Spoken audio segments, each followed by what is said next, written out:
In the third hospital of Rongqing, as I lay on the hospital bed, my body felt as though it had been struck by a vehicle. Every inch of me ached. Above me was a stark white ceiling, and the scent of disinfectant permeated the air.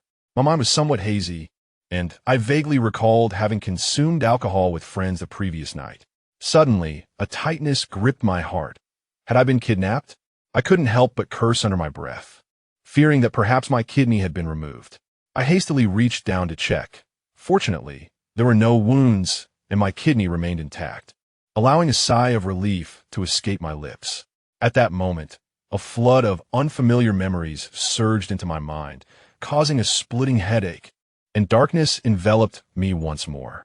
When I regained consciousness, I found a delicate little face standing beside my bed, with glistening, tear-filled eyes. The little girl anxiously called out to me, "Daddy, Daddy, what happened to you?" A wave of memories washed over me. This was my 3-year-old daughter, Lin Duo. The original owner of this body had met with a fatal accident while delivering takeout last night, striking his head and ultimately perishing, just as I had crossed over into this existence. Merging with the original owner's memories, I discovered that I, too, was named Lin Shun, age 26. I now inhabited a world known as Blue Star in the year 2019, an environment akin to Earth, with a history that included the 3 sovereigns and 5 emperors, as well as the Qin, Han, and 3 kingdoms periods. In his previous life, the original owner had not been blessed with children by the age of 30 due to his wife's health issues. Now, gazing at this obedient little girl before me filled my heart with overwhelming emotion.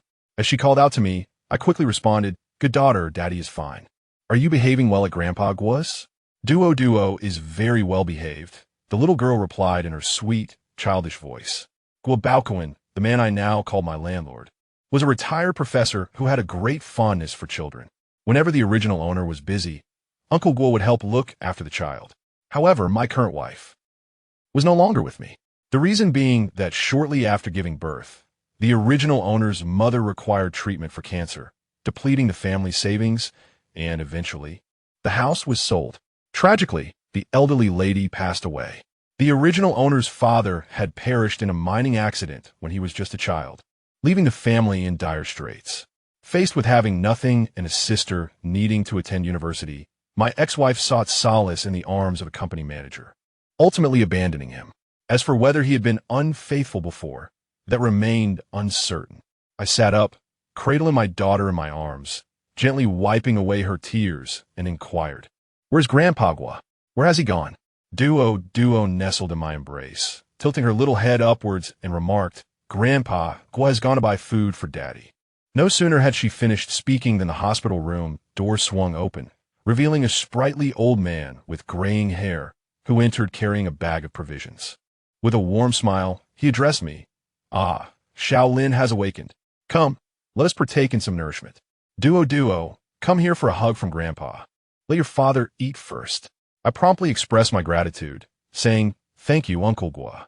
I held a deep appreciation for him, as memories flooded back of how he had assisted the original owner of this body on numerous occasions. In my heart, Uncle Gua felt akin to family. After amusing Duo for a while, Gua Baoquan turned to me and inquired, "Shaolin, how do you feel now? Is there any discomfort?" After finishing my meal, I replied, "I believe there is nothing serious. I just had a minor bump. I should be able to be discharged this afternoon." Just as Lin Shun had finished speaking, there came a knock at the door, followed by the entrance of a stunning woman. Her long, straight hair cascaded over her shoulders, and she was clad in a cream-colored trench coat, complemented by a white sweater and a plaid miniskirt, paired with sleek black knee-high heels, exuding an air of undeniable sophistication, reminiscent of a wealthy socialite. In her left hand, she held a fruit basket, while her right carried a gift bag. Approaching the bedside, she looked at me with sincere regret and said, "Mr. Lin, I sincerely apologize for accidentally bumping into you last night. Are you feeling all right now?" As I gazed at this enchanting woman, I couldn't help but marvel. Even in my previous 30 years, I had never encountered such beauty. Quickly regaining my composure, I replied, "It is nothing serious. I should be able to leave this afternoon." Her relief was palpable, clearly indicating that this was her first experience of such an incident. leaving her somewhat anxious. Seeing my amiable demeanor, her impression of me softened. In that moment, she extended the small gift bag she had brought, saying, "This is a token of compensation. I hope you will accept it." Upon receiving the bag, I discovered it contained 5 stacks of cash, an astonishing sum of 50,000 yuan. Wow, this woman truly was not lacking in funds. Though I was not seriously injured, my financial situation was precarious. The original owner had nearly exhausted the fund from selling their home for their mother's medical treatment, and I was in dire need of money to support my daughter. This 50,000 yuan felt like a timely blessing. I would not allow my pride to impede my circumstances, and without hesitation, I said, "Very well, I shall accept the money." Seeing me accept the cash, the woman took out her phone and said, "Let us add each other on WeChat. You can contact me if needed." I thought adding her on WeChat posed no harm, though I doubted we would be in touch later. However, sitting upon the hospital bed, my phone was inconveniently placed on a bedside table, so I turned to my daughter and said, Duo, could you please fetch Daddy's phone for me?" Previously, Duo remained silent while being held by Guobaoquan. Upon hearing her father's call, she swiftly slid off the old gentleman's lap and rushed to the bedside to retrieve a mobile phone. "This is for you, Daddy," she exclaimed. "Thank you, darling." I replied with a smile as I accepted the phone, scanned the QR code, and added WeChat. It was only upon seeing the WeChat name that I realized this enchanting young woman was named Suyuru. Suyuru glanced at my adorable daughter and smiled at me, saying, "Your daughter is truly delightful." I chuckled heartily. "Thank you for the compliment." She then crouched down and addressed Duo. "Your name is Duo, right? May I have a hug from you?"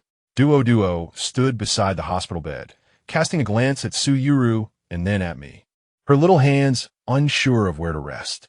Noticing my daughter's slight awkwardness, I encouraged her with a smile. "Sister really likes you. Go on, give her a hug." This prompted Duo to approach Suyuru, opening her small arms wide. Suyuru gently lifted Duo, playfully nudging her white forehead against what was. "Duo, how old are you this year?"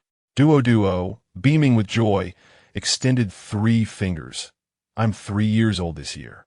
After frolicking with Duo for a while, Suyuru felt it was time to take her leave and said to me, "Mr. Lin, if there's nothing else, I shall be on my way." I embraced my daughter and turned to her. "All right, Duo, say goodbye to sister." Duo waved her little hand back and forth. "Goodbye, beautiful sister."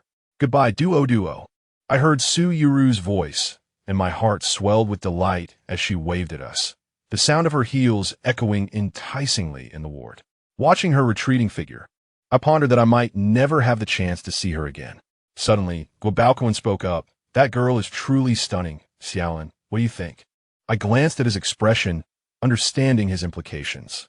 "Uncle Guo, right now, my only priority is to care for Duo. I will not entertain other matters for the time being." I was acutely aware of Suyuru's complex identity and the disparity of our worlds. The likelihood of meeting her again was nearly non-existent. Guobaoquan sighed upon hearing my words, seemingly at a loss for what to say next. Although I had traversed to this new realm, I maintained a sense of self-awareness, dismissing any impractical thoughts. Thus, I engaged in conversation with the old gentleman for a while longer. Guobaoquan suggested that I remain in the hospital for a few more days to monitor my condition. I figured, since I had no pressing matters, it would be prudent to explore the environment of this new world. Now that I had a daughter, I could no longer endure the hardships of the past. I needed to devise ways to earn money to ensure my precious daughter could lead a good life. After discussing my situation with the doctor, I underwent a comprehensive examination. Once it was confirmed that I had no significant issues, the doctor proceeded with the discharge paperwork. Chapter 2. Homeward bound, the system arrived standing before the entrance of the hospital. Lynchen awaited the arrival of his ride, having summoned a taxi through the app. Cradling Duo in his arms, he gazed at the bustling streets. In his previous life, he resided in the neighboring city of the city. Although he frequently visited Rome City, it was primarily for specific errands, rendering him somewhat unfamiliar with this vibrant metropolis. Before long, the taxi driver arrived. Lynchen settled in the back seat with Duo nestled against him, while Old Master Gu occupied the front passenger seat. As fatigue overtook her, Lin Duo drifted into slumber in Lin Chen's embrace. Staring out at the cityscape, both familiar and foreign. Lin Chen contemplated his future plans. According to the memories of his former self, they resided in an old community adjacent to Chaodang Road. The area boasted adequate amenities, including both primary and secondary schools. Now that Lin Duo was 3 years old, it was time for her to attend kindergarten. The original owner had intended for Duo to start school before taking on a part-time job delivering meals, which ultimately led to the tragic accident. Lost in thought, Lin Shun was suddenly jolted by a mechanical chime in his mind. Ding! Universal Transaction System. Binding successful. A system? An essential for any transmigrator? It has arrived, bringing with it its promises. With the golden finger now in his possession, Lin Shun felt a surge of excitement. He glanced at the driver, an old Master Gu in the front seat, then lowered his head to whisper, "Is the system there?" Immediately, a mechanical female voice resonated in his mind. The host is present. The host may silently contemplate their thoughts without verbalizing them. Lin Shin promptly pondered, "What functions do you possess, system?" This system can assist the host in traversing the myriad realms to find those in need, facilitating mutually beneficial transactions. Myriad realms? Other worlds? Lin Chen's excitement grew. Is there a realm of cultivation? After all, every descendant of the Yin and Huang lineages harbors a dream of immortality. If one were to rank aspirations, the pursuit of cultivation would undoubtedly take the top spot, with no room for dissent. Host, world matching is random. Anything is possible. Shortly thereafter, the system unveiled a panel. Host, Lin Chen age, 26 realm. Ordinary person, lottery credits, 0 note. 1 credit for each successful transaction. 1 credit allows for a single lottery draw. System space, 1 million cubic kilometers. Note, matching occurs once a week. Matching attempts do not accumulate. Successful transactions allow for the establishment of a friends list, enabling weekly transactions among friends. Lin Chen scrutinized the system panel in his mind, gaining a rudimentary understanding of its functions. It appeared rather simplistic. Having grown up immersed in online novels, Lin Chen had read over 100 completed works on the shelf of Zhangxi before his transmigration. Thus, he was quite familiar with the concept of golden fingers. Initially, he intended to return home to research the literary market in this world, to ascertain whether it mirrored that of his previous life. If it did not, he had contemplated becoming a literary transporter, as he retained a general recollection of several classic and popular novels. He believed that penning them down would yield satisfactory results.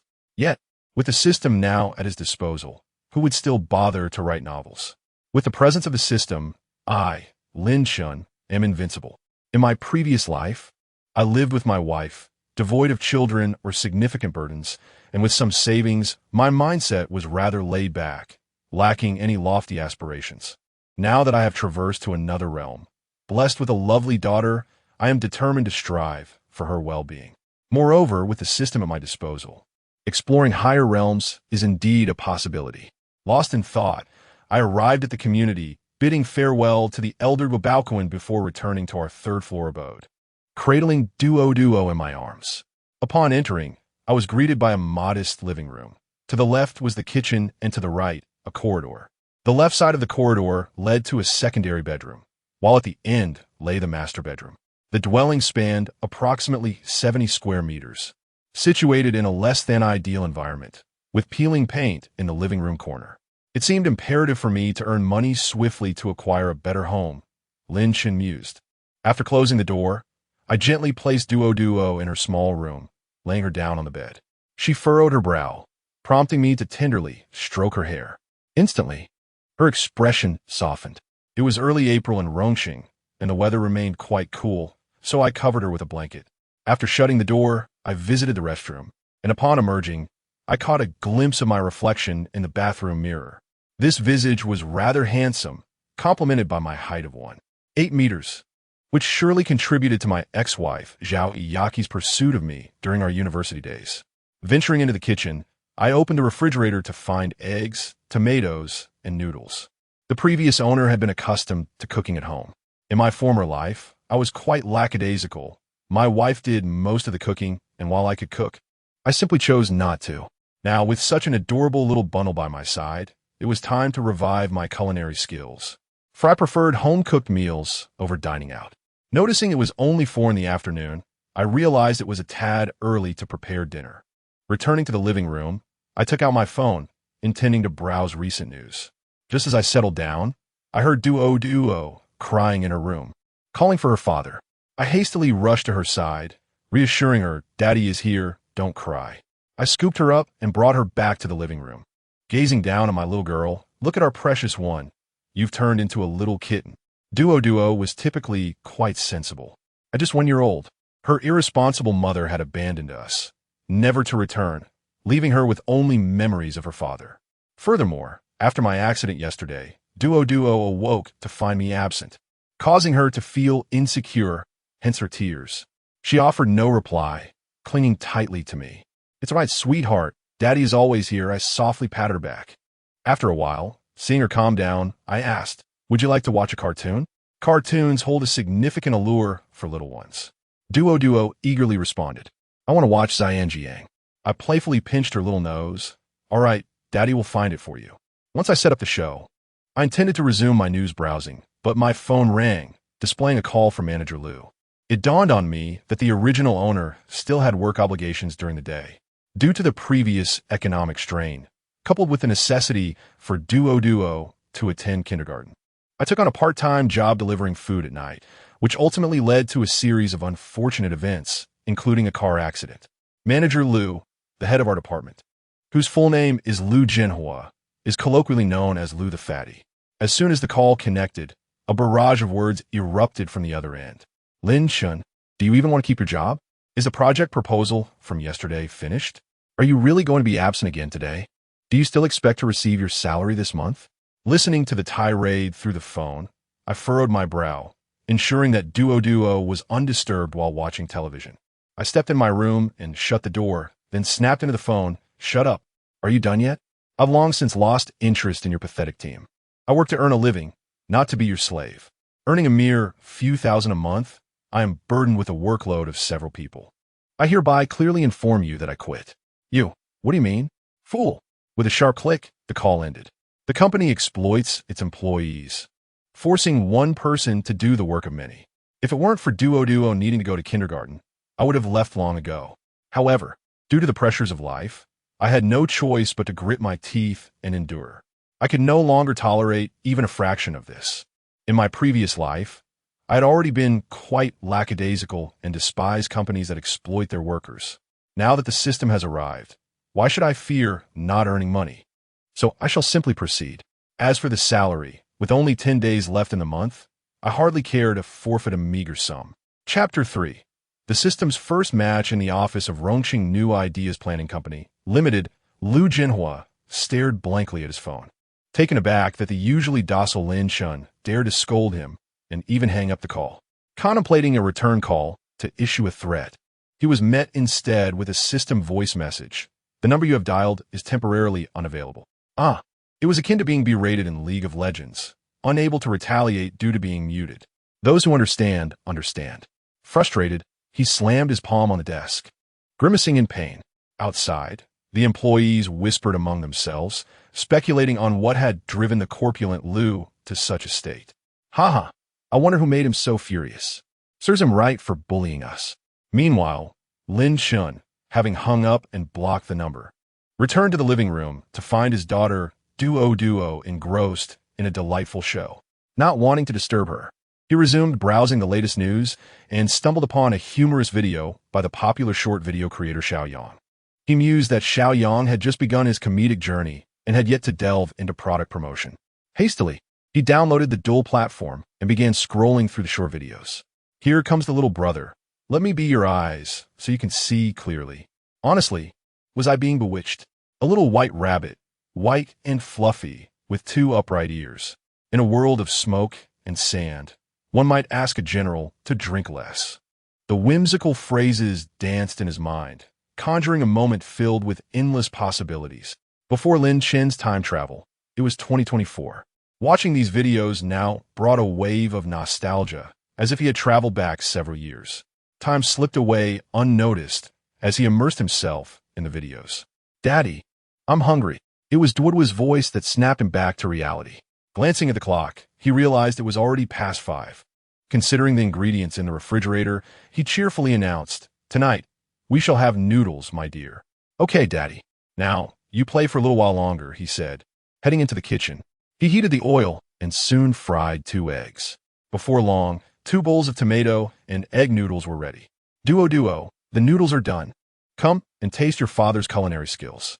Lin Shan brought the bowls to the dining table. Hearing her father's call, the little girl joyfully rushed over. "Wash your hands before eating," he reminded as he scooped her up to the sink. After washing her hands, he placed Duo in her high chair. "Now, let us see how my noodles turn out." It had been a while since he cooked, and he felt a twinge of apprehension about whether she would enjoy it. However, Duo had learned to use chopsticks quite early. After taking a bite, she beamed with delight. "Daddy's noodles are delicious." Seeing the satisfaction on his daughter's face eased Lin Chen's worries, and he too happily began to savor his meal. Hearing her daughter's praise brought an unparalleled joy, akin to winning the lottery. Another devoted father, indeed. After dining together, Lin Chen washed the dishes and took Duo for a leisurely stroll, hoping to aid digestion. Adjacent to their community lay a river, accompanied by a pathway where many people came to walk in the evenings, along with an elderly gentleman fishing. After a short while, they came across a small playground by the walkway, where Duo spotted several children at play. Observing her daughter's hesitance, Lin Chen crouched down and asked, "Duo, do you wish to join those children?" With her eyes fixated on the scene, she instinctively replied, "I want to play."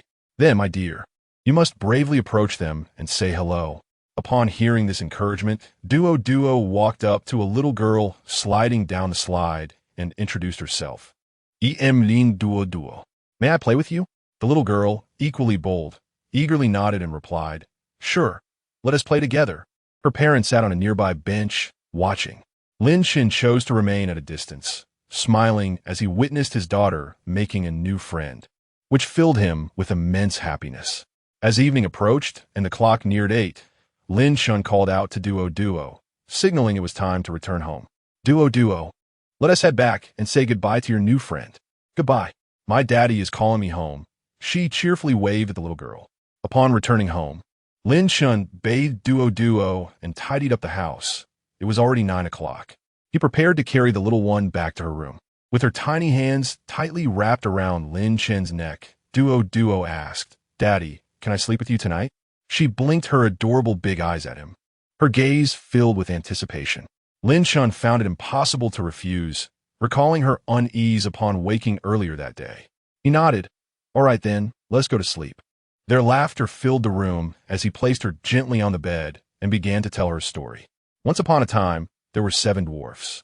After a while, noticing that she had drifted off to sleep, he quietly made his way to the living room, ready to engage in the world of matches.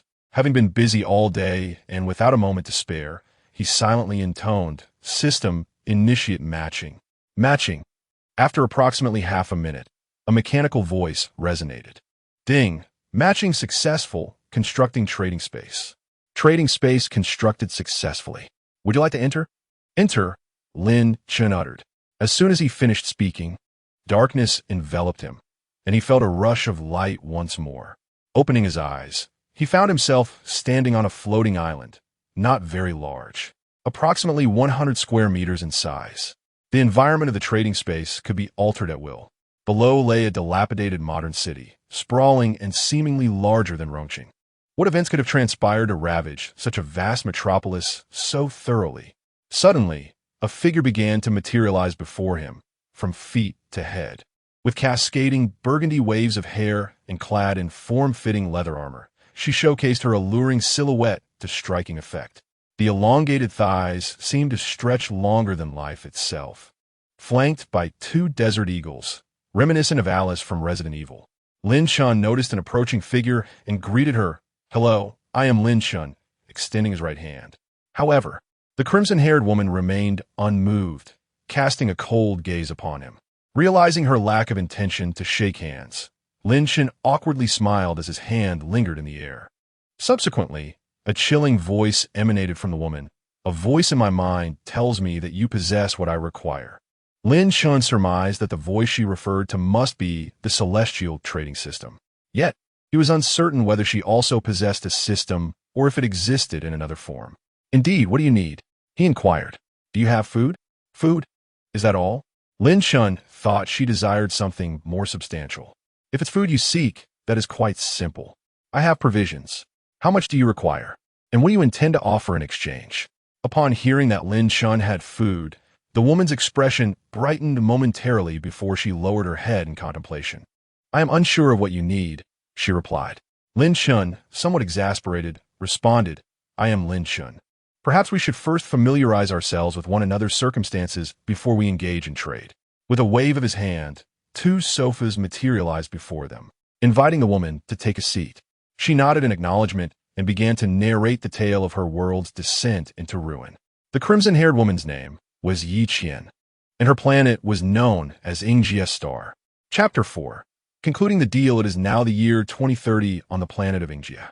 The geographical and technological environments of Ingjia and Lansheng are quite similar. However, in terms of power dynamics, the eastern nation of Yin is somewhat more prosperous than the western nation of Huangmao.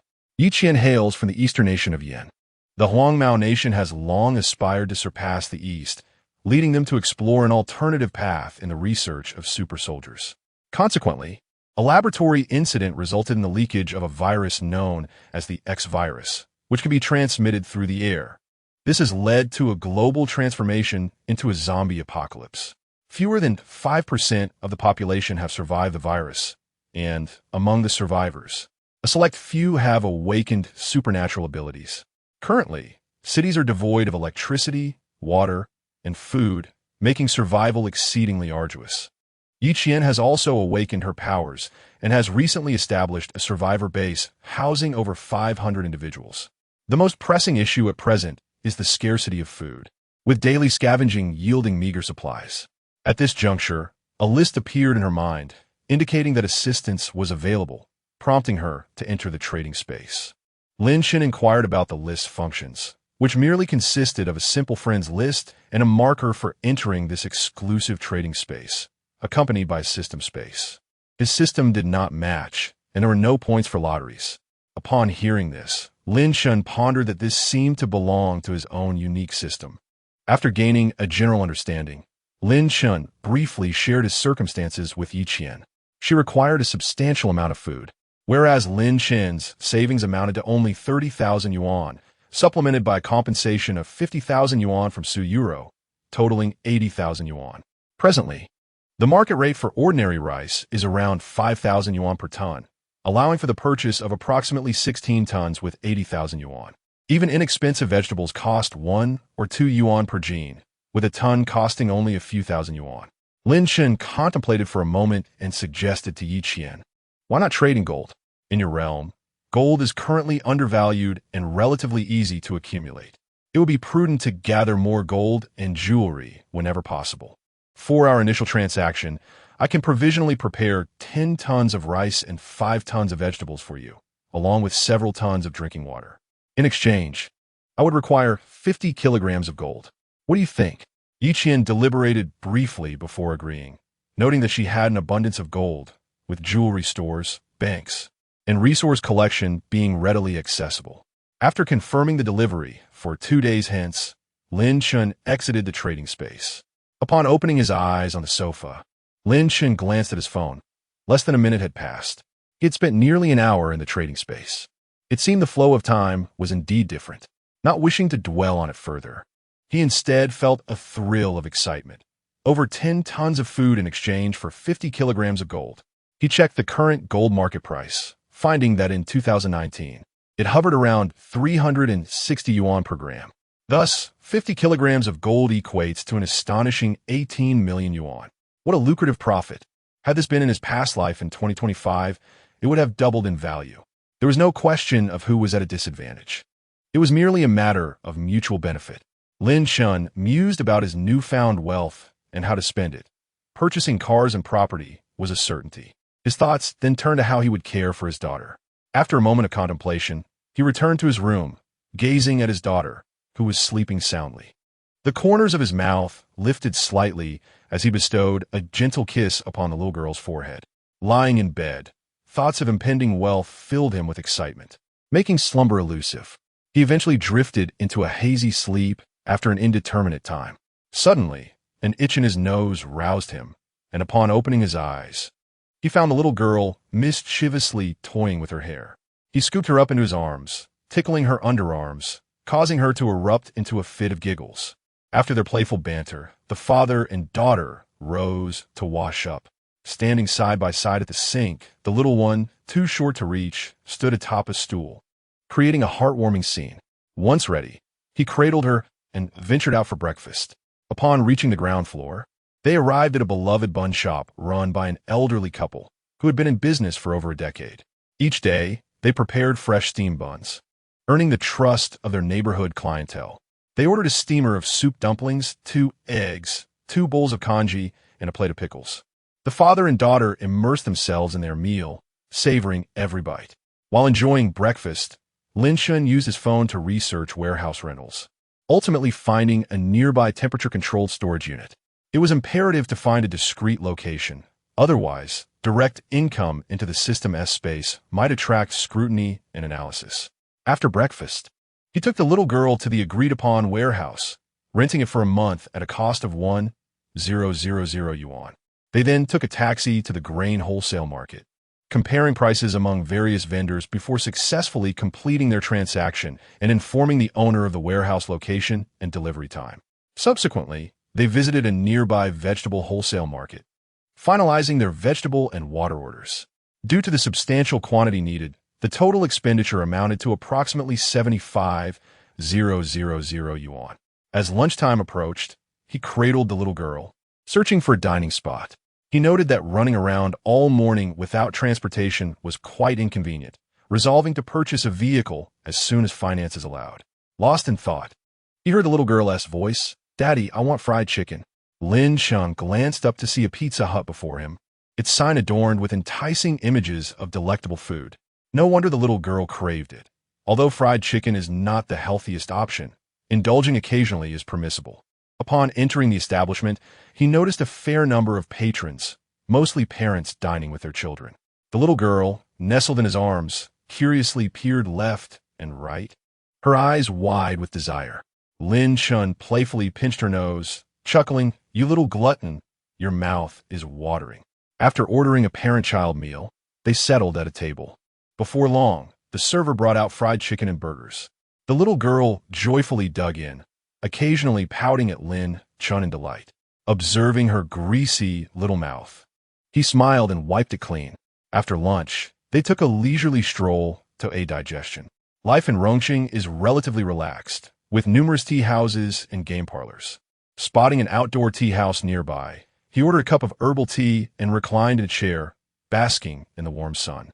The weather in Rongqing hovered around 20 degrees, and soaking up the sunlight was incredibly pleasant. The little girl nestled in his embrace dozed off for an hour. Following their restful interlude, the father and daughter visited the market to purchase groceries before heading home. It was not until the next day that he received a call regarding the delivery. Lin Shun entrusted the little girl to the care of the esteemed elder Guobaoquan. Upon arriving at the warehouse, the master was already waiting. After instructing him to unload the goods into the warehouse, I presented each master with a pack of cigarettes as a token of gratitude. Once he departed, I glanced around to ensure no one was in sight, closed the warehouse door, and stored all the supplies into the system space. Everything was in order, so I securely locked the warehouse door and made my way home, stopping along the way to purchase 2 bottles of fine wine. Upon returning to the residence of the esteemed Mr. Guobaoquan, I found my daughter, Duo, eagerly awaiting my arrival. She leaped into Lin Chen's embrace, and while holding her, I turned to Mr. Guo to request his assistance in looking after Duo. I placed the wine on the table, and Mr. Guo chuckled, "No need for such formalities. I am alone at home, and Duo will be delightful company to ease my solitude. Why buy wine? It's a waste of money," he added. "It's only right, otherwise I would feel embarrassed to ask for your help with Duo in the future," I replied, gently ruffling Duo's hair. All right. Next time don't bother," Mr. Guo said. Lin Shun, preoccupied with thoughts of the transaction with Yi Qian, did not linger in conversation. After bidding farewell to Duo, I returned home. Once home, I set Duo down and turned on the television for her to watch cartoons while I settled onto the sofa. I entered the system trading space and found Yi Qian seated on the sofa, gazing vacantly at the dilapidated city below. "Apologies for my tardiness," I said, taking a seat beside her. "I've only just arrived as well," Yi Qian replied slowly. "Have the provisions been prepared?" Her eyes sparkled with anticipation at the mention of food. "Rest assured, there are 10 tons of rice, 5 tons of vegetables, and several tons of water right here," I assured her, gesturing grandly as I summoned the supplies from the storage space to the platform. Seeing the provisions, Yi Qian visibly relaxed and waved her hand, revealing 50 kilograms of gold neatly packed in an iron box. These were refined gold bars, each weighing 500 grams, sourced from a large jewelry store's warehouse. My heart leaped with joy upon hearing this. The gold bars bore no markings, making them easy to liquidate. After completing the transaction, I engaged in conversation with Yi Qian for a while. Chapter 5. The sale of gold. Yi Qian contemplated the abundance of food sources she had secured and prepared to continue gathering survivors to rebuild their home. Lin Shan held a certain admiration for this woman. Most individuals, having freed themselves from worries, would indulge in pleasures indifferent to the plight of others. Subsequently, they discussed the details of the next transaction, allowing for ample preparation. Essentials such as rice, oil, salt, grains, fruits, and meats would be included. After concluding the trade with Yi Qian, Lin Shan exited the trading space and retrieved a box filled with gold from the system space. As he touched the gleaming golden bars, his heart swelled with excitement. This was an astounding sum of 18 million. Even in his previous life, where he had some savings, he had never encountered such wealth, especially in gold. Lin Duo, intrigued by the gold, approached him. "Daddy, what is this?" Lin Shan, observing Duoduo's curious expression, smiled and explained.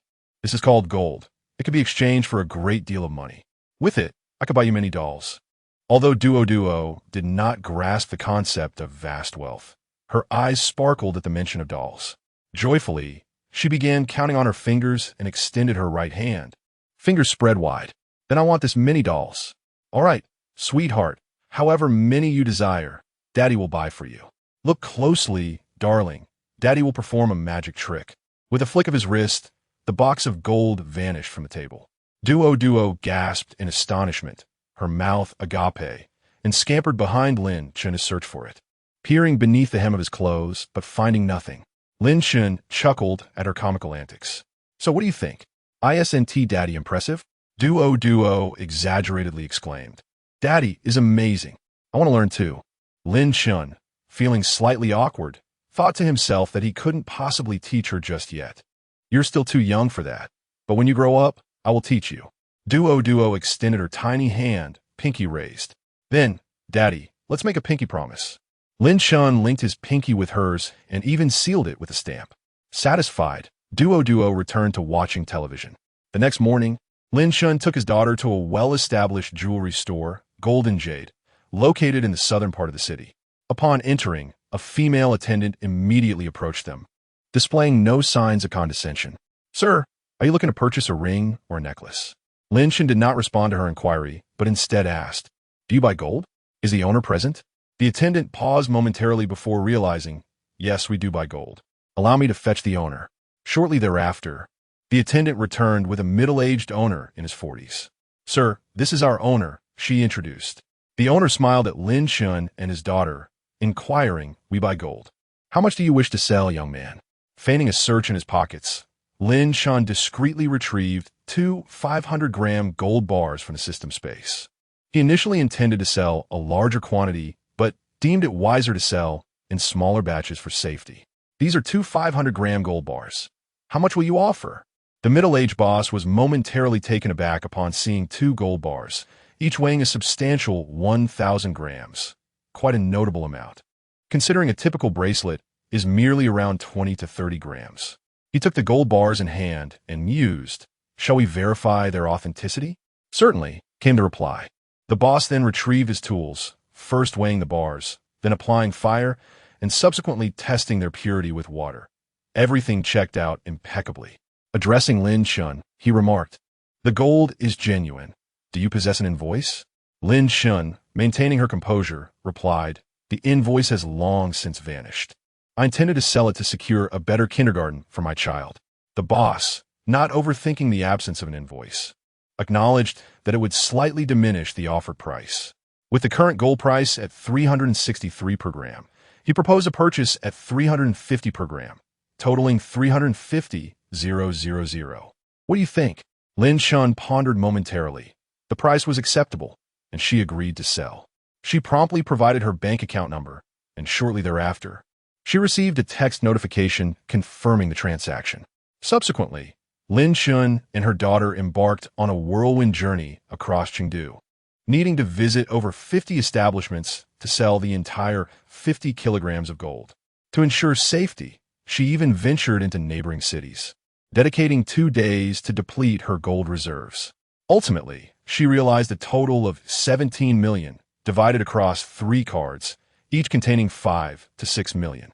Though this amount was slightly below her expectations, it remained satisfactory.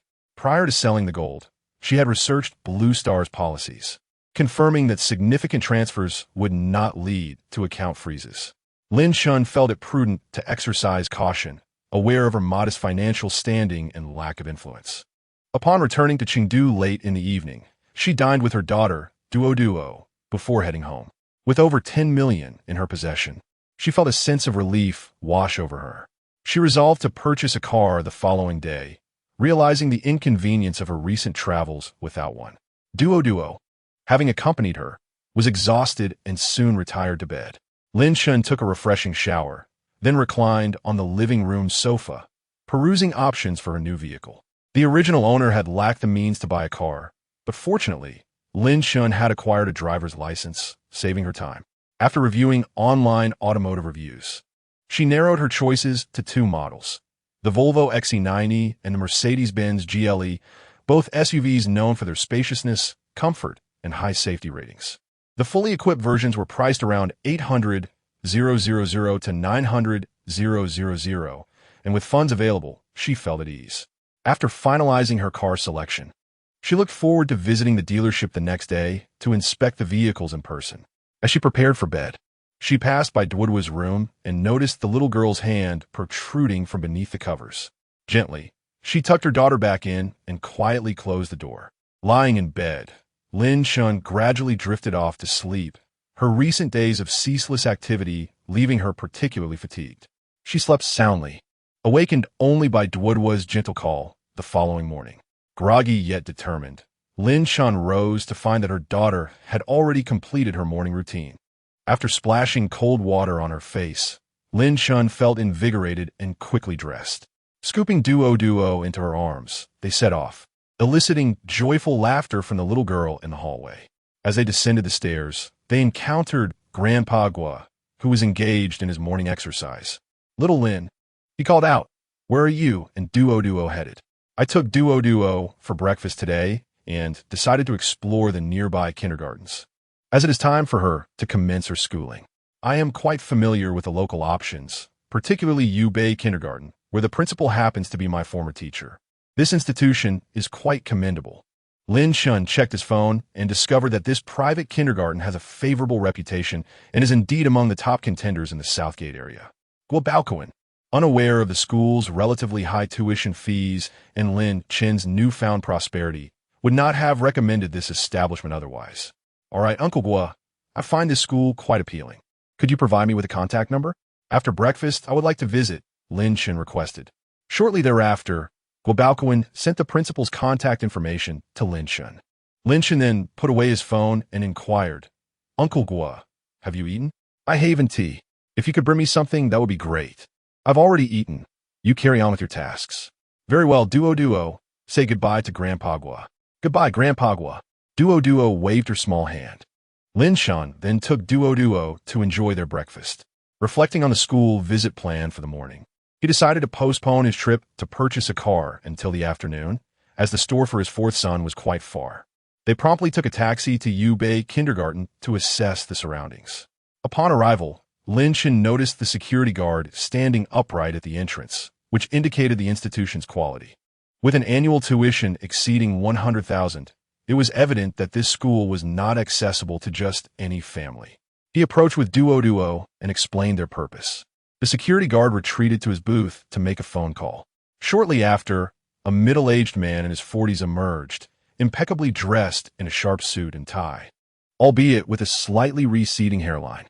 This man was Qin Zhangwo, the principal of the kindergarten. "Ah, you must be Lin. Guolausher has informed me about you," Qin Zhangwo said as he approached. "And this must be your daughter Duo, correct?" "Yes, that's right. Thank you for your assistance," Lin Chen replied courteously. "It's no trouble at all. Please, let us proceed inside the school to take a look." Chapter 6. Duo enters school and purchases a car after a tour of the school with the principal. Lin Chen observed that each class contained only a modest number of students, perhaps a dozen or 20. He was quite satisfied with the size and environment of the institution. Duo, shall we attend school here from now on?" During their earlier visit, Duo had gazed at the children playing together with envy. Upon hearing her father's question, she immediately nodded enthusiastically, exclaiming, "Yes, Daddy.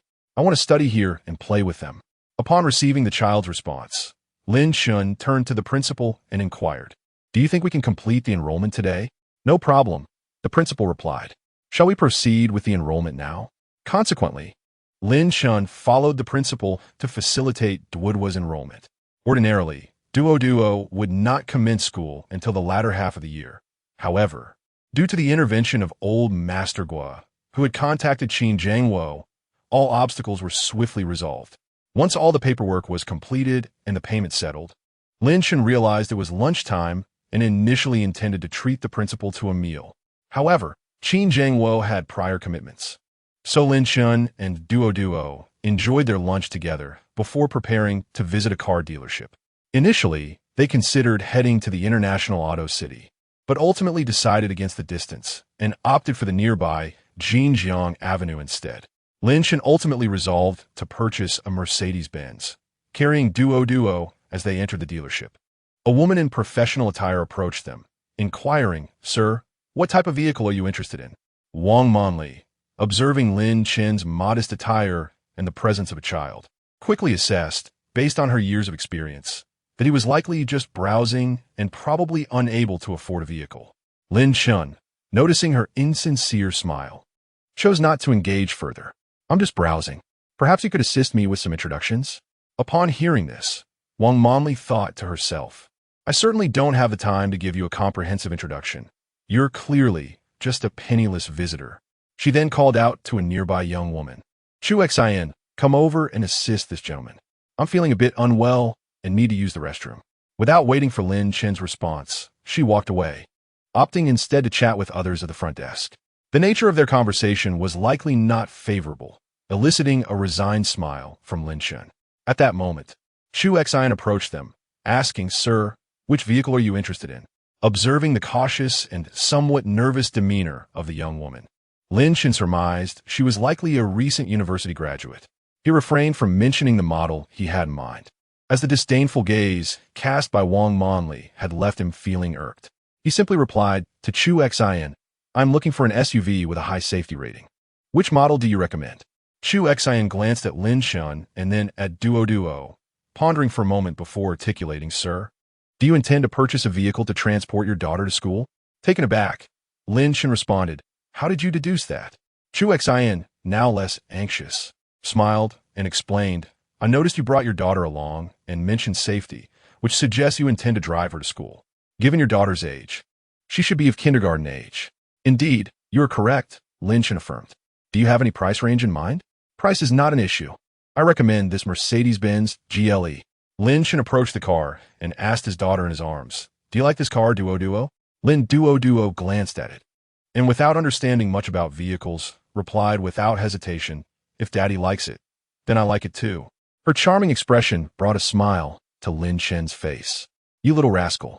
Chu Xian stood quietly nearby, observing the playful banter between father and daughter, thinking to herself that such a beautiful and adorable little girl must have a lovely mother as well.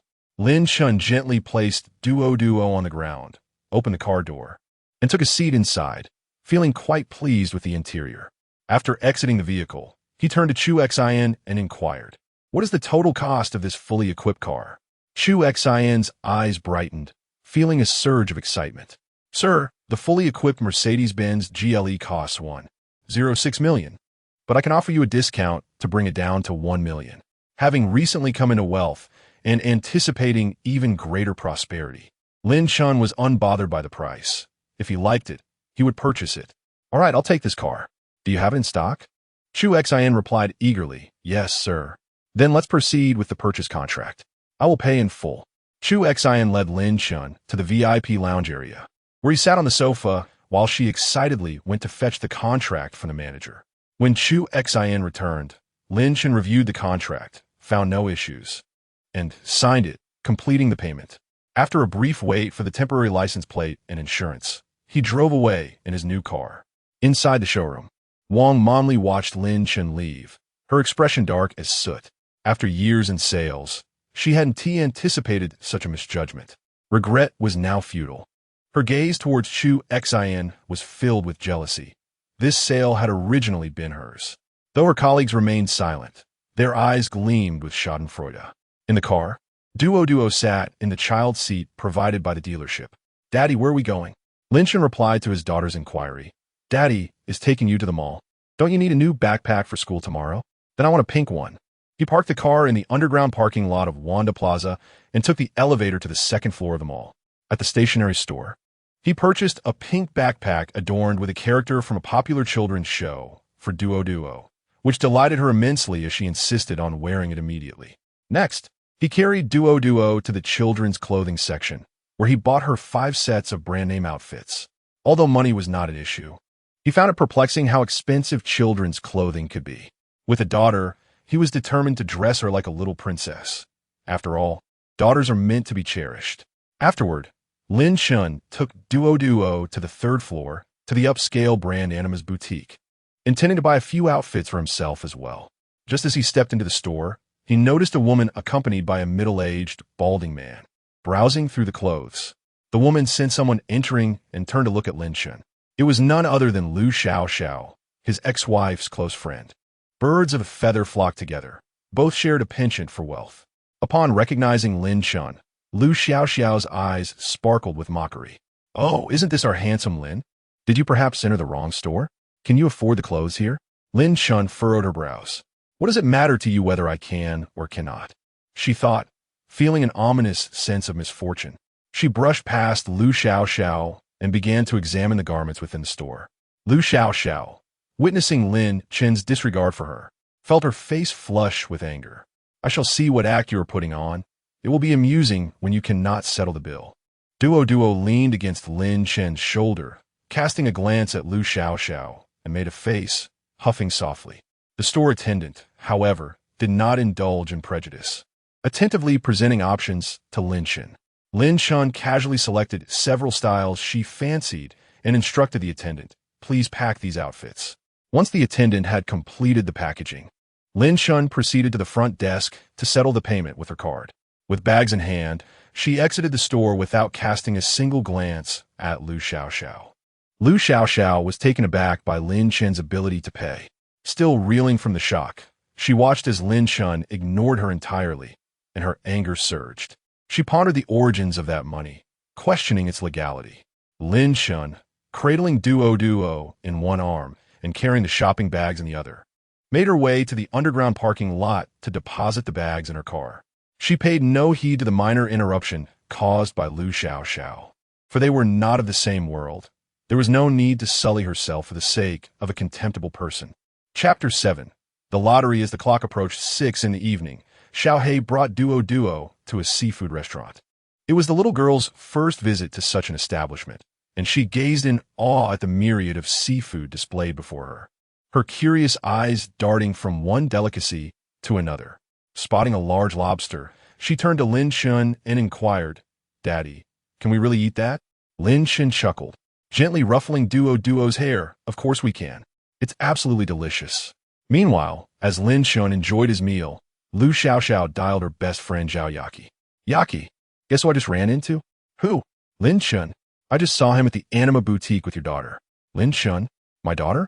Zhao Yaqi had almost forgotten about her child. She promptly asked, is he selling clothes there? No, I saw Lin Chen shopping for clothes with your daughter, and he spent over 100,000. Lu Xiaoxiao remarked. I wonder where he got all that money from. Did he steal it?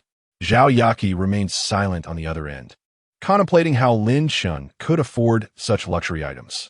Her current husband, though a manager, earned only around 400,000 to 500,000 a year, making it implausible for her to splurge on clothes like that. Thoughts swirled in her mind. If Lin Chen truly had become wealthy, perhaps returning to him wouldn't be out of the question. Unbeknownst to Lin Chen, his ex-wife harbored such absurd fantasies. After abandoning her husband and child during harder times, did she truly believe she could return to enjoy the fruits of his success?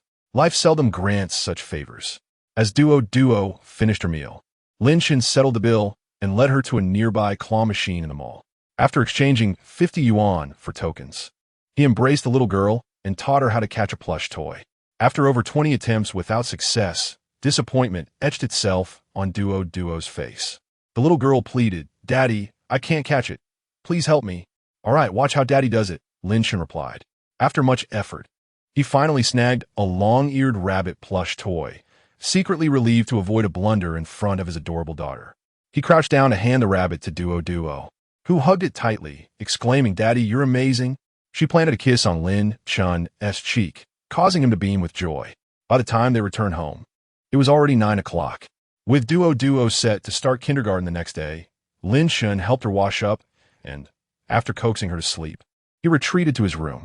Lying in bed, he reflected on the modest points he had received after successfully striking a deal with Yiqian. In his mind, he prompted, Open the system panel. Host, Lin Chen H. 26 Realm. Ordinary person, lottery chances.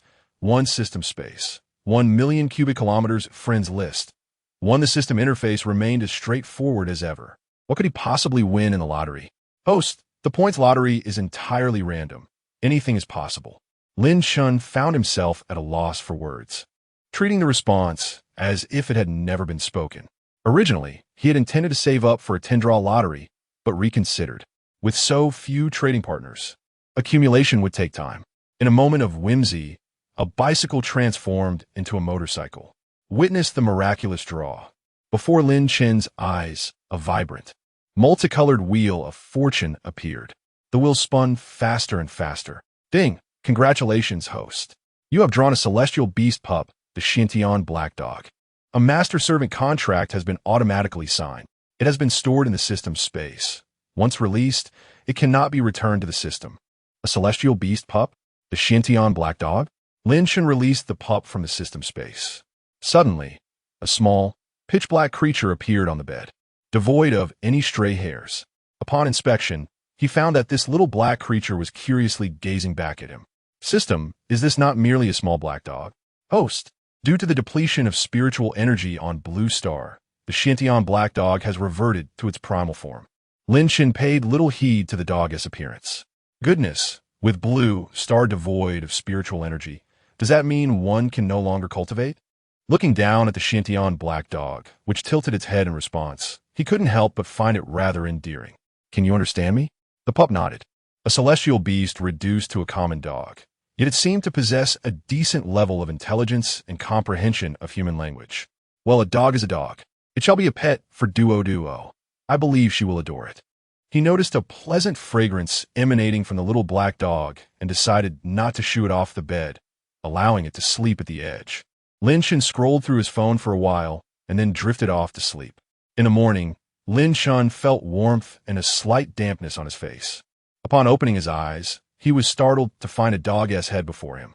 It dawned on him that it was the Xintian black dog he had drawn the previous night.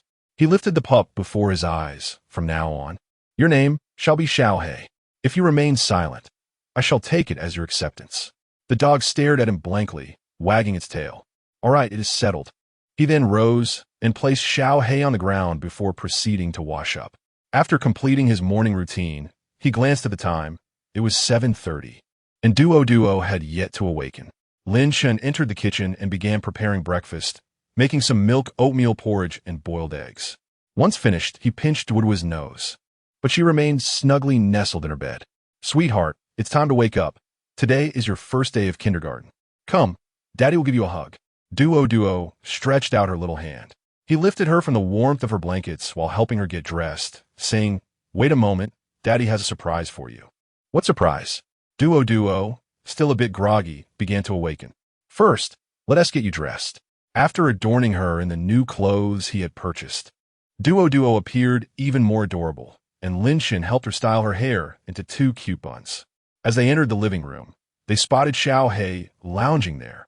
Duo approached and crouched in front of the little dog. "Wow, Daddy, where did this puppy come from?" "This is Xiao Hei. Do you like it?" "I love it." Xiao Hei seemed to sense that this was the little boss of the house and affectionately licked Duo's tiny hand, prompting her to giggle joyfully. "I'm glad you like it, but first, let us brush your teeth and wash your face. You can't be late on your first day of kindergarten." "Okay." Duo reluctantly went to wash up. After breakfast, the little girl accompanied the black dog for a while before Lin Shun took Duo out. Just before leaving, Duo hugged the black dog and said, "Be good and wait for my return at home." Upon arriving at the entrance of the kindergarten, they observed many parents arriving in luxurious cars to drop off their children. The teachers greeted the children at the school gate. Duo's teacher was an attractive young woman, albeit slightly shorter than average, likely around 1.60 meters. Her name was Lu Sini, and after exchanging WeChat contacts with Ms. Lu, Lin Shin entrusted Duo into her care.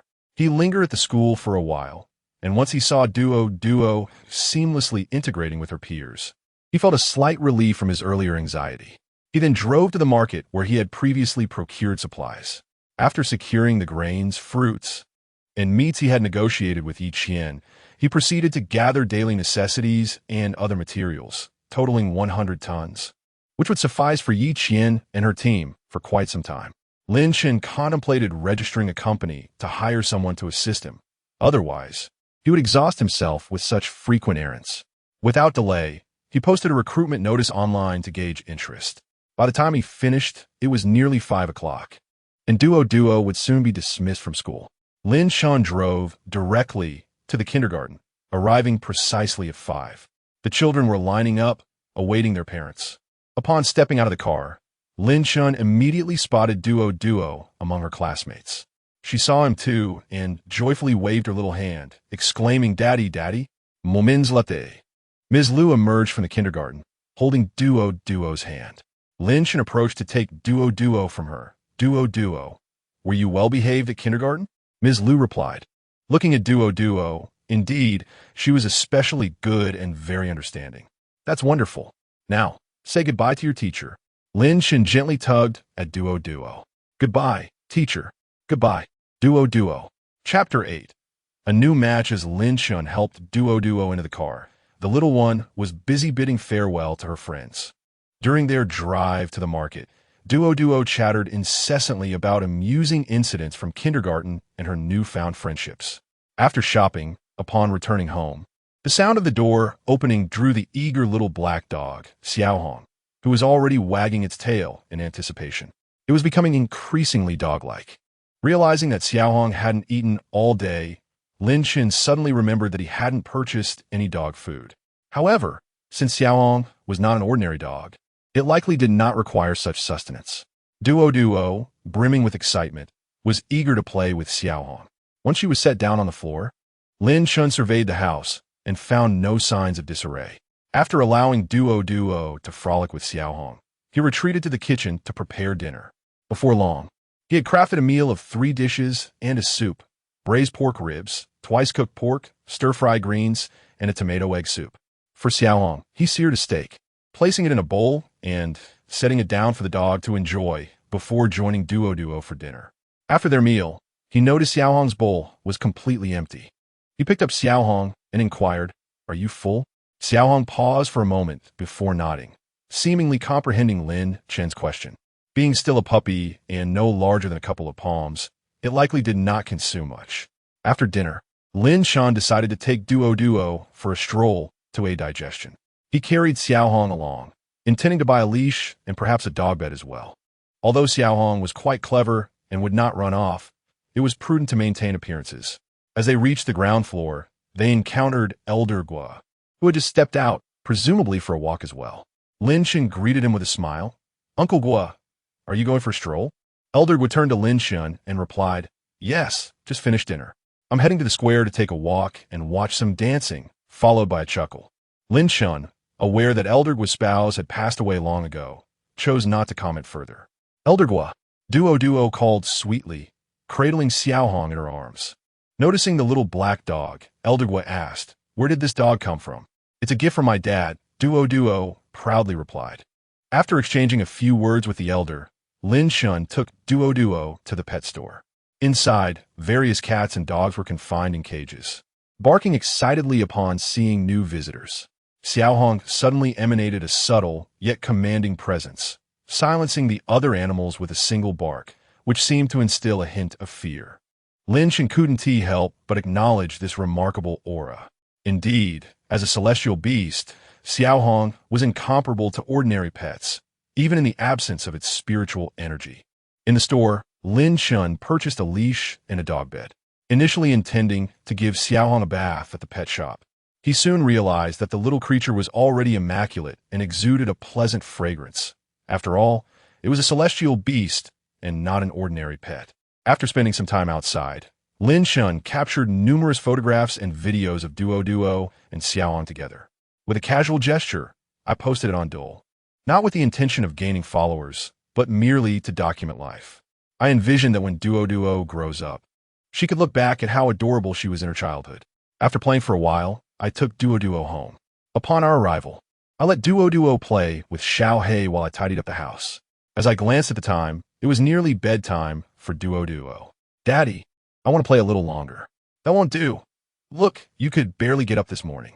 Eventually, after soothing the little girl to sleep, I communicated with Yeqian through our friend list, preparing to engage in a transaction after midnight. Since it was past 12, it marked the 8th day after our last transaction, allowing for a once-a-week exchange among friends. Of course, transactions could occur at any time within the week, as long as they did not exceed that time frame. Moreover, after midnight, I would have another matching opportunity.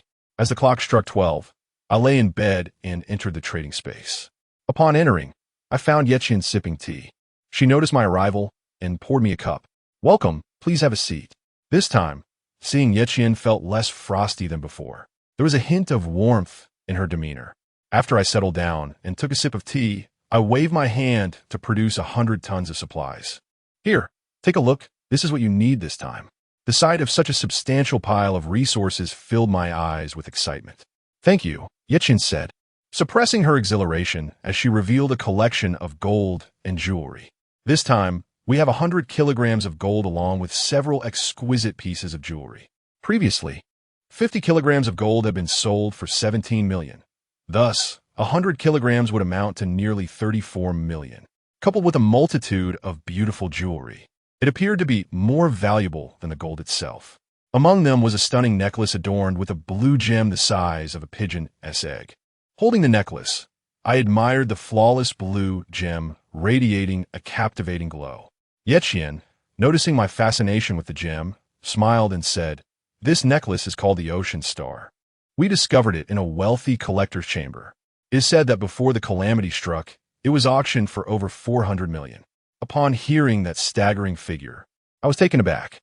The price seemed reasonable, considering the world of Blue Star and Yeqian was quite similar. I pondered silently. "How many people do you have at your base now?" "In just a few days, over 200 more have gathered. We now have approximately 800 people.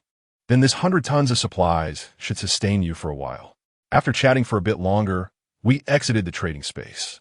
In any case for future needs, we could communicate directly through the friend list. After leaving the trading space, I contemplated that once I sold this batch of gold and jewelry, I could purchase a villa.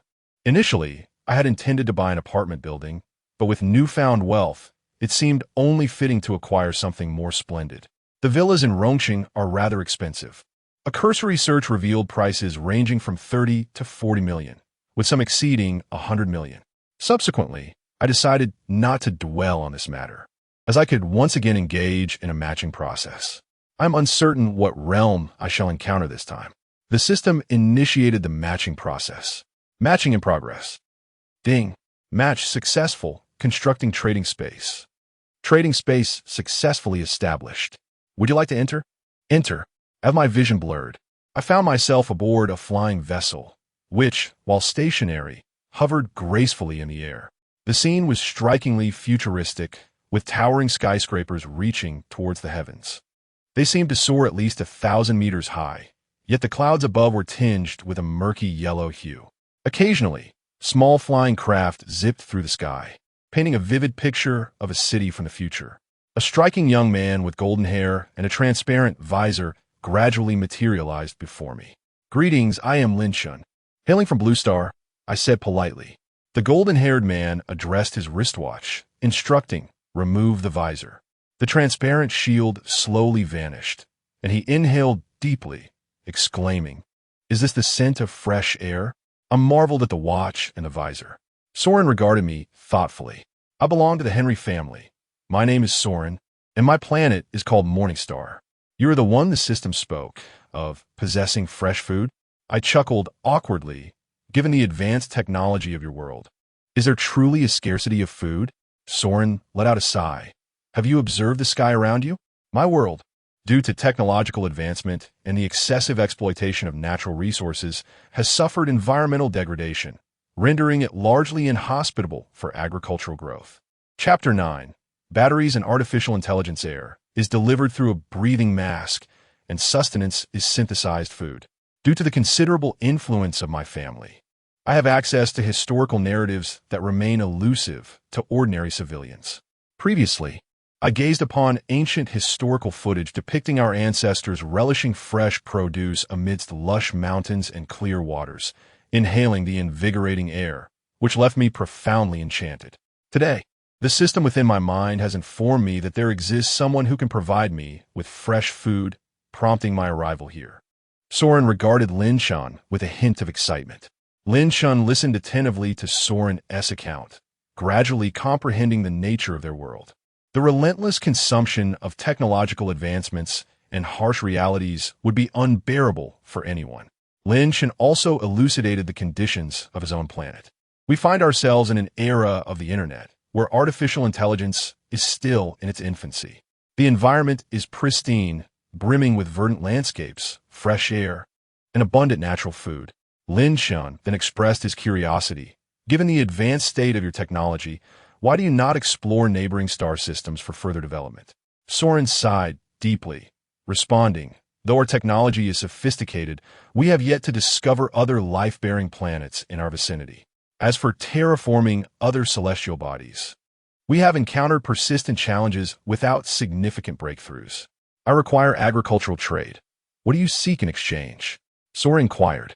Lin Shun pondered for a moment, recalling various technological innovations, particularly from his previous life where he had perused numerous science fiction novels. Concepts such as spacecraft, mechs, and laser cannons came to mind. However, he realized that these ideas were rather advanced and beyond his current capabilities. It would be more prudent to seek technologies akin to those of modern Blue Star, applicable in practical scenarios. Considering the current fervor for new energy sources, particularly electric vehicles, he recognized that batteries were essential, albeit unsuitable in their current form. "I need battery technology, as well as advancements in artificial intelligence," he stated. "Nuclear batteries?" Soren queried.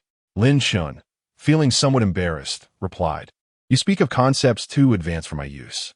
Are there any solid-state or plasma batteries that are comparatively safe and non-flammable?" Soren contemplated for a moment before noting, "The terms you mentioned seem somewhat antiquated, yet there should be options. I'll conduct an online search." He then addressed the device on his wrist, saying, "Elisa, please assist me in searching for old solid-state batteries that are non-flammable and cost-effective. Based on your request, I have located information on the quantum crystalline solid-state battery invented by Professor Donoghue in the year 2058, which meets your criteria. It is resistant to impact and combustion and endures extreme cold." "That's an antique from 2058, Soren noted, realizing that his current year was 2919, marking a nearly millennium-long gap. Indeed, a relic of the past. The quantum crystalline solid-state battery boasts an energy density of 1200 Wh/kg, a charging time of 5 minutes, a lifespan of 50,000 cycles, and the capability to power an old vehicle for approximately 8,000 kilometers. As Elisa relayed this information, Lin Shun felt an increasing surge of excitement. This battery technology is exactly what I need. And your wristwatch, it's artificial intelligence, isn't it? Soren raised his wristwatch, declaring, "Do not even think of this. It is a sophisticated artificial intelligence, obtained with great difficulty through my family's influence. In your world, such advanced technology would be utterly squandered. I can assist you in procuring a basic artificial intelligence from the market, which will be more than sufficient." "Very well, it is settled then. How much food will you require?" "Let's start with 200 tons. By the way, what kind of food do you have?" Lin Chun hesitated, unsure how to articulate his response. "Well, we have quite a variety, such as rice, wheat, and various meats like chicken, duck, fish, goose, beef, and lamb, not to mention an abundance of fruits and vegetables. Here's what I propose. I will prepare 100 tons of staple food for you, followed by an additional 100 tons of assorted meats, as well as fresh fruits and vegetables," Soren said, his excitement evident upon hearing of the ample provisions. "That sounds like a plan. However, since you require a considerable amount of supplies, let us schedule the transaction for 3 days from now. Please prepare accordingly." "I am rather eager," Soren added enthusiastically. After bidding farewell to Soren, Lin Shin exited the system's trading space. The thought of needing 200 tons of supplies made him realize that procuring them himself would be quite the endeavor.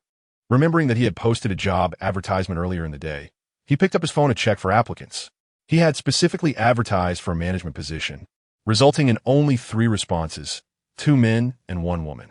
It was now midnight, and he felt it would be inappropriate to call anyone at this hour.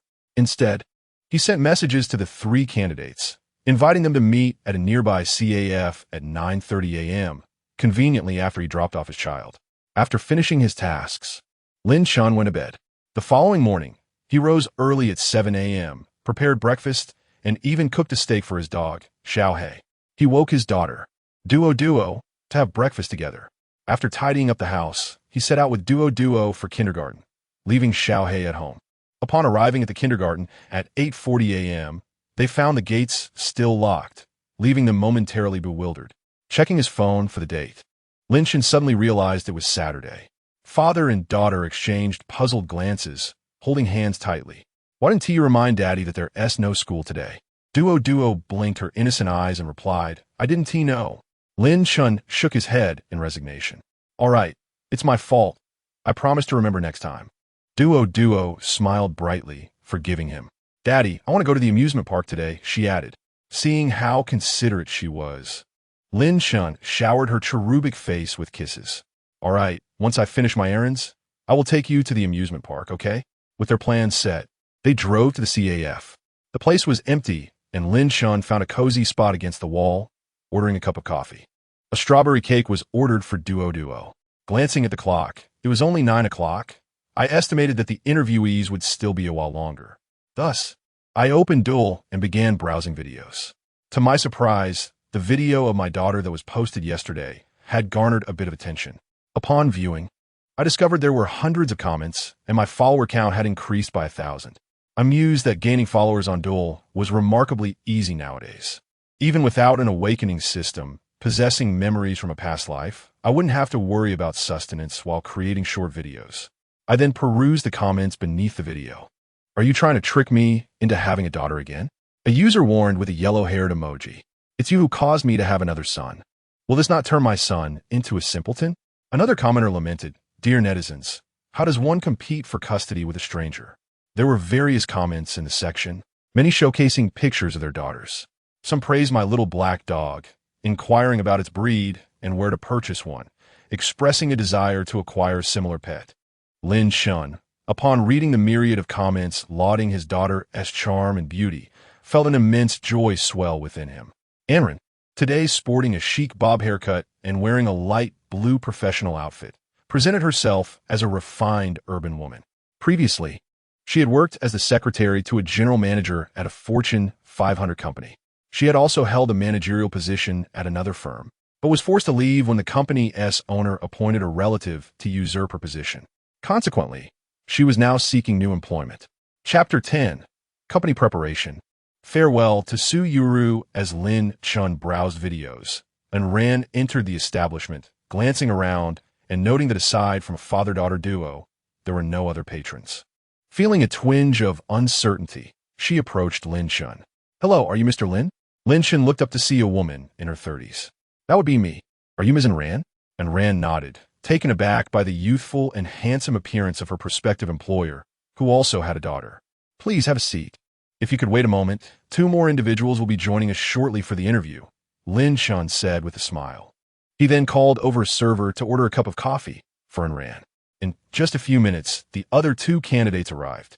After ordering coffee for them, Lin Shun smiled and said, "Shall we begin with some self-introductions? Please share a bit about your previous experiences." The 3 candidates took turns introducing themselves.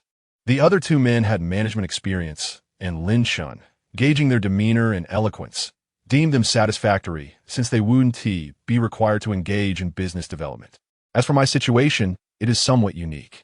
I am planning to establish 2 companies, one for the procurement of food, meat, daily necessities, and the other a technology firm.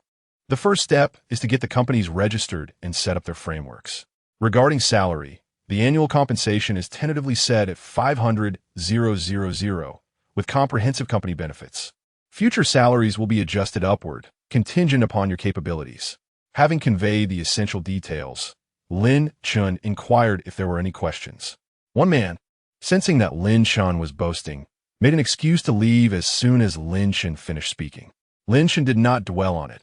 Everyone has their own aspirations. Now, only Ran and the remaining candidate, Chen Yuan, were left. From their introductions, Lin Shun learned that Ran was 30 years old, while Chen Yuan was 35. Ran pondered for a moment before asking, "Mr. Lin, may I inquire about the specific focus of our technology company?" Lin Shun glanced at her and replied, "We plan to develop batteries and software, particularly in the realm of voice assistance." He considered that once the artificial intelligence deal with Soren was completed, developing software would indeed be a straightforward task. "You need not worry about the battery and software aspects. We have a dedicated research and development team, and we are nearly ready for market launch. Are there any other questions?" Both candidates shook their heads, signaling that they had none. "Since there are no further inquiries, Ran, you will initially be responsible for the registration of both companies and the search for office spaces. Chen Yuan, you will oversee the procurement of materials. We will hire additional staff once the companies are registered. Are you ready to commence work from now?" "Yes. Yes. Let us exchange WeChat contacts. For any matters, we can communicate via phone or WeChat," Lin Shun concluded, sharing his phone number. After adding the 2 to his WeChat, he transferred 10,000 yuan to each of them. The 2 individuals exchanged surprised glances. This sum of 10,000 yuan is considered public funds, and whatever is spent will be deducted accordingly. Lin Shun could discern their thoughts from their expressions. "Rest assured, I am not a miser, nor do I worry that you might abscond with this amount. Ultimately, the only loss would be yours, as following me will yield far greater rewards in the future. Once Chen Yuan finalizes the materials, he will call me, and I will handle the payment." I sent them the necessary information via WeChat. After a few final instructions, the 2 set off to complete their tasks. Lin Shun did not linger in the CF for long. He took Duo to a nearby gift shop, purchased a gift box, and then returned to his vehicle. He retrieved the ocean heart from the system space, placing it into the newly acquired gift box. He then drove to the largest auction house in Rongqing, operated by the prestigious Dingxing Group. Upon arriving at the front desk, Lin Shun inquired, "Hello, I'd like to auction something. Is the person in charge available?" The receptionist, upon seeing a handsome gentleman, greeted him with a warm smile. It was only after stepping away from the front desk that she noticed the young girl holding his hand. "Wow, is this your daughter? You look so young. I can't believe she has already grown up. She is adorable." Lin Shun smiled and nodded, "Thank you." The receptionist replied, "Sir, please wait in our reception room. I will inform the manager." She led Lin Shun to the reception area. After pouring him a cup of tea, she closed the door behind her. Lin Shun sat on the sofa, curiously surveying his surroundings. The decor of the reception room was elegant and tasteful, exuding a sense of sophistication. A short while later, the sound of high heels echoed from a distance. The door to the reception room swung open to reveal an elderly gentleman accompanied by a striking woman clad in a V-neck, ultra-short black dress, perfectly accentuating her slender waist with matching black high heels. The all-black ensemble highlighted her stunning legs, paired with an alluring gaze, reminiscent of a captivating black rose in the urban landscape, radiating the formidable aura of a businesswoman. Duo gazed at the entering figure and exclaimed, "Pretty sister." Lin Chun was equally taken aback, exclaiming, "It's you?" The newcomer was none other than Su Yuru, the woman who had previously caused him to end up in a hospital. Su Yuru, surprised to see Lin Chun and Duo, remarked, "Mr. Lin, what a coincidence. I didn't expect to see you here." Lin Chun chuckled. "Indeed, quite the coincidence. I had no idea you worked here, especially in such a prominent role." "Yes. My father encouraged me to gain some experience here." "Your father? This company wouldn't happen to belong to your family, would it?" Su Yuru nodded with a smile, choosing not to elaborate further. Lin Chun was now truly astonished. Dingxing Auction House was a subsidiary of Dingxing Group. Could it be that Su Yuru's father was the chairman of the group? He never anticipated that the person who had collided with him was actually a wealthy heiress, which explained her casual generosity of 50,000 yuan. "May I ask what you intend to auction, Mr. Lin?" Su Yuru inquired. As she recalled, Lin Chun did not strike her as particularly affluent, as evidenced by his previous job delivering takeout. Lin Chun smiled gently as he presented a beautifully wrapped gift box to Su Yuru. Upon receiving it, Su Yuru opened the box, her eyes widening in astonishment at the sight of a captivating blue gemstone necklace that radiated an enchanting glow. Although she possessed an array of luxurious jewelry herself, the presence of this ocean star left her utterly speechless. She handed the necklace to the elderly gentleman beside her. "Uncle Chun, please take a look." The elderly man, Chun Tianda, was the chief appraiser at Dingxing Auction House. As he examined the ocean heart necklace, he too was filled with excitement. He recalled a similar piece that had been auctioned domestically, albeit slightly smaller, which fetched an astounding 300 million. With the Dingxing auction event just days away, he recognized that this necklace could undoubtedly serve as the crowning jewel of the auction, elevating Dingxing's prestige and national recognition. With fervor in his gaze, Chun Tianda turned to Lin Chun. "My young friend, you must entrust this necklace to us at Dingxing Auction. I assure you, the auction price will be remarkable. I will personally waive your auction fees. What do you say?" Lin Chun considered the prospect of no auction fees while still making a profit. How could he refuse? "Very well. Since I am acquainted with Miss Su, let us proceed with the auction at your esteemed house." He then finalized the contract with Su Yuru. Once their business was concluded, Lin Chun prepared to take his leave, saying, Duo, bid farewell to your sister." "Goodbye, beautiful sister." Duo waved her small hand. Su Yuru had the inclination to inquire about the origin of the necklace, but hesitated, respecting the boundaries of personal privacy. She ultimately escorted Lin Chun out of the company. Watching his retreating figure, her curiosity about him piqued. Chapter 11. Duoduo's playmates Lin Chun returned to the car and, glancing at the time, noted that noon was fast approaching. He initially intended to find a restaurant for lunch before taking Duo to the amusement park. However, considering that Xiaohei was at home, he decided to buy groceries and prepare a meal instead. He contemplated the necessity of moving to a new house and hiring a nanny. Otherwise, there would be times when he would be away, leaving Xiaohei hungry. Upon arriving at the market, he embarked on a substantial shopping spree, purchasing an abundance of beef and lamb, specifically for Xiaohei. As soon as he returned home, Xiaohei wagged his tail and came to greet him. Duo joyfully lifted Xiaohei and affectionately stroked his head. "Have you been a good boy at home?" Lin Chun encouraged Duo to play with Xiaohei while he retreated to the kitchen to prepare dinner. After enjoying their meal, he and the little girl indulged in a brief afternoon nap. When they awoke, it was already 1:30 p.m. He drove Duo and Xiaohei to Huaxi Park, where an amusement area awaited. Together, they explored the carousel, small airplanes, and miniature trains, capturing numerous videos and photos of the delightful moments, which he promptly shared on the Dole platform, celebrating the beauty of life. Noticing that they still had ample time, he allowed Duo to lead Xiaohei to a nearby grassy lawn to play. The weather was splendid, and many people were sprawled on blankets, basking in the sun. Removing Xiaohei's leash, he observed the dog's curiosity as it encountered this new environment for the first time, its excitement palpable, bouncing around on the grass. Xiaohei was chased by Duo, whose delicate face radiated joy. Lin Shun took out his phone to capture this beautiful scene. As they played, Duo suddenly spotted a familiar figure and dashed over, exclaiming in delight, "Gu Zishi, is that you? Are you here play too?" Gu Zishi looked up and beckoned Duo. "Come and play." Gu Zishi was a cherished friend Lin Duo had met in kindergarten. Noticing Xiao Hei beside Duo, she inquired, "Is this your little dog?" "Yes." "Isn't he adorable?" "His name is Xiao Hei." "Absolutely. May I pet him?" Hearing her friend compliment Xiao Hei, Duo's face lit up with happiness as she declared, "Xiao Hei is very well behaved." She then scooped him up for Gu Zishi to pet. With great care, Gu Zishi gently stroked Xiao Hei's head. When the dog licked her hand without biting, she felt reassured. Thus, the three little ones began to play together. Nearby, Gu Zishi's mother, a stunning woman in her 30s, smiled as she watched them. Meanwhile, Lin Shun, while filming, received a sudden phone call from Iran. The company has been registered and is progressing swiftly. Tomorrow, we'll go to view the office building. That sounds good. Let's aim for a pleasant office environment. He appreciated Iran's efficiency, exchanged a few more words, and ended the call.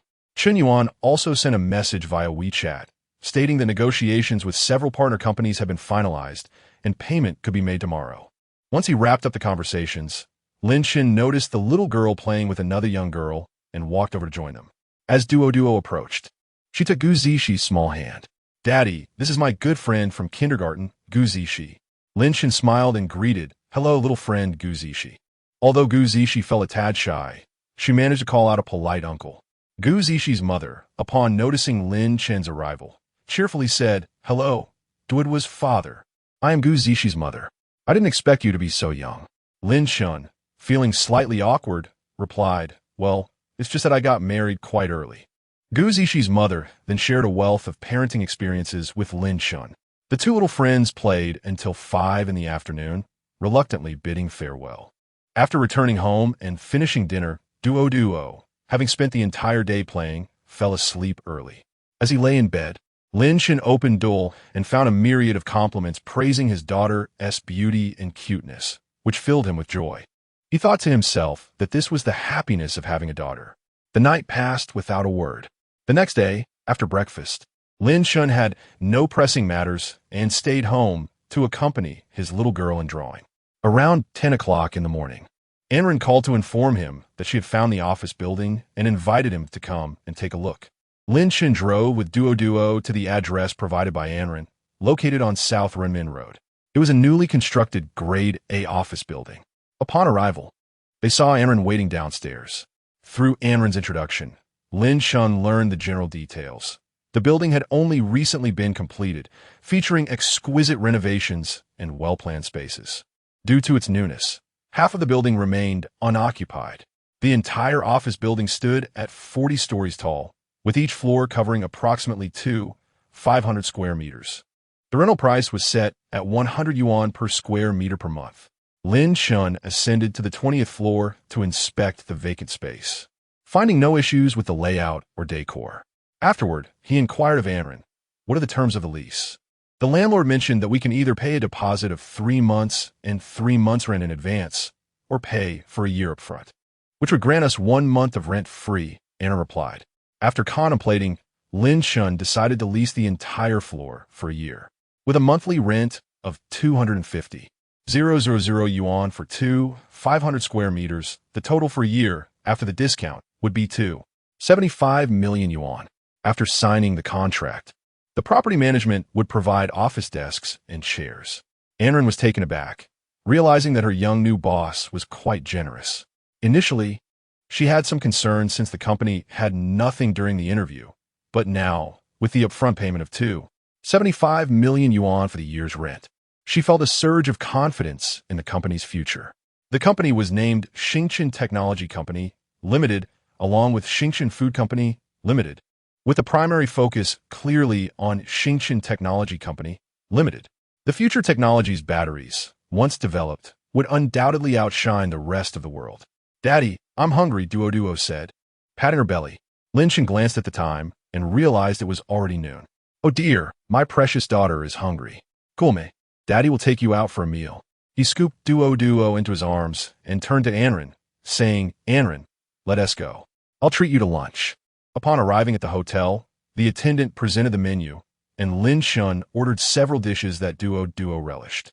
He then handed the menu to Anran, encouraging her to choose whatever she fancied. Anran quickly waved her hand, insisting, "I'm fine with anything. Just order without hesitation. I'm not one for many formalities." She casually selected a few dishes and returned the menu to the server. Lin Shun smiled, remarking, "You are now the manager of Xingchen Technology. As the company is in its nascent stage, it's crucial for you to be attentive. The first step is to recruit personnel." And Rand was taken aback by the sudden elevation to the managerial role and promptly assured, "Thank you, Lin. I will exert my utmost effort to live up to your trust." Observing in Rand's earnest demeanor, Lin Chen chuckled softly. "There's no need for such seriousness. I'm quite easygoing." After finishing their lunch, Rand took her leave to attend to company matters. Chun Yuan, responsible for procurement, also called, confirming that all payments will be settled that afternoon. Thus, the day swiftly passed. By the time Lin Chen returned home, it was already 4 p.m., and he felt a pang of guilt for his poor little black dog, who had gone hungry again at noon. Apologizing softly, he hastily prepared a steak for it. After attending to this, he noticed Duo engrossed in a cartoon. Suddenly, Lin Chun's phone rang. "Hello, Lin Chun, this is Su Yuru." "Hello, Miss Su. What can I do for you?" "The auction is tomorrow. I was wondering if you would like to come and have a look." Lin Chun pondered for a moment before responding, "Yes, that sounds good. I have no other plans for tomorrow, so I might as well drop by." After confirming the time, they concluded the call. Chapter 12, Cultivation Techniques, and attending the auction as Su Yuro listened to the dial tone after the call ended. A flicker of doubt crossed her mind. Had she perhaps become less attractive? Typically, the young men she interacted with would eagerly seek to engage her in conversation. As long as she didn't hang up, they would go to great lengths to find topics to discuss. If it weren't for the fact that Lin Chen already had a child, she might have questioned his capabilities. Were he aware of her thoughts? He might jestingly invite her to test his abilities. Lin Chen, having lived 2 lives, possessed a rather carefree disposition. He was not the type to fawn over beautiful women. Moreover, his current focus was solely on his daughter, Duo. Coupled with the complexities surrounding his ex-wife, women had become a source of trouble in Lin Chen's eyes. After ending the call, Lin Chen sank into the sofa, mulling over the points he had traded with Yi Qian, which allowed him one more chance at the lottery. The last time, he had drawn a young celestial beast named Xiao He. He wondered if this single draw might yield yet another miracle. His heart raced, and his hands trembled as he recited the words in his mind. System lottery. Before him appeared the familiar spinning wheel, whirling faster and faster.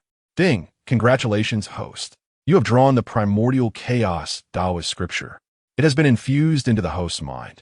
Lin Chen shuddered, feeling as though his intellect was expanding. A vast reservoir of memories poured into his consciousness, leaving him with a throbbing head, his awareness hazy for what felt like 10 minutes before he finally regained his clarity. Upon examining the newfound memories, he discovered that the primordial Taoist scripture encompassed an array of knowledge. The essence of the scripture originated from the chaotic phase at the dawn of the universe, shrouded in mystery and antiquity. It contained various cultivation methods, formations, alchemy, weapon forging, talismans, and other paths of cultivation. This tome recorded the secrets of cultivation, assisting practitioners in comprehending the Tao of immortality during the primordial chaos era. Among its teachings, the chaos scripture stood out as a premier cultivation method across myriad realms, boasting unparalleled speed and efficiency in absorbing spiritual energy, which could also be transformed into any attribute of spiritual energy. To his astonishment, the system had delivered him a remarkable surprise. After organizing his thoughts, Lin Chen crossed his legs to attempt the cultivation of the chaos scripture. However, after half a day of trying, he sensed no response. It seemed that blue star contained not a trace of spiritual energy. Lin Chen felt a tinge of disappointment, but reassured himself that if, in the future, he were to connect with a world of cultivation, he could exchange for spiritual stones, alleviating his sense of urgency. The following morning, after dropping Duo off at kindergarten, he arrived at the Dingxing auction house and presented the electronic invitation that Su Yuro had sent him. He was guided by a charming hostess to a VIP seating area. It wasn't long before the auction officially commenced. Suyuro, elegantly clad in a white professional outfit, graced the stage as the auctioneer. The event began with various small items, including famous calligraphy and paintings, which were swiftly claimed by affluent bidders. There were also numerous jade pieces on offer, and, as Lin Shun beheld the jade, he recalled a novel from his previous life that depicted a world devoid of spiritual energy, where it was said that jade contained spiritual essence. The protagonist had relied on jade to ascend to the pinnacle of existence. Suddenly, a spark of inspiration struck him. He resolved to visit a jade shop after the auction concluded. Gradually, the auction reached its zenith. Soon, the Pisces de Arsistance, the heart of the ocean, was set to make its grand entrance. Ladies and gentlemen, we have now arrived at our final item for bidding, the heart of the ocean. I'm certain many of you have been eagerly anticipating this moment. Without further ado, the starting bid for the heart of the ocean is 100 million, with each subsequent bid not to be less than 100,000. Let the bidding commence. 110 million. 150 million. In no time, the bids soared to 300 million, and the number of bidders gradually dwindled, leaving only 3 participants in the fray. Ultimately, the price reached 380 million, and as silence enveloped the room, Suyuro gently struck the auction hammer, proclaiming, "Congratulations to Mr. Wong for standing out among numerous bidders. The heart of the ocean is now yours." Shortly thereafter, Lin Shun received a notification that Dingxing Auction would transfer 304 million. Suyuro messaged him, explaining that as a private individual auctioning jewelry, he was required to pay a 20% personal income tax on the asset transfer. Upon reading this, Lin Shun could not help but exclaim in disbelief at the exorbitant fee. However, he had no choice. It wasn't yet time for him to abstain from indulgence. After concluding his business, he intended to visit a jade shop to seek out any ethereal energy within the stones. Just as he stepped outside the auction house, he was intercepted by Suyuro, who wished to treat him to dinner in gratitude for his role in elevating Dingxing Auction's reputation with the heart of the ocean. Lin Shun considered this, realizing that a meal would not consume much time, and thus agreed. The two soon arrived at Mingyu Restaurant, where Suyuro instructed the manager, "Please arrange for a private room." The manager, with a hint of trepidation, replied, "Miss Su, I'm afraid all the private rooms are full today." Suyuro frowned slightly at the unwelcome news. Lin Shun promptly suggested, "If there are no private rooms available, let us dine in the main hall." Seeing Lin Chen's practicality, Suyuro acquiesced. Before long, the dishes were served. As it was Lin Chen's first visit, he was enthralled by the sumptuous array of culinary delights laid before him. "Mr. Lin, do try these dishes. The food here is exquisite, and I frequent this place often," she encouraged. "Then I shall not hold back," Lin Chen replied, unabashedly enjoying the feast before him. Observing Lin Chen relish the meal without concern for decorum piqued Suyuro's curiosity, and she inquired, "Mr. Lin, what line of work are you in? How do you end up delivering food?" Lin Chen, unreserved, replied, "Indeed, I was once a delivery driver. Recently, I've come into a bit of fortune." Surprised by his admission, Suyuro probed further, "But where did you acquire the heart of the ocean? This seems more than just a stroke of luck." Lin Chen, gazing in her wide, questioning eyes, smiled gently, a secret. Suyuro, biting her lip in playful frustration, said, "If you choose not to divulge, so be it." She then changed the subject, asking, "Why didn't Duo join us today?" Lin Chen wiped his mouth and explained, "It's Monday. Duo is at kindergarten." Realizing the silliness of her previous question, Suyuro smiled. "Euro, you're here too?" A voice suddenly emerged from beside them. Suyuro furrowed her brows and said, "Where am I? What business is it of yours?" The person before her was none other than her suitor, Yang, the heir of Tongwei Group. The two families had business dealings, yet Suyuro felt no attraction towards Yang and aware of his tumultuous personal life. She found his pursuit of her rather distasteful, which amplified her aversion to this wealthy, second-generation individual. Yang cast an angry glare at Lin Chen, exclaiming, "No wonder you refuse my advances. It is because of this man?" Lin Chen, sensing that the conflict might spill over onto him, wished to avoid becoming an unwitting scapegoat. With a hint of exasperation, he replied, Brother, I am merely a passerby having a meal. If you wish to court a girl, do so properly. There's no need to regard everyone as adversaries. Turning to Su Yuru, he added, let us leave it at that. I have matters to attend to this afternoon. After Lin Chen departed, Su Yuru looked at Yang En and said, are you unwell?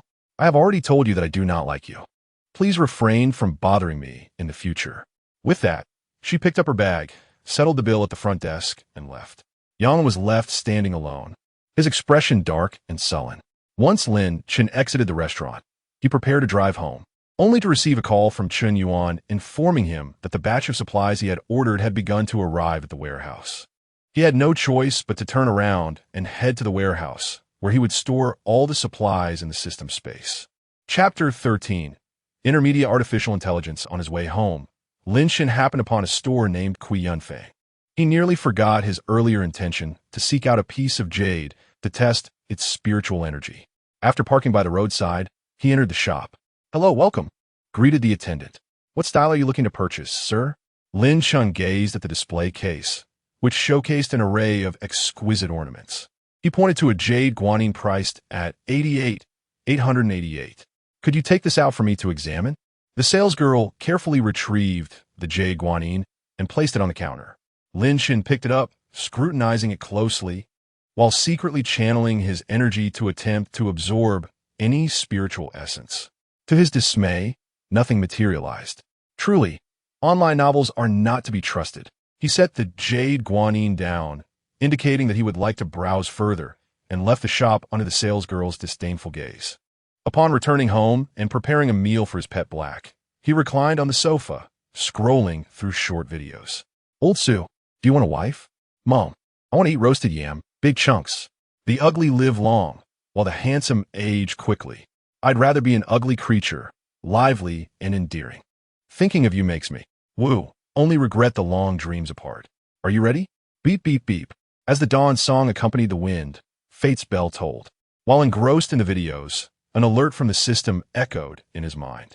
You have a new message. Please check. Opening the interface, he found a message from Yiqian. Lin Chen, our base has merged with another, and now we have nearly 1,000 people. Therefore, please prepare 200 tons of various supplies next time. Sure, no problem, Lin Chen replied. Yiqian continued. This base has a laboratory where a professor has developed a genetic serum using zombie crystal cores. It can enhance genes, strengthen the body, and has no side effects. Currently, the quantity is limited, but I can provide you with 5 doses for now. Upon hearing about the genetic serum, Lin Chen felt a surge of excitement. Who among those familiar with novels wouldn't know of such a serum? What is the extent of enhancement possible with the genetic serum? Approximately 5 times the human limit. Ye Yin responded. 5 times is quite remarkable. Since it is derived from the zombie crystal cores, does that mean you cultivate your abilities using the same cores? Exactly. Why do you ask? Please remember to prepare some zombie crystal cores for me during our next transaction. I wish to conduct an experiment. Before long, Yiqian replied, we have plenty of crystal cores, no problem.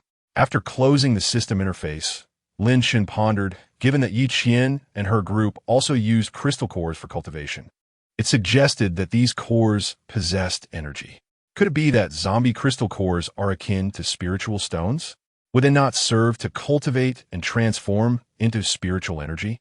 With this thought, Lin Chen felt an exhilaration surpassing that of the genetic serum.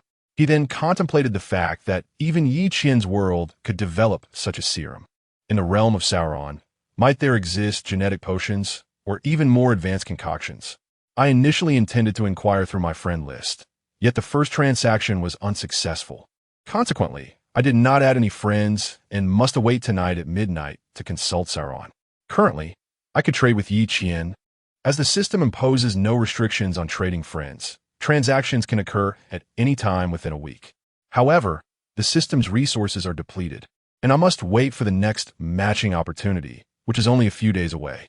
After watching videos for a while, I glanced at the time and set off to the kindergarten to pick up Duo from school. Upon arriving and parking, I noticed Guzishi's mother at the entrance.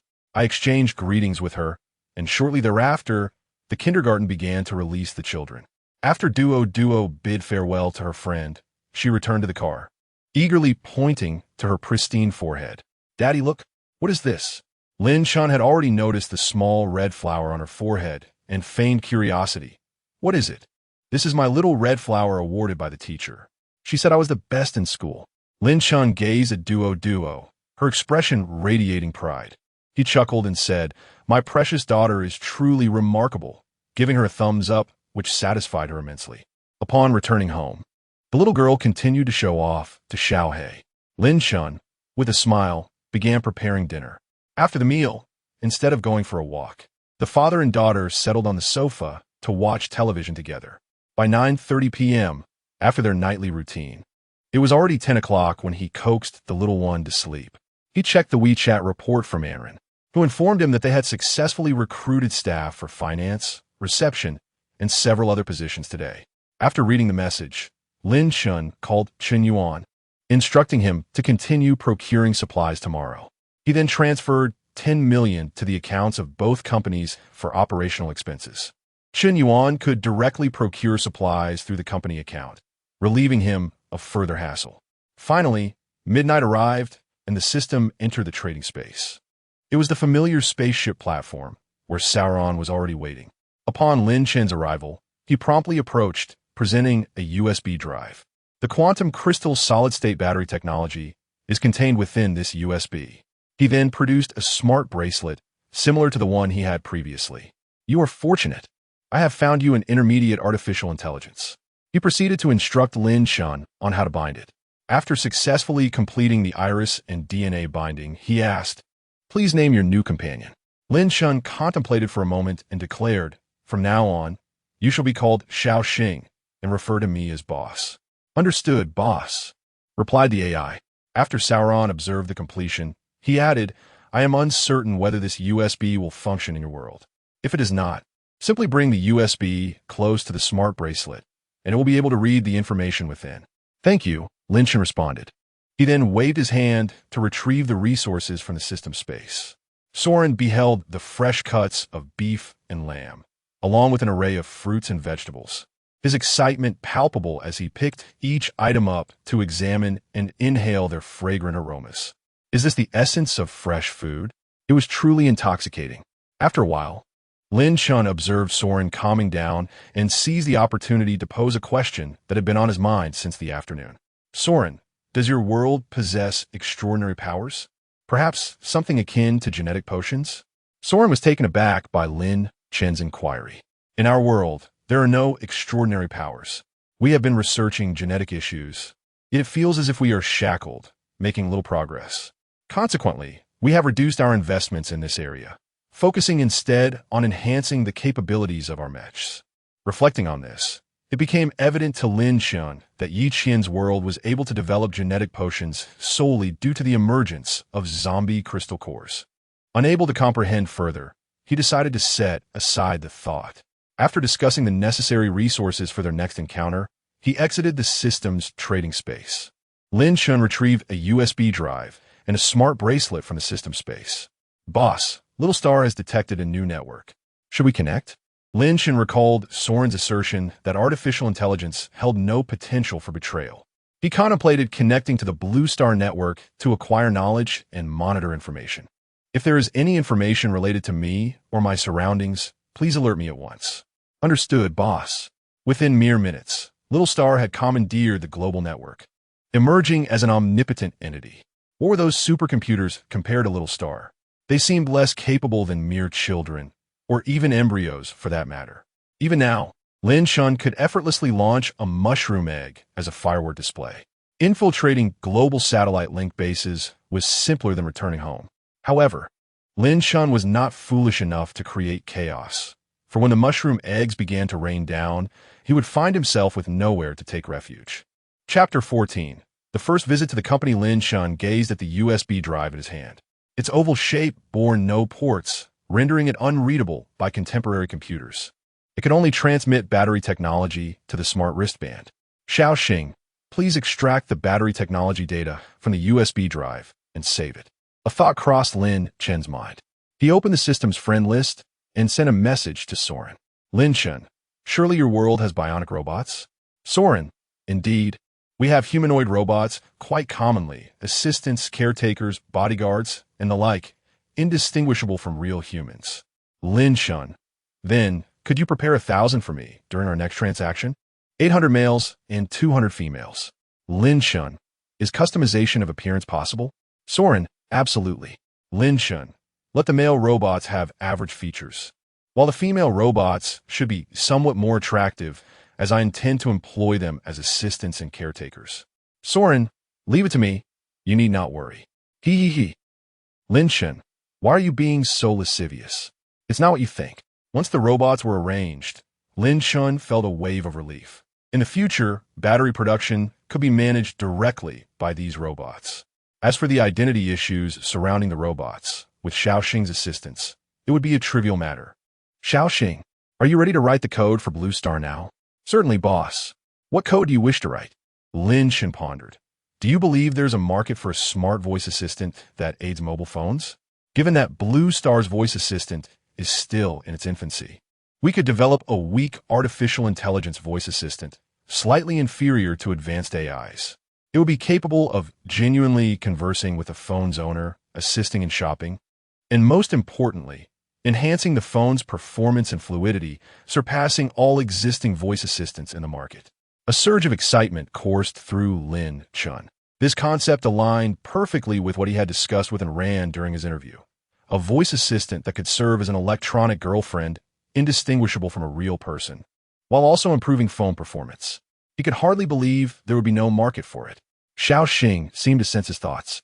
Boss, according to the data, approximately 50 of the global population owns a smartphone, totaling nearly 4 billion people. In Long Country alone, close to 1 billion individuals are utilizing smartphones. Such staggering numbers. Lin Shun was taken aback by the statistics. Even if merely 1/10 of the global population engaged with it, that would still amount to 400 million users. With a monthly fee of 20 yuan per person, that translates to 8 billion yuan, over 900 billion annually. The best part is their minimal maintenance costs. How long will it take to develop? Just 5 minutes. There is no need to purchase servers. I only need to allocate a tiny fraction of computing power to accommodate simultaneous global users. Xiaoxing's confident voice emanated from the smart wristband. Very well. Proceed with the development. Registered under the name Xingxin Technology Company, Limited. The software will be called Xingxin Voice Assistant. As Lin Shun reclined on his bed, he contemplated the multitude of recent matters. Launching the software, producing batteries, and acquiring a factory. The necessity of purchasing a home loomed over him. Yet he decided to cast aside such thoughts for the moment and seek solace in slumber, promising himself to address it upon the morrow. The following morning, while partaking in breakfast, Lin Shun activated his latest smartphone, a model adorned with cutting-edge features. He noticed the installation of the Stellar Voice Assistant, a software characterized by its sci-fi-inspired blue icon. Upon configuring the application, a whimsical cartoon avatar appeared on the screen. This charming figure could be customized by uploading personal photographs. Thereby crafting a desired cartoon persona. After experimenting with various inquiries and operating the device effortlessly, he found no obstacles in its functionality. The software employed iris recognition, voice, and fingerprint binding, ensuring that only the authorized user could access it. With a mere size of 1 megabyte, its development language did not belong to Blue Star, rendering it impervious to hacking and thus decidedly secure. The application operated on a subscription model, offering 3 days of complimentary use, followed by a monthly fee of 20 yuan or an annual package priced at 200 yuan, allowing for extensive sharing across major software platforms, including international distribution. Although it could be directly installed on all mobile devices worldwide, such an action would undoubtedly incite global chaos, resulting in considerable amusement. After escorting the avatar to school, Lin Shun drove to his workplace. Ascending to the 20th floor via the elevator, he was greeted by the company's signage upon exiting. The shining silver design exuded a futuristic aesthetic, which greatly pleased him. Approaching the reception desk, he was met with the receptionist's prompt words. "You are here for an interview. Aren't you? Please take a seat, and we will call you shortly." Lin Shun chuckled awkwardly. Feeling somewhat out of place, as the employees were unfamiliar with him on his inaugural visit. He refrained from further conversation and phoned and ran to inform her of his arrival at the company entrance. Moments later, she hurriedly arrived, apologizing profusely. "I'm so sorry. The receptionist didn't recognize you. Allow me to show you around the office." The receptionist, taken aback, cast a worried glance at Lin Shun, silently fretting about having mistaken the boss for an interviewee and fearing potential repercussions. Lin Shun, noticing her distress, smiled reassuringly. "Do not be alarmed. It is entirely normal for me to be unrecognized on my first visit. There is no need for any pressure. Just focus on your work." He then invited and ran to lead the tour of the office. They explored various departments, which had recently begun to recruit a handful of employees. Upon entering the boss's office, the remaining staff, having little to occupy their time, were engaged in hushed conversations about Lin Shun. "Wow, I didn't expect our boss to be so young and handsome. I wonder if he has a girlfriend." "Stop dreaming, you hopeless romantic." As Lin Shun stepped into his office, he was greeted by an abundance of natural light streaming through expansive floor-to-ceiling windows, offering a splendid view of the cityscape. To one side was a leisure area furnished with light brown sofas, armchairs, and a wooden coffee table, complete with a tea set. The opposite side housed the workspace, featuring a deep brown desk accompanied by 2 chairs, upon which lay a computer and various office supplies. A full wall of bookshelves adorned the back of the office, complemented by a circular decorative painting and another framed artwork, while verdant plants added a touch of nature to the overall layout, which exuded comfort and elegance. Lin Shun nodded in satisfaction, listening to Enrant's report on the company's progress over the past 2 days, noting that the total number of employees across departments had now exceeded 30, with ongoing recruitment efforts in place. Furthermore, "Lin, I require you to draft the employee salary structure. Currently, my recruitment is based on the average industry wages." Lin Shun, seated in the executive chair, pondered for a moment while stroking his chin. The base salary for employees should be set at 50 above the industry average, with performance bonuses aligned with the highest standards in the sector. Additionally, comprehensive social insurance and housing funds must be included, with an 8-hour workday and overtime compensated accordingly. Furthermore, I suggest categorizing employees into levels, ranging from 1 to 10, where newcomers start at level 1, with performance evaluations every 6 months. You may take your time to contemplate the specific regulations.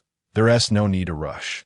After a brief pause, Lin Shun continued, stating that the immediate priority is to fill all positions, and for management and technical talent, headhunters can be utilized to recruit from larger companies. Secondly, a new product, the Star Voice Assistant, will launch at noon today. I have already sent the installation package to you via WeChat. Please install it and allow the assistant to introduce its detailed features. Allocate some funds for promoting it across major platforms and short videos.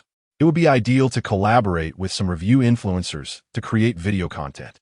Thirdly, please investigate whether there are any large battery factories in the vicinity of Rongqing that could be acquired, preferably those that can achieve full automation. After hearing Lin Chen's directives, Enren felt somewhat overwhelmed. With several sudden tasks and being the sole member of the management team, it was quite a lot to handle. Returning to her office, she opened the installation package sent by Lin Shun. Once the software was installed, she accessed the settings panel and bound various information. She proceeded to inquire, "Xiaoxing, Master, I am here. Please introduce your functionalities." "Certainly, Master." Chapter 15. Foreclosure Properties. A call from a brother. Upon hearing Xiaoxing's self-introduction, Enren was astounded. She had not anticipated that her boss could produce such an impressive voice assistant. After using it for a short while, she developed a fondness for this assistant, which could also aid her in managing work-related tasks. Subsequently, she instructed that everyone in the company download the Xingchen voice assistant. Moreover, she had the new media department thoroughly explore the software and create several promotional videos to be disseminated across the company's official platforms. They also enlisted prominent reviewers to produce promotional content. In the office, Lin Shun contemplated the prospect of purchasing a property. With approximately 300 million in hand, he felt no urgency. "Xiaoxing, please assist me in locating any villas for sale in the city, ideally within close proximity to Duoduo's school." "Certainly, boss." "Boss, I have found the villa district nearest to Duoduo. situated in Jinlin Peninsula and Chaodang Jichuan, with a notably pleasant environment, adjacent to the Du Fu Thatch Cottage and Huashi Park. Although there are currently no villas available for sale, there is one villa in Jinlin Peninsula undergoing foreclosure, which has come to auction due to the downfall of a major corrupt official. Based on past auction prices in Jinlin Peninsula, which hover around 60,000 per square meter, this villa, with an interior area of 550 square meters, should be valued at approximately 33 million. Considering various other factors, it could be acquired for under 80 million. Lin Chun was well aware of the other factors Xiaoxing referenced. Only those with wealth or power could secure a property in such a coveted area, with nearly no vacancies available. Had it not been for someone else's downfall, he would not even have qualified to purchase a property there. Very well, keep a close watch on this matter. He then reminisced about his past life when numerous AI models flourished online, such as GPT and DeepSeek, sharing an overview of these with Xiaoxing. The original GPT was likely still under development. Now, he envisioned a comprehensive AI system, Xingqian AI, that would integrate AI workflows, image generation, video creation, text production, and more. Xingqian AI would surpass the capabilities of those previous AIs, eliminating the need to seek out various tools for different tasks, such as creating graphics or videos. Lin Chun aimed to consolidate everything into one singular entity, the Xingqian AI. Xiaoxing, being an intermediate-level AI, surpassed those large models by a significant margin. No problem, boss. This is as straightforward as the Xingqian voice assistant. Lin Chun planned to unveil Xingqian AI after the voice assistant gained popularity, as it promised even greater profitability through memberships, API access, data services, corporate customization, and advertising fees, among numerous other avenues. Having finalized his thoughts, he swiveled in his office chair to gaze at the bustling cityscape. His musings were abruptly interrupted by the ringing of his phone. To his surprise, the caller was Zhang Wei. Zhang Wei had been a good friend of the original owner since childhood, sharing academic journeys from primary school through university. He had provided substantial assistance in the past, yet they had not connected since Lin Chun arrived in this world. Given their camaraderie, it seemed appropriate to lend a hand. Upon answering the call, Zhang Wei's distinctive boisterous voice resonated through the line. The son had not been in contact for several days, prompting a playful inquiry from Lin Chun. "Do you miss your father? Go away." When asked what prompted him to call, the son explained, "The class monitor mentioned in the group that we haven't gathered since graduation. I saw you hadn't replied, so I thought I'd call and check." Lin Chun opened the previously muted university group chat and noticed an overwhelming number of unread messages. "I want to bring my girlfriend, but I have no time. It feels like after a few years in society, reunions with old classmates are just pretentious displays of social status. I have no interest in such superficial interactions," he remarked. "I knew you wouldn't go, given your character," Lin Chun replied, recalling that Zhang Wei's family owned a battery factory. How is their battery factory faring these days? "What can I say? Every industry is competitive now," Zhang Wei replied. "Your father has recently struck it rich and is prepared to lend you a hand. Where are you now? Come on my company for a chat." Lin Chun teased. "My wife and I are shopping on Chuanxi Road. You become wealthy?" "I find that hard to believe," Zhang Wei responded. Lin Chun, not wanting to prolong the conversation, said, "I'm near Renmin South Road. Chuanxi Road is quite close. I'll send you the exact location via WeChat, so hurry up." He then hung up. Zhang Wei, momentarily taken aback by the abrupt end of the call, glanced at the location on his phone, realizing it was not the address where Lin Chun previously worked. His wife, Chun Yin, stood beside him and noticed his silence. "What's wrong?" she asked. Zhang Wei turned to her and recounted the details of the call, expressing his surprise. She understood how challenging it had been for Lin Chun to raise a child alone. "Let's just go see for ourselves," she suggested. The couple then drove to the office building of Xingqian Company and entered through the property management office to the elevator.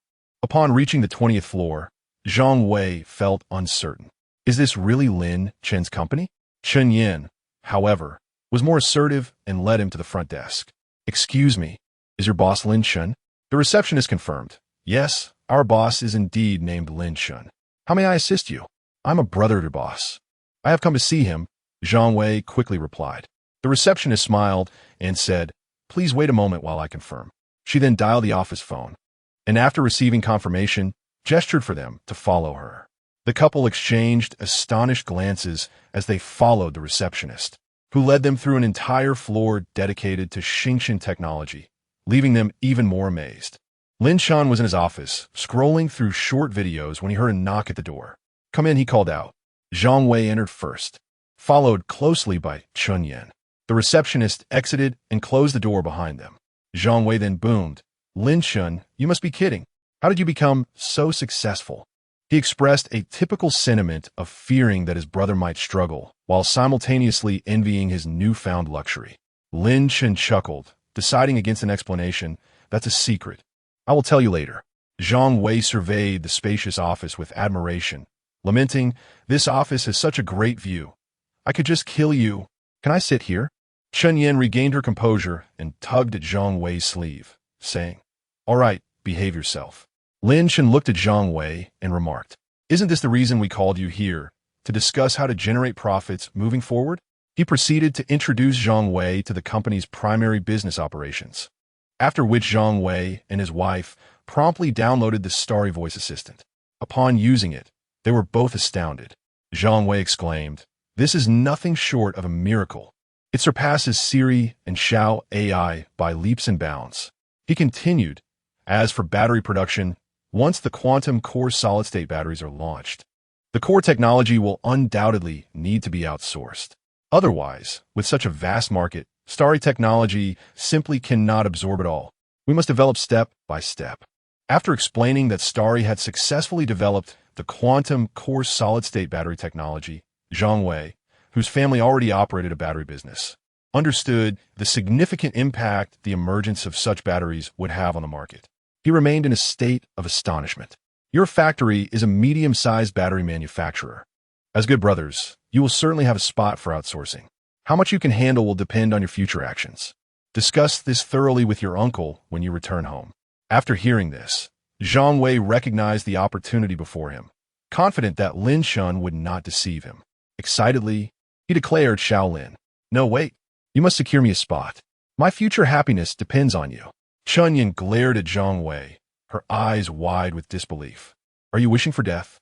What do you mean by your future happiness? Am I not enough for you now?" Zhang Wei, sensing his wife's impending wrath, swallowed hard and replied, "Darling, you misunderstood. I meant our future happiness." "Haha, right, Shaolin?" Lin Shan ignored him, watching the couple bicker for a moment. Chun Yan then inquired, "Why Haven T, I seen Duo Duo." "Duo Duo has started kindergarten," Lin Shan responded. Chun Yan chuckled. "It's indeed time for her to go. I wonder if Xiao Yaqi regrets it now that she knows you're making money." Lin Shan sighed. "Why should I care if she regrets it? We're divorced anyway." Chun Yan's eyes began to sparkle as she asked, "Why haven't you found someone in all this time? Would you like me to help introduce someone?" Chapter 16. Acquiring the villa and moving in with your current circumstances, finding a place should be quite effortless. Lin Chun hastily waved his hand. "Please do not worry about it. I'm not considering such matters at the moment." "Very well," Chun Yan replied somewhat disinterestedly. Zhang Wei glanced at the time and urged Lin Chun to step outside. "Let us go eat. Today we must treat this affluent friend generously. Do not pull me along. I can treat you if that is acceptable," Lin Chun replied with a hint of exasperation. During lunch, Lin Chun treated Zhang Wei and his wife to a lavish feast. After bidding farewell to Wei Ge, he returned to the office for a brief rest. Shortly thereafter, Xiao Xing delivered delightful news. The villa had been successfully acquired for a total of 69 million yuan, and the transfer could be processed immediately. Lin Chun felt a surge of joy. He would finally possess his own home. With the afternoon free, he requested Xiao Xing to compile and print the necessary documents for the transfer. After dedicating 2 hours to complete the task, Lin Chun drove to the Jinlin Peninsula community and arranged the paperwork with the property management. Upon entering the community, he was greeted by lush greenery. The villa featured a modest garden of over 300 square meters and a swimming pool, adorned with several flourishing trees. As Lin Chun stepped inside the villa, he was captivated by the soaring living room, where the crystal chandelier sparkled like a constellation of stars, exuding an air of opulence. To the left of the living room, a cream-colored leather sofa formed a semicircle around a marble coffee table, radiating elegance. attributes Lin Chen greatly admired. Opposite the sofa, a grand floor-to-ceiling window offered ample natural light, framing the picturesque view of the garden. Ascending the wooden staircase to the second floor, Lin Chen discovered the master suite at the end of the corridor, occupying an enviable position. The spacious room boasted a separate walk-in closet and a generously sized bathroom, which featured a distinct wet and dry separation, along with a large bathtub. At the center of the bedroom lay an oversized bed with an exceptionally soft mattress, the brand unknown to Lin Chen, yet undeniably plush. The outdoor balcony, equipped with a couple of soft cushions on a rocking chair, provided an ideal spot for reading, sipping tea, and savoring leisurely moments. The secondary bedrooms flanked either side of the corridor, each uniquely styled yet all exuding warmth and comfort. One room, predominantly in soft blue tones, was adorned with minimalist wooden furniture, evoking a sense of tranquility. The other, bursting with playful charm, boasted colorful decorations and an adorable children's bed. Lin Chen decided to reserve this room for Duo. Venturing into the basement, Lin Chen found it ingeniously transformed into a recreational area. One side featured a fully equipped home theater, with plush sofas accommodating multiple viewers. The opposite side was furnished with a billiards table and a bar. Lin Chen was thoroughly pleased with the overall design and could tell that the villa had been recently renovated. The previous owner likely had not had the chance to reside there for certain reasons. It was ready for immediate occupancy. Xiaoxing, please find a few housekeepers online to tidy up, Lin Chen said, as he prepared to move in that very night. Afterward, he ventured to the market for a substantial purchase of daily necessities. He then returned to his old neighborhood, collecting useful items into the system space. Carrying Little Black, he descended the stairs and shared the news of his modest fortune and relocation with the elderly Guo Baoquan. Though surprised, the old gentleman did not probe further. After promising to frequently bring Duo to see him, Lin Chen finally allowed her to leave. They waited a while at the kindergarten until Duo was dismissed. Observing Duo bid farewell to Gu Zishi, he took her back to the car. The little girl, surprised to see the small black dog inside, curiously asked Lin Chen, "Daddy, why did you bring Xiaohei to pick me up? Does Xiaohei miss me?" Giggling, she embraced the dog. Lin Chen smiled and replied, "We're moving to a new home tonight. Of course, Xiaohei has to come along." "A new home? Where's Daddy's new home?" she inquired. "It's not far from your kindergarten. We'll be there shortly." After parking in the underground garage, he led Duo to their new residence. The housekeeper had already tidied up the villa. Upon entering, the little girl was astonished, exclaiming, "Wow, Daddy, it's so big and tall. Is this really our new home?" Lin Chen affectionately patted Duo's head, saying, "Yes, this will be our home from now on. Do you like it?" "Daddy, I love it. Thank you." With that, she pouted her lips and planted a kiss on Lin Chen's cheek. After letting Duo and Xiaohei play, Lin Chen began to unpack supplies from the system space. Once he had arranged the room, he moved to the kitchen to unpack the cookware and store the ingredients in the refrigerator. Feeling quite fatigued, he realized that the robotic housekeeper wouldn't arrive for a few more days. After tidying up, Lin Chen started preparing dinner. While he was busy in the kitchen, Duo played a game of chase with Xiaohei in the garden. Suddenly, she spotted a striking figure passing by outside the fence. With excitement, she waved her little hand, shouting, pretty sister, pretty sister." Hearing the somewhat familiar voice, Su Yuru turned around and was surprised to see Duo bouncing in the garden, waving at her. Duo? She asked in astonishment. Duo leaned against the fence, calling out, "Pretty sister, what are you doing here?" Su Yuru gently replied, "Because I live right next door." She then asked Duo, "Why are you here?" "This is my home now. Daddy moved here today," Duo explained. Su Yuru had not anticipated that Lin Chen would buy a house so close to her.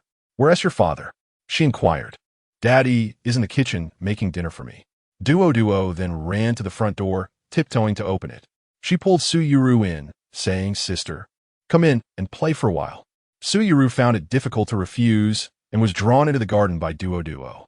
She knelt down to pet the adorable Xiaohei. The little girl proudly introduced her dog. Xiaohei was a gift from Daddy. He is very well behaved. Su Yuru couldn't help but chuckle at her charming demeanor. When Lin Chen emerged from the kitchen and spotted Su Yuru, he was equally astonished. "Miss Su, what brings you here?" he asked. Seeing Lin Chen in an apron, Su Yuru remarked, It seems we have quite the connection, Mr. Lin. I live next door. Lin Shun was taken aback, realizing the serendipity of their homes being adjacent. It's time for Duo to eat, he added, turning to Su Yuru. Have you had dinner? Misu, would you like to join us? Since it's moving day, I made quite a bit. Su Yuru contemplated whether to decline the invitation. Duo stepped forward, grasping Su Yuru's hand and ushering her into the house, exclaiming, "Come on, sister, let's go have a meal." Su Yuru found it difficult to refuse. Thus she was led inside by the little girl. Lin Shen removed her apron and addressed Su Yuru. "Miss Su, please have a seat and enjoy your meal. I will help Duo wash her hands." With that, she took the young girl to wash up. As Su Yuru gazed at the dining table adorned with braised pork ribs, twice-cooked pork, mapo tofu, cold-dressed pig ears, steamed crayfish, and stir-fried cabbage, she felt her appetite awaken at the sight of such delectable home-cooked dishes. Before long, Lin Shun and Duo returned, placing Duo in a high chair. Lin Shun encouraged Su Yuru, "Please eat, don't hold back." After serving some dishes to Duo, she began to eat. Su Yuru picked up a piece of braised meat and took a bite. Upon savoring the flavor, her eyes brightened. She turned to Lin Shun and remarked, "I never expected your culinary skills to be so impressive." Lin Shun smiled, unabashed, and replied, "Thank you for the compliment." Noticing Duoduo's mother was absent, Su Yuru curiously inquired, "Where is Duoduo's mother?" Lin Shun was momentarily taken aback, unsure of how to respond. Duo, with a hint of sorrow in her voice, said, "Mama doesn't he want me and Daddy anymore." Lin Shun stared at Duo. Realizing that they rarely spoke of her mother at home, she was surprised to discover that the little girl understood more than she let on. Gently, Lin Shun patted Duo's head and offered her some of her favorite braised beef. Sensing the atmosphere had turned awkward, Su Yuru recognized her faux pas. I apologizza. I didn't know. Chapter 17. Class Reunion. It matters not. Duo has grown wise beyond her years, and there is nothing left to conceal. Subsequently, she shared with Su Yuru some insights regarding Zhaoyaki. Su Yuru was taken aback, realizing how much Lin Shun had endured. Such a commendable man, and yet his ex-wife failed to cherish him. Duoduo's emotions were fleeting, and she gazed at Su Yuru with wide, innocent eyes. "Why not let my sister be my mother?" An air of awkwardness enveloped Lin Shun and Su Yuru. He had not anticipated such a declaration from the little girl. Duo, one mustn't speak so carelessly. It is impolite. You know." This brief interlude soon faded. After their meal, Su Yuru played with Duo for a while, and once Lin Shun had finished washing the dishes, they prepared to leave. Noticing Duo engrossed in a television program, Lin Shun chose not to interrupt. "Xing, how many downloads has the Xingchen voice assistant achieved thus far?" "Boss, the Xingchen voice assistant has surpassed 100,000 downloads to date. Furthermore, just moments ago, several prominent testing bloggers released their review videos. Based on the current download trajectory, we anticipate an explosive growth with at least 2 million downloads by tomorrow morning. Could it be possible that the downloads will exceed 10 million during the day tomorrow?" Xing's confident voice replied, "There is no doubt that we will surpass 10 million downloads by tomorrow." Lin Shen was oblivious to Duoduo's approach. A small head popped up curiously. "Daddy, who are you talking to?" Before Lin Shen could respond, the intelligent bracelet chimed in, "Little master, it is I speaking. My name is Xing." Duoduo's attention swiftly shifted to the smart bracelet. Her curiosity piqued as she inspected it closely. Lin Shen chuckled, "Tomorrow, Daddy will buy you a watch that can talk too." "Daddy is so nice," exclaimed Lin Duo as she climbed onto the sofa and planted a kiss on Lin Shen's right cheek before returning to her animated show. Lin Shen opened a short video app and began scrolling. It wasn't long before he stumbled upon the company's official account. Registered today, the account had already amassed 50,000 followers. In the comments section, fans eagerly chimed in. "I have tested it. It is remarkably intelligent and has been set as my electronic girlfriend. Compared to Xing, Xiao AI is utterly lacking. In comparison to Xing, Siri appears quite dim-witted. My 5-year-old honor phone runs smoothly after being optimized by Xing. It hasn't lagged at all. My 998 yuan rice phone has served me well for years, and after installing Xing, it runs just fine. I can continue using it." Are these all paid comments? Those upstairs should refrain from speaking until they've tried it. Agreed. Foolishness abounds upstairs. Such glowing reviews flooded in, while the mindless detractors faced harsh criticism. The video's popularity continues to surge, and it is certain to become a trending sensation by tomorrow. In the private room of the trendy Xing restaurant, over 20 of Lin Chen's classmates gathered for a reunion. The class monitor, Zhou Yifeng, awaited by the door, exclaiming, Wei Ge has arrived. Where is Lin Chen? Zhang Wei chuckled. Lin Chen couldn't make it. He's busy with the kids. Zhou Yifeng eyed him, noting, you seem to be thriving. Your belly has grown quite round. He playfully swatted Zhang Wei's hand away as it reached for his midsection, chiding, don't be so inappropriate. You haven't changed at all. Unfazed, Zhang Wei inquired, how many people are here today? About 20 who promised to come have shown up, just missing the class beauties, Zhao Yaqi and Lu Xiaoxiao. Zhou replied. Zhang Wei scoffed. Are those two really coming? How shameless. The class monitor sighed, offering no retort. As Zhang Wei entered the private room, he noticed a lively atmosphere with around 20 classmates engaged in chatter. He settled into a spot, greeted by several familiar faces. He observed Song Xiang, who was boasting about his impressive earnings, surrounded by admirers, eagerly showcasing his newfound status as a company manager. Zhang Wei rolled his eyes in disdain. Moments later, Zhao Yaqi and Lu Xiaoxiao arrived. Song Xiang promptly called out, the class beauty has arrived. Come sit here. During college, he had pursued Zhao Yaqi, but she had been enamored with Lin Chen at the time. Song Xiang had played the role of a devoted admirer. With Zhao Yaqi now seated beside him, his expression brightened. Lu Xiaoxiao teased, look at you, Song Xiang, now a manager. He humbly responded, it's merely the boss recognizing my talent. His tone modest, yet his demeanor brimming with pride. In an effort to impress Zhao Yaqi, Song Xiang declared grandly, tonight, let us all indulge in fine food and drinks. I shall cover the bill, presenting himself as a magnanimous benefactor. The room echoed with approval. Song boss is generous. Feeling elated, Song Xiang basked in the attention. Once the dishes were served, Zhang Wei, uninterested, began to eat, regretting not following Lin Chen's lead and skipping the gathering entirely. Fueled by alcohol, Song Xiang turned to Zhao Yaqi, saying, I heard about your divorce from Lin Chen. I thought it was a rumor. I mean, what does looks matter if there's no money? I even saw him delivering takeout. Lu Xiaoxiao chimed in, exactly. What good are looks if you can't support your wife? Thankfully, our Yaqi is wise and has escaped that misery.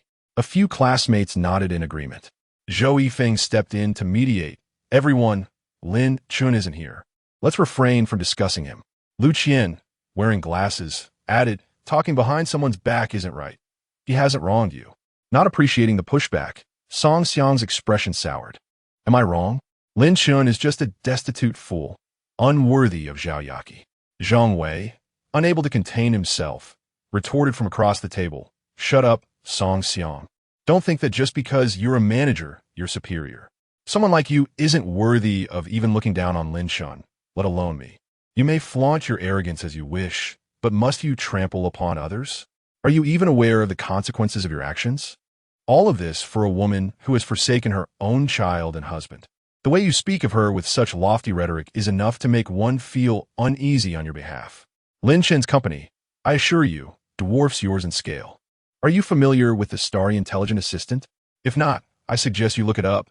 It is developed by Starry Technology, which belongs to Lin Chen. Presently, he possesses wealth far exceeding yours.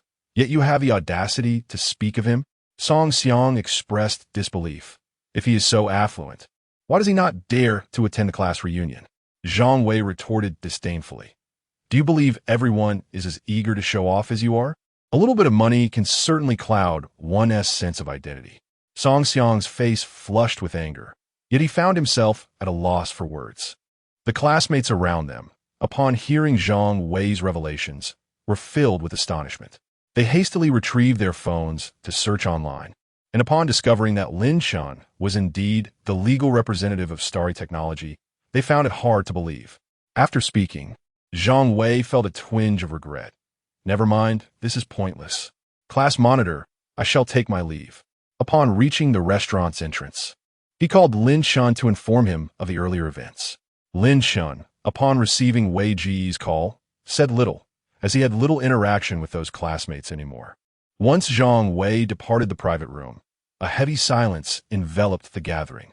Before long, everyone began to bid farewell, and the reunion concluded abruptly, with no one even attending the second half at the karaoke venue. Lu Xiaoxiao looked at her best friend Zhao Yaqi and remarked, "No wonder I saw Lin Chen buy clothes last time, spending over 100,000 without batting an eye." Zhao Yaqi's expression darkened, recalling the time she had kicked Lin Chen out when he was still impoverished. Now that he had acquired wealth and lived better than she, her heart ached with discomfort. Lu Xiaoxiao, noticing her friend's distress, suggested, "Should we not reach out to Lin Chen? After all, you are the mother of his child. It is only fair to seek his assistance, is it not?" Chapter 18, The Arrival of Sister Lin. Upon hearing the news, Zhao Yaqi felt a sense of intrigue. Indeed, she was still Duoduo's mother, and that fact was immutable. Subsequently, she and Lu Xiaoxiao made their way to the old community where Lin Chen had previously resided. Upon reaching the entrance of the third floor, where she had once shared a life with Lin Chen, she nervously knocked on the door. A gruff voice echoed back, "Who is it? What are you knocking for at this late hour?" Startled, the two exchanged glances and, upon realizing that it was not Lin Chen who opened the door, they understood that he must have prospered and moved away. Descending the stairs, they fortuitously encountered Guo Baocowen, who was returning from a stroll. They hurriedly approached him. "Uncle Guo, it's Yaqi. Do you still remember me?" Guo Baocowen certainly recognized Zhao Yaqi and was aware of her abandonment of Lin Chen and Duo. Anger surged within him. "How dare you show your face here? Leave. You are not welcome." Lu Xiaoxiao immediately interjected. "Hey, how can you speak like that? We are here to find Lin Chen." Guo Baocowen dismissed her. "Lin Chen has already moved away. I don't know where to, and even if I did, I wouldn't tell you. Just go." With no fruitful outcome, Zhao Yaqi and Lu Xiaoxiao had no choice but to leave in frustration. The following day, after dropping Duo off at kindergarten, Lin Chen headed straight to the office, where he settled into his chair and began scrolling through videos. Sure enough, he stumbled upon several videos about the Xingchen voice assistant. This time, it had truly gained traction, with testing videos from prominent influencers proving to be highly shareable.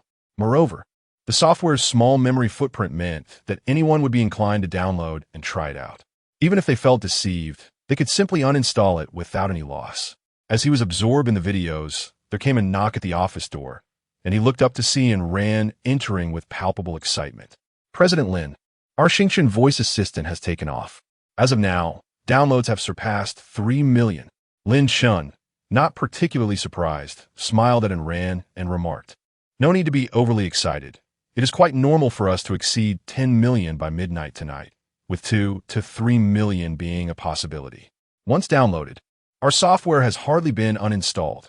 You know that from your own experience. The key will be the customer retention in 3 days, and I anticipate it will be favorable." And Ran nodded in agreement. Once the Xingchen voice assistant truly flourishes, our Xingchen technology will also thrive. Additionally, we plan to launch an integrated AI suite encompassing AI workflow, AI drawing, AI video, text generation, and more. It won't be long before it is developed. Lin Chen offered a word of caution to Ran. Feeling the company becoming increasingly enigmatic, Ran replied, "Understood, President Lin. I will relay this information. Also, a few secretaries will be coming in for interviews shortly. Would you like to conduct them personally?" Lin Chen pondered for a moment before responding, "No, you can handle the interviews. Just look for someone sharp and straightforward. Experience is not a priority." "All right, I will get back to my tasks then. Go ahead." Once Ran departed, Lin Chen resumed his exploration of short videos. Unbeknownst to him, major companies such as Huawei, Tencent, and Baidu had begun to take notice of the Xingchen voice assistant. After extensive testing, it became evident that their AI intelligence was vastly inferior. Consequently, many began to investigate the background of Xingchen technology and prepare to send representatives for potential acquisition. While several major corporations delve into Lin Chen's background, Xiaoxing discreetly notified him. Has he finally caught the attention of the bigwigs? Lin Chen mused while gazing out the window. Selling is out of the question. He feared the underhanded tactics of others. He was unperturbed by online slander, but was wary of real-world repercussions. He still had 2 days until the transaction of the gene serum with Yi Qian. However, He believed nothing significant would happen in that time. As Lin Shin pondered, his sister Lin Wan called.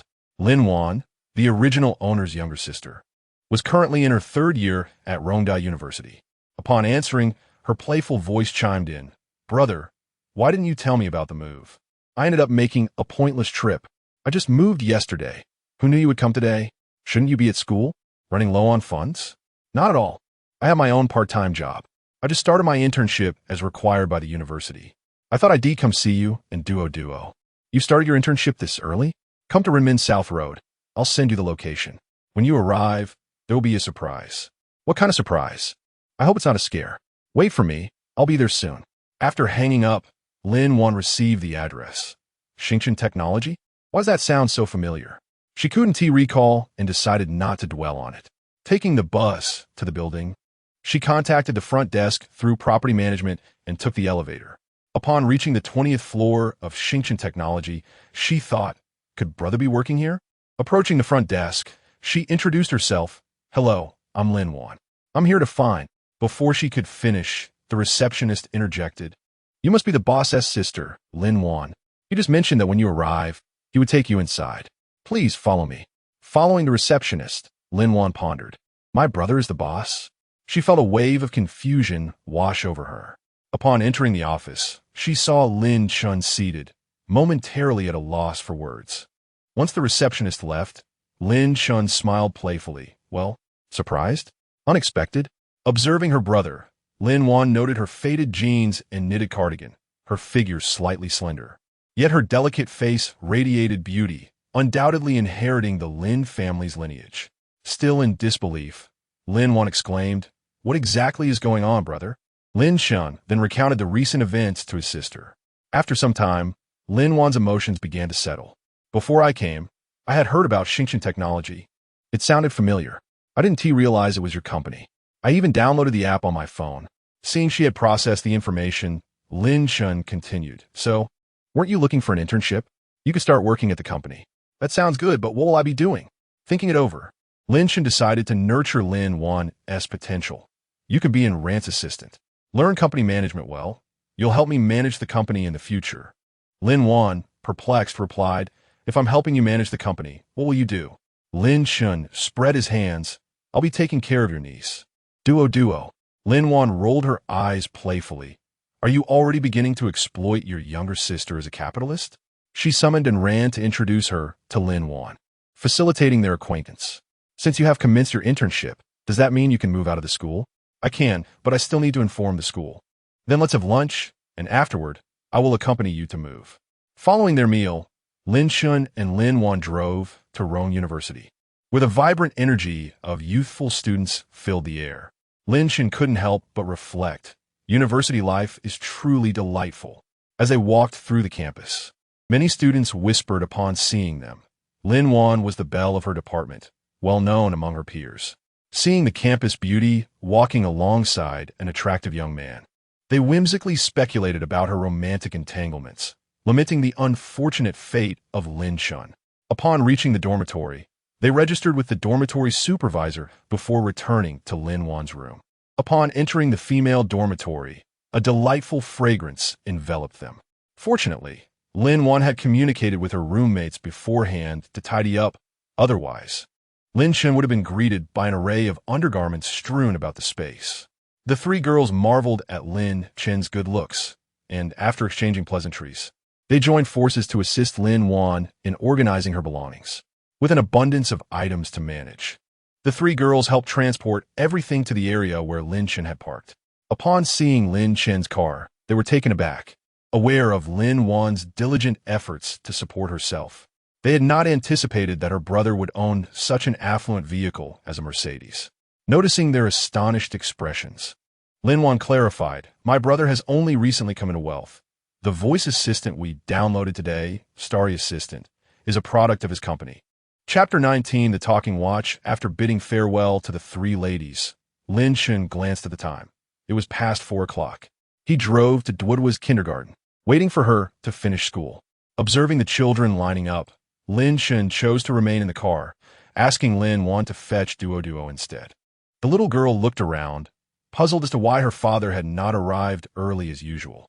Lin Wan approached with a cheerful smile. Who are you looking for, Duo Duo? Upon hearing her name, Duo Duo spotted her long-missed aunt and joyfully exclaimed, Annie, what brings you here? Where's my daddy? Your father is in the car. Are you unhappy that your aunt came to pick you up? Lin Wan inquired. Duo Duo shyly replied, I'm not unhappy with you, auntie. Nearby, Teacher Lu noticed Lin Chun by the car and heard Duo Duo call Lin Wan Annie, so she refrained from commenting. Lin Wan greeted her and led Duo Duo away. On the drive home, the two beauties engaged in cheerful conversation, having not seen each other for quite some time. Upon arriving at their new home, Lin Wan was astonished to discover that Lin Chun had purchased a villa. The luxurious and exquisite decor, along with the spacious and lofty living room, left her in disbelief that this would be her future home. Lin Chun instructed Lin Wan to tidy up her room, and Duo Duo eagerly insisted on helping, with the little dog following suit. With a resigned smile, Lin Chun donned an apron and began preparing dinner. By the time Lin Wan finished organizing her room, dinner was ready. As they sat down to eat, Lin Wan remarked, Brother, I never imagined your culinary skills had improved so much. Lin Chun replied with pride, Well, you must consider who your brother is. Lin Wan rolled her eyes and teased, Duo Duo, your father is quite vain. Unfazed, Duo Duo declared, My daddy is the strongest. Huh, my dear daughter, your father's affection for you is not in vain. Lin Chun chuckled. After a delightful family dinner, Lin Wan washed the dishes while the little girl settled down to watch animated shows on television. Xing, what are the current download numbers for the Xingchen voice assistant? Boss, we VE reached 22 million downloads, and by midnight, 30 million is within reach. What about overseas? Due to a lack of promotion, last night I published some articles across major platforms. They're gaining traction now. So far, we have 1.5 million downloads. But we anticipate a significant surge in a day or two. Daddy, what about the talking watch you promised to buy me yesterday? Duoduo's little head popped up eagerly. Lin Chun chuckled awkwardly. Daddy forgot while picking up your aunt today. A frown crossed Duoduo's face. Noticing the time was still before 7, Lin Chun reassured her. Don't worry, once your aunt finishes washing the dishes, we'll go out to buy it. Duo Duo's expression brightened as she sweetly replied, Daddy is so nice. Lin Wan emerged from the kitchen, inquiring, Brother, what are you buying? Lin Chun responded, a children's watch for Duo Duo. And I'll also help you get a new phone since yours is damaged. Delighted, Lin Wan exclaimed, Thank you, brother. Don't mention it, he replied.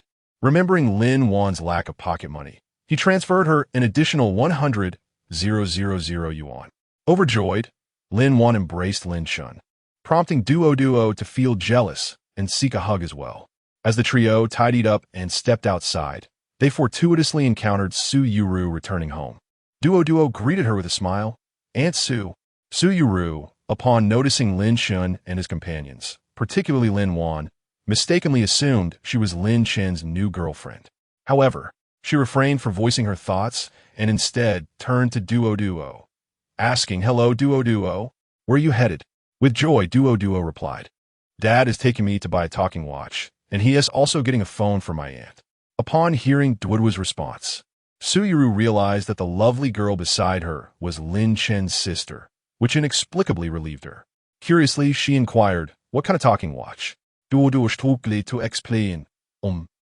It's just, well, my dad's watch can talk. Unable to contain himself, Lin Chun interjected. It's a children's watch equipped with the Xingchen voice assistant, which my company has just developed. Surprisingly, Su Yuru had downloaded the Xingchen voice assistant that very day, not realizing it was created by Lin Chen's company. With wide, beautiful eyes, she exclaimed, Xingchen Technology is your company? Lin Chen nodded with a smile. After bidding farewell to Lin Chun, Su Yuru returned home, still somewhat dazed. Earlier, her father had mentioned a new company, Xingchen Technology in Rongqing, which held immense potential for the future. In the living room, Su Sheng observed his daughter lost in thought and asked with concern, What's wrong, Ro? You seem distracted. Snapping back to reality, Su Yuru replied, Dad, the owner of Xingchen Technology you mentioned today lives next door in Villa Number 9. Surprised, Su Sheng asked, Do you know him? The heart of the ocean we auctioned off recently also belonged to him. Oh, Su Sheng's interest peaked. Following that, Su Yuru recounted her encounters with Lin Chun, from the car accident to the auction. Su Sheng pondered. It seems Lin Chen must have significant backing.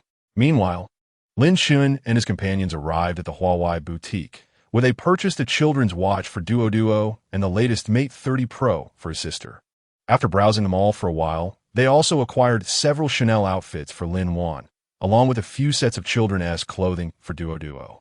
After their substantial shopping spree, Lin Chen collapsed onto the sofa, feeling utterly exhausted. Lin Wan, brimming with joy, retreated to her room to try on her new clothes. Surprisingly, Duo, undeterred by fatigue, raised her wrist and posed some rather innocent questions to Xiaoxing. Xiaoxing, how did you get into the watch? Can you come out? Don't you eat?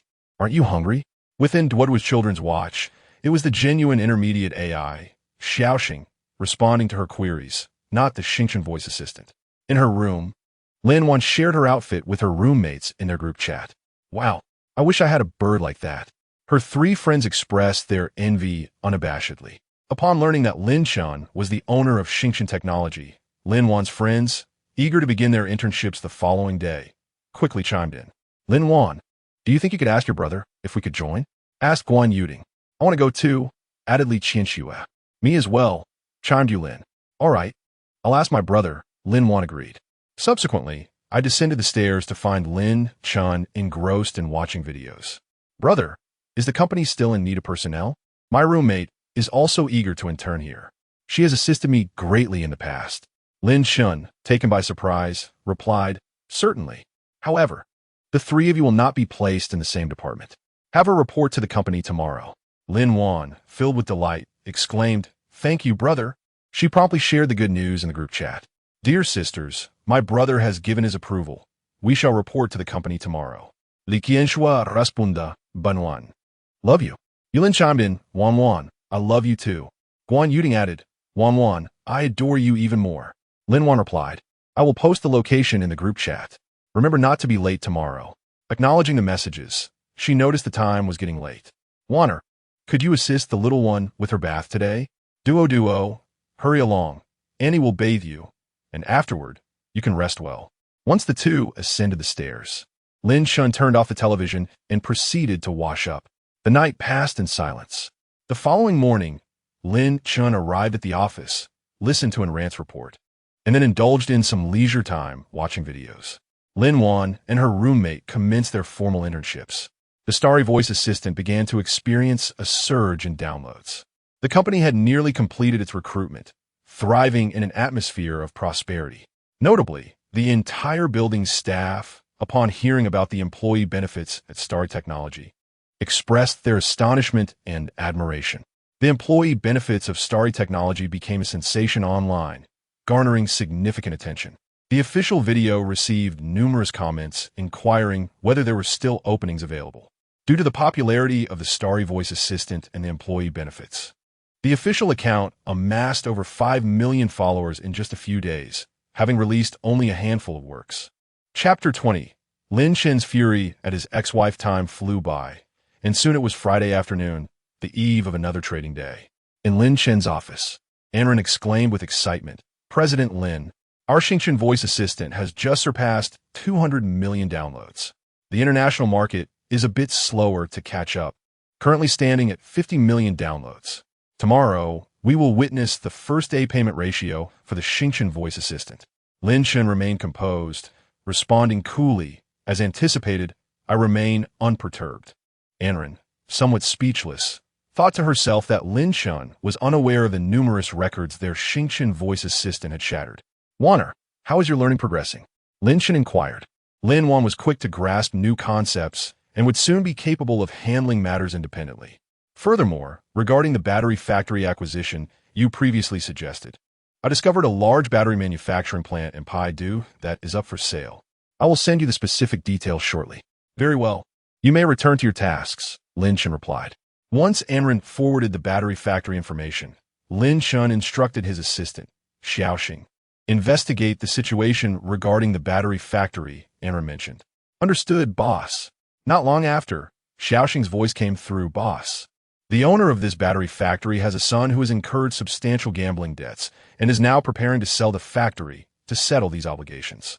Additionally, the factory is newly constructed with equipment just installed.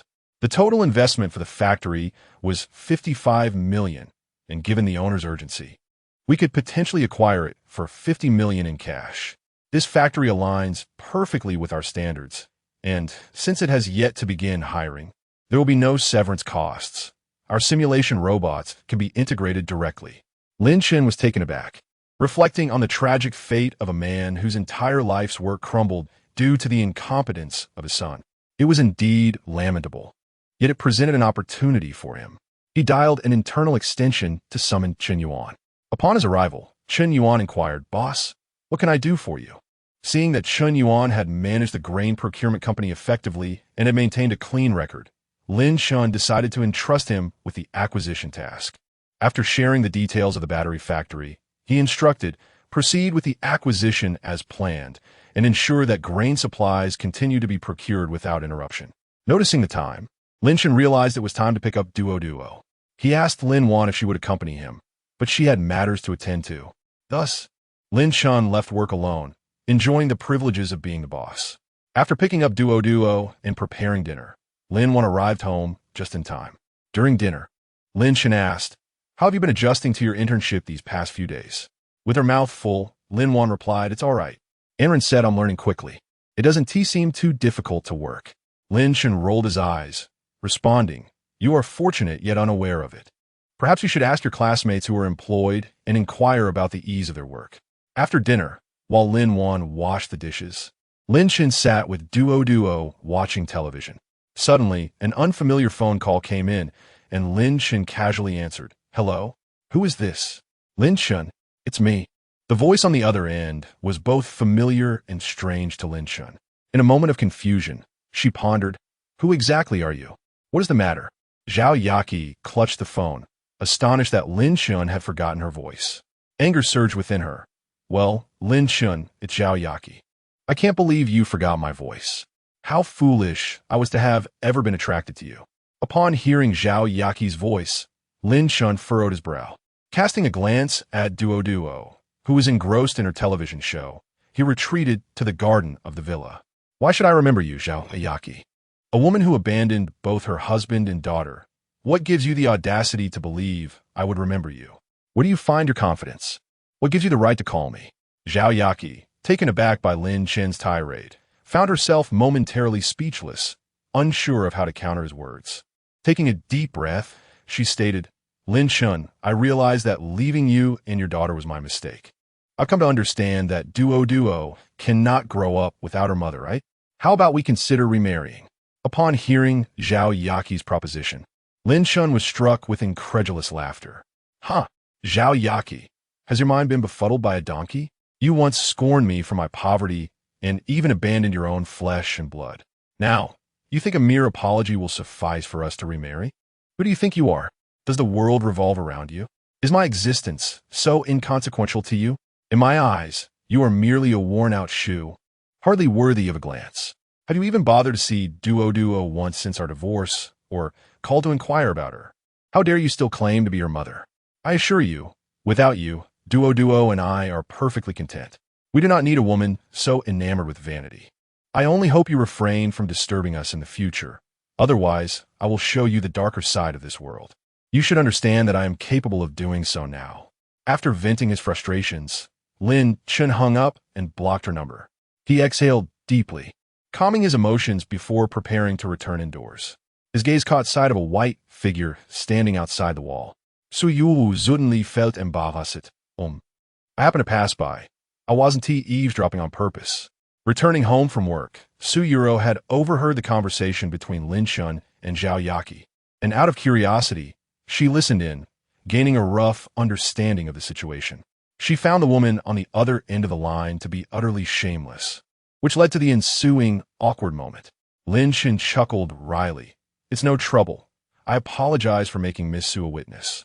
Su Yuro, feeling somewhat awkward, replied, No, it's nothing. I'll take my leave now." Meanwhile, Zhao Yaqi was left reeling from Lin Chen's verbal onslaught. It took her a while to regain her composure after he hung up. Crouching on the ground, she began to weep, feeling regretful, but realizing it was too late. Remembering Lin Chen's final words, She dared not entertain any further thoughts. Upon returning to the villa, Lin Wan noticed her brother's troubled expression and inquired with concern. "Brother, who was on the phone?" Lin Shun forced a smile. "It was Zhao Yaqi, but I doubt she will bother us again." Lin Wan expressed her indignation, remarking on the audacity of the phone call. Only Duo appeared bewildered, oblivious to the unfolding drama. She turned her attention back to the television. After soothing Duo to sleep that evening, Lin Shun returned to her room and reclined on the plush bed, anticipating the arrival of midnight. The passage of time felt exceedingly prolonged when one awaited an event or a person. Just as Lin Shun began to drift into slumber, a notification from Xiao Xing broke the silence. Rubbing her face, Lin Shun acknowledged, "Finally, it's 12 o'clock." She opened the friend list of Yi Qian and entered the trading space. As the environment shifted, Lin Shun greeted Yi Qian with a smile. "Long time no see." Yi Qian rolled her eyes, pointing out that it had merely been a week, questioning the sentiment of long time. Lin Shun eagerly extracted food supplies from the system space, exclaiming, "Quick, show me the zombie crystal cores." Yi Qian first produced 5 gene serums for Lin Shun. Upon receiving the transparent vials containing a blue liquid, Lin Shun inquired, "It won't hurt to drink this, will it?" Yi Qian reassured her, "No pain, just a warm sensation that lasts about half an hour. Each individual can only take one. The second is ineffective." Fine, Lin Shun thought, her curiosity about the serum waning as her desire to test whether the crystal cores could be absorbed through her cultivation method intensified. "Please hand me a zombie crystal core. I wish to validate my hypothesis." Chapter 21. The Primal World. The apes Yi Qian displayed a look of confusion. Nevertheless, she presented a yellow diamond-shaped crystal core to Lin Shun, explaining, "This is a level 3 zombie crystal core." As Lin Shun held the yellow crystal core, he seated himself cross-legged and began to channel his energy. Instantly, he felt energy being drawn from the crystal core, flowing into his meridians. Lin Shun was exhilarated. The crystal core indeed proved beneficial. Ceasing his practice, he stood and gazed at Yi Qian, asking, "How many more crystal cores do you possess?" "I desire them all." Yi Qian furrowed her brow at his intense reaction and inquired, "Were you just cultivating?" "Indeed," he affirmed. "Since our blue star lacks spiritual energy, I presumed that, like you, I could absorb crystal cores to enhance my abilities. I never anticipated it would truly work." Yi Qian's interest piqued. "Are you practicing martial arts?" Lin Shun replied with a smile. "I possess both martial arts and cultivation techniques. However, the technique I was just using is from the cultivation realm. If you wish, I can compile it into a book for you next time. Yet, all the techniques reside in my mind. I have yet to commence actual cultivation, so I cannot transmit my consciousness." Reluctantly, Yi Qian acquiesced, awaiting their next transaction. She gifted Lin Shun 5,000 level 1 crystal cores, 1,000 level 2 crystal cores, 100 level 3 crystal cores, and 10 level 4 crystal cores. Through Yi Qian's explanation, Lin Shun learned that zombies and ability users are categorized from levels 1 to 9. A level 1 ability user can absorb 10 level 1 crystal cores, along with 1 level 2 crystal core to advance to level 2. Similarly, a level 2 ability user must absorb 10 level 2 crystal cores along with 1 level 3 core to ascend to level 3, and so on. Currently, Yi Qian is a level 5 lightning type ability user. The colors of the zombie crystal cores range from red to violet, corresponding to the levels from 1 to 7, with red representing level 1. As for levels 8 and 9, it appears that such zombies have yet to exist. Within Yi Qian's base, there are approximately 100 survivors now, although the rate of increase in personnel has slowed. After discussing the collection of crystal cores with Yi Qian, Lin Shun exited the trading space, suppressing his urge to cultivate further. He then entered the exclusive trading space with Soren, who was already waiting. Lin Shun apologized and presented various food items. He observed as Soren unveiled a lifelike robot, indistinguishable from a human, with an authentic warmth to its touch. Unless its outer skin were to be cut, it appeared to be an actual person. Even airport screenings could not detect its robotic nature. It was truly remarkable, especially the 20 specially customized female robots, each embodying Lin Chen's aesthetic preferences. Each possessed alluring figures, with diverse appearances and hairstyles, each unique in its own right. Some were larger, while others smaller. Yet the smallest was still a C-level powerhouse, and the largest an E-level powerhouse. Lin Shen found the E-level suitable. The key was that the robots had an appealing firmness, as overly large proportions could disrupt harmony. For humans, Lin Shen favored D-level. Anything larger would appear droopy, lacking in aesthetic appeal.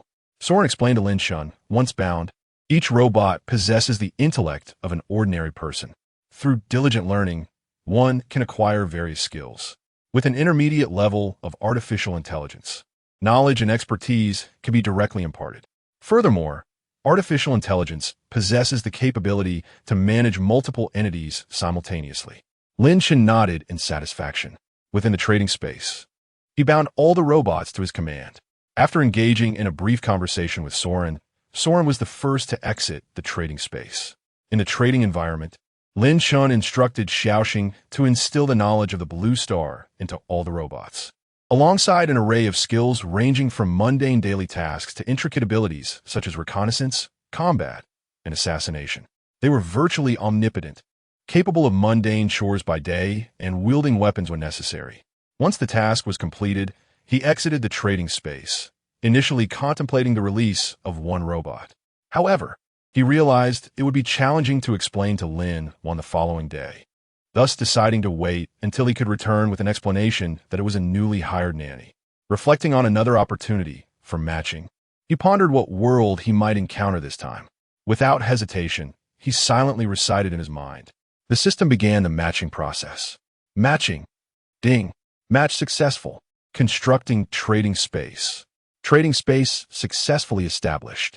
Would you like to enter? Upon entering, the space transformed, and Lin Shen found himself in a primordial forest. Before him lay a verdant meadow with a serene lake at its center.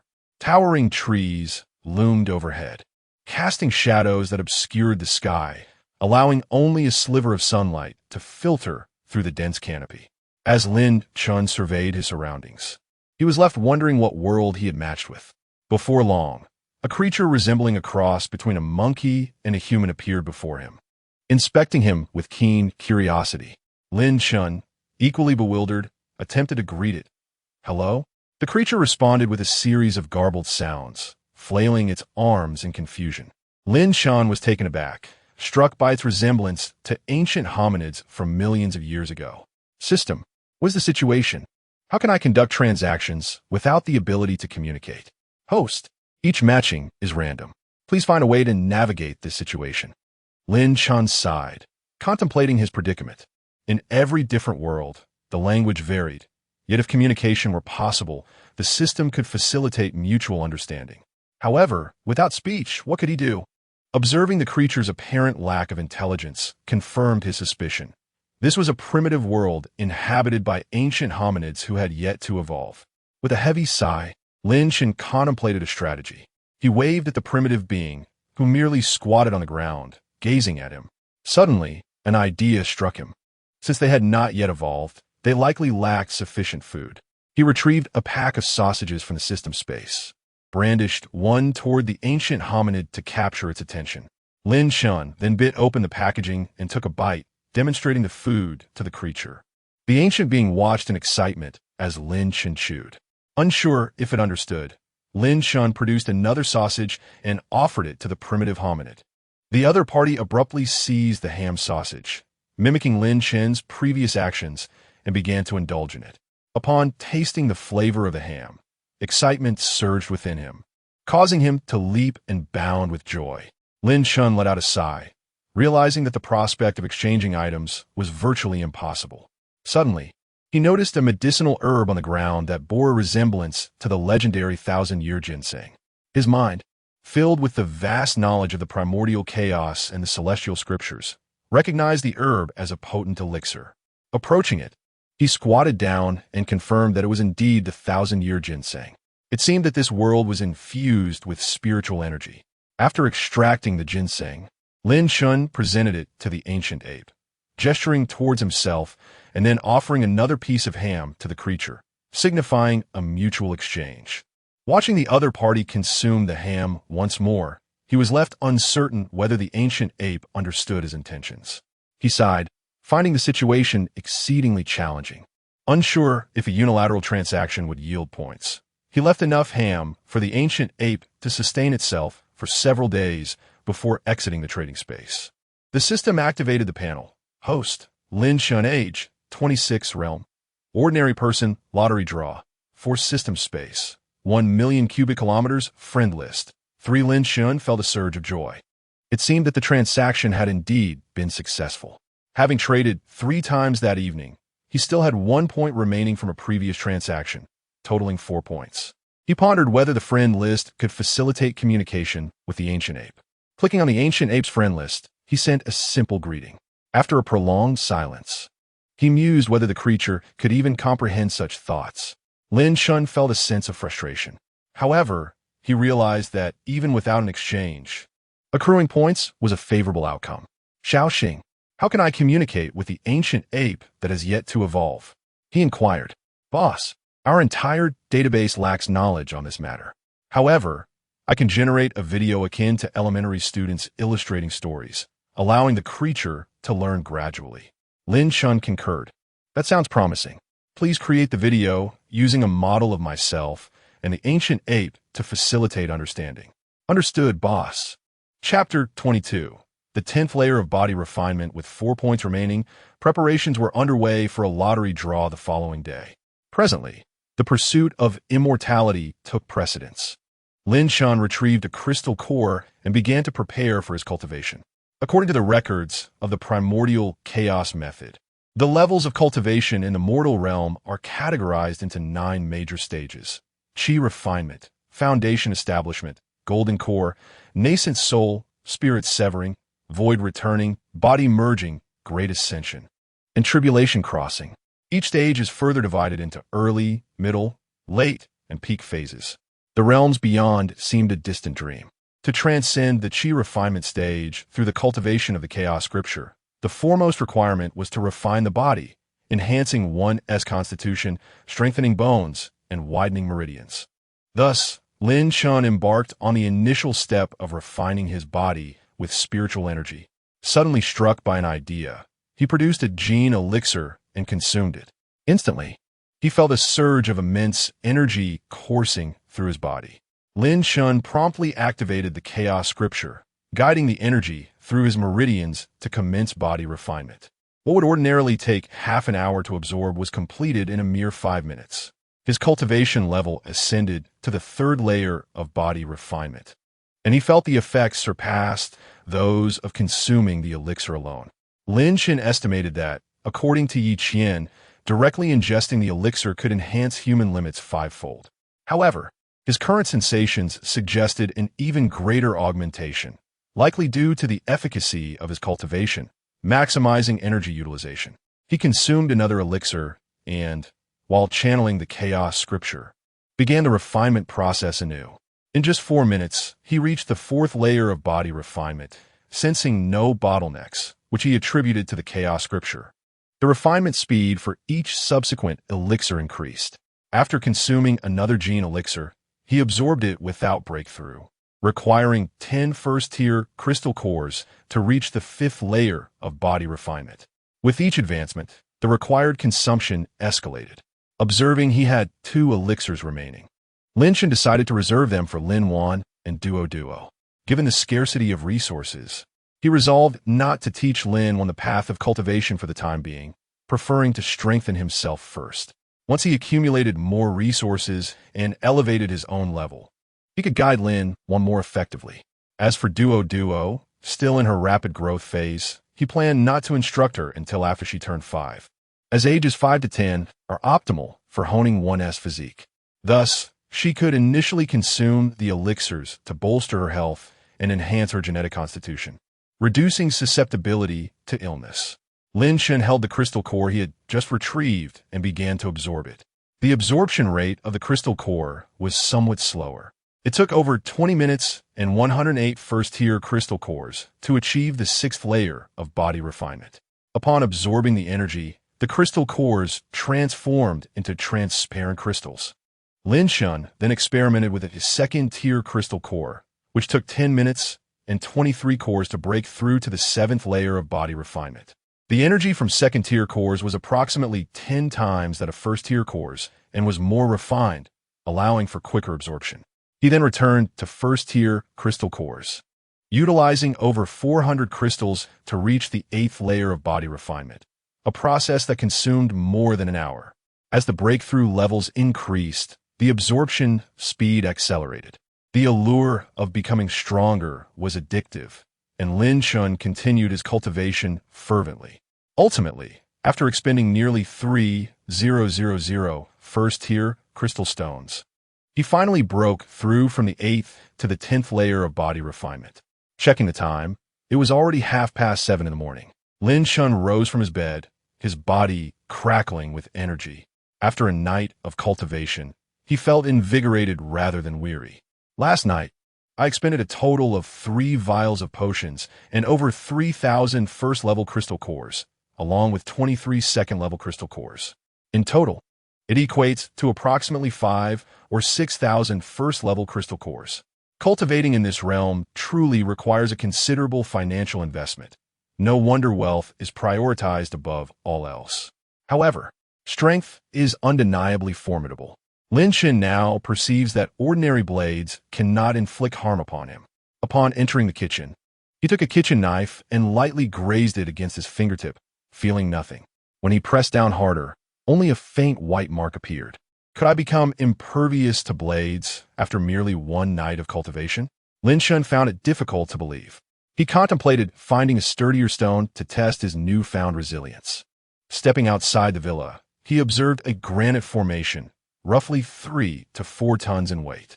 Without exerting his full strength, he used about 70 to 80% of his power and delivered a punch to the center of the marble. The surface shattered, and although the granite did not completely explode, it split into 2 halves. Lin Shun gained a clearer understanding of his strength through this experience. In the garden, he sought out a basic cannon punch technique from the Taichu Hongmeng Wanfa Xiandian and began practicing. The sounds of his punches echoed through the courtyard. Fortunately, no one passed by, or they would surely have knelt in awe. After half an hour of practice, he gradually familiarized himself with his surging power. Returning to the villa, he freshened up and found that it was just past 8 o'clock. He proceeded to the kitchen to prepare pumpkin porridge and fry pumpkin cakes. Once breakfast was ready, he entered Duo's room and gently pinched her small nose. "My dear daughter, it's time to wake up." The little girl merely rolled over and continued to sleep. Seeing this, Lin Shun resorted to his tickling technique. The little girl instantly sprang to life, exclaiming, "Daddy, I'm awake." "That tickles. Hurry up and brush your teeth and eat." He assisted Duo in dressing, and she looked up to ask, "Daddy, what delicious food did you make today?" Lin Shun replied with a smile, "Your favorite pumpkin cakes." "Yay, I love pumpkin cakes." She cheered. "But didn't you say your favorite was corn cakes last time?" Lin Shun teased. Duo tilted her head and replied, "I like them all." "Ha!" Seeing that Duo was ready, he urged her, "Quickly go wake your aunt. And if she doesn't get up, just pull off her blanket." The little girl hurriedly dashed off to do just that. Little Black wanted to follow, but was called back by Lin Shun. "Come here, Little Black." Obediently, Little Black approached and squatted down, looking up at him with a hint of curiosity in his eyes. Having been on Blue Star for nearly half a month, Little Black had grown noticeably. Lin Shun retrieved a first-level crystal core from the system space, eager to observe Little Black's reaction upon consuming it. Little Black's eyes brightened at the sight of the crystal core, and without hesitation, he swallowed it whole, not even bothering to chew. To Lin Shun's amazement, he visibly grew larger. If he had previously measured 30 centimeters in length, he was now around 32 centimeters. Lin Shun marveled at the rapid absorption of energy by this celestial beast.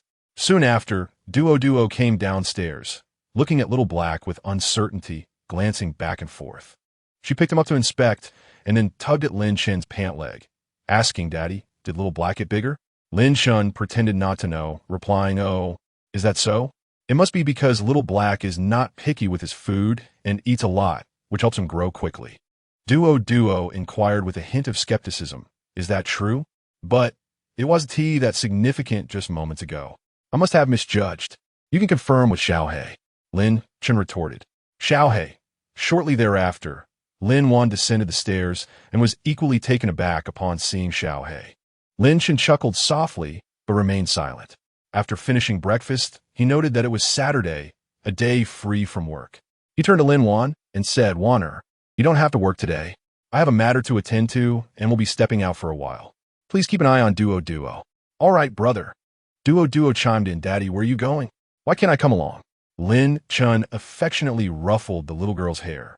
Because it would be rather dull to accompany me. You'd have much more fun with your aunt. Let her take you shopping to buy delicious treats and toys. What do you think? Upon hearing about the enticing prospect of treats and toys, Duo Duo immediately lost interest in following Lin Chen, reluctantly agreeing instead.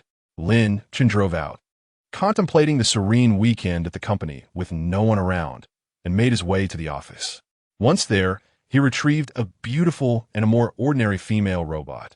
Xiaoxing, please resolve their identity issues. The beautiful one will serve as my secretary, while the ordinary one will be a caretaker. Boss, the identity information has been thoroughly completed. Their life trajectories from childhood to present are well documented. Lin Chen nodded in satisfaction, planning to have them process their identification cards and purchase mobile phones shortly. Have you finished the educational video for the primitive people that I requested? Boss, it has already been sent to your phone. Lin Chen glanced at it, observing a primitive individual exchanging herbs for food, and found it quite commendable, immediately comprehensible. He then remembered that the system still had 4 points of credits unutilized, prompting him to consider a spending spree. Chapter 23. The Chaotic Time-Space Xianyuan Tower. The system panel opened. Host, Lin Chen H. 26 Realm. Physical Refinement 10th Level Lottery Draws. For System Space. 1 million cubic kilometers. Friends List. 3 at long last. My realm has ascended from that of an ordinary person to the 10th level of physical refinement, with 4 points remaining. I ponder what splendid items I might draw this time. The system initiates a quadruple draw on my behalf. Lin Chen gazes at the spinning wheel before him, his heart brimming with anticipation. The wheel spins ever faster. Ding! Congratulations, host! You have drawn a children's toy, a pink Maserati. Lin Chen. What on earth is this? Is the system jesting with me? The system remains unperturbed, continuing the lottery. Ding! Congratulations, host! You have drawn a bottle of cola. Lin Chen is left speechless. The draws are becoming increasingly disappointing. Ding! Congratulations, host! You have drawn a pair of stockings. Lin Chen is at a loss for words. Are these stockings unflavored? Can it get any more absurd? Ding! Congratulations, host! You have drawn the primordial time-space Xianyuan Tower, which has been automatically bound to you. A golden legend? Primordial time-space Xianyuan Tower, capable of resizing, both offensive and defensive, encompassing the cosmos, automatically absorbing the spiritual energy of myriad realms. It consists of 7 levels, each with a distinct flow of time. The first level has a 10-fold flow rate, with each subsequent level increasing the flow rate by 10-fold. Goodness, I managed to draw such a treasure. This must be a supreme artifact. Lin Chen gazes at the palm-sized 7-tiered tower, and with a mere thought, the tower begins to expand. When it reaches a 100-fold size, Lin Chen feels the strain. The same occurs when he attempts to shrink it. A 100-fold size is quite impressive. Indeed, perfect for subduing foes. With another thought, he enters the first level of the Xianyuan Tower. Before him unfolds a wondrous expanse of approximately 10 kilometers, replete with meadows, forests, mountains, and lakes. The entire space is saturated with spiritual energy. Taking a deep breath, Lin Chen longs to proclaim to those who idolize foreign lands what true sweetness in the air truly is. The terrain and environment can be altered at Lin Chen's will. At the periphery of the space lies a transparent barrier, beyond which a hazy, gray mist lingers. Lin Chen experiments with changing the terrain, and a mountain peak rises dramatically from the center of the space. The summit of the peak is flat. Lin Chen sits cross-legged, channeling his cultivation method to absorb the spiritual energy. Endless streams of spiritual energy are drawn to him, entering his body. After 2 hours, Lin Chun reaches the apex of the 10th level of physical refinement. Cultivating within the tower is significantly more efficient than absorbing crystal cores outside. Lin Chun is in no rush to break through to qi refinement. He must push each step to the limits of the human body. Just as one might gain admission to Tsinghua or Peking University with a score of 680, he aims for the perfect score of 750. Thus, the 10th level of physical refinement is merely a threshold to qi refinement, not the pinnacle of physical cultivation. Lin Chun continues to absorb spiritual energy to temper his bones and muscles. After 5 hours, he finally breaks through to qi refinement, honing the limits of his physical refinement, requiring more spiritual energy than all he had previously gathered combined. Yet within the space, the spiritual energy shows no signs of diminishing. He feels the energy coalesce in his lower abdomen, transforming into a sea of qi, refining into a vortex. Now, Lin Chun has shed his mortal coil and truly embarked on the path of cultivation. He has begun to harness true essence, rendering him impervious to conventional firearms. He is also capable of employing minor spells, such as water manipulation, fire conjuration, and thunder techniques. Having developed a nascent spiritual awareness, he can now probe a radius of approximately 100 meters in the initial stages of qi refinement. With a sense of unfulfilled potential, he exited the tower's spatial realm, glancing at the clock to find that barely an hour had passed outside. The Xianwang Tower is indeed a miraculous artifact for cultivation. Subsequently, Lin Chun, accompanied by the 2 female robots, proceeded to the administrative center to obtain new identification cards. The female secretary, named Sun Yi, and the caretaker, Lu Jing, assisted him. Following this, he arranged for bank cards and purchased 2 mobile phones, ensuring the robots registered on WeChat and attended to a myriad of other tasks. He also acquired a tablet computer, intending to showcase it to the primitive inhabitants during the next transaction. Each robot received a transfer of 100,000 yuan, as the ordinary robot required funds for groceries, while the attractive robot served as a secretary, inevitably incurring expenses. The 2 female robots are now fully capable of living like ordinary humans. Upon returning to the villa with the 2 robots, Lin Chun found that his sister and daughter were absent. A phone call revealed that Lin Wan had taken Duo and her roommate shopping and had no plans to return for lunch. After a series of reminders, Lin Chun found himself bored on the sofa, casting a playful glance at the little black dog. With a wave of his hand, he drew the little black dog into the tower's space, following suit. Inside the tower, the little black dog curiously surveyed the surroundings as spiritual energy gradually flowed into its body, albeit slowly due to the lack of cultivation techniques. Lin Chun, rifling through the Taichu Hongmeng Wanfang Xindian, selected a premier cultivation method. He placed a finger on the little black dog's head and transmitted the technique through his spiritual awareness. He then patted the dog's head, encouraging it to cultivate diligently. The little black dog, displaying a spark of intelligence, nodded before lying down to begin its training. Lin Chun took out a crystal core, eager to test whether cultivating within the tower space would yield superior results. As he activated the technique, he absorbed the core's energy, noting that it was approximately 1 times more effective than without the core. After experimenting with various levels, he discovered that utilizing a 4th level crystal core allowed him to absorb energy at a rate 7 times greater than in a state devoid of cores. This indicated that the cores were somewhat lacking in efficacy compared to the abundant spiritual energy within the tower. After 8 hours of diligent practice, he fully absorbed a 1st level crystal core and an additional 300 2nd level cores, allowing him to advance to the mid-stage of qi refinement. After another 20 hours, having consumed all the traded cores, he finally reached the late stage of qi refinement. Lin Chun reflected on the arduous nature of later stages of cultivation. It seems to slow down significantly. If the prodigies of the cultivation world were to learn of his progress, they might very well traverse realms to chastise him. While others might take 1 or 2 years to reach qi refinement, those with poorer aptitude likely require 3 to 5 years. Yet here he is, having cultivated for such a short time.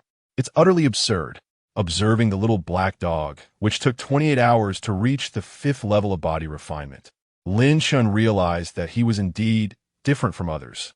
Exiting the tower, he returned to the villa's living room, noting that it was only 2 in the afternoon. Having not eaten yet, he felt a twinge of hunger, as he was still unable to fast during the qi refinement period. Preparing to have the robotic maid Lu Jing prepare a light lunch to satiate his hunger, Lin Shun was suddenly interrupted by the voice of Xiaoxing. "Boss, your sister is in danger at the department store." "What?" Without a moment's hesitation, Lin Shun dashed out the door. The department store was approximately 1.5 kilometers from Jinlin Peninsula. At this stage of his training, Lin Shun could run faster than a car, especially with the city traffic being so slow. Passers-by felt a gust of wind as Lin Shun swiftly zipped past them. They turned their heads in astonishment. What just zipped by? Was that a person? How can anyone run that fast? An elderly lady, still shaken, remarked, "Thank goodness no one was hit. That would have been disastrous." Lin Shun paid little heed to their thoughts and arrived at the mall in just a minute. "Xiaoxing, where's Lin Wan? Tell me quickly." "Boss, Lin Wan is by the pillar at the 2nd floor escalator. It's a blind spot for the cameras. We can't see the situation clearly." Lin Shun raced toward the escalator, and upon reaching the designated spot, he witnessed a man wildly brandishing a watermelon knife, slashing indiscriminately. Surrounding security personnel struggled valiantly with their forks to fend him off. As Lin Shun arrived at the bottom of the escalator, he extended his consciousness to survey the area. At the escalator's exit lay a woman, stabbed multiple times. Teetering on the brink of death, he spotted Lin Wan slumped beside the pillar on the 2nd floor, blood seeping from her abdomen. Duo knelt beside her, pressing her small hands against Lin Wan's wounds, tears streaming down her face, stained with blood. The 3 roommates were frantically making phone calls. In a matter of 3 strides, Lin Shun ascended the escalator and, with a powerful kick, sent the assailant flying over 20 meters, crashing into a flower pot by the pillar before coming to a halt, motionless. Chapter 24. Lin Wan's injury and the notification to cultivate the security guard stood wide-eyed, his face a portrait of astonishment. Lin Shun paid no mind to the flabbergasted guard and hastened to Lin Wan's side. Upon seeing her father arrive, Duo urgently exclaimed, "Daddy, please save my aunt. She is going to die." Lin Shun ignored the little girl and quickly pressed several points on Lin Wan's body. The incessant flow of blood gradually subsided. He then channeled his vital energy into Lin Wan to aid in her recovery. After scanning her condition with his divine sense, he was relieved to find that her internal organs remained unharmed. He expelled the stagnant blood from her body and sealed the wound. Once Lin Wan's breathing stabilized, Lin Shun let out a long sigh of relief. Lin Wan's 3 roommates, upon seeing Lin Shun, felt reassured and approached him, inquiring about Lin Wan's condition. After Lin Shun assured them that Lin Wan was out of danger, they collectively exhaled in relief. He then turned to the tearful little girl beside him, saying, "All right, no more crying. Your aunt is fine now." With tears glistening in her eyes, Duo asked, "Daddy, is that true? Why hasn't my aunt woken up yet?" Lin Shun reassured her, "She'll wake up in a while. Daddy wouldn't lie to you." Lin Shun then approached the woman lying a short distance away, checking for her breath and pulse, only to find that she had lost her vital signs. He sighed deeply and turned to Lin Wan's friends, asking, "What exactly happened?" Guan Yuding stepped forward to respond, "We are not entirely sure. We were shopping at the mall and were about to head to the 1st floor when suddenly, that man burst out and attacked the woman.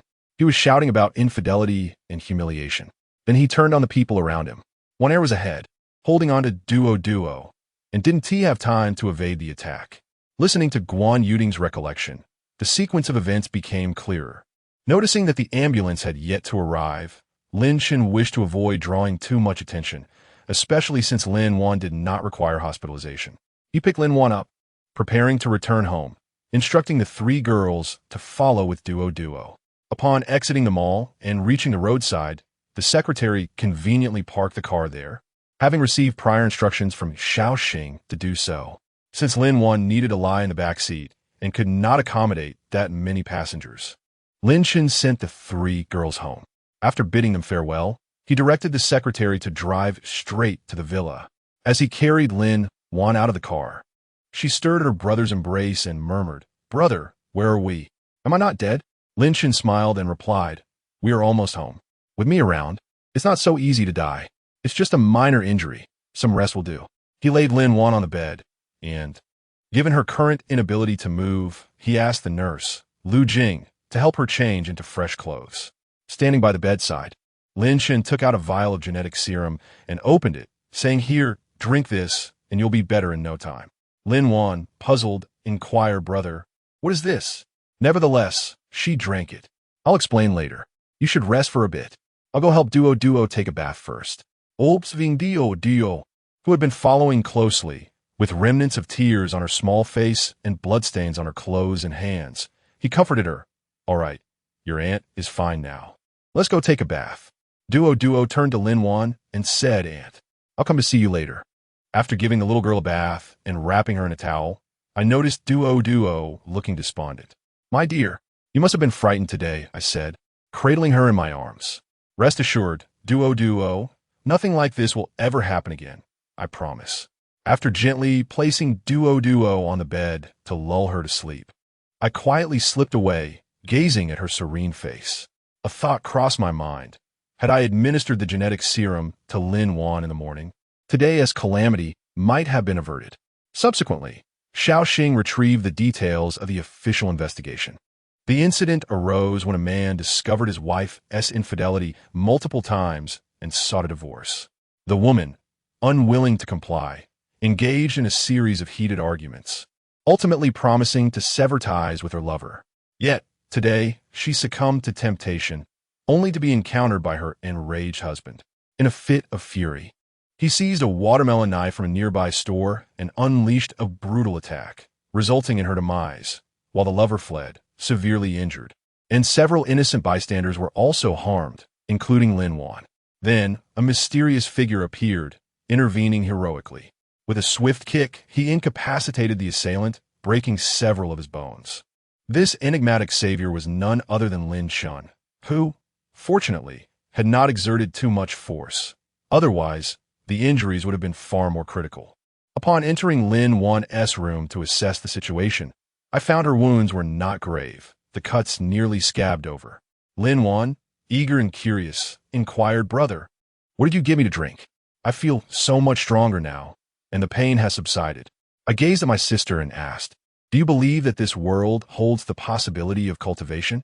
As I spoke, I levitated her phone from the bedside cabinet to my hand, leaving Lin Wan in awe. Next, I summoned Xiao He from the tower's inner space. He had now reached the 8th level of physical refinement, growing as large as an ordinary Shiba Inu. I am indeed cultivating, and Xiao He is no ordinary dog, but a celestial beast. Witnessing my abilities, Lin Wan could not help but believe in the truth of my words. Accepting this newfound reality, she pondered her own potential.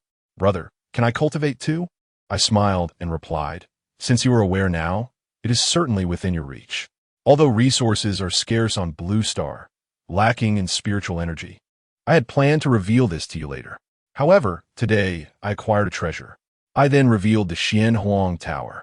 With this, we shall never be short of spiritual energy for cultivation, and 10 days within will equate to but a single day outside. Seeing the sparkle in Lin Wan's eyes, I encouraged her not to resist. We entered the tower's inner sanctum, where I demonstrated some minor techniques suitable for the Qi refinement stage, discussing fundamental aspects of cultivation before exiting the space. Observing that my sister had largely accepted this new reality, I advised her to rest well, promising to teach her the ways of cultivation later that evening. As I stepped out of Lin Wan's room, my secretary, Sun Yi, approached. "Boss, 2 officers are outside, wishing to inquire about the incident at the mall and take a statement." "Understood. Please invite them in," I replied. Descending to the living room, I seated myself and requested the housekeeper to prepare 3 cups of tea, placing 2 across from me. Shortly thereafter, the secretary ushered in 2 individuals, one a middle-aged police officer in his 40s, and the other a young female officer in her 20s, tall and exuding an aura of confidence. Lin Shan raised his hand slightly and said, "Please take a seat." Once they were seated, he inquired, "What would you like to know?" Mu Qingqing gazed at Lin Shan across the table, inwardly surprised by the youthfulness and charm of the founder of Xingchen Technology. Due to his cultivation practices, Lin Chen's already striking appearance had reached an ethereal level. The middle-aged officer spoke up, "Hello, Mr. Lin. My surname is Qin, and this is Officer Mu. We have no significant matters to discuss, merely a brief record to take. How is Miss Lin's condition?" Evidently, the officer had conducted a thorough investigation prior to their visit. Information was now quite transparent, especially that which was sought by law enforcement. Lin Chen took a sip of tea and replied, "Thank you for your concern, Officer Qin. My sister's injuries are not severe. She is currently asleep. My actions against that man were surely in self-defense and in the spirit of heroism, were they not?" Officer Qin smiled and assured him, "Rest easy, Mr. Lin. Your actions were indeed heroic.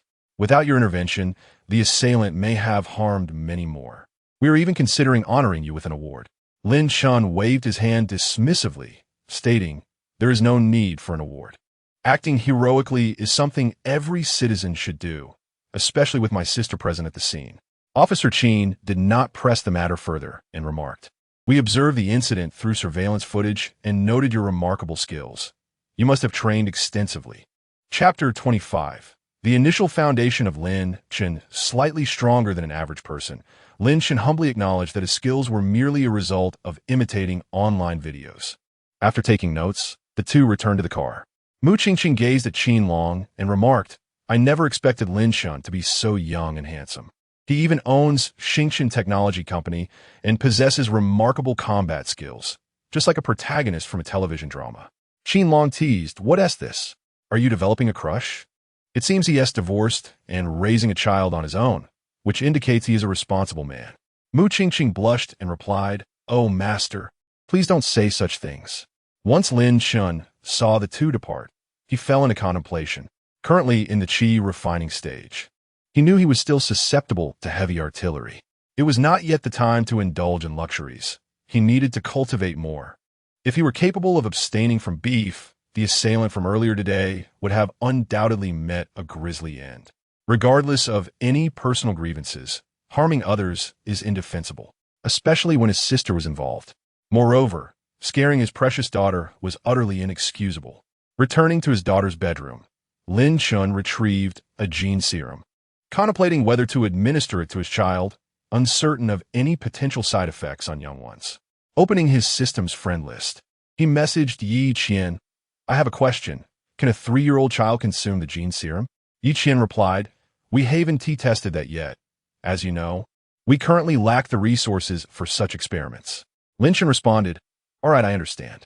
He added, "Please gather more high-level zombie crystal cores. Next time, I'll trade you some techniques and provisions." Yi Qian assured, "No problem. I'll do my best to collect them." After concluding his conversation with Yi Qian, Lin Chun decided against giving Duo the serum. It was better to be cautious. Even the slightest error could lead to dire consequences. Although he chose not to administer the gene serum, Lin Chun could utilize his true energy to nurture Duo's body and gradually improve her constitution and meridians, which would yield numerous benefits. Determined, he gently held Duo's small hand, carefully channeling his true energy to nourish her. Half an hour passed swiftly, and Lin Chun sensed it was nearly time.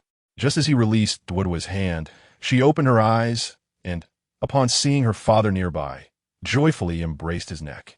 Lin Chun lifted Duo, exclaiming, "Sweetheart, you're awake. Let me put your shoes on." At that moment, Xiaohei also came running over. Duo looked at Xiaohei with her mouth agape, uncertain. She turned to Lin Chun and asked, "Daddy, is this Xiaohei?" "Indeed," he affirmed. "But why has Xiaohei grown so big?" She gestured with her small hands in the air. Lin Chen chuckled. "Xiaohei has just grown quickly. If you eat well every day, you'll grow tall, just like him." Duo, unable to comprehend, dismissed the thought, as worries come swiftly and depart just as easily. After getting dressed, she hugged Xiaohei's head and said, "Xiaohei, let us go see Auntie." Now Duo could no longer lift Xiaohei, so she settled for holding his head instead. Arriving at Lin Wan's room, Lin Duo dashed to the side of Lin Wan's bed and exclaimed, "Auntie, does it still hurt?" Lin Wan looked at Lin Duo's concern with a smile and said, "Thank you for your care, Duo. Auntie is almost fully recovered. Xiao He, who was nearby, barked twice, expressing his concern as well. Lin Wan gently patted his head, saying, "Thank you too, Xiao He." Lin Shen observed this warm scene and silently resolved that nothing could disrupt this happy family. Anyone who dared to interfere would face dire consequences. Realizing that lunch had yet to be consumed and dinner was approaching, he instructed Lu Jing to prepare both meals at once.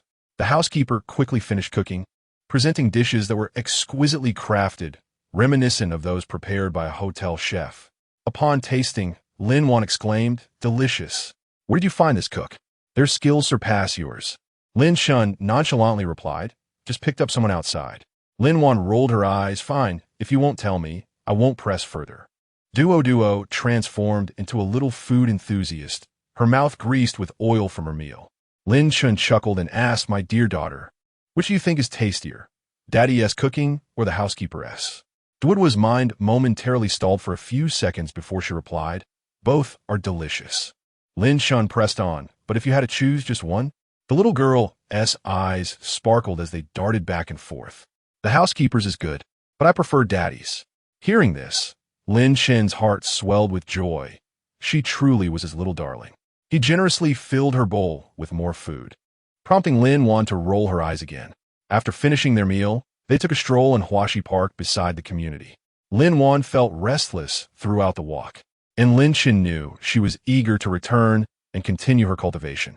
He admonished her gently, "I understand your urgency, but you must not rush. The essence of cultivation lies in one's mindset. Being overly anxious is counterproductive." Lin Wan replied, "Oh, it's only natural to be excited since it's my first time. Come on, let us hurry home." With that, she playfully pushed Lin Shen along. Lin Shun, meanwhile, took his time with Duo, who looked at her aunt with confusion, unaware of the reason behind the hurry. Eventually, Lin Wan had a clever idea and picked up Duo. Moving ahead, Lin Shun, with no choice but to follow, complied. Upon returning home, Lin Shun first asked Duo to wash up and, after soothing her to sleep, he then brought Lin Wan and Xiao He into the Xinyuan Tower. It wasn't that he didn't wish to bring Duo in as well, but it was impractical for her to sleep there. Time flowed differently within. 10 hours of sleep outside would not equate to 100 hours inside. Regardless, he could nurture her body each day using his true energy. Lin Shun initially intended to teach Lin Wan the chaotic scripture, but when he imparted the knowledge, she had no idea how to cultivate it. After attempting to learn a top-tier technique, she suddenly grasped the cultivation process. Lin Shun realized that the chaotic scripture was somewhat unique. After inquiring with the system without any fruitful results, he chose not to dwell on it further. Observing Lin Wan cultivating normally while Xiao He lay nearby meditating, Lin Shen finally settled into a cross-legged position and began to practice the chaotic scripture. After 20 hours of cultivation, he reached the pinnacle of qi refining, further compressing the energy vortex and condensing spiritual energy into a liquid state to establish his dantian and achieve the foundational stage. Took an additional 50 hours. Lin Shen's introspection revealed that his dantian resembled an expansive ocean. According to the records of the Taichu, Hongmeng, Wan Faxian Dians, the dantian of an ordinary person is akin to a pond in size. That of an average individual is comparable to a reservoir, while the most exceptional talents possess a dantian akin to a lake. Only a scant few, like Lin Shun, have a dantian that resembles an ocean in vastness. Throughout the annals of the myriad realms, there have been very few comparable to Lin Shun. At present, in the foundation establishment stage, he has attained the ability to manipulate objects and soar through the skies. Although wielding a sword is the most impressive display, Lin Shen regrettably possesses no magical artifacts at this time. The Xinyuan Tower is an option, albeit not aesthetically pleasing. Having established his foundation, Lin Shen now has access to a greater array of spells, and he can also arrange formations with relative ease. While Qi refinement allows for formation setup, it is considerably more taxing. The foundation establishment stage is markedly different, with his true essence having increased manifold in density. The range of his spiritual perception has expanded to a radius of 3 kilometers. Within this 3-kilometer domain, Everything lies under Lin Chen's dominion. After an additional 30 hours of cultivation, he remains in the early stages of foundation establishment. It feels as though nearly 100 hours have passed within the tower, while only about 10 hours have elapsed outside. Having entered around 9 in the evening, it should now be slightly past 7 outside. Observing that Lin Wan has reached the 6th level of body refinement, he feels she is progressing even slower than Little Black. Little Black has already attained the 10th level of body refinement.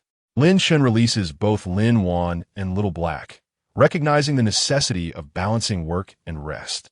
He approaches Duoduo's room, where the little girl sleeps soundly, a glistening droplet of saliva adorning the corner of her mouth. Chapter 26. The Entanglement of the Wealthy Heir. Young and after wiping the drool from Duoduo's mouth, Lin Chen began nurturing the little girl's health. Half an hour of nurturing each day was sufficient to awaken Duo for breakfast. After their meal, Lin Wan went to comfort her sister, who had been frightened the previous day. Lin Chen, unsure of what to do today, recalled yesterday's event. The first lottery draw had yielded a Maserati.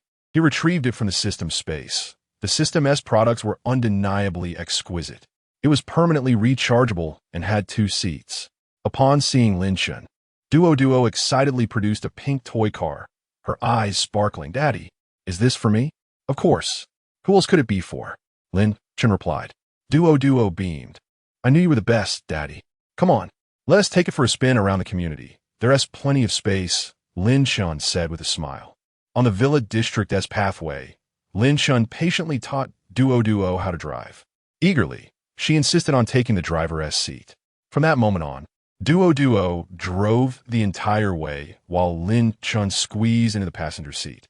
The path was filled with Duo's joyous laughter. As they passed by Su Yuro's home, she happened to be watering her flowers in the yard. Upon seeing Duo driving the little car with Lin Chen squeezed in beside her, the scene was both heartwarming and amusing. Duo can drive a car now," Duo proudly announced as she spotted Su Yuro stopping the car. "This was bought by Daddy. Would you like a ride, Annie Su? I can take you." Su Yuro teased, "Oh, Annie would love a ride, but does Duo have a driving license?" Duo turned to Lin Chen, asking, "Daddy, what is a driving license?" Su Yuro interjected, "You need a driving license to drive. Otherwise, the police will take you away."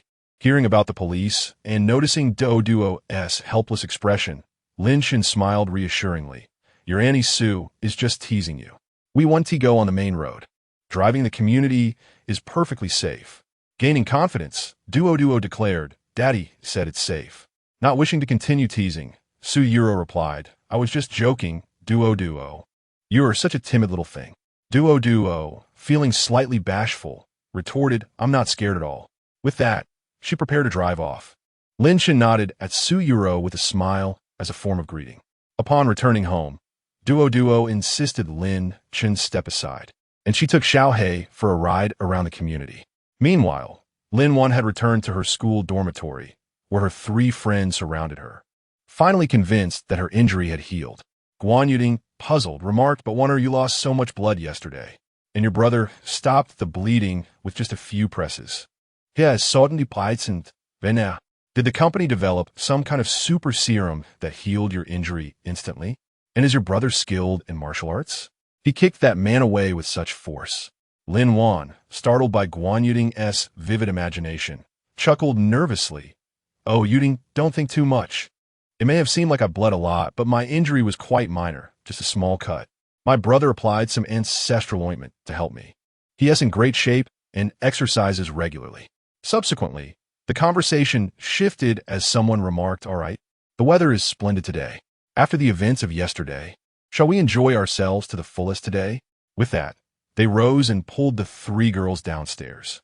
Just as they exited the dormitory, not having walked far, a striking red Ferrari suddenly came to a halt before them, startling the 4. From the car emerged a gentleman, none other than Yang, whom Lin Chen had encountered previously. Upon seeing him, Lin Wan's expression soured instantly, as Yang held a notorious reputation at Rome University, notorious for his numerous romantic pursuits, with many shameless girls flocking to him. He had previously expressed his interest in Lin Wan, but she had dismissed him, and now he had returned once more. A crowd of onlookers gathered, eager to witness the unfolding drama. Yang approached Lin Wan with a large bouquet of roses, a smirk plastered across his face. "These roses are for you, Wanner. Do you like them?" Lin Wan gazed at him impassively. She was no longer the Lin Wan of yesteryear. Now the cultivator of the 6th level of body refinement, and with a brother of remarkable prowess, she felt no need to tread lightly in declining his advances. Fearing the wrath of this wealthy heir, with a cold demeanor, she retorted, "Yang, how many times must I tell you? I do not harbor any feelings for you. So please cease your relentless pursuit. Do not presume that a bit of wealth makes you exceptional. Not every woman is enamored with money. I, Lin Wan, hold your type in disdain. Were it not for your family's riches, you would be nothing." Yang An's expression darkened immediately, his anger exacerbated by the whispers among the bystanders. He had not anticipated such public humiliation. In a fit of rage, he hurled the flowers to the ground, pointing an accusatory finger at Lin Wan. "You shameless woman! It is a privilege for you that I have set my sights on you. Do not be ungrateful, or I will ensure you cannot continue at the milk tea shop." Just as he finished speaking, a resounding slap echoed through the air, and Yang felt a sharp sting across his face, his head buzzing from the impact. Gasps filled the crowd. They had not expected their goddess, Lin Wan, to be so bold as to strike a wealthy heir. Applause erupted, as Yang had often paraded around school, flaunting his status before the girls. Realizing Lin Wan had dared to hit him, he stammered, "You dare strike me? Do you wish to ruin your reputation in Rong City?" With a bemused expression, Lin Wan replied, "And who do you think you are? I am currently interning at Xingchen Technology. If you possess the capability, convince them to dismiss me, and perhaps I might regard you with a modicum of respect." With that, she took the 3 girls and departed. Yang, seething with unspent fury, recalled the name Xingchen Technology, though he could not immediately place it. Regardless, he resolved to make Lin Wan pay. Casting a glare at the students surrounding him, he drove away from the campus. In the car, he spoke in his phone. "Xiaoxing, dial Uncle Wang's number." Once connected, he said, "Uncle Wang, please investigate Xingchen Technology for me." On the other end, the voice responded, "Young master, I am familiar with Xingchen Technology. It is a recently established tech company known for developing a voice assistant, which is currently gaining significant traction. What is your interest in them?" Yang then recalled the voice assistant, as he had just instructed Xiaoxing to call. "Can you reach out to their owner and arrange for someone to be dismissed?" On the other end of the line, there was a moment of hesitation from the young master, as the interlocutor belonged to a technology company with which we had no intersection, and our businesses did not overlap, rendering the endeavor seemingly futile. Yang felt a surge of frustration. Given our family's esteemed standing in Rongqing, could they truly afford to disregard us? "Uncle Wang, please investigate the contact number of their responsible party and relay it to me." With a resigned sigh, the voice on the other end acquiesced. "Very well, young master." Shortly thereafter, Yang observed the number sent from the other party and dialed it without a moment's hesitation. And Ran was at home, preparing a nutritious meal for lunch. Upon hearing the incoming call, she promptly rushed out from the kitchen. Noting the unfamiliar number, she decided to answer. "Hello, who is this? Are you the person in charge of Xingchen Technology?" Upon hearing the voice from the other end, Ran furrowed her brows in suspicion. "Who are you? What is the matter?" "I am Yang. My father is Yang Wei of Tongwei Group. I would like you to terminate the employment of an individual within your company." And Ran was taken aback upon hearing the mention of Tongwei Group, a formidable presence in the energy sector with assets amounting to several hundred billion in Rongqing. Chapter 27. In less than a week, a profit exceeding 13 billion. He then inquired, "I wonder who from our starry technology company has offended you?" An intern named Lin Wan being dismissed should not pose a significant issue for you, should it? There will be opportunities for collaboration with our Tongwei Group in the future. It is indeed a win-win situation, is it not? Anren was taken aback upon hearing Lin Wan's name, as she was the boss's younger sister. "I have truly lost my mind. I cannot, and I dare not dismiss her." Steadying her nerves, she replied, "I apologize, but our starry technology does not terminate employees without cause. As for collaboration, our business interests seem to diverge, so let's leave it at that." Upon hearing the dial tone from the phone, Yang slammed the steering wheel in frustration. Enron thought for a moment and called Lin Shun, recounting the entire situation to him. Considering that once the company's new battery model is released, Tongwei Group will be an excellent partner. It now appeared that their market value would soon face a significant decline. After Lin Shun ended the call with Anren, he turned to Xiaoxing and instructed, investigate what transpired between Wan and the other party. Shortly thereafter, Xiaoxing reported back, detailing the events between Yang Un and Lin Wan, including Yang Un's actions and all pertinent information regarding Tongwei Group. The various illegal activities, tax evasion, and other misconducts of Tongwei Group did not escape Xiaoxing's technological prowess, including the video of Yang Un's past inappropriate behavior with a minor. After absorbing the information, Lin Shun maintained a stoic expression. Once the solid-state battery was unveiled and the other party found themselves in dire straits, it would be most opportune to send the evidence to the authorities to exacerbate their predicament. He recalled that the man he encountered during a previous dinner with Su Yuro was indeed Yang and Lin Shun, found this coincidence somewhat amusing. Fate had delivered this opportunity right into his hands. He took out his phone and sent a message to Su Yuro. Miss Su, does your family have a close collaboration with Tongwei Group? Su Yuro replied, there are some collaborations. Why do you ask? Is Yang causing you trouble because of the previous incident? Lin Shun responded, as a friend, I advise you to extricate yourself from this situation as soon as possible. He refrained from elaborating further. Upon reading his message, Su Yuro fell into contemplation, sensing that Lin Shun was preparing to take action against Tongwei Group and appeared to possess considerable confidence. Unsure of where this confidence originated, she decided to inform Su Shang, subtly urging her father to distance himself from the group, choosing to place her trust in Lin Shun. The weekend passed swiftly. After a night of cultivation, Lin Shun had yet to break through to the mid-foundation stage, though he felt that a breakthrough was imminent. Xiaobai had already advanced to the qi refining stage, while Lin Wan had reached the 8th level of physical refinement. After breakfast and dropping Duo off at school, Lin Shun arrived at the company. Considering that Xiaobai must be bored at home, he decided to bring the dog into the tower for further cultivation. At the front desk, the young receptionist Su Mo was enjoying her breakfast. Upon entering, Lin Shun smiled and remarked, still having breakfast, I see. Su Mo, startled, hurriedly tidied up her meal, worried about being caught by the boss. Good morning, boss. It's perfectly fine. You should enjoy your breakfast. I want to say a word about it. Besides, it's not yet 9:30. With that, he made his way to the office. As Lin Shun departed, Su Mo exhaled in relief, exclaiming, that was quite a scare. Yet, the boss is truly wonderful. Not only is he handsome, but he is also nothing like the previous bald boss who would fine us. Shortly after Lin Shun entered the office, and Ran knocked on the door and walked in with documents in hand. Our voice assistant, Xingchen, has now achieved a staggering 630 million downloads in our country.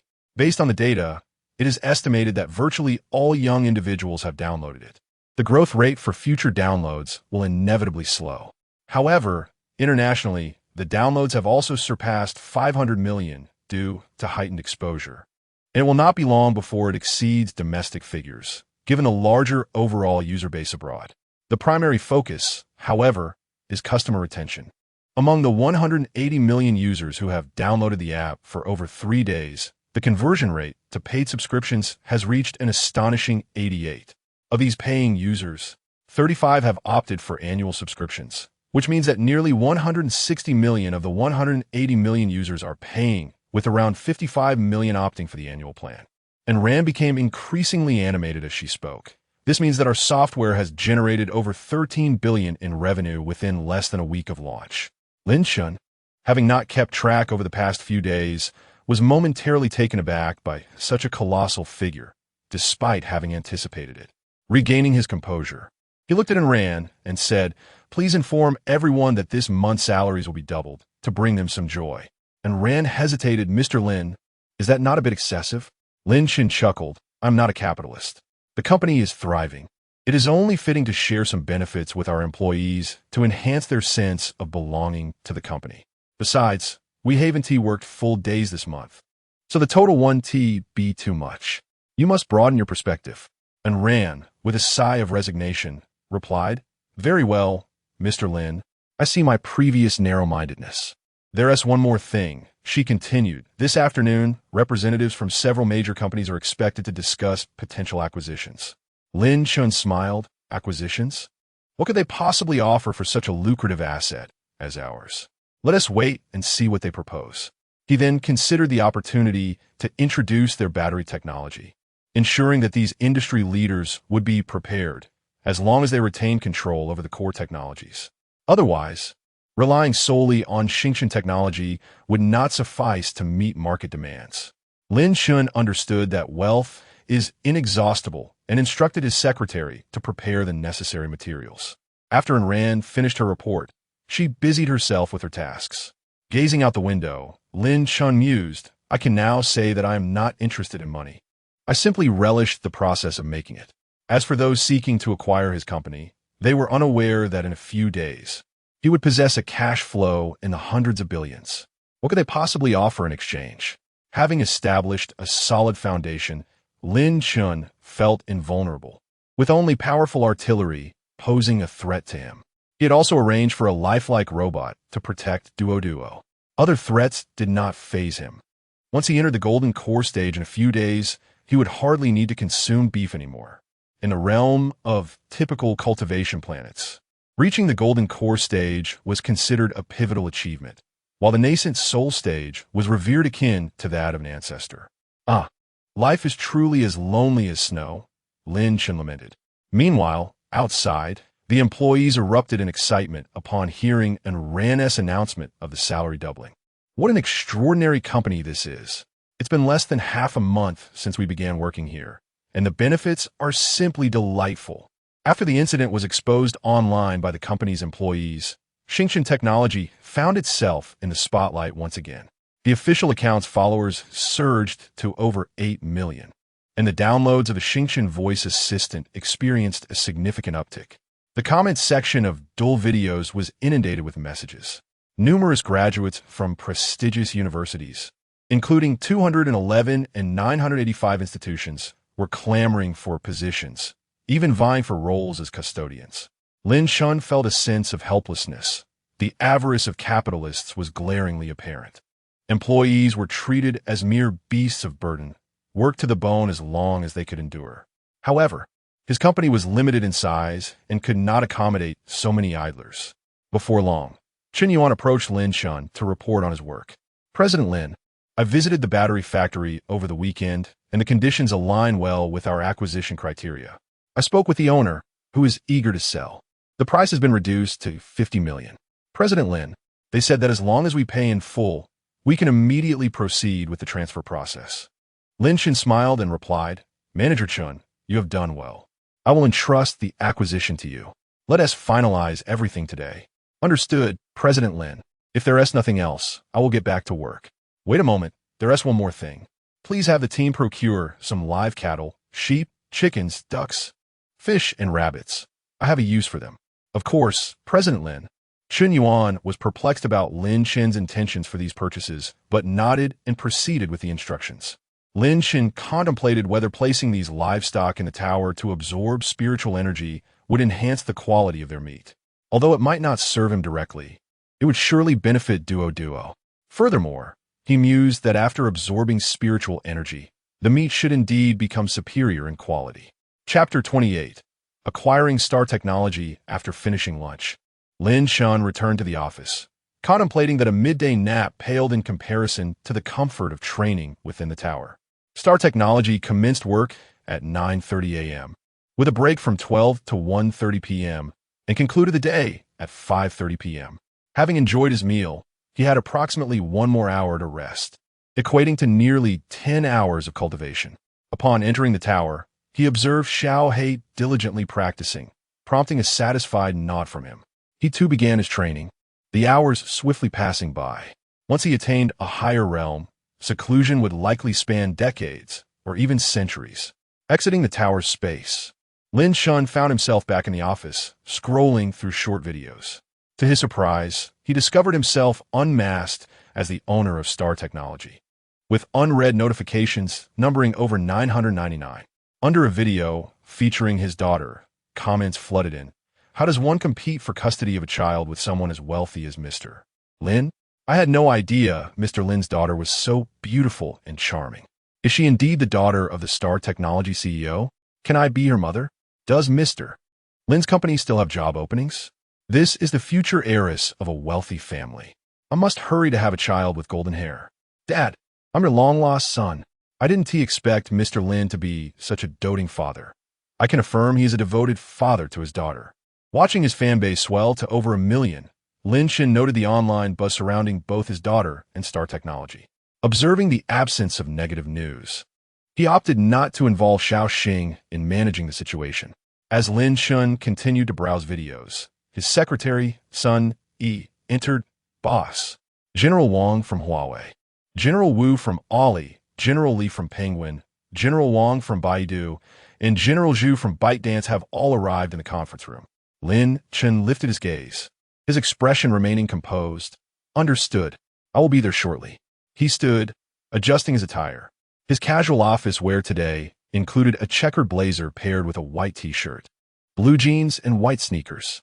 Stepping out his office, he noted the usually vibrant atmosphere had turned notably subdued with the presence of several titans from the internet industry. The secretary opened the conference room door, and Lin Chun entered, greeted by the gazes of these tech magnates. Curious whether the man who had recently stirred such commotion online possessed any extraordinary abilities. Aside from his striking appearance, they perceived no remarkable differences. Lin Chun approached the head of the table with a smile. Apologies for keeping you all waiting, esteemed leaders. Your presence in my modest company truly elevates its status. General Wang from Baidu spoke first. Mr. Lin, you are being too modest. Star Technology, with its recent developments, is no longer a small company. Lin Shun followed suit. Merely trifles, insignificant compared to your esteemed endeavors. I'm keen to know what insights you might offer regarding my company today. In the conference room, the distinguished attendees exchanged glances, and ultimately, Mr. Li from Penguin spoke up, observing the remarkable perfection of President Lin's starry voice assistant. It is evident that our respective voice assistants stand no chance. I would like to inquire if President Lin has any intentions of selling or perhaps considering an investment. Lin Shun, perceiving the directness of their inquiry, responded with a smile. The starry voice assistant is not for sale. As for equity investment, I am curious to know what compelling conditions you might offer to entice me. Mr. Wu from Ali interjected. The price is entirely at President Lin's discretion. Lin Chin chuckled. Mr. Wu, are you aware of the profits generated by the starry voice assistant after just 1 week of release? He then turned to Enran, instructing, please present our data report for the esteemed executives to review. Before long, the executives, upon examining the data report, underwent a series of expressions as they realized the astonishing profitability. Although they were aware of the lucrative nature of the venture, they were astounded by the sheer magnitude of its earnings. In just the previous week, with downloads exceeding 200 million in less than 3 days, it had amassed over 13 billion in cash. Furthermore, there remains a substantial pool of 10 billion or more potential paying users, with a staggering payment rate of 88%. Such figures are truly formidable. Even if the global paying user base amounts to merely 1 billion, the annual fixed income would be no less than 200 billion. Not to mention that the potential of the Starry Voice Assistant far exceeds 1 billion users. They could hardly fathom when they might surpass the technological prowess of Starry Technology. Conservatively estimating a 5-year timeline for such an achievement would still yield a profit of trillions for Lin Chun. All present were astute individuals, quickly recognizing the terrifying profit margins involved. Observing their shifting expressions, Lin Chun remarked, having reviewed the data, you should now comprehend the situation. I suspect you are unable to present anything that would entice me. As for investing money, it's even less likely. The attendees offered wry smiles, admitting, indeed, we cannot compete. We never anticipated that within less than a month, President Lin would reach a level that would take us a lifetime to achieve. Having gauged the effectiveness of his words, Lin Chun dropped another bombshell, stating there will be no opportunity for you regarding the Starry Voice Assistant. He then shifted the conversation. However, our company has recently developed a new product that I believe you will find intriguing. The executives no longer underestimated this young man. Mr. Wang from Huawei expressed curiosity. Oh, please, Do tell us more, President Lin. Lin Shun, no longer teasing, continued. As you are likely aware, there is a significant trend towards new energy in our country. However, for automobiles, drones, and smartphones, the greatest challenge remains the issue of insufficient battery life. I trust Mr. Wang from Huawei is well aware, as you are involved in the automotive and smartphone sectors, correct? Our company's latest product is designed to address this very battery issue. Noticing their skepticism, Lin Shun turned to Sun Yi, instructing, please share our battery technology data with the esteemed guests. The executives were taken aback upon seeing the specifications of the quantum crystalline solid-state battery. An energy density of 1200 Wh/kg, a charging time of just 5 minutes, a cycle life of 50,000 times, and a range of approximately 8,000 kilometers for fully charged vehicles. Such data left them utterly astonished, although some may remain unaware of specific parameters. The 8,000-kilometer range and the mere 5 minutes required for a full charge clearly signal the dawn of a new era for renewable energy. The anxiety of running out of power on highways, the inconvenience of charging stations, and the interminable queues for charging will soon be relics of the past. With extended range, rapid charging, and enhanced battery safety, electric vehicles will undoubtedly eclipse their gasoline counterparts, heralding the end of an era for traditional fuel vehicles. This transformation promises to reshape the global battery and automotive industries. The most exhilarated among us is Mr. Wang of Huawei Group, which is involved in both mobile technology and automobiles. Mr. Wang gazes into Mr. Lin's eyes with an almost luminous intensity, inquiring, are these figures truly accurate? Mr. Lin, addressing the assembly with a smile, responds, indeed, they are genuine. The purpose of sharing this information with you is the quantum core solid-state battery. Aside from the core technology, we intend to subcontract the remainder. The market is vast, and our star technology cannot absorb it all. Thus, I plan to grant licenses and seek partners to share the wealth and achieve a win-win collaboration. I share this with you now to prepare you. In a few days, we will hold a press conference for the quantum core solid-state battery. Following the conference, we will invite bids from potential partners to solidify our plans. You may now return and strategize with your respective leaders. Chapter 29. The factory secured. After everyone had digested the discussions, they expressed their intent to take their leave. Each was eager to return to their respective executives to deliberate on the forthcoming battery initiatives and strategize on how to procure greater benefits from the situation. Lin Shun saw off these corporate magnates and turned to find Chen Yuan emerging from another conference room, accompanied by a slightly overweight middle-aged man. Chen Yuan noticed Lin Shun and approached, introducing Mr. Lin. This is Mr. Guillaume, the owner of the battery factory. Mr. Ba, this is our esteemed boss, Mr. Lin. Lin Chen exchanged cordial handshakes with Guillaume, engaging in some pleasantries before returning to his office. Moments later, Chen Yuan knocked and entered, exclaiming, Mr. Lin, the matters concerning the battery factory have been resolved. The contract is signed, and their personnel have vacated. Should we send someone to oversee the factory in the interim? Lin Chen smiled and replied, thank you for your hard work, Manager Chen. The personnel responsible for the factory have already been arranged. I will send you a list of the raw materials needed for battery production shortly. Please coordinate their procurement in the next couple of days. After Chen Yuan departed, Lin Chen summoned manager and managerin. Please coordinate with the new media team to produce a promotional video for our quantum crystalline solid-state battery, which is set to launch soon. It should be published on our official website and across major platforms.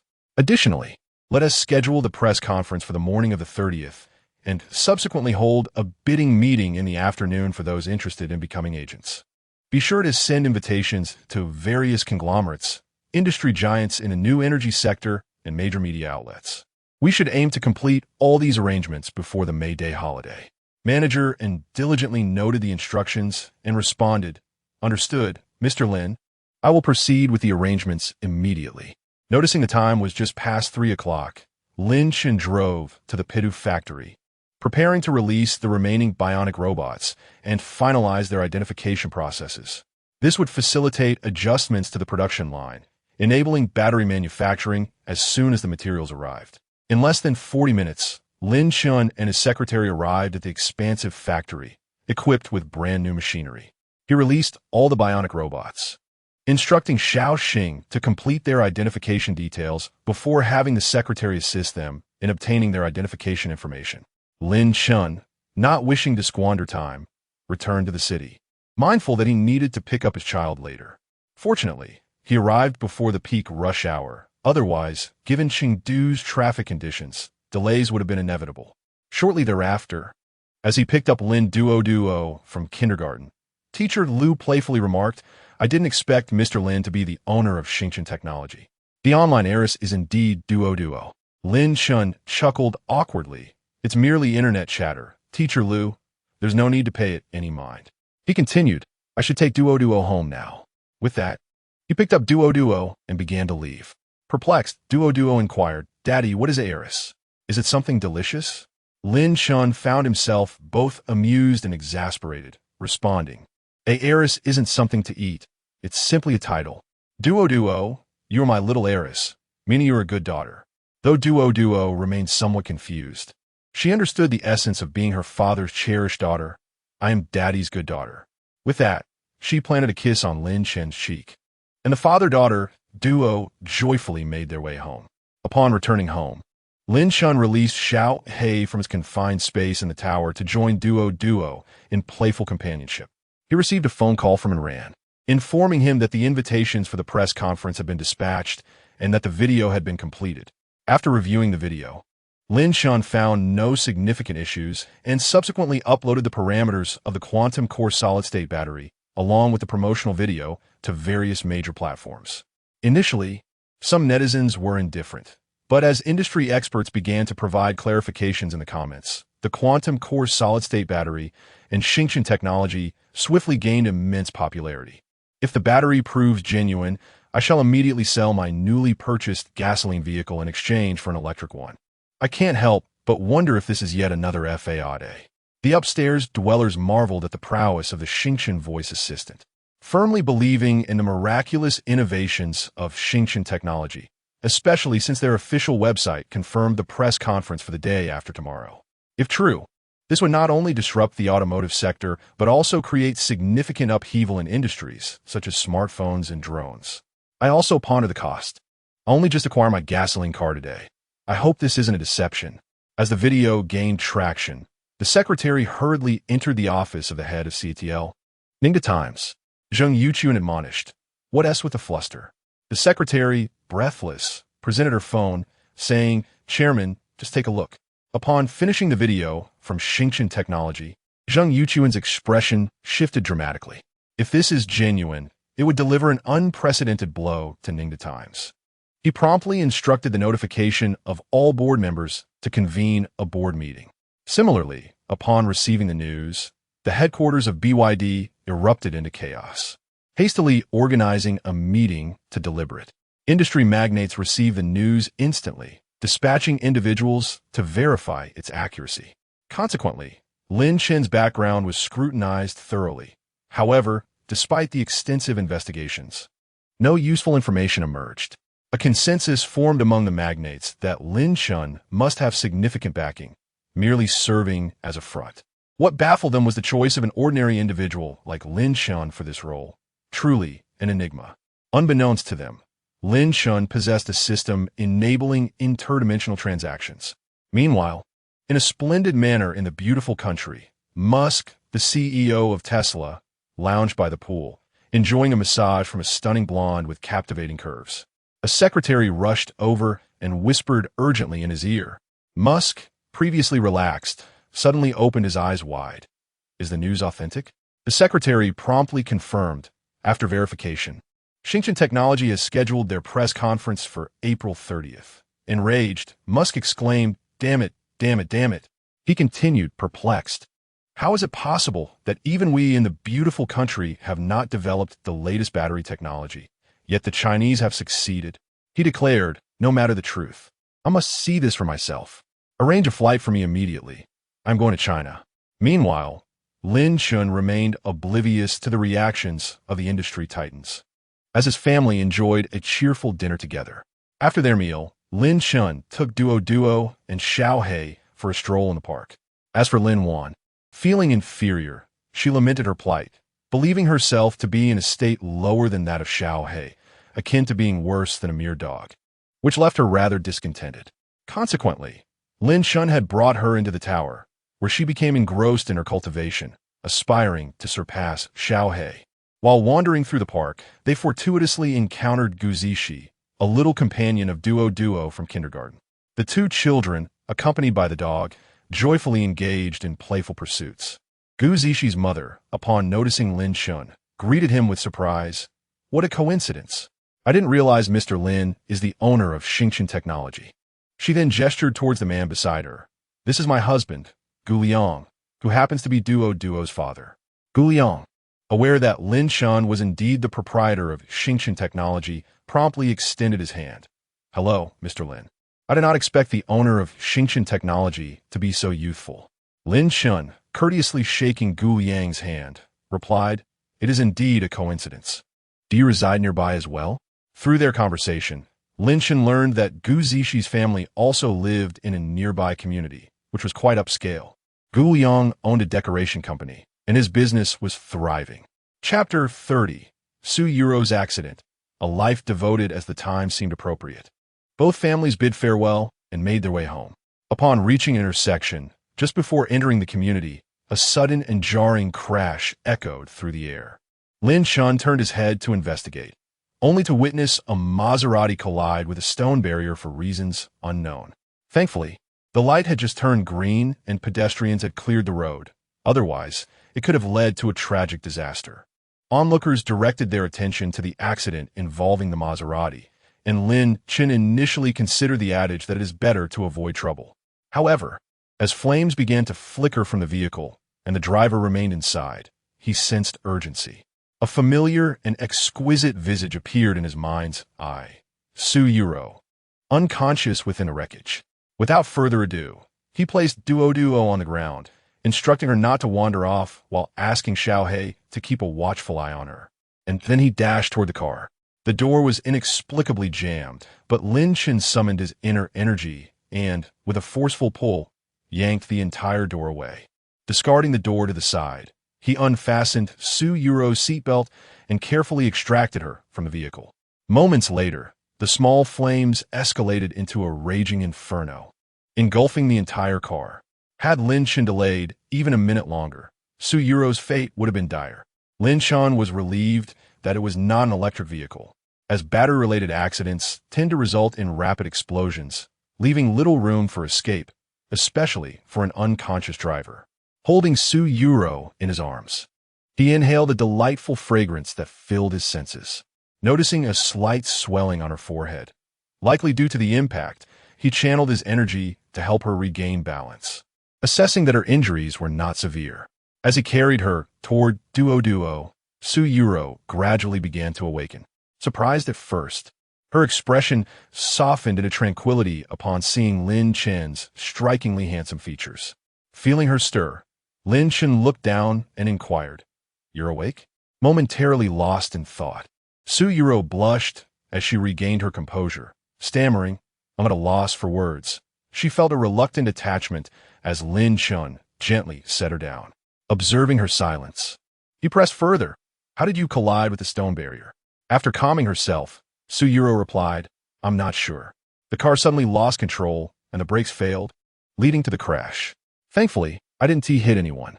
With earnestness, she gazed at Lin Shun and said, "Thank you for rescuing me from the car. Otherwise, I might not have made it." Lin Shun smiled. "It was nothing. No need for thanks. I was merely returning from a stroll in the park. And since I happened upon the situation, I had no reason not to help." As they conversed, Duo approached, with Xiao He trailing behind. "Daddy, did you just save Aunt Sue?" "Indeed. Aunt Sue was just rescued by her father, and she hasn't quite figured out how to express her gratitude yet," Lin Shun replied. The little girl pondered for a moment, tilting her head.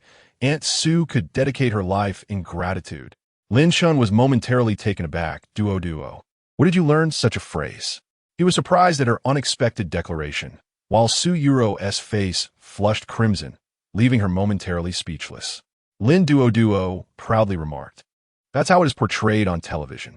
"All right then, you should watch less TV in the future. What have you learned from it?" Lin Shun retorted with a hint of annoyance. Shortly thereafter, both the fire department and traffic police arrived. After gathering the details from Lin Chun and Su Yuru made a phone call to arrange for follow-up assistance, and then she and Lin Chun headed home together. As they walked, Lin Chun noticed the atmosphere was somewhat somber and initiated the conversation. "You returned home quite late. Did you just finish work?" Su Yuru was still lost in thought, recalling how comforting it felt when Lin Chun had held her moments ago, without a hint of aversion. Observing her dazed demeanor as she walked, Lin Chun assumed she was still recovering from the earlier shock and gently tugged at her sleeve. Su Yuru snapped back to reality. "Huh?" Lin Chun, seeing her slightly absent expression, chuckled helplessly. "You seemed lost in thought. Be mindful of the road." Feeling a bit embarrassed, Su Yuru replied, "Thank you." Lin Chun then inquired, "Why did you return home so late today? You usually come home around the same time as I do." "I was at my parents' house for dinner before coming back." Su Yuru explained. Lin Chun, curious, asked, "Your parents don't live nearby?" He recalled having seen them once, but hadn't introduced himself. "Yes, they don't live with me. I prefer living alone, and they occasionally visit," Su Yuru responded. Then, recalling something, she asked Lin Chun, "You mentioned yesterday that I should terminate our family's collaboration with Tongwei Group due to your company's development of the quantum core solid-state battery. I saw the announcement on your official website. Is it true?" Lin Chun smiled. "Of course it's true. You didn't think I was joking, did you? Your family hasn't taken action yet, have they?" Su Yuru quickly assured him, "No, not at all. I believe you. After I informed my father, he started taking steps immediately. I didn't expect your company to be so formidable. The emergence of the quantum core solid-state battery will significantly impact those established players in the new energy sector. Many companies may very well go under." Lin Chun explained, "The market is vast. Our company, Xingchen Technology, cannot absorb it all and will distribute some of it. As long as we retain the core technology, it suffices. Those who can keep up will thrive, and those who cannot, well, that is beyond my control. I assent to it. Your family had a collaboration with Tongwei Group. Didn't it involve that sector?" Su Yuru replied, "Yes, a small portion of our family business is indeed in the new energy industry. I wonder if I might get a taste of the benefits from Mr. Lin's success." Lin Chun looked at Su Yuru and said, "That is assured. We are friends and neighbors, so there will definitely be a place for your group. However, it must not involve collaboration with Tongwei Group."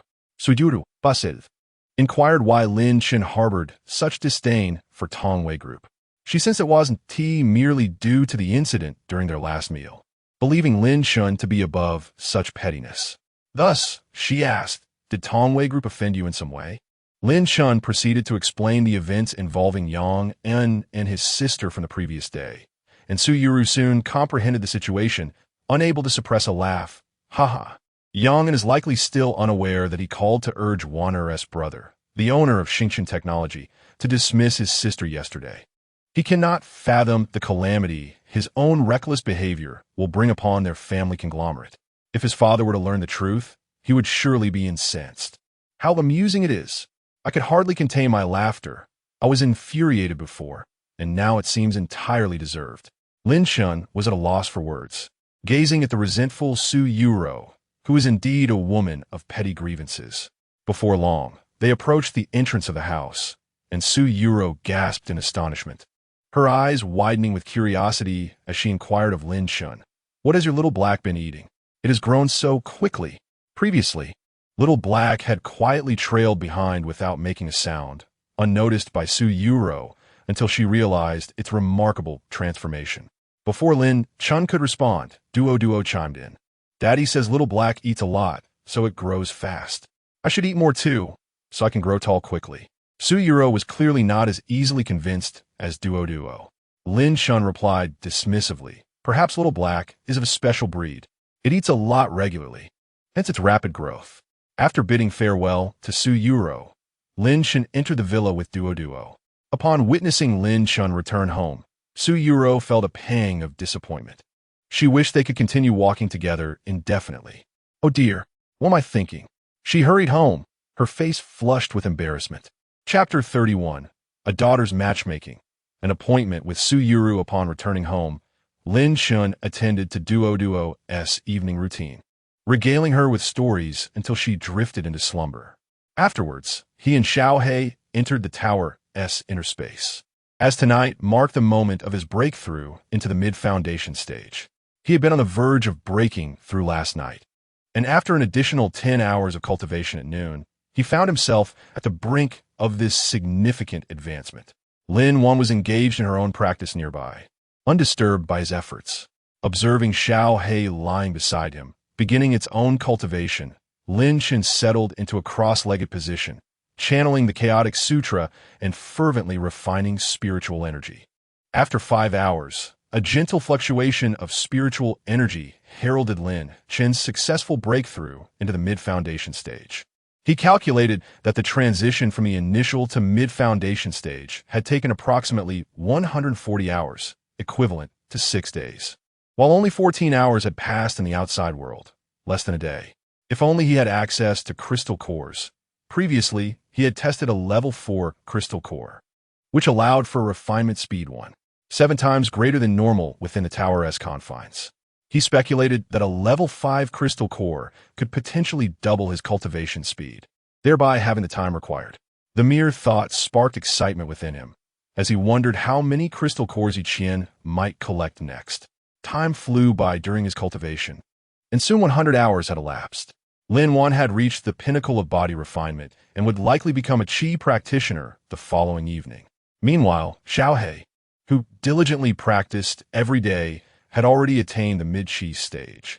Lin Wan, upon realizing this, felt a surge of frustration, lamenting that even a dog surpassed her progress. Xiao He, however, remained innocently oblivious.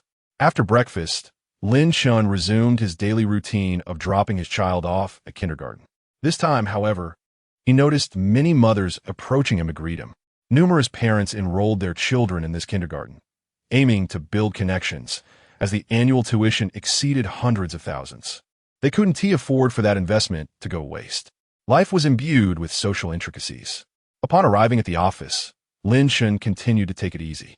While scrolling through videos, he noted the escalating anticipation surrounding the upcoming press conference for the quantum crystal solid-state battery by Xingchen Technology.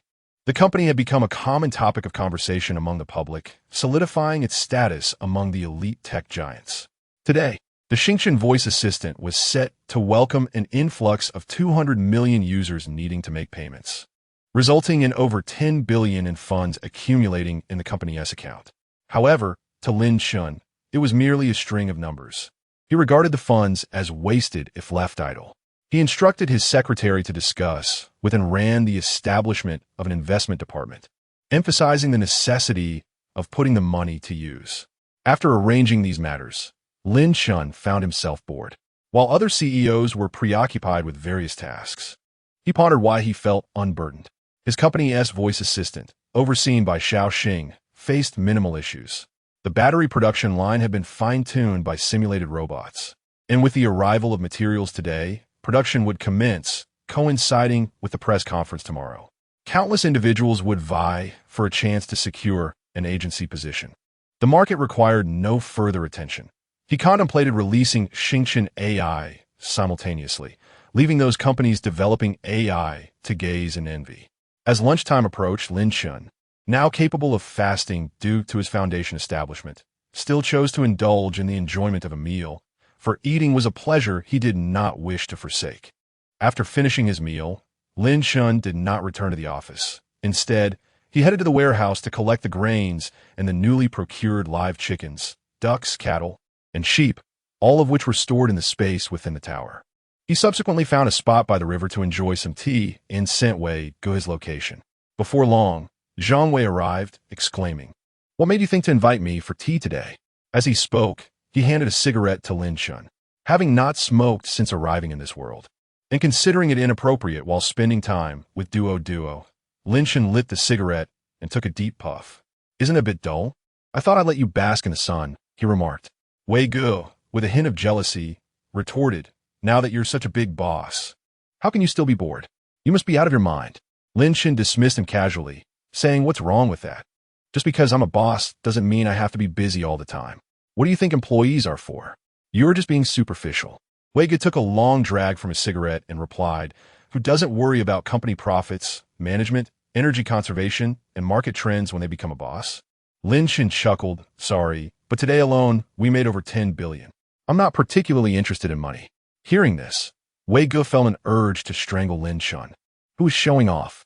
Lin Shun then inquired, have your father's factory preparations been completed? You did purchase the materials I asked you to buy in advance, right? Production can start ahead of schedule, and after tomorrow's press conference, with our core technology, we can launch sales. By then, Sichuan province will belong to your family. You need to ramp up production quickly. Wei Ge, upon hearing this, joyfully responded, rest assured, all materials have been procured. But with Sichuan being so vast, can I manage it all? Lin Shan replied somewhat exasperatedly. That's why I told you to increase production speedily. If you're short on funds, I can lend you some. Wei Ge, feeling deeply moved, exclaimed, Father, allow me to bow to you. Get lost. Lin Shan laughed. If you're not embarrassed, I certainly am. Veuillez chucler incessantement. The two then reminisced about their past, sharing humorous anecdotes from their college days. Who hid in the dorms for solitude, who had been betrayed in a relationship, and who was currently thriving. Lin Shan mostly listened while Wei Ge chatted animatedly. After spending the afternoon enjoying tea, Lin Shan bid farewell to Zhang Wei and went to pick up Duo from school. As he collected his little girl and prepared to drive home, Lin Duo's eyes sparkled mischievously as she playfully said, Daddy, today Aunt Sue invited you to dinner. Lin Shun was perplexed. How did Aunt Sue get in touch with you? Duo pointed to her children's watch, saying, this is how we communicate. Lin Shun was still confused. But how does Aunt Sue have your number? I told Aunt Sue while playing in the yard. She explained. Aunt Sue said she was afraid you'd refuse. So she asked me to tell you. Daddy, does Aunt Sue like you? Lin Shan did not respond directly. Instead, he asked, what about you, Duo? Do you like Aunt Sue? Duo nodded vigorously. I like Aunt Sue. She's very gentle. I want her to be my mommy. Oh, you little rascal. Lin Shan exclaimed, amused. Lin Shun had not given it much thought before, believing that matters of the heart should simply unfold naturally. Little did he anticipate that Duo yearned for a mother, likely influenced by witnessing her peers at kindergarten, many of whom were accompanied by their mothers. Furthermore, with Zhao Yaqi having departed when she was merely a year old, Duo had grown up devoid of maternal affection. Consequently, observing other children being greeted by their mothers must have heightened her sensitivity towards the term mother. Shaking his head, he took out his phone to send a message to Su Yuru. Dear Su, I invite you to dinner. It would be impolite to refuse. I have picked up Duo. Please send me the location. Su Yuru, well aware of Duo's dismissal time, had been eagerly awaiting Lin Shan's message. Upon receiving it, her spirits soared. I shall await the esteemed arrival of Lin, the great boss, she replied, followed by the location information. Upon opening the restaurant's location, Lin Shan discovered it was conveniently nearby and navigated there directly. He also sent a message to Lin Wan, informing her that he would not be dining at home. Shortly thereafter, he arrived at the restaurant and parked his car. Taking Duo by the hand, they entered the establishment, which boasted an elegant and pleasant ambience. After mentioning the name of their reserved private room, they were guided by the staff to their designated area. Chapter 32. The heartfelt stir and turmoil of Su Yuro upon entering. Lin Shun was greeted by the sight of Su Yuro seated gracefully on the sofa. It was evident that she had meticulously prepared herself for the day, adorned in an exquisite white gown with a romantic, flowing hem. The ensemble was complemented by a light beige cropped cardigan, exuding a softness and an enchanting aura. Her white high heels harmonized beautifully with her dress, radiating an air of refreshing elegance. Lin Shun, having completed his foundational training, found himself momentarily entranced by the scene before him. The sight of Su Yuro tenderly embracing the little girl, Duo, and gently arranging her hair brought a sudden realization to Lin Shun. Having a woman like her in one's life would indeed be a wonderful blessing. Lin Shun, come in and take a seat. Su Yuro's voice brought him back to reality, and he felt a flush of embarrassment for having stared for too long. Su Yuro, noticing his gaze, felt a mix of shyness and delight. Once Lin Shun settled onto the couch, Su Yuro retrieved a small gift box from her Louis Vuitton handbag and opened it to reveal a Patek Philippe business watch. Thank you for saving my life yesterday. I wasn't sure what to give you, and I notice you don't usually wear a watch, so I thought you might like this, she said. Lin Chun was taken aback. There is really no need for this. We are friends. Would you have me stand by and do nothing? He observed Su Yuro's gesture as she extended the gift, deciding not to resist, recognizing that neither of them was lacking in means. I'll accept the watch. Will that suffice? He said with a hint of resignation. Gathering her courage, Su Yuro proposed, Let me put on for you. Before Lin Chun could respond, she took his hand and delicately fastened the watch on his wrist. He could feel her hand was slightly warm and trembling, indicative of her nervousness. Once adorned with the watch, Su Yuro's face lit up with joy as she produced a jade piece pendant. Of course, Duo has a gift too, she said, effortlessly placing the pendant around the little girl's neck. Delighted, Duo touched the pendant on her neck and, in a moment of affection, planted a kiss on Su Yuro's fair cheek. After instructing the waiter to bring the dishes, Su Yuro stood and invited Lin Chun to the dining table. As she turned, however, her heel wobbled, and a cry of pain escaped her lips. Instinctively, Lin Chun reached out, pulling her into his embrace. Their eyes met, and the atmosphere grew charged with unspoken tension. Just then, Duo's innocent voice broke the moment. Daddy, what is wrong with Auntie Sue? The two quickly regained their composure, and Su Yuro's cheeks flushed a deep crimson. Lin Chun managed a sheepish smile. Your Auntie Sue must have twisted her ankle. Supporting her, he gently asked, Can you move it? Su Yuro cautiously attempted to shift her ankle, only to wince in pain. Lin Chun helped her to the sofa, saying, Let me give it a gentle massage. He knelt on the carpet, carefully removing her high heel. As he gazed at her delicate, petite foot, he steadied his mind, setting aside any distractions. With one hand cradling her heel and the other grasping her arch, he gently twisted her foot, looking up to inquire, Does it hurt? Ah. Be gentle, she exclaimed. Lin Chun then focused his energy, beginning to massage her ankle with care. As Su Yuro initially felt a slight discomfort, it soon transformed into a warm, soothing sensation. The warmth enveloped her, bringing immense comfort. She found herself unable to suppress a soft moan. Next to her, Duo observed her with a playful curiosity, causing Su Yuro to feel increasingly bashful, her cheeks flushed with embarrassment. Before long, the discomfort in her foot subsided. Lin Chun assisted her in putting on her shoes, encouraging her, Come on, stand up and take a few steps. It should no longer hurt. As Su Yuro stood and twisted her foot, taking a couple of steps, she was pleasantly surprised to discover that the pain had vanished. With a look of astonishment, she gazed at Lin Chun, exclaiming, I didn't realize you could massage so well. The results are remarkable. Lin Chun replied playfully, Of course, it's a family technique passed down through generations, one that most cannot experience. Their eyes met, and recalling the earlier awkward moment, Su Yuro felt her embarrassment return. The arrival of the server with their dishes shattered the silence. Lin Chun turned his head, saying, Let us eat. He placed Duo in a child's chair, and both took seats beside her. The scene was heartwarming, resembling a family portrait. A beautiful woman, a handsome man, and their adorable daughter. Even the server delivering the food couldn't help but feel envious, mistaking them for a family. Their dinner was filled with joy, and when it came time to settle the bill, the server instinctively handed it to Lin Chun. Su Yuro, noticing this, snatched the bill from him, declaring, I'll take care of this. The server, envious, thought to herself, What a loving couple. It seems the wife manages the finances. Unbeknownst to them, the server was filled with thoughts as they left the restaurant with Duo. Having abstained from alcohol and with her office nearby, Su Yuro opted not to drive and instead shared a ride with Lin Chun. In the back seat, she entertained Duo, while Lin Chun, glancing in the rearview mirror, couldn't help but smile. By the time they reached the community, it was just past 7. After Lin Chun parked the car, they took Duo for a stroll in the park.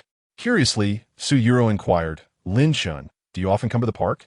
Lin Chun replied with a smile, Yes. Usually after dinner, I bring Duo out for a walk to help her digest.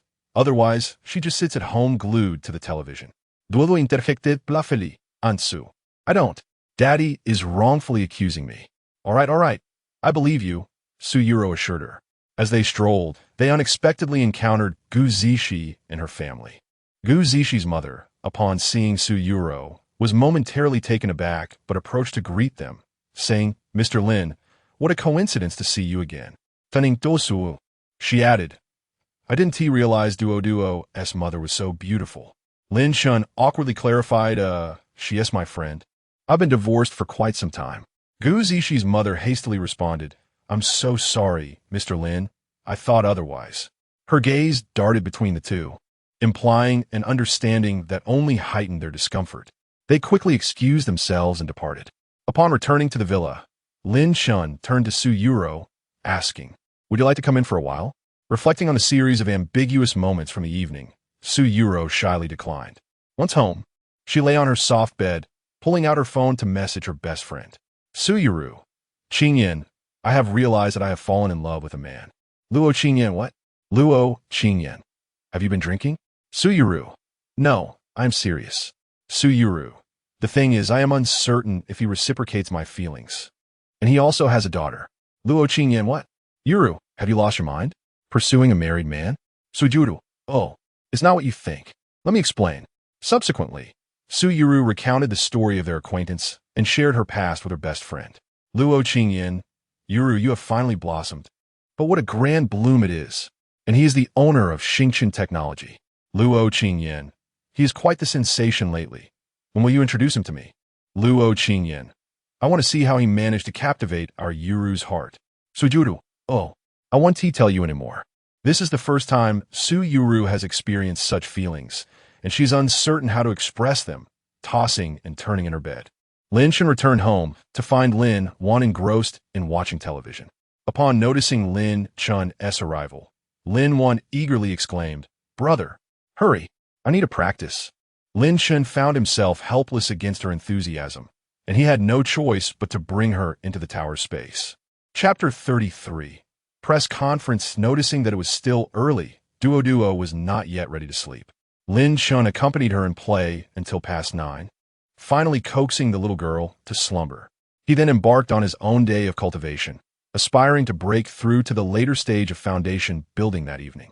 As night approached, and his practice neared its conclusion, Lin Chun finally achieved his breakthrough, accumulating nearly 200 hours of cultivation over the past 2 nights. Calculating the time, he realized dawn was imminent, and he felt no inclination to continue his training. Instead, he began to organize some spells from the Taichu, Hongming, Wanfa Xiandian that were suitable for his current level. Although it was instinctual, attaining a realm meant he could wield the spells. He still needed to practice them to witness their effects firsthand and experience them thoroughly. Lin Wan had also broken through to the Qi refinement stage. Observing Lin Chen demonstrate various spells, she quickly pouted, "Brother, I've reached the Qi refinement stage too. I want to learn spells as well." Lin Chen halted his practice, teasing, "I know you're eager, but hold on. We'll go out soon. I'll teach you tomorrow." Lin Wan clenched her small fists. "Fine. I can't win. I'll endure." Glancing at the little black dog, who had already reached the late Qi refinement stage after a full day of training, the trio exited the Tower S space. Lin Shun then entered Duo's room, skillfully nourishing her body. After breakfast, he took Duo to kindergarten. Lin Shun and Lin Wan then drove to the sports center, where the press conference was scheduled to commence at 10. After ensuring Lin Wan was settled, Lin Shun instructed his secretary to guide him to inspect the venue setup.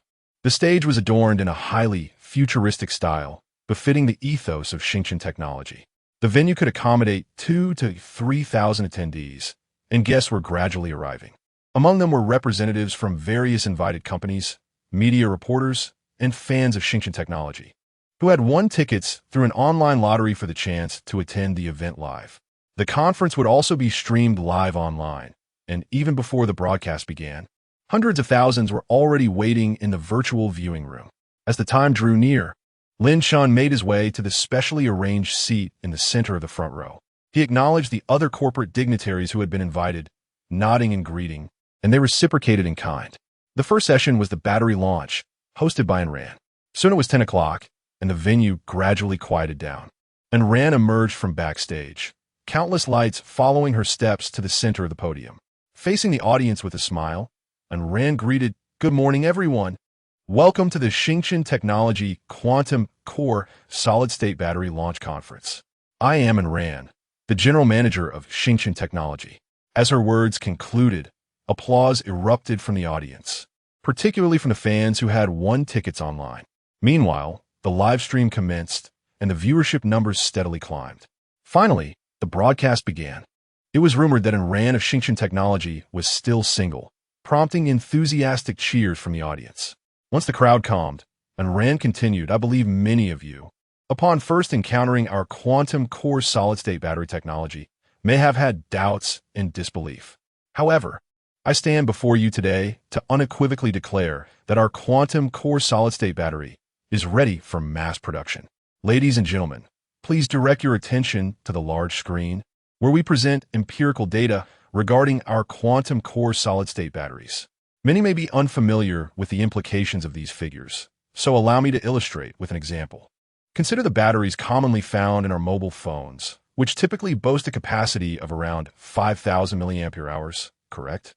Under normal video streaming conditions, these batteries last approximately 12 to 15 hours.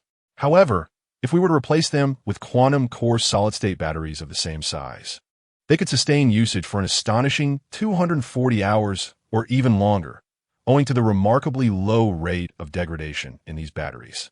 The audience, including online viewers who may not grasp the significance of the data, erupted in excitement upon hearing such a comparison. Imagine using a mobile phone continuously for 10 days. Mothers need not worry about insufficient battery life anymore. Similarly, when applied to electric vehicles, the current average range is about 500 kilometers. In contrast, a quantum core solid-state battery of equivalent size could achieve a range of approximately 8,000 kilometers, heralding a groundbreaking advancement in technology. Naturally, there may be concerns regarding the safety of such high-density energy, especially with respect to issues like the spontaneous combustion seen in conventional energy sources. To assuage these fears, we will conduct live experiments to demonstrate the safety of quantum core solid-state batteries.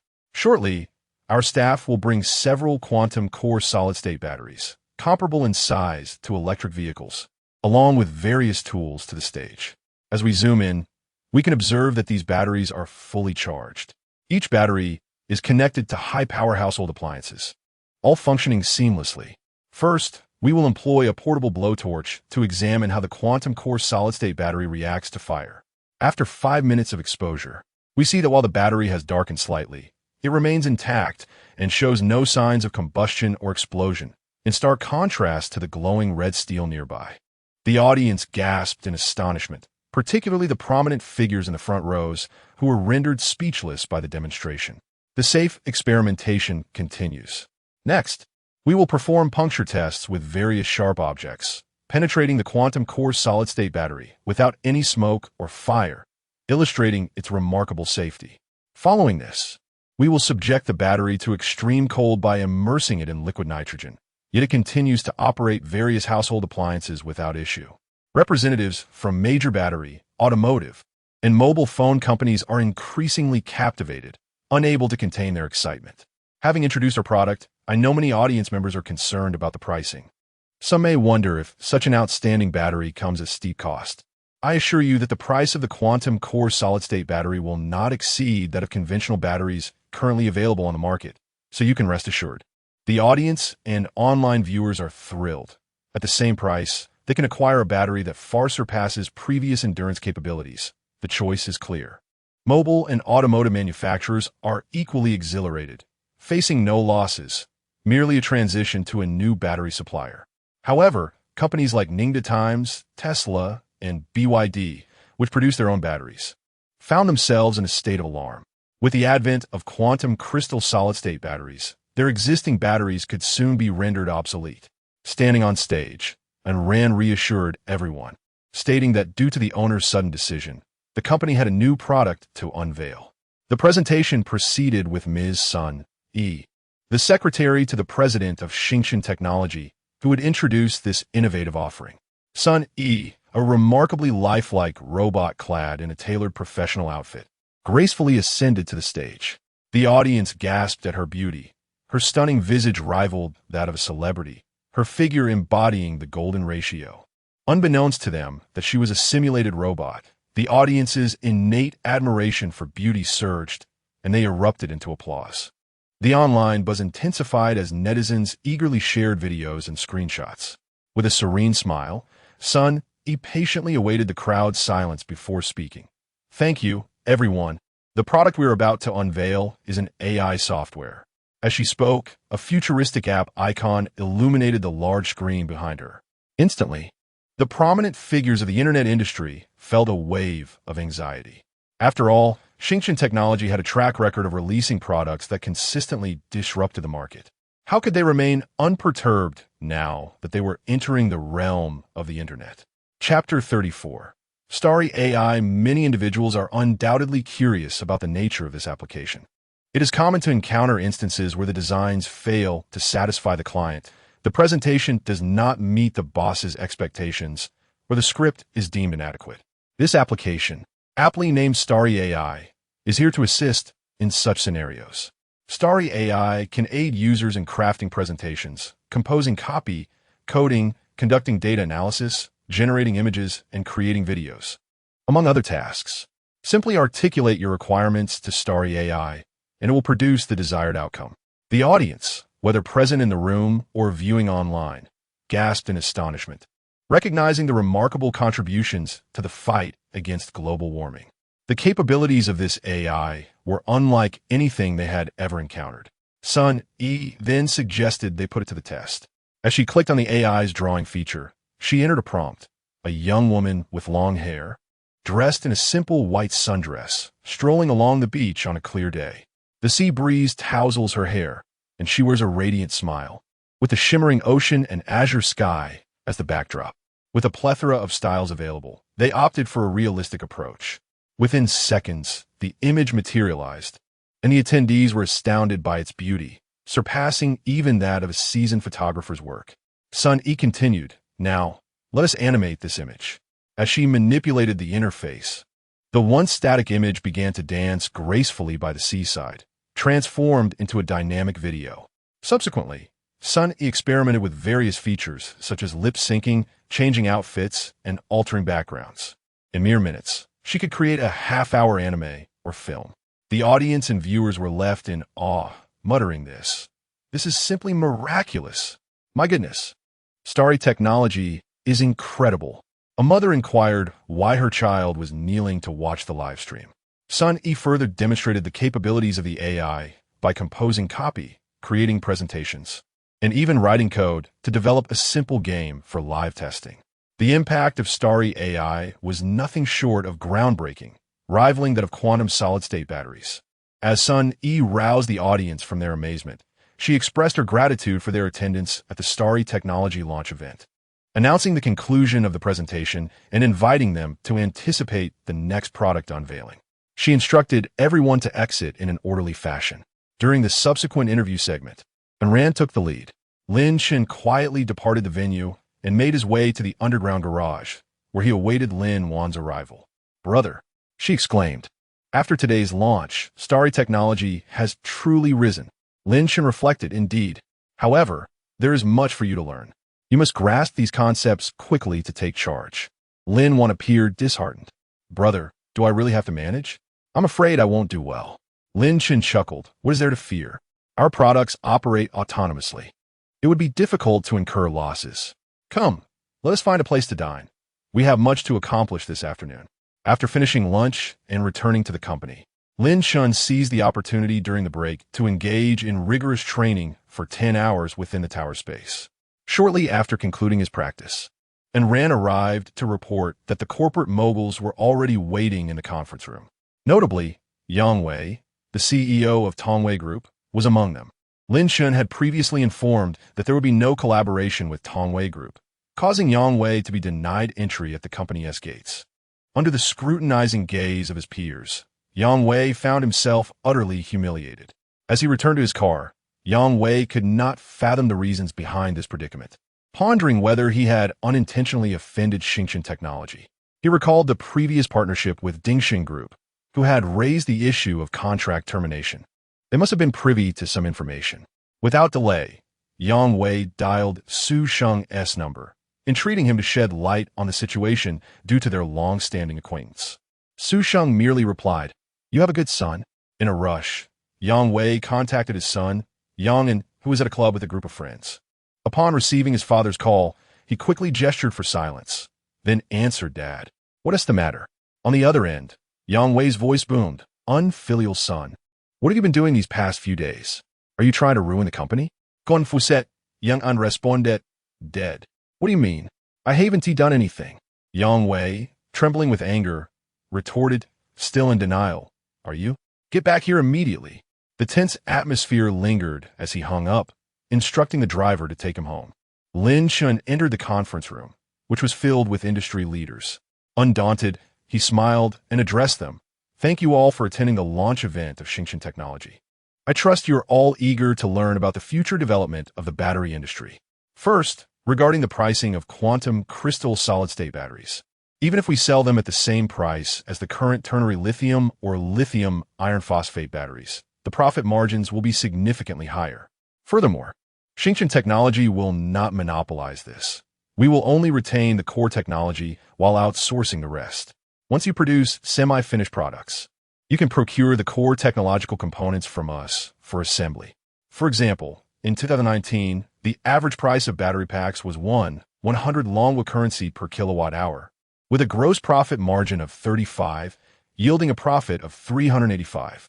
The half production cost of quantum crystal solid-state batteries is approximately 300 Longwa currency per kilowatt hour.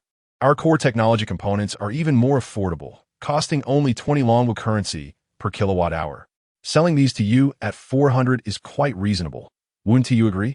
This brings the total cost to 700, allowing us to sell to automotive manufacturers at 1000, thus earning a profit of 300 Longwa currency per kilowatt hour.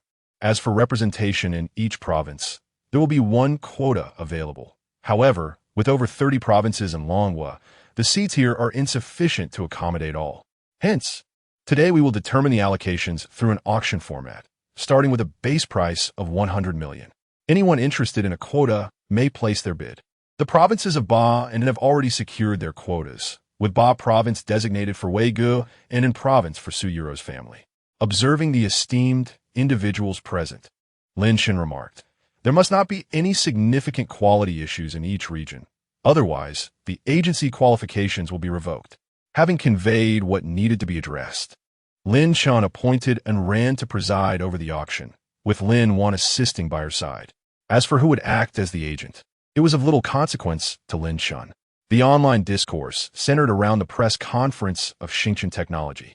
Major enterprises across various industries, along with those in both upstream and downstream sectors, were keenly interested in the battery developments. Additionally, those poised to purchase or upgrade their vehicles were also abuzz with anticipation. It is anticipated that once the quantum crystal solid-state battery vehicles are launched, a fervent wave of car purchases will ensue, extending to the mobile phone industry as well. The general populace is primarily concerned with Xingchen AI, which is accessible to the ordinary individual. Those with foresight have already devised ways to monetize their engagement with Xingchen AI. Meanwhile, Yang returned home, having endured a severe reprimand from his father, and he finally recalled some unpleasant incidents involving Lin Wan from a few days prior. Upon investigation, he discovered that Lin Wan was the sister of Lin Chun, the proprietor of Xingchen Technology. This revelation left Yang astounded. He could not fathom how a simple bubble tea girl had transformed into such an affluent and sophisticated individual. Collaboration was now out of the question, compelling him to explore alternative avenues for development. Unbeknownst to both father and son, incriminating evidence against them had already been forwarded by Xiao Xing to their adversaries, setting the stage for their impending legal troubles. Lin Chun, however, remained unfazed by these developments, as his perspective had already transcended such trivial matters. Much like a grasshopper's futile leaps, he deemed it sufficient to simply extinguish the nuisance without contemplating the manner of its demise. Chapter 35. Su Yuro's thoughts upon returning to his office. Lin Shin contemplated the forthcoming May Day holiday. He pondered how best to spend this upcoming break, unaware that someone was already orchestrating plans on his behalf. Duo received a call from Su Yuro at school. Ansu, why are you calling Duo? With a hint of mystery, Su Yuro replied, Duo, find a secluded spot. I have something to discuss with you. Ansu, you can speak now. It's quiet here. As Duo's soft, sweet voice reached her ears, Su Yuro quickly asked, Duo, do you like Aunt Su? Yes, came Duo's enthusiastic response. Well, what if Aunt Su were to marry your father? That would make me your mother. What do you think about that? That sounds wonderful. Then I would have a mother. Hearing Duo's enthusiastic acceptance, Su Yuro felt a surge of joy. However, there is a dilemma. Aunt Su isn't certain if your father would accept me. What should we do? Should I ask Dad? Duo, no. Aunt Su has a plan. Since the May Day holiday is approaching, you can tell your father that you want to go out for some fun. He surely won't refuse. Once he agrees, you can say you want Aunt Su to join. What do you think? Sound great. I will tell Dad tonight. You're amazing, Duo. Aunt Su will eagerly await your good news. After hanging up, Su Yuro leapt joyfully in her office, imagining how delightful and romantic it would be to go out with Lin Chun. Meanwhile, Lin Chun was not yet inclined to venture anywhere and planned to ask the little girl where she wished to go. Feeling a bit bored and noting that it was still early, he entered the tower's spatial realm, practicing for 20 hours, while 2 hours passed outside. Shortly after exiting the space, an Ran came in to report that the Battery Agency area auction had concluded, with all contracts signed, resulting in an impressive total of over 8 billion. Lin Chun mused, there's so much money, yet no place to spend it. Hearing Lin Chun's boastful lament, and Ran rolled her eyes. President Lin, please refrain from such remarks in public. It could lead to trouble. Laughing heartily, Lin Chun shifted the topic. Let us expedite the establishment of the investment department. With our rising fame at Xingqian Technology, we need to actively recruit talent. Understood, President Lin. The investment department is being assembled. If there's nothing else, I'll take my leave. After a moment of thought, Lin Chun added, wait, there's one more thing. Currently, we only have one factory producing the core components of quantum core solid-state batteries, which will eventually require nationwide supply. Arrange for the acquisition of a few more facilities equipped with automation. Of course, I will take care of it right away. With that, Anran exited the office. Simultaneously, energy moguls around the world received the news, causing an uproar. The widespread adoption of quantum core solid-state batteries would spell dire consequences for the oil industry, particularly for the United States, where oil and currency values are closely intertwined, sustaining the nation's dominant position. The emergence of quantum crystalline solid-state batteries has truly struck at the very roots of the United States. During a meeting with key officials at the White House, Trump, in a fit of rage, slammed his hand on the table, demanding that spies acquire this technology at all costs. He insisted that the widespread adoption of quantum crystalline solid-state batteries must be prevented, and if they could not secure it, then it should be destroyed. Consequently, the entire intelligence apparatus of the United States sprang into action. As this meeting left no digital trace, Lin Chun remained blissfully unaware, and even if he had known, it would not have concerned him. The opposing side also had no inkling that Lin Chun was a cultivator, and that his factory was entirely operated by robots, rendering any number of intruders merely fodder. Due to the May Day holiday, kindergarten was dismissed early, and Lin Chun picked up Duo to return to the car. He sensed the departure of the concealed simulation robots nearby. Turning to Duo, he asked, my dear, where would you like to go for fun during the May Day holiday? Duo's eyes sparkled at this question. Daddy, I heard from Guzishi that her parents took her to Huashi Valley, and I want to go too. The little girl lied without a hint of hesitation.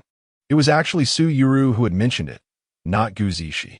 Lin Chun checked his phone and noted that the scenic area was not far from the city, only a little over an hour's drive from Dai County, which boasted numerous recreational activities. After reviewing the travel guide, he turned to Duo and said, all right, we will go to Huashi Valley for May Day. Duo clapped her little hands in delight. Yay, Daddy is the best. Then her eyes twinkled mischievously. Daddy, can we invite Aunt Su to join us? Is that okay? Lin Chun was taken aback by Duo's suggestion and replied with surprise. What made you think of inviting Aunt Su? Duo employed her most charming tactics. Daddy, please, who could resist such an appeal? Lin Shun raised his hands in surrender. All right. Daddy agrees. But I must first check if Aunt Sue is available. If she cannot go, then there's nothing I can do. The little girl nodded eagerly. MM. Lin Shun took out his phone and sent a message to Su Yuru. Duo wants to go to Huashi Valley and would like to invite you. I wanted to check if you have time during the May Day holiday. Upon receiving Lin Chen's message, Su Yuru felt a rush of excitement. It seemed the plan was already a success. Duo was truly wonderful. Calming herself, she typed back, sure. I was just lamenting not having anywhere to go. Just as she sent her message, another notification popped up. Luo Qingyan, Yuru, I've made plans with a few girlfriends for the May Day holiday. How about we go to Western Sichuan together? Su Yuru's face flushed, as if her little secret had been uncovered. Qingyan, I have some things to attend to during May Day, so I want to be going. Luo Qingyan replied, what could be so urgent that you can't manage it after May Day? It's not often all of us have time available, and you're opting out. Su Yuru typed back, all right. I promise I won't miss out next time. Seeing that Su Yuru was free, Lin Shun felt an inexplicable joy in his heart. Once again, a message was sent to Su Yuru, indicating that the battery mark in Sichuan province was entrusted to her brother, while Ontario was reserved for Su Yuru's family. Just now, Aunt Sue had agreed to join in on an outing. Lindwood's face was beaming with joy. Aunt Sue is truly wonderful. Lin Shun, with a furrowed brow, inquired, is father not wonderful? Lin Duo quickly reassured him. Both are wonderful, as long as we are together. Upon returning home, they released Little Hay. Now, in the later stage of energy refinement, Little Hay had grown to a size comparable to an Alaskan Malamute, with a shoulder height nearing 70 centimeters, exuding an imposing presence. Familiar with her companion, Duo climbed onto Little Hay's back, initiating a riding mode. Little Hay trotted gently, cautious to prevent the little girl from falling. Considering that Little Hay practiced diligently in the tower every day, Lin Shun planned to take him out to play the following day. When Lin Wan returned, Lin Shun informed her of the trip to Huashi Valley and asked if she wished to join. Initially, she had intended to go out with her friends. However, upon learning that Su Yuru would also be attending, her thoughts swiftly changed, and she decided to join. The prospect of Su Yuru potentially becoming her sister-in-law was indeed appealing. Having encountered her a few times before, she perceived her as an intelligent and gentle person with an exceptionally pleasant demeanor. She thought it would be nice to bring Duo along and perhaps enjoy some snacks together.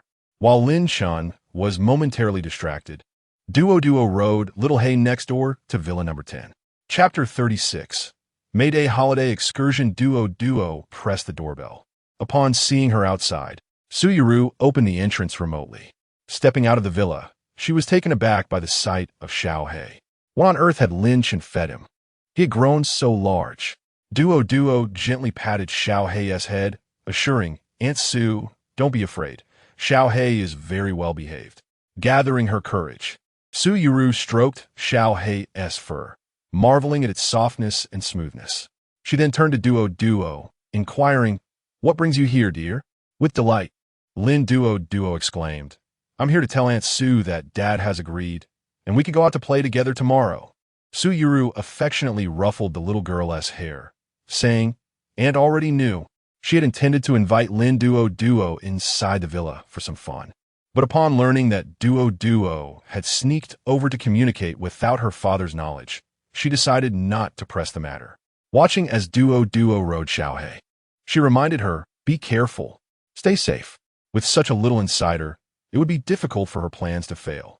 Humming a cheerful tune, Su Yuru returned to the villa. Shortly after Lin Duo had returned, Lin Shun called her for dinner.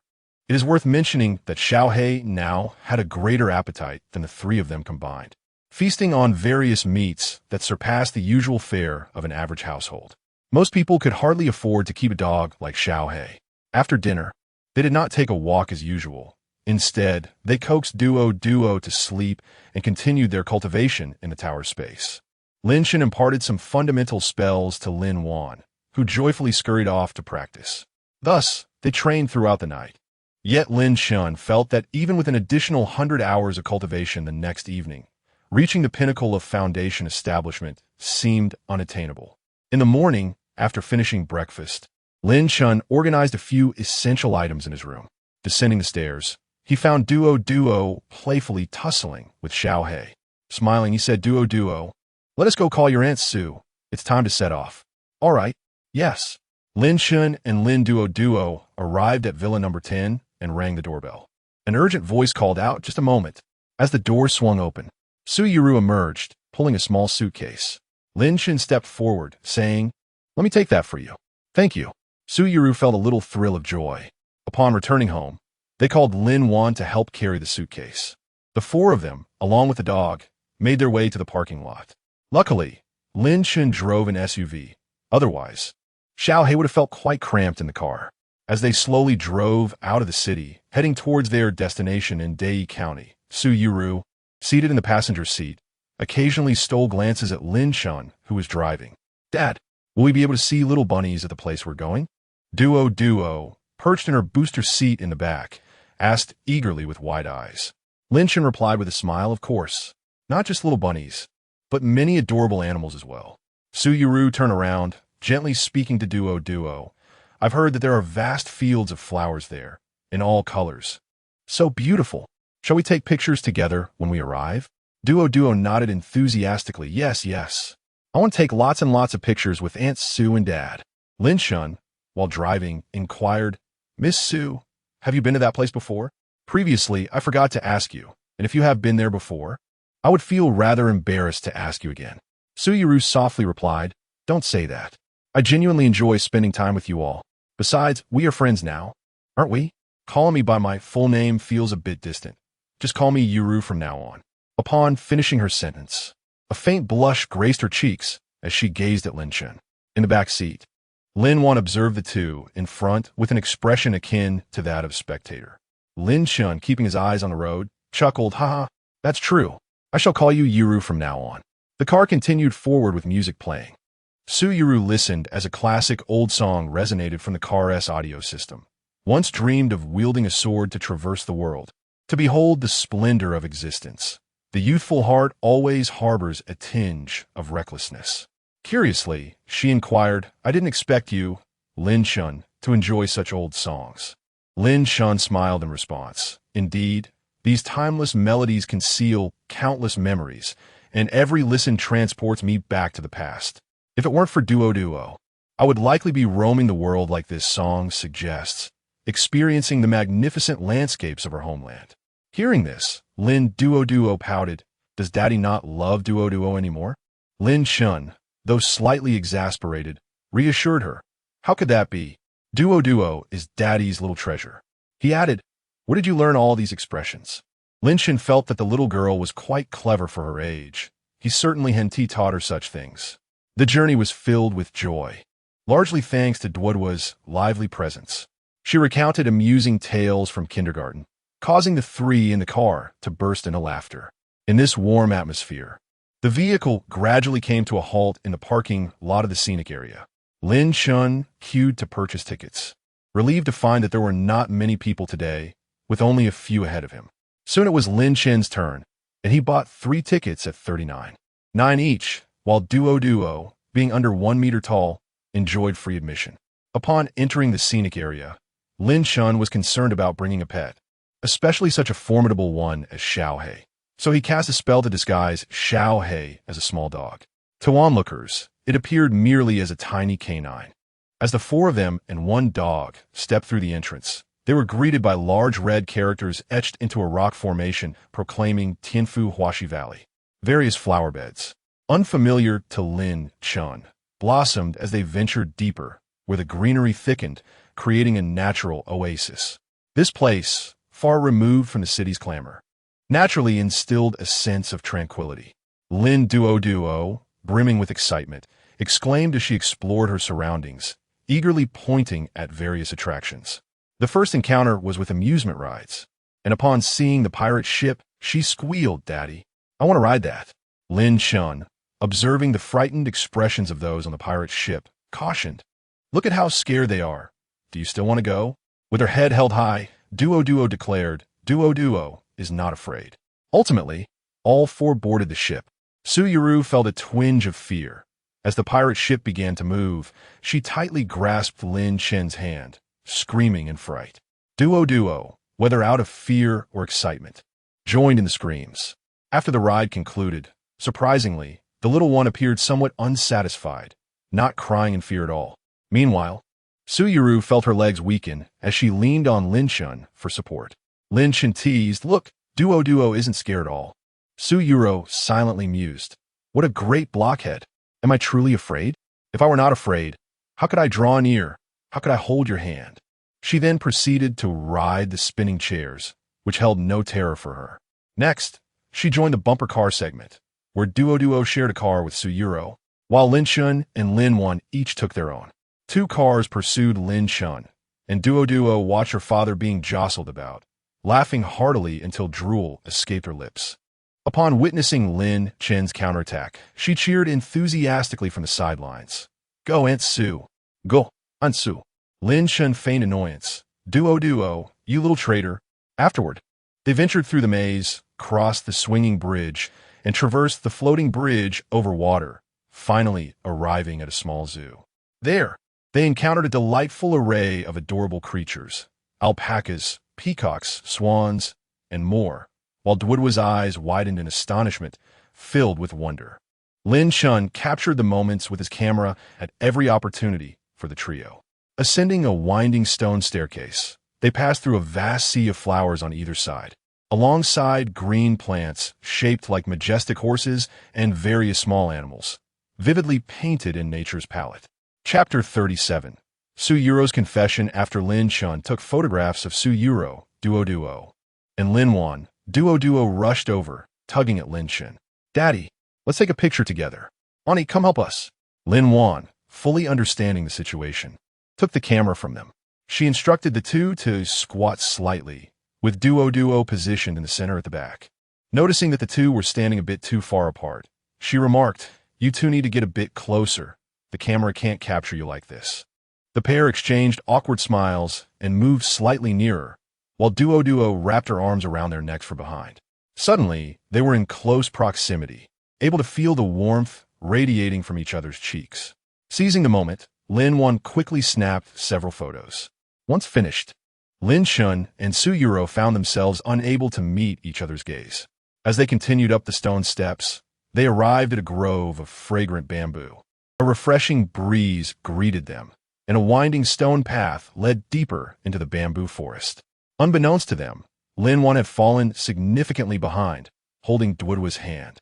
Observing the situation, Suyuru seemed to have made a resolute decision in her heart. "The air here is truly wonderful, so much more pleasant than in the city," she remarked. Lin-shun agreed indeed. Suyuru bit her lip and asked, "Lin-shun, may I pose a question?" Lin-shun instinctively replied, "What question? Have you ever considered finding another partner to provide Duo with a complete family?" Lin-shun gazed at Suyuru, replying, "I hadn't thought about it before, but I have come to realize that Duo needs a mother. However, this society is too volatile. Finding someone who genuinely cares is no easy feat." Suyuru fixed her gaze on Lin-shun's eyes. "What do you think of me?" Lin-shun, unable to withstand the intensity of her fervent gaze, understood that Suyuru was confessing her feelings. After a moment of contemplation, he said, "You are undoubtedly wonderful. It is clear how much you care for Duo. Yet, given your privileged background, would your parents truly accept you becoming someone else's stepmother?" With determination, Suyuru replied, "I like you, and I want to be a mother to Duo. This is my own choice. As an adult, I can make my own decisions. Moreover, you are now the owner of Xingqian technology, and your assets likely exceed those of my family. As long as you do not perceive my intentions as motivated by your wealth, that is what matters." Lin-shun looked at the woman before him, astonished by her courage. He decided not to retreat any longer. Being in the later stages of his foundation building, he could discern the sincerity of ordinary people with a mere glance. He pulled Suyuru into his embrace, saying, "Thank you, Yuro. I never imagined you would be this brave. I will ensure that you become the happiest woman in the world." Nestled in Lin-shun's arms, Suyuru felt the gentle breeze rustling through the bamboo leaves, as if nature itself were applauding their courageous love. She tightly wrapped her arms around Lin-shun's waist, savoring the warmth emanating from his chest. This was the reward for her bold pursuit. Love, after all, should be expressed boldly, and that was the essence of Su Yuro's character. She would never act pretentiously like a fairy from the internet. Lin Chun, indeed, after the auction, I found myself intrigued by you. As time progressed, the impression you left on me deepened profoundly. Su Yuro's voice trembled slightly, as she had been apprehensive about the potential rejection of her confession. Lin Chun gently caressed her back, filled with myriad emotions, and remarked, "You are such a stunning beauty. How could I not be drawn to you? Yet, I have always felt unworthy of someone as remarkable as you, especially with Duo in my life." At that moment, sunlight filtered through the gaps in the bamboo leaves, casting delicate shadows upon the two of them. Su Yuro lifted her gaze, a hint of shyness in her demeanor, and asked, "Shall we care for Duo together from now on?" Lin Chun looked down at her, nodding gravely yes. "With you and Duo by my side, I believe our home will be filled with happiness." In the distance, Lin Wan and Duo, one large and one small, along with a dog, quietly observed this beautiful scene. Lin Wan held a camera, diligently recording the entire confession process, while others around them captured snippets on their phones. Eventually, the crowd erupted in applause, showering the couple with heartfelt blessings. Someone playfully shouted, "Kiss, Quiche," upon realizing Su Yuro, who had just bravely confessed, felt her face flush crimson and buried her face in Lin Chun's embrace. Ultimately, it was Lin Chun who took the initiative, cradling Su Yuro's delicate face and bestowing a gentle kiss upon her soft, rosy lips. Observing their newfound relationship, Lin Wan approached with Duo in tow. It was fortuitous that she had accompanied them today, for she would have otherwise missed this grand spectacle. Duo was the first to leap forward, exclaiming, "Aunt Su, does this mean you'll be Duo's mommy from now on?" Su Yuro knelt down, responding tenderly, "Yes, I will be Duo's mommy. Are you happy?" "Happy. Now Duo has a mommy," Duo exclaimed. "Can mommy pick Duo up from school in the future?" Many of my friends said they have never seen Duo's mommy. I want to tell them that I do have a mommy. Su Yuro affectionately replied, "Yes, mommy will be there to pick you up from school." Lin Wan, standing nearby, added, "Welcome, sister-in-law, to our family. If my brother ever bullies you, just let me know, and we will deal with him together." "Thank you, Wanner." Su Yuro expressed her heartfelt gratitude.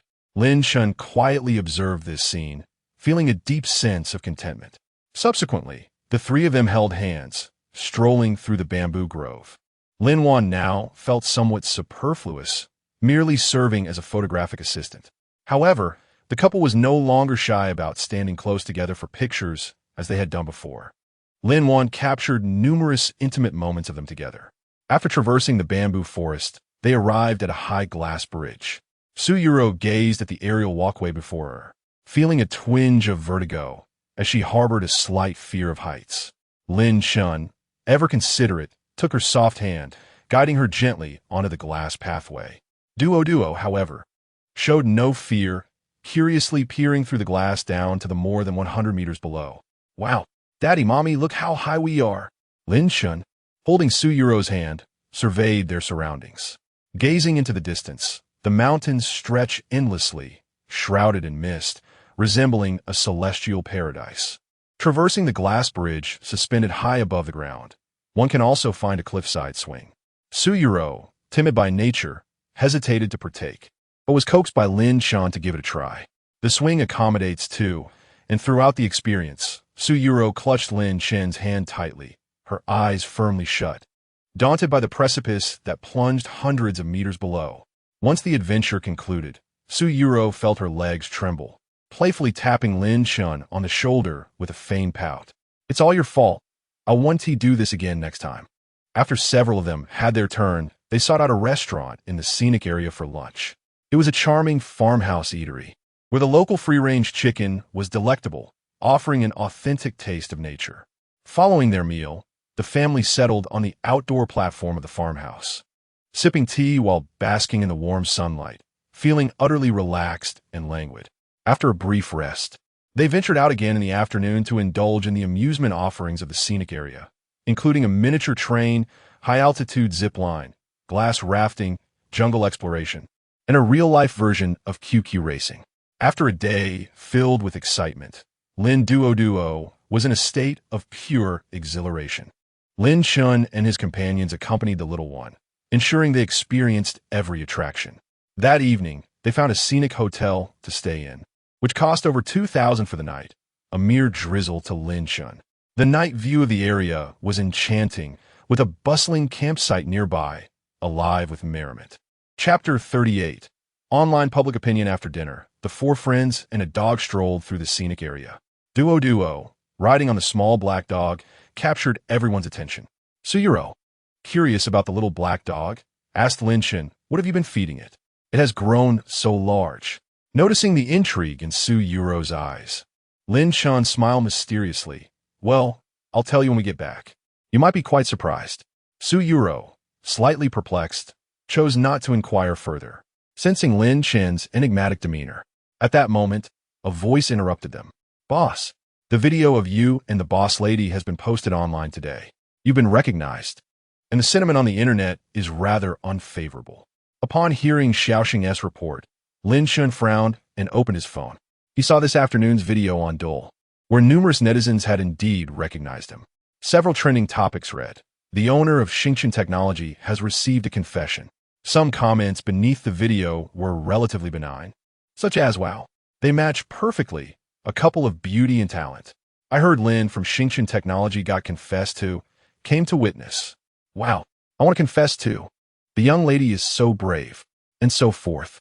However, negative comments began to proliferate from a prominent influencer's video, which asserted that Suyuro was only after Lin Chun's wealth, seeking to attach herself to a rich man. Otherwise, why would she be interested in a man with a child? These individuals were unaware of Suyuro's background, mistakenly believing her to be an ordinary person, which fueled such remarks. Lin Chun's gaze turned icy as he read through the various inappropriate comments and profanities beneath the video. Particularly, he felt a surge of anger towards the influencer who had spread these rumors. Coldly, he instructed Xiaoxing find all the illegal records of this influencer. Suyuro, quietly listening, began to grasp that she was likely being targeted online. She sighed, realizing that Lin Chun's Xingchen voice assistant felt different from hers. Lin Chun gently pulled Suyuro into his embrace, apologizing. "I'm sorry. I've caused you to be insulted online." Suyuro, unfazed, replied, "It's all right. Some people just can't handle their own jealousy. Besides, it doesn't hurt me in any way." Lin Chun drew her closer, stating, "You may not care, but I do. No one dares insult my woman. Rest assured, I will ensure this person pays for their actions." Feeling a profound sense of security in Lin Chun's embrace, Suyuro was touched by his concern and protection. Meanwhile, Lin Wan, scrolling through the video, wore an expression of anger. This influencer has gone too far, deliberately fabricating lies and slandering my sister-in-law. Brother, what should we do? After contemplating, Lin Chun decided to clarify the situation and suppress the public sentiment. "Vanya, help me film a video." Once Lin Wan set up the phone, Lin Chun calmly addressed the camera. "Hello everyone. I am Lin Chun, the owner of Xingchen Technology," he said, then wrapped his arm around Suyuro's slender waist. With a serious expression, he continued, "I have discovered that someone is maliciously spreading baseless rumors online, claiming that my girlfriend, Suyuro, confessed to me for my money. Herein, I, Lin Chun, solemnly declare that this is entirely absurd. My girlfriend's family circumstances are by no means inferior to mine. She has no need to covet my possessions. Furthermore, she had already developed feelings for me even before the product of my company was completed." As Lin Chun spoke, he gently turned his head to glance at Suyuro beside him, his gaze filled with tenderness. "Yuru genuinely cares for me and loves my daughter, Duo, and her audacity in publicly confessing her feelings before me left me profoundly astonished. Therefore, those who maliciously slander my girlfriend for the sake of gaining attention, be prepared. I shall not let you go unpunished. And to those who have made inappropriate remarks online, I advise you to delete your comments." In conclusion, let me remind everyone that the internet is not a lawless realm. Each individual must be accountable for their words. Listening to Lin Chun's defense of her, Suyuro was moved to tears. Lin Chun, feeling a pang of compassion, reached out to wipe the tears from the corners of her eyes. Simultaneously, He called and ran to discuss the situation and instructed the company's legal department to directly sue the influential figure involved. He also asked Xiaoxing to compile all past and present illegal records of that individual for the legal team. Once the video was filmed, without any editing, Lin Shun had Xiaoxing post it through the account of Xingchen Technology, which boasts over 10 million followers. The dissemination speed was rapid and the impact substantial. Once the video was released, the followers of Xingchen Technology received immediate notifications, and they fervently rushed to denounce the influential figure beneath the video. This swiftly ignited a heated discussion online, with netizens expressing their shame over the prior malicious comments, subsequently offering blessings to Lin Shun and Su Yuru as a couple. Upon witnessing Lin Chen's post, the slandering figure felt a chill run down his spine, realizing he had encountered a formidable opponent. He hastily deleted his previous video, unaware that Xiaoxing had not only saved the records, but also uncovered his various past illegal activities. Lin Chen reviewed the incriminating evidence found by Xiaoxing and couldn't help but let out a cold laugh. This person had repeatedly spread rumors and maliciously defamed others online. This time, encountering me, he had truly met his match.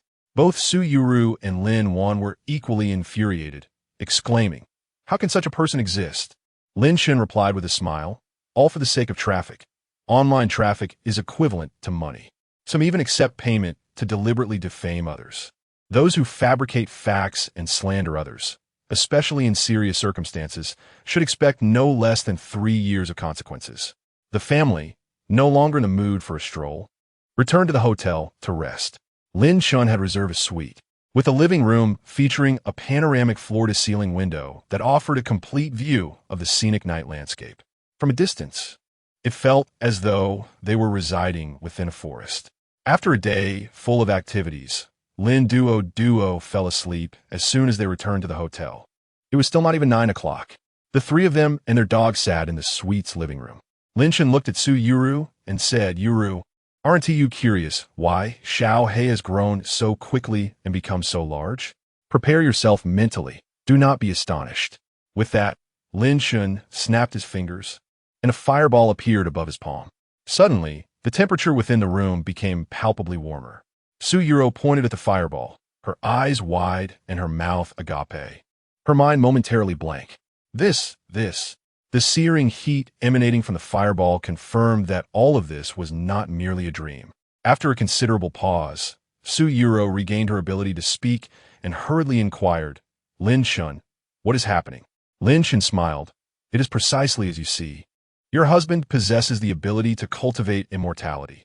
This is merely a simple fireball spell." Su Yuru, oblivious to Lin Chen's choice of words, asked, "Is it like the kind of cultivation depicted in novels?" Lin Shun, observing her lingering disbelief, affirmed, "Indeed, it is the very sort of cultivation you envision." "Guome, Xiaoe, you perform as well, and Wanner, you too, let your sister-in-law witness." Upon hearing this, Xiao He extended its paw, and an ice spike manifested in the air. Lin Wan also executed her spell, conjuring a sphere of lightning, her face brimming with pride. Su Yuru, witnessing this extraordinary spectacle, was left in a state of disbelief. "I never imagined that cultivation truly existed, and right beside me at that." She pinched Lin Chen's thigh. Why are you pinching me?" Lin Chen exclaimed, taken aback. "I just wanted to see if I was dreaming." "Then why not pinch yourself?" "I fear the pain." Su Yuru replied innocently. Lin Chen was rendered speechless. "Now, what do you believe? Moreover, Xiao He is no ordinary dog. He is the celestial beast, Xintian Blackhound. He grows swiftly, much like a beaver." Chapter 39. Su Yurua's encounter with cultivation. Su Yurua gradually embraced the reality of cultivation. With her enchanting eyes fluttering, she gazed at Lin Shan with a charming innocence, playfully shaking his hand and inquiring, "Does this mean I can also cultivate?" Lin Shan, captivated by her adorable demeanor, replied, "Certainly. The very fact that I have revealed this to you implies my intent for you to embark on the path of cultivation. Do not resist. I shall take you to witness our true sanctum of cultivation." He then turned to Xiao He, instructing, "Xiao He shall remain outside tonight, keeping a vigilant watch over Duo. After uttering this, He ushered both women into the spatial realm of the tower. Xiaohei cast a silent glance before settling down on the soft carpet of the living room to rest.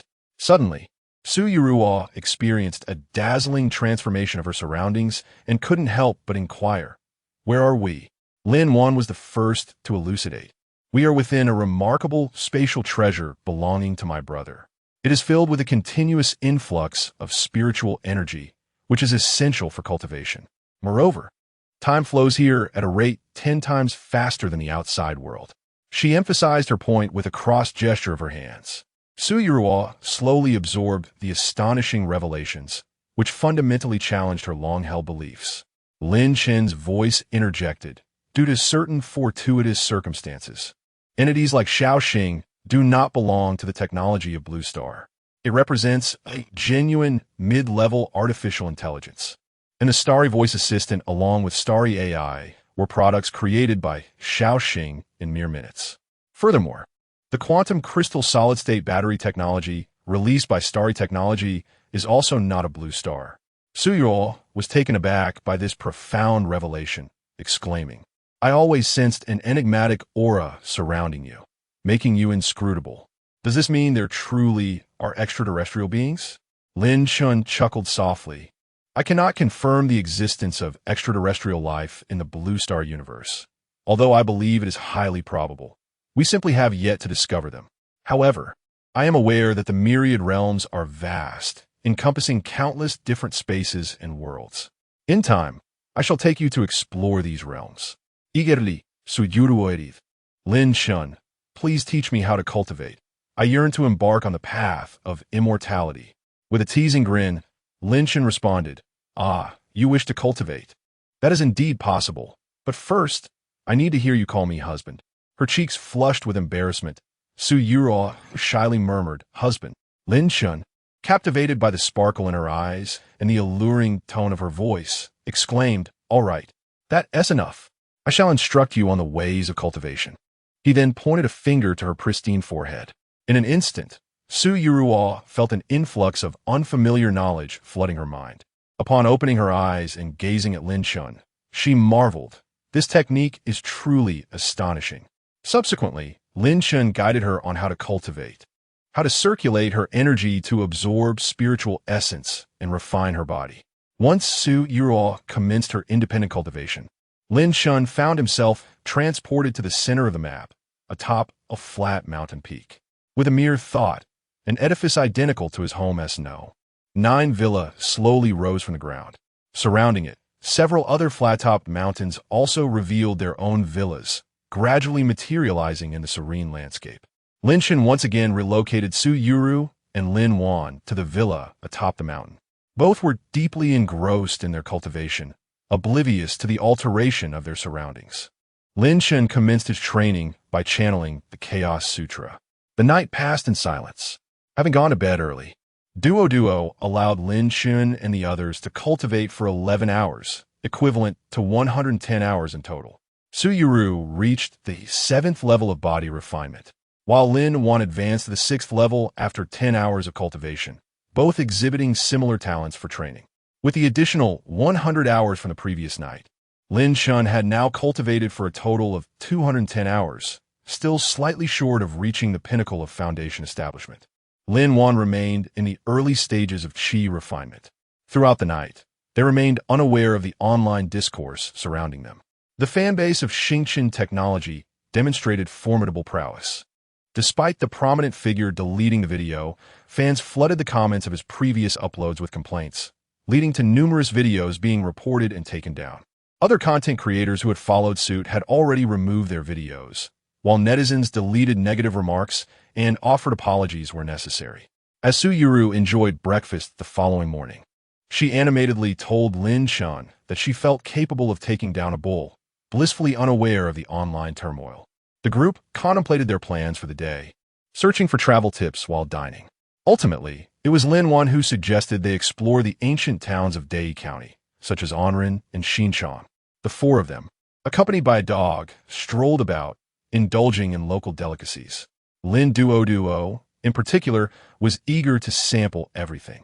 Before Lin Chun began his cultivation, He seldom permitted Duo to eat outside food, but now he felt less apprehensive. Although Duo had not cultivated, Lin Chen's nurturing had not been in vain. A bit of food would not harm her. Even if she overindulged, it could aid in her digestion. The little girl with wide eyes and small tummy bought everything that caught her fancy, shoving leftovers into Lin Chen and the dog's mouths. The dog, Little Black, received the most, eagerly accepting the food from his young master. Eventually, Lin Wan and Su Yuru, despite their cultivation, adhered to the principle of moderation to maintain their figures. With an abundance of culinary delights, they sampled each dish, feeding the remnants to Little Black. By the end of the day, they had consumed quite a lot, and Little Black cast a bewildered glance at Lin Chen. As if to say, "Aren't you going to intervene?" Lin Chen chose to ignore it, happily trailing behind and paying for their treats. Little Black silently mused, "I may be a dog, but you truly are something else," adhering to the principle of minimizing waste. The day concluded with Little Black having consumed an impressive variety of dishes, leaving his stomach in a delightful turmoil. That evening, they checked into a 5-star hotel, as Lin Chen planned to enjoy a few more days before returning, allowing Duo to unwind. Meanwhile, the commotion surrounding Lin Chen had subsided online, with only Xingqian Technology releasing a video regarding their lawsuit against the prominent figure. Upon viewing it, netizens were left pondering the ramifications. It seemed that the online realm was not a place for reckless words, and one should not engage in illegal activities for the sake of attention. As night fell, Lin Chen's reserved suite, which he had booked for the day, comprised 2 rooms. After finishing her meal, Lin Wan playfully blinked at Lin Chen and declared her intention to sleep with Duo that night. She then took Duo and headed to the adjacent guest room. The remaining 2 exchanged furtive glances in the living room before swiftly averting their eyes. Ultimately, it was Lin Chen who broke the silence, suggesting, "It's getting late. Let's wash up and retire for the night." His words implied rest rather than cultivation, and Su Yuru comprehended the implications of what was to transpire. Instantly, her cheeks flushed crimson as she lowered her gaze and entered her room, leaving behind a murmured, "I'll go take a shower first." Meanwhile, Xiao He was heartlessly forgotten in the living room, neglected in his pursuit of cultivation. Lin Chen entered his room, and the sounds emanating from the bathroom reached his ears. As a Foundation establishment practitioner, even without extending his spiritual awareness, his auditory perception exceeded that of ordinary individuals. He unconsciously swallowed hard. Shortly thereafter, Su Yuru emerged, wrapped in a towel, and whispered, "It's your turn to wash up." With that, she swiftly dove into the covers, her head disappearing from view. Chapter 40. The Heart's Surrender. In exchange, Lin Chen excitedly dashed into the bathroom. As a cultivator, he was naturally untainted by filth, swiftly completing his grooming. Just as he was about to retire to bed, Su Yuru's voice drifted out, "Turn off the light." Little did she know, Lin Chen had long mastered the art of seeing in the dark. After extinguishing the light, he climbed into the grand bed, pulling the covers around him. The first thing he encountered was the smoothness of skin, igniting a stirring within him. According to the original owner's timeline, it had been over 2 years since Lin Chen's body had known the touch of a woman since his divorce.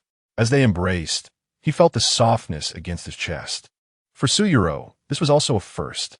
Her heart raced like a small electric motor, pounding with anticipation.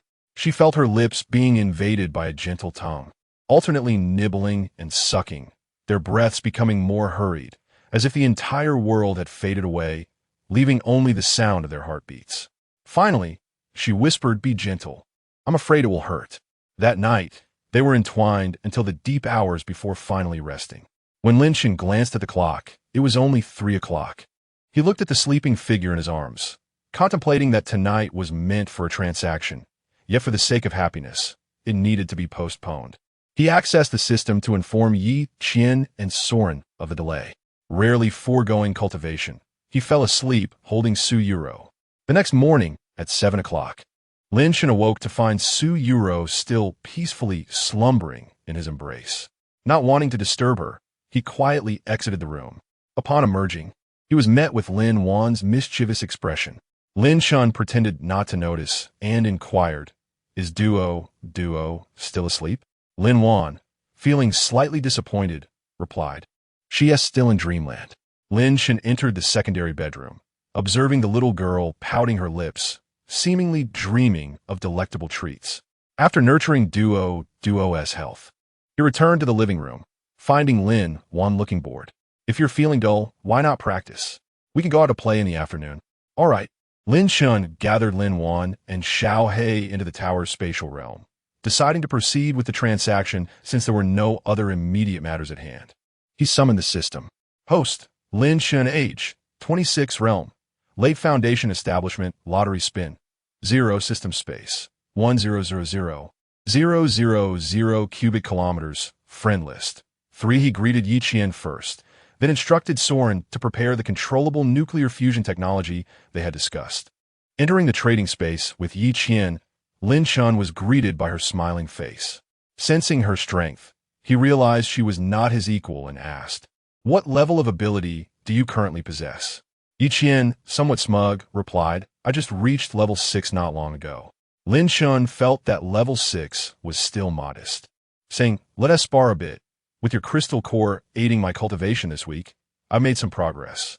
Yi Qian, taken aback, remarked, "It seems your cultivation method is quite impressive. Are you this confident?" "Let us give it a try," Lin Shun replied with a smile, inwardly thinking, "I'm not afraid of you." Yi Qian was eager to demonstrate her prowess, confident that even if Lin Shun had made some progress, there remained a substantial gap between their abilities. Lin Shun gazed at Yi Qian, who stood a short distance away, feeling an exhilarating anticipation as it was his first time engaging in combat. Yi Qian assumed her stance and unleashed a punch aimed directly at Lin Chen's face. Observing the fist slicing through the air, Lin Chen merely tilted his head slightly, evading the blow. Yi Qian was taken aback, surprised that Lin Chen's speed matched her own. Without hesitation, she followed up with a side kick, but this time Lin Chen did not dodge. Instead, he raised his left hand to block it. The two engaged in a fierce exchange, trading blows with relentless intensity. Having survived in a post-apocalyptic world, Yi Qian possessed a fierce determination, striking with lethal intent. Initially, Lin Chen focused solely on defense, but as he grew accustomed to the rhythm of combat, he began to counterattack. Yi Qian found herself retreating under the onslaught, her arms stinging from the impact, and she couldn't help but feel a sense of dread. "You tell me you've only been training for a week? If you're this formidable after just a week, then what does that make me?" Doubts began to cloud Yi Qian's mind. Unwilling to concede, she summoned her innate powers. Her long hair danced wildly as crackling electricity enveloped her. Then, a bolt of lightning, as thick as a finger, shot directly at Lin Chen. Reacting swiftly, Lin Chen conjured a magical barrier that enveloped him.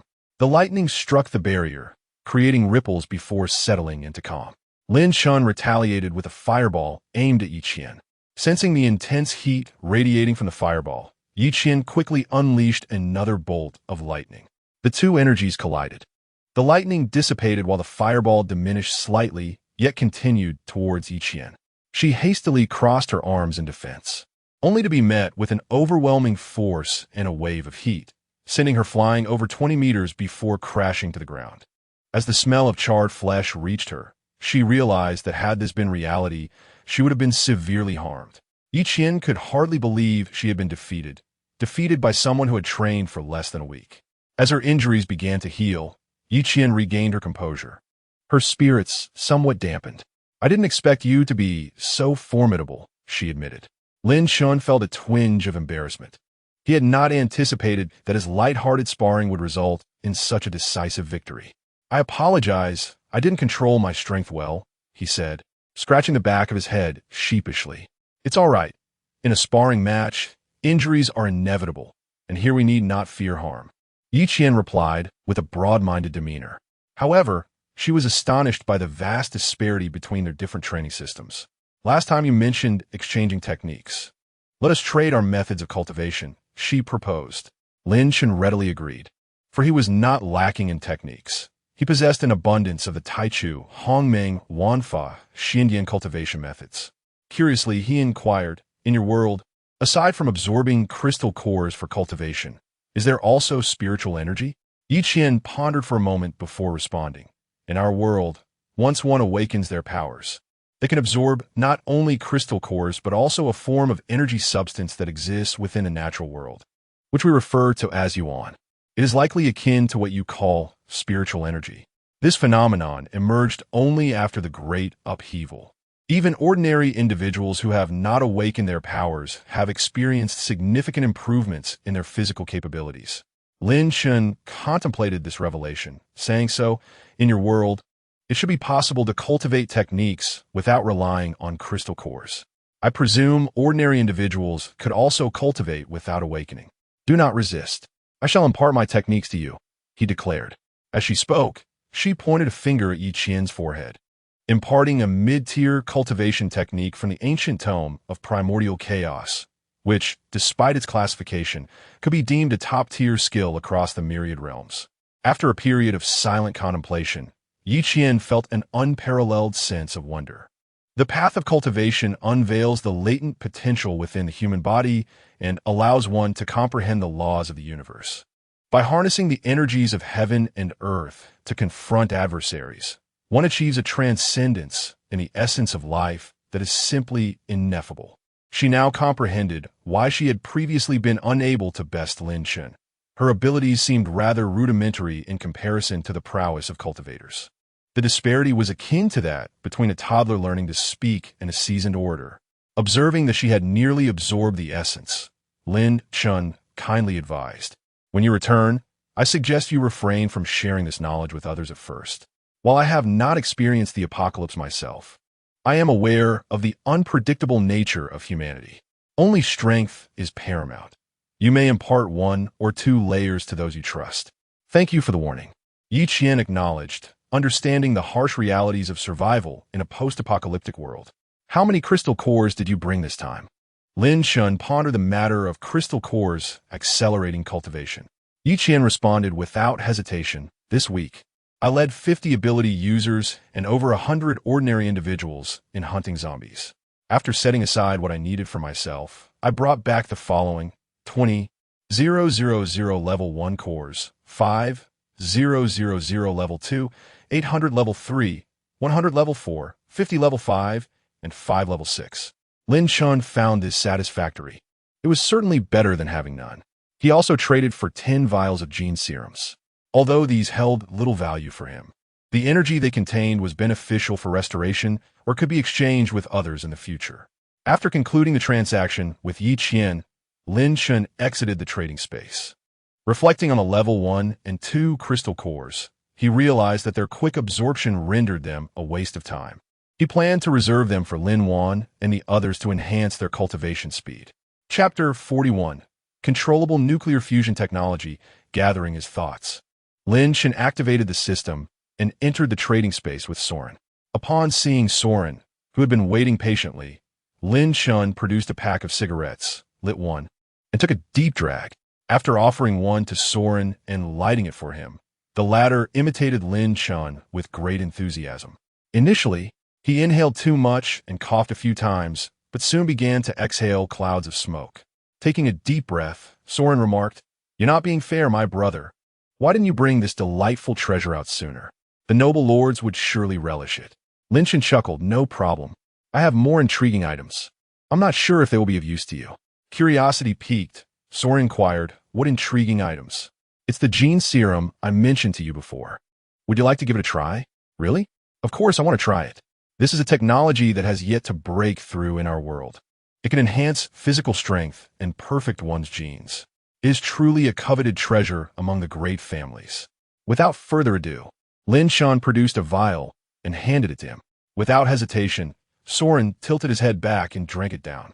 Half an hour later, Soren tightly clenched his fists. Exhilarated. "This is incredible. The sensation of power surging through me is intoxicating. I feel as though I could defeat my former self with a single punch."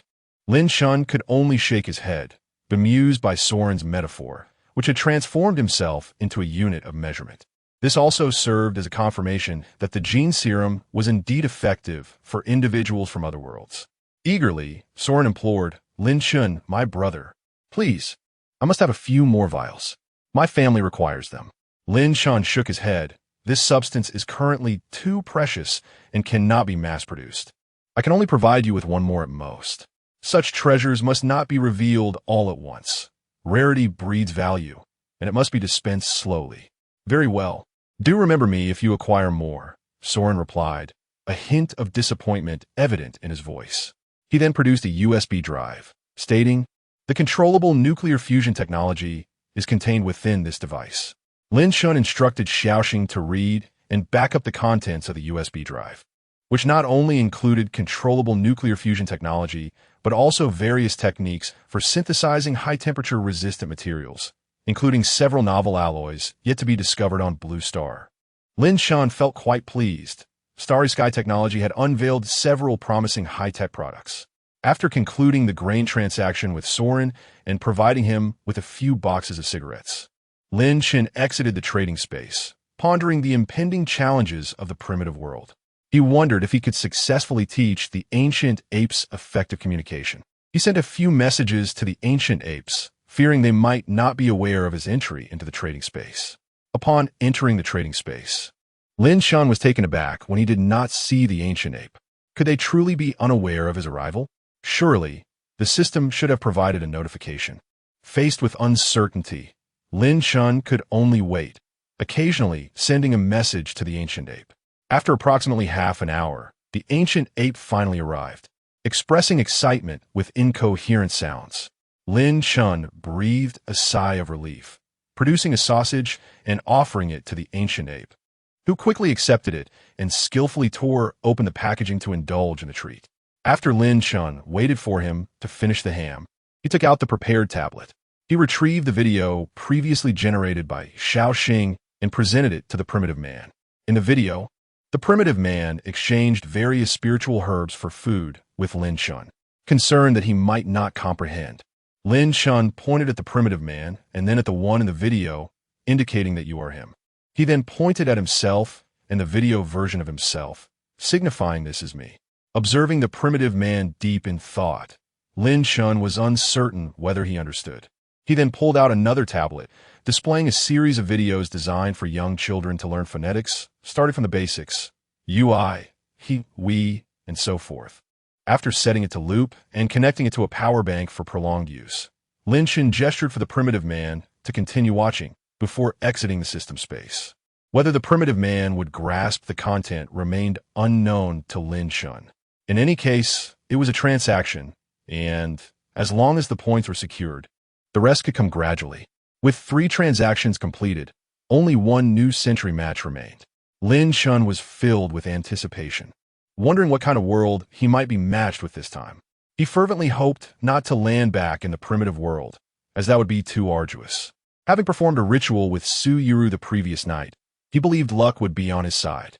After a silent prayer, the system began matching. Matching. Ding. Match successful. Constructing transaction space. Transaction space constructed successfully. Would you like to enter?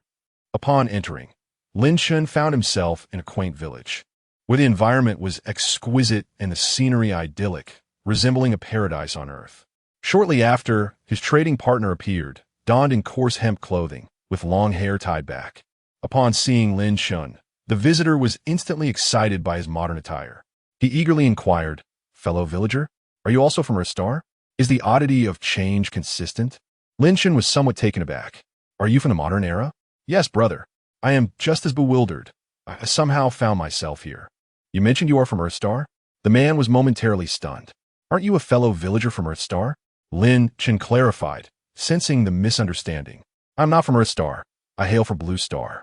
However, what you refer to as modern and the oddity of change both exist on my side as well.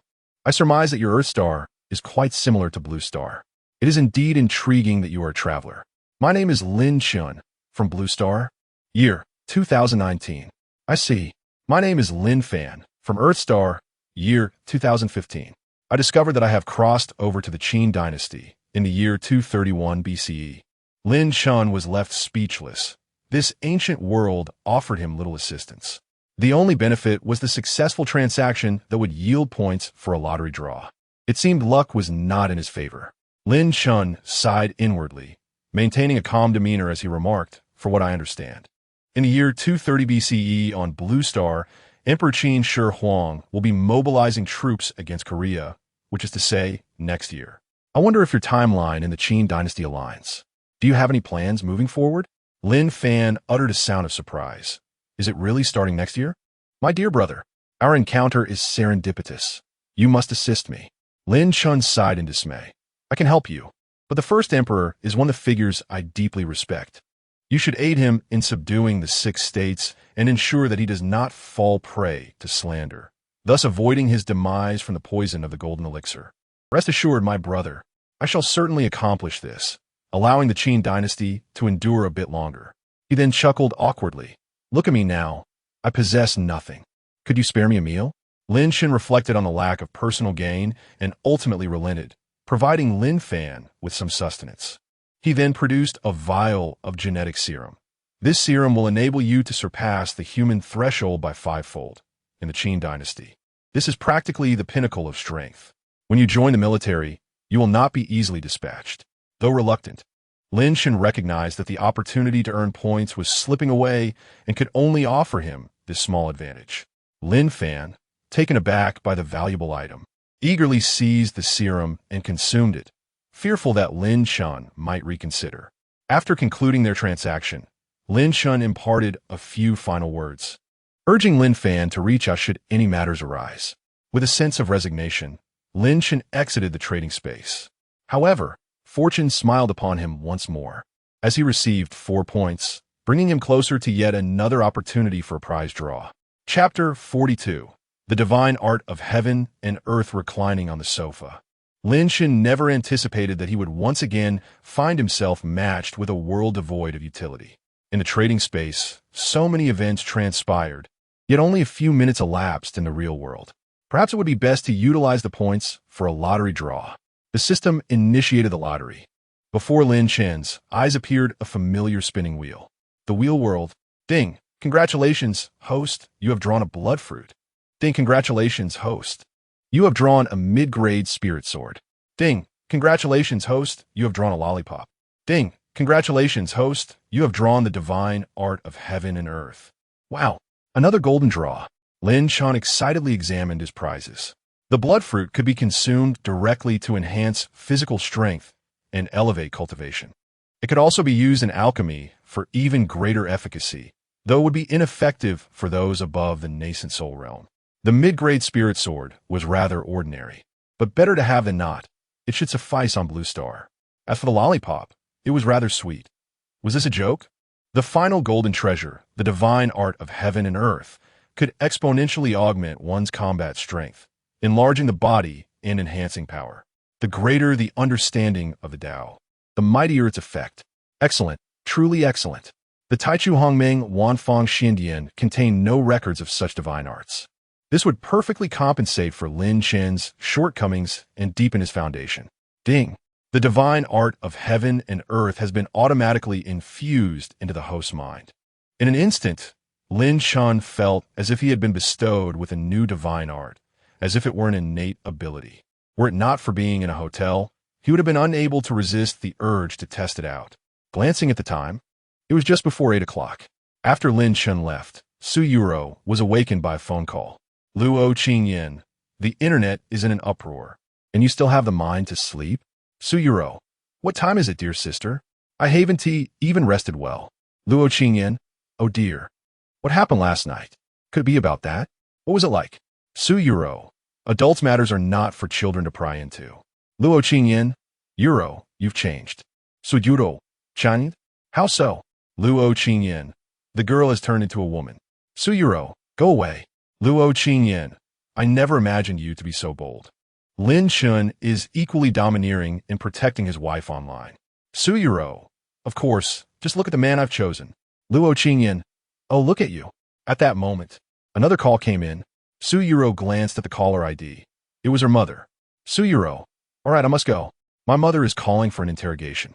With that, she ended the call with Luo Qingyan and answered her mother Yi Suya's call with a tinge of nervousness. Sujuro, hello. Mom, why are you calling? Yi Suya, why do you ask? What did you do yesterday? Su Yuro replied weakly. I didn't do anything. Yi Suya did nothing?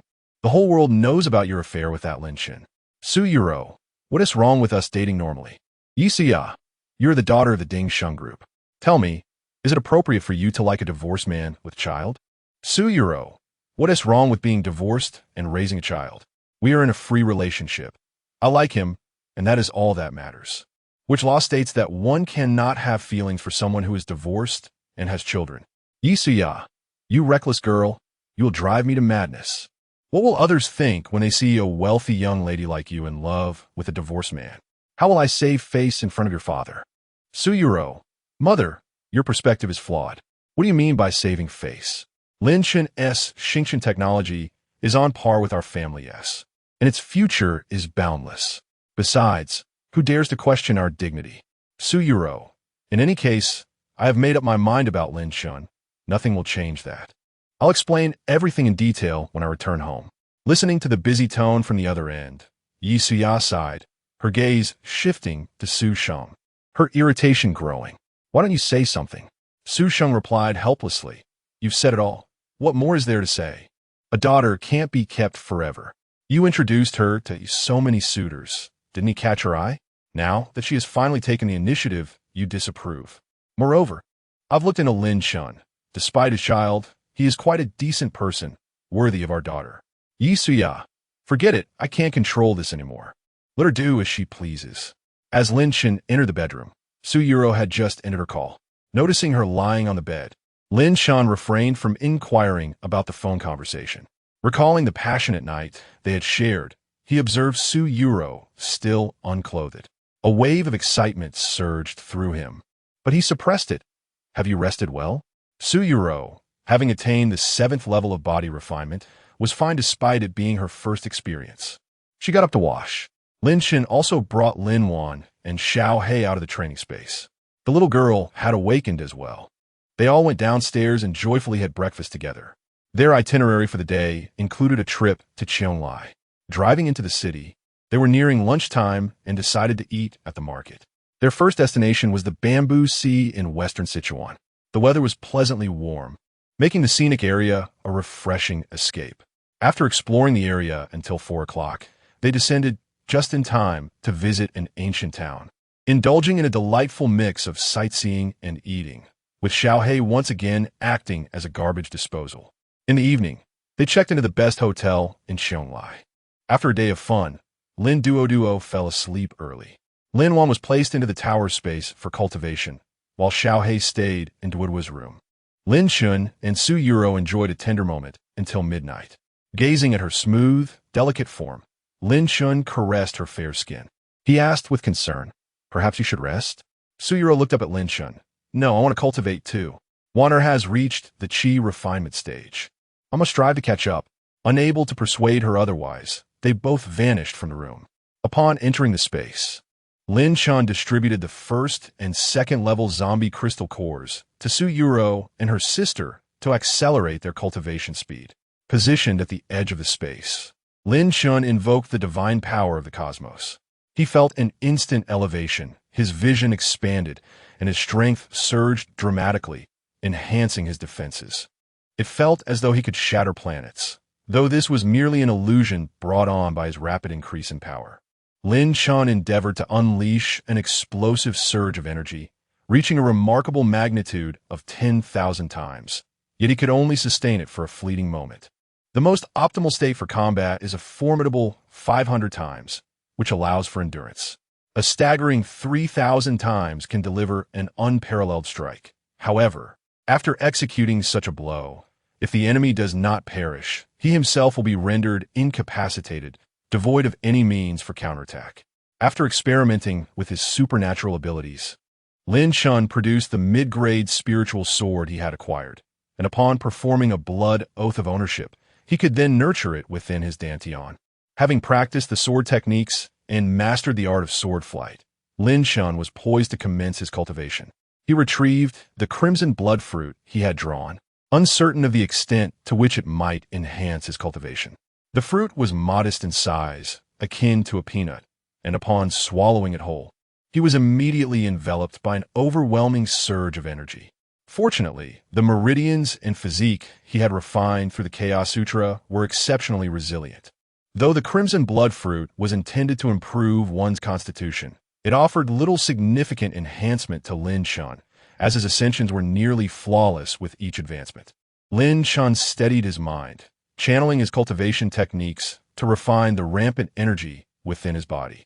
Having already dedicated over 200 hours to his training, Lin Shun, on the brink of reaching the pinnacle of foundation establishment, soon ascended to that very peak.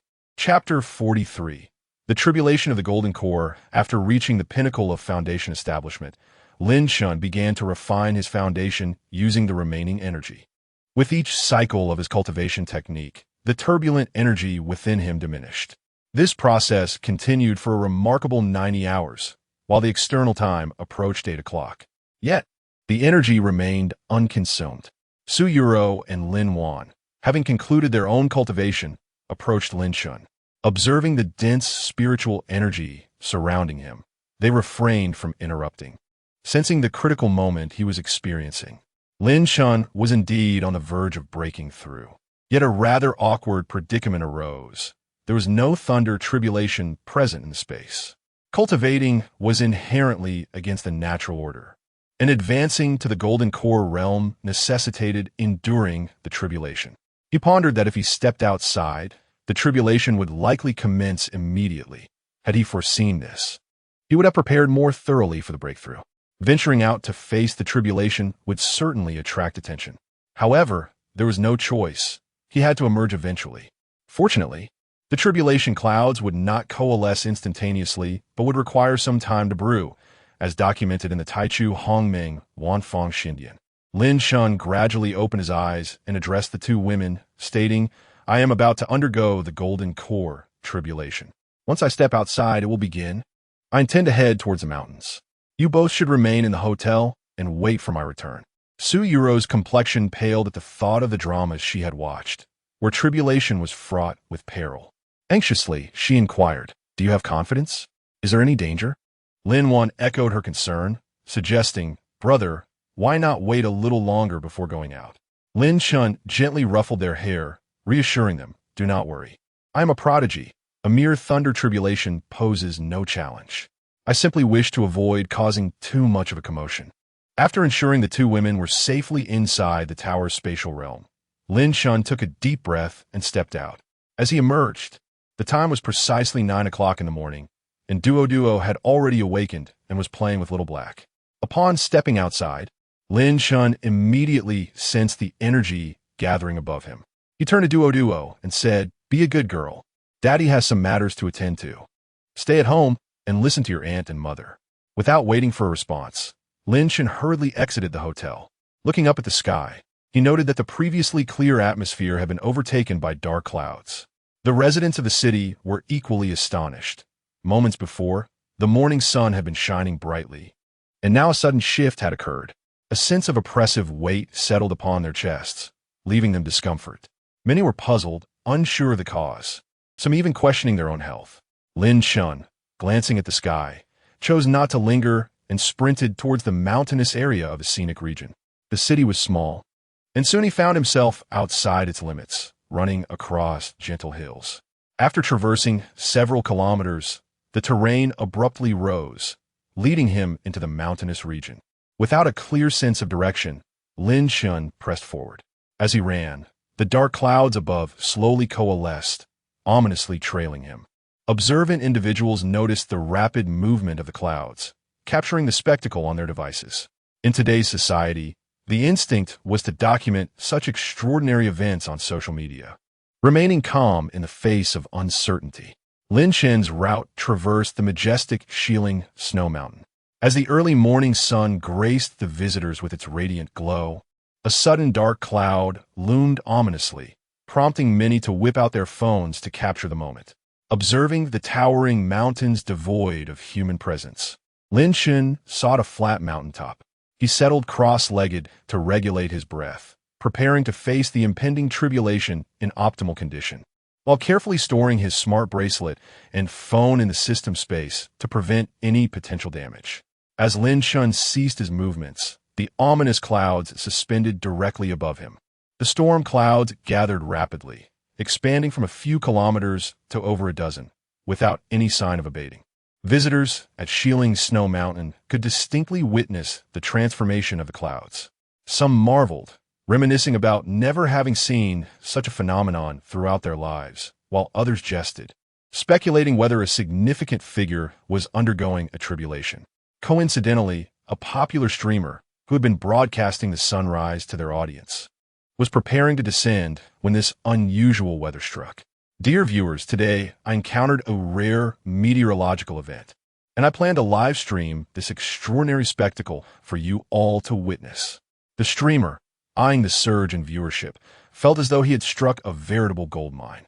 As the dark clouds continued to coalesce, their coverage expanded to dozens of kilometers, visible even from distant Rongqing.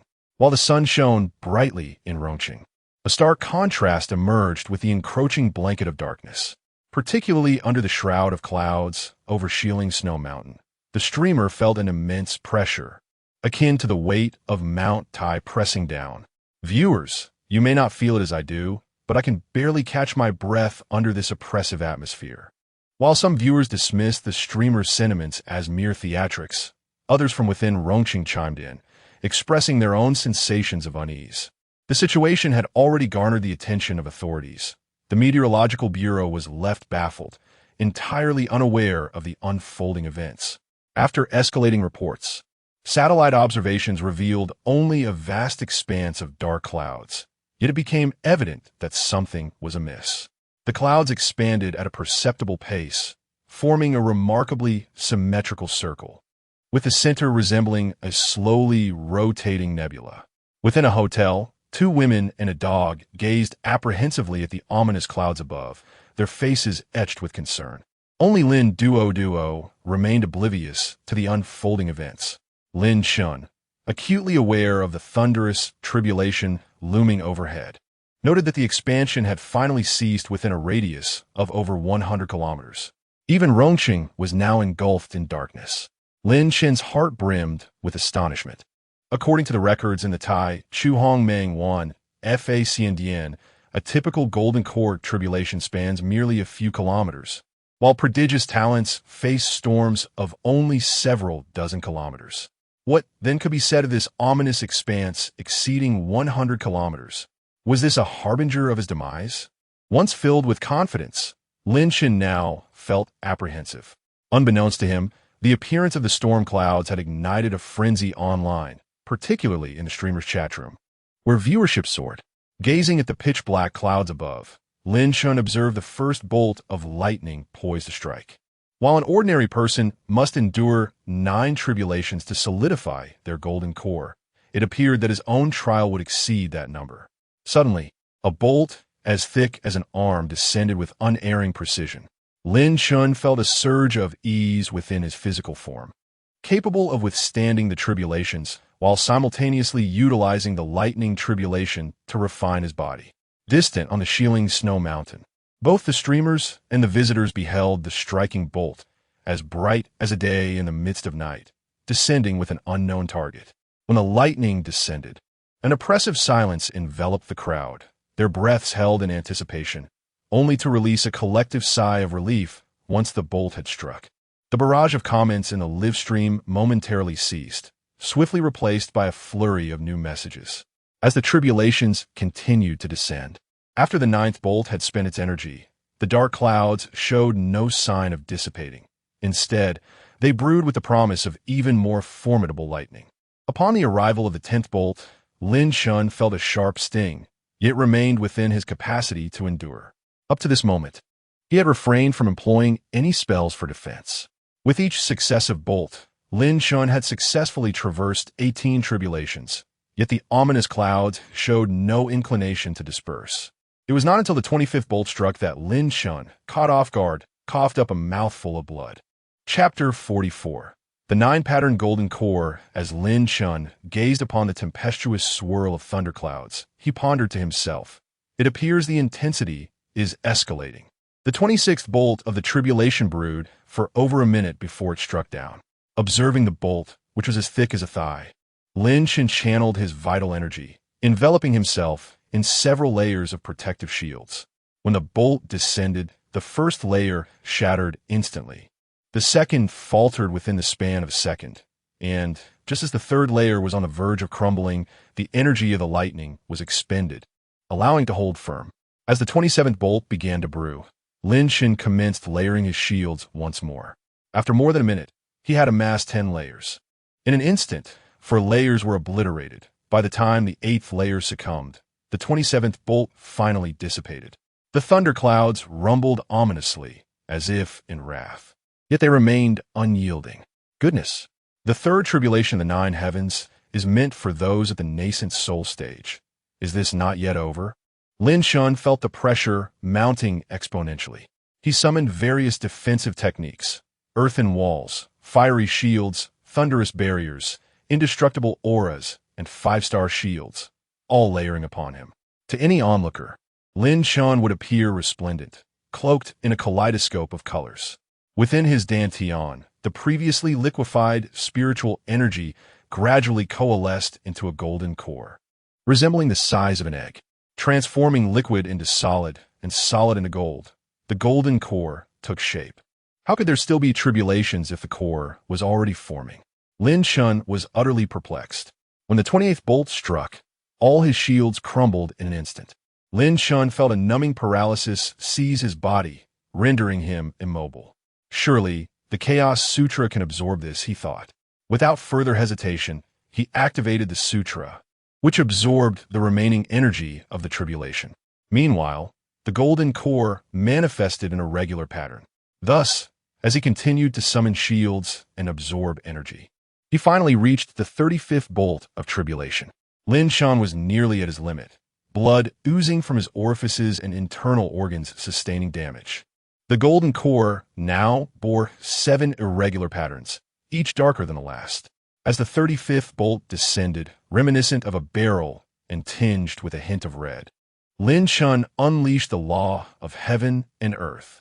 In an instant, his stature multiplied 500 times as the crimson lightning struck his colossal form, creating a cacophony of sound. Fortunately, he managed to withstand it. Knowing more tribulations lay ahead, Lin Shen quickly settled into a meditative state to recuperate. Meanwhile, the hosts and viewers at the Shieling Snow Mountain were rendered speechless. The spectacle of lightning striking a single location was already astonishing enough. But now, they were witnessing the emergence of a giant. Could it be that a great master was transcending the tribulation, and they were not invited to partake in the cultivation? The live stream erupted with excitement. What on earth am I witnessing? Is this truly happening in Blue Star? Forget work. I'm quitting immediately. I must find this master and learn the ways of cultivation. The host, bewildered, exclaimed, "Everyone, what just transpired? Did you all see that? A giant appeared. There truly is a master undergoing tribulation.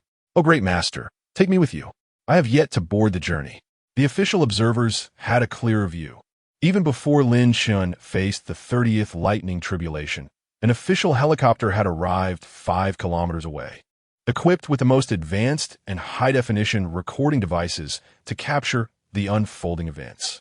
It was not a matter of reluctance to approach, but rather a fear of the risk of a crash should they draw nearer.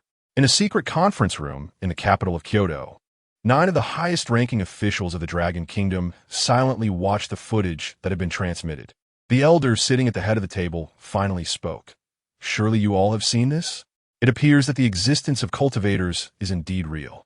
Could the mythological tales also hold truth? Furthermore, we have ascertained the identity of the tribulation passer. Here is the information for your review. Please, share your thoughts so that we may discuss together." Upon viewing the data, the other 8 elders were equally astonished. They had not anticipated that the individual undergoing the tribulation would be Lin Shen, the young CEO of the recently popular Star Technology. Initially, the officials had planned to reach out to Star Technology after the May Day holiday, both to establish contact and to arrange for the batteries required by the government. They had assumed that a young man like Lin Shen, who had founded such a company, must be backed by some formidable force. Now, it seemed their assumptions might be misguided.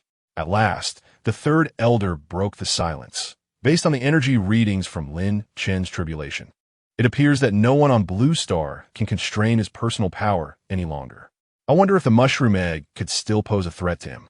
According to descriptions of cultivators in novels, Their methods are diverse and unpredictable, and it is possible that they may not even land hit on him. The elder at the head nodded in agreement. Thus, when we approach him, let us remember to adjust our demeanor. We cannot employ our usual tactics, for this young man will not indulge us. The second elder added, indeed, if we cannot impose restrictions, then let us endeavor to cooperate harmoniously. Collaboration will yield greater benefits than drawbacks. After all, we are all children of Huaxia.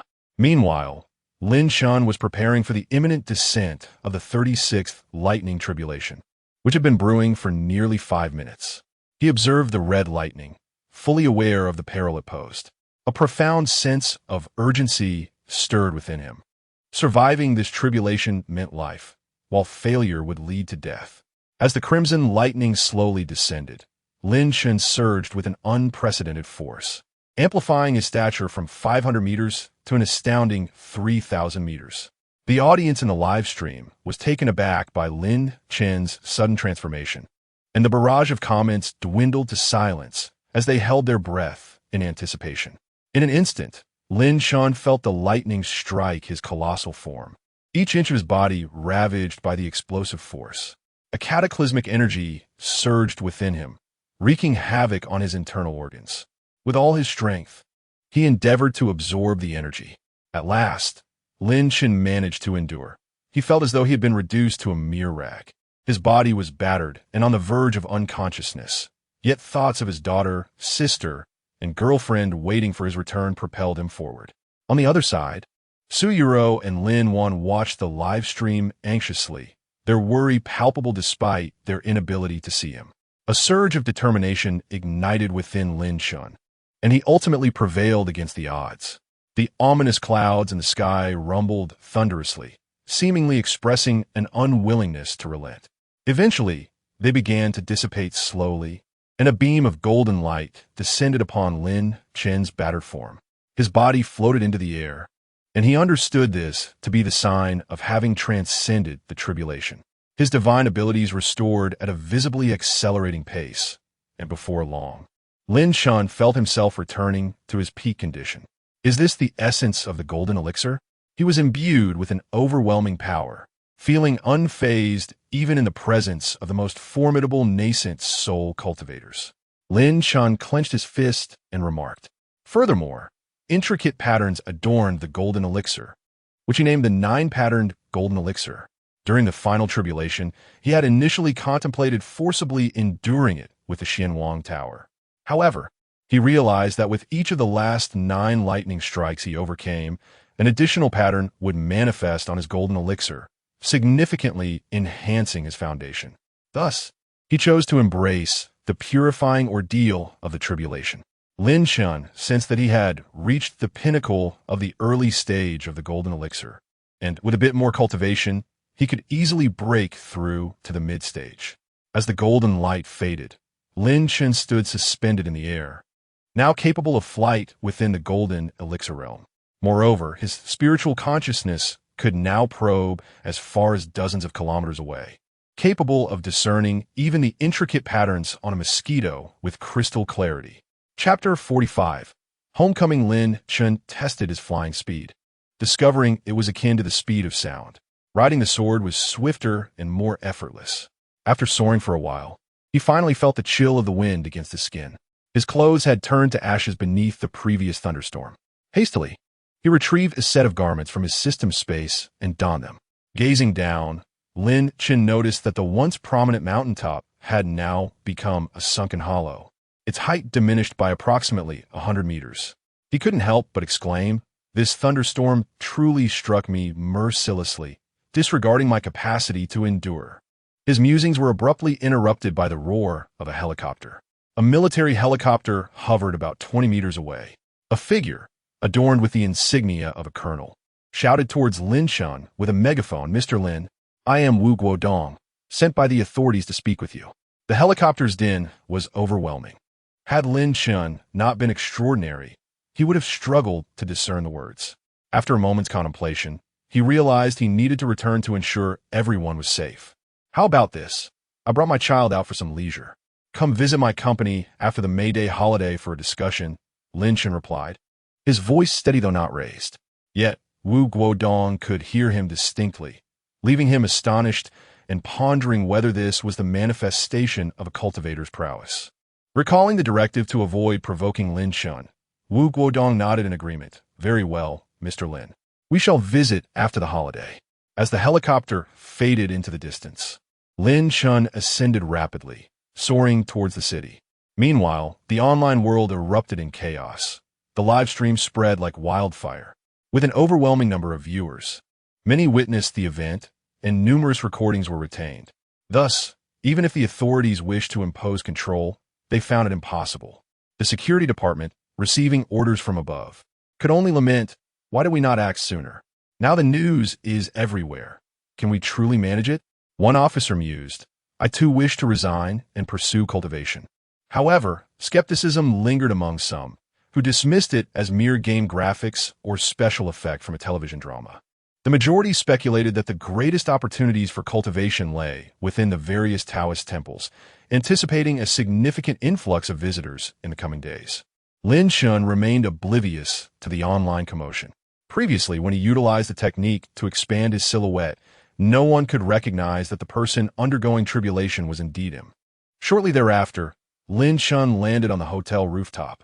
Upon entering his room, Su Yuru leaped into his embrace, exclaiming, Lin Shun, I'm so relieved you're safe.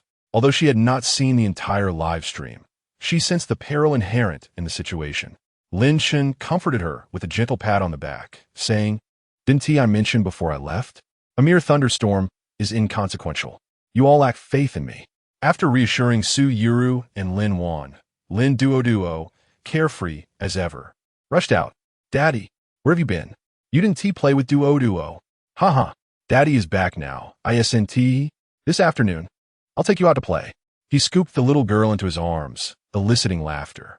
When Lin Shun learned that they had witnessed his tribulation through the live stream, he was momentarily surprised, but soon dismissed it as unimportant. Unexpectedly, I found a secluded spot, only to realize that the scenic area in the distance was perfectly visible. Now that I have reached the golden core stage, nothing on Blue Star poses a threat to me. I can forego beef without fear. Such is Lin Shen's character. I do not provoke others, nor do I allow myself to be provoked. If someone dares to offend me, I will deal with them directly. No one can disrupt my leisurely life of caring for my child. In recent days, the higher-ups have been diligently analyzing Lin Shen's temperament. They have concluded that as long as they do not provoke him, all will be well. He does not exhibit antisocial tendencies, which has relieved them greatly. For the next 2 days, Lin Shun, along with his companions and a dog, explored the nearby attractions, mindful of not hindering Duo's studies. He returned home on the evening of the last day of the May Day holiday. Su Yuro has also been inseparable from Lin Shun during these days. Now that they are back home, she has chosen to stay at his place rather than return to her own villa. She was particularly impressed by the delicious meals prepared by the housekeeper, marveling at her culinary skills. Upon learning that the housekeeper is a lifelike robot, she was left speechless with astonishment. Su Yuro examined Lu Jing closely, exclaiming, I can't believe it. There's no difference from a real person. Wow, even a tactile sensation feels so authentic. Lin Shun, amused by her curious demeanor, replied, This technology hails from a civilization that has advanced a millennium beyond Blue Star. I have even arranged for each of them to have identities, making them legal citizens in Longhua. In my battery factory, all the workers are lifelike robots, so there's no fear of technological leaks. Just yesterday, I received word that a spy was caught attempting to infiltrate the facility to steal technology. Lin Wan interjected with a laugh. Little did he know what he was up against when he tried to steal technology. Su Yuro also reflected, indeed. I wonder if he even realized how he was exposed. Who sent these people?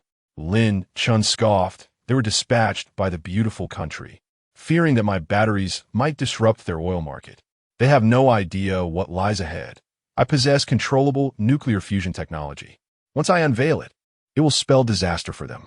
Both Su Yuro and Lin Wan were astonished, realizing that they might witness the advent of controllable nuclear fusion within their lifetimes, which would eliminate future concerns regarding energy. The fuel for controllable nuclear fusion is deuterium, which is abundant in seawater, with each liter containing 0.03 grams. The total amount of deuterium in the world's oceans could sustain humanity for billions of years. Su Yuro, embracing Lin Chen's arm, wore a proud expression, exclaiming, "This is the man I chose." Lin Chen smiled warmly, stroking her silky hair. Meanwhile, Lin Wan rolled her eyes, exasperated. "Enough already. I'm trying to eat. I don't want to be inundated with your lovey-dovey antics. Feed it to Little Black instead." Little Black, used as a pillow by Duo, lifted its head and looked over. "Were you calling me?" The sight of Little Black elicited laughter from the group. Joyful moments always seemed to pass swiftly.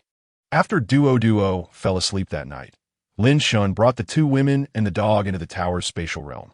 Little Black, having spent several days playing outside without cultivating, was left outside to guard Duo. Thus, his level remains at the late stage of Qi refinement, while Lin Wan has already advanced to the mid-stage of Qi refinement 2 days ago. As for Su Yuro, she has reached the pinnacle of the 10th level of body refinement and is expected to attain the Qi refinement stage tonight. Last night, Lin Shen also broke through to the mid-stage of Golden Core. Utilizing 5th-level crystal cores for his cultivation, his progress was double the usual pace. It was equivalent to having cultivated for 200 hours in one night, or roughly 8 days at his previous rate. However, the consumption was equally terrifying, as he absorbed 25th-level crystal cores in one night. He traded the 1st, 2nd, and 3rd-level cores with Yi Qian, providing them for the 2 female cultivators. Currently, he possesses only 104th-level crystal cores, 55th-level crystal cores, and 5 6th-level crystal cores.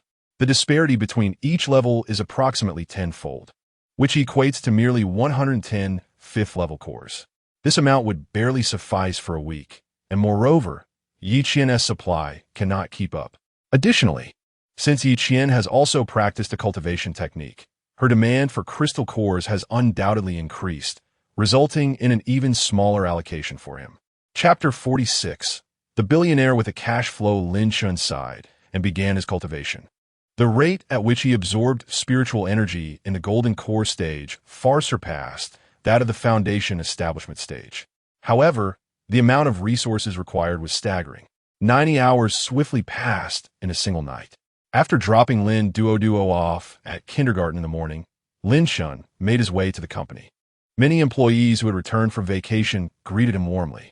Lin Shun had garnered significant attention during the May Day holiday. His girlfriend's confession had been shrouded in rumors, while his bold defense of her had gone viral. A prominent influencer had even been incarcerated, and the company's social media had shared the video. The maximum penalty was 3 years, and viewers trembled at the footage, expressing their apprehension. For the sake of a little traffic, one could unleash such a grand spectacle, truly lacking in decorum. Although the subsequent video of the mysterious figure undergoing tribulation shifted the focus, the employees still remembered the incident. Lin Chen smiled and nodded in response. Upon entering the company, he noticed the receptionist, Su Immo, having breakfast. Her cheeks were stuffed, rendering her quite adorable. Seeing Lin Chen, she hurriedly swallowed and greeted him. "Good morning, General Manager Lin." "Good morning. Take your time eating. Don't choke," he replied. "Sumonadit slightly embarrassed." After taking a few steps, she turned back to say, "I expect some officials will visit shortly. Please escort them to my office." Startled by Lin Chun's sudden turn, Sumonadit vigorously understood General Manager Lin. Lin Chun returned to his office and began to relax. Su Yuro had returned to her parents' home that morning. Upon entering, she found her mother sitting on the sofa, gazing at her. Feeling a bit sheepish, she called out, "Mom, I'm back. Where's Dad?" Yisuya, slightly irked, replied, "So you do remember to come back, huh? You have someone you like, yet you don't even inform us." After that whole incident, only your father and I were left in the dark. In truth, Yisuya had meticulously reviewed Lin Chun's profile over the past few days and found him to be quite exceptional, thus accepting him. "Your father has gone to the company. When will you bring your boyfriend home for dinner?" Yisuya rolet herius. Seeing her mother's change in attitude, Su Yuro quickly cooed, "Mom is the best, but we just confirmed our relationship, so I'll bring Lin Chin home to see you soon, okay?" Yisuya sukofut. "You're no child. Isn't this a bit embarrassing? Regardless, since you've made it official, bring him home quickly. I'm already dreaming of a grandchild. Your neighbor Wang's daughter is 2 years younger than you, and her child is already toddling about. And yet, Wang is flaunting her grandchild in front of me. Who can stand that? Su Yuro chuckled helplessly, Mom. They aren't even married yet. Then hurry up and get married. You're not getting any younger. You're already 26, Yi Suya insisted. Unable to withstand her mother's pressure, Su Yuro quickly sought an excuse to leave. All right, Mom. We'll discuss this later. Qingyan is waiting for me. I must go. She hurriedly gathered her things and rushed out. Goodbye, Mom. Once back in her car, Su Yuro breathed a sigh of relief and promptly called her best friend. Luo Qingyan answered, Oh, who is this? Back from your honeymoon, are you? Su Yuro, enough with the idle chatter, come out quickly. Let us meet at our usual spot. Su Yuro had yet to inform her parents about her pursuit of immortality. For without spiritual energy, one must remain within Lin Chen's tower to cultivate. Meanwhile, Lin Chen was attentively listening to Enran's report. In mid-April, the Star Voice Assistant had amassed a staggering 5 billion downloads worldwide.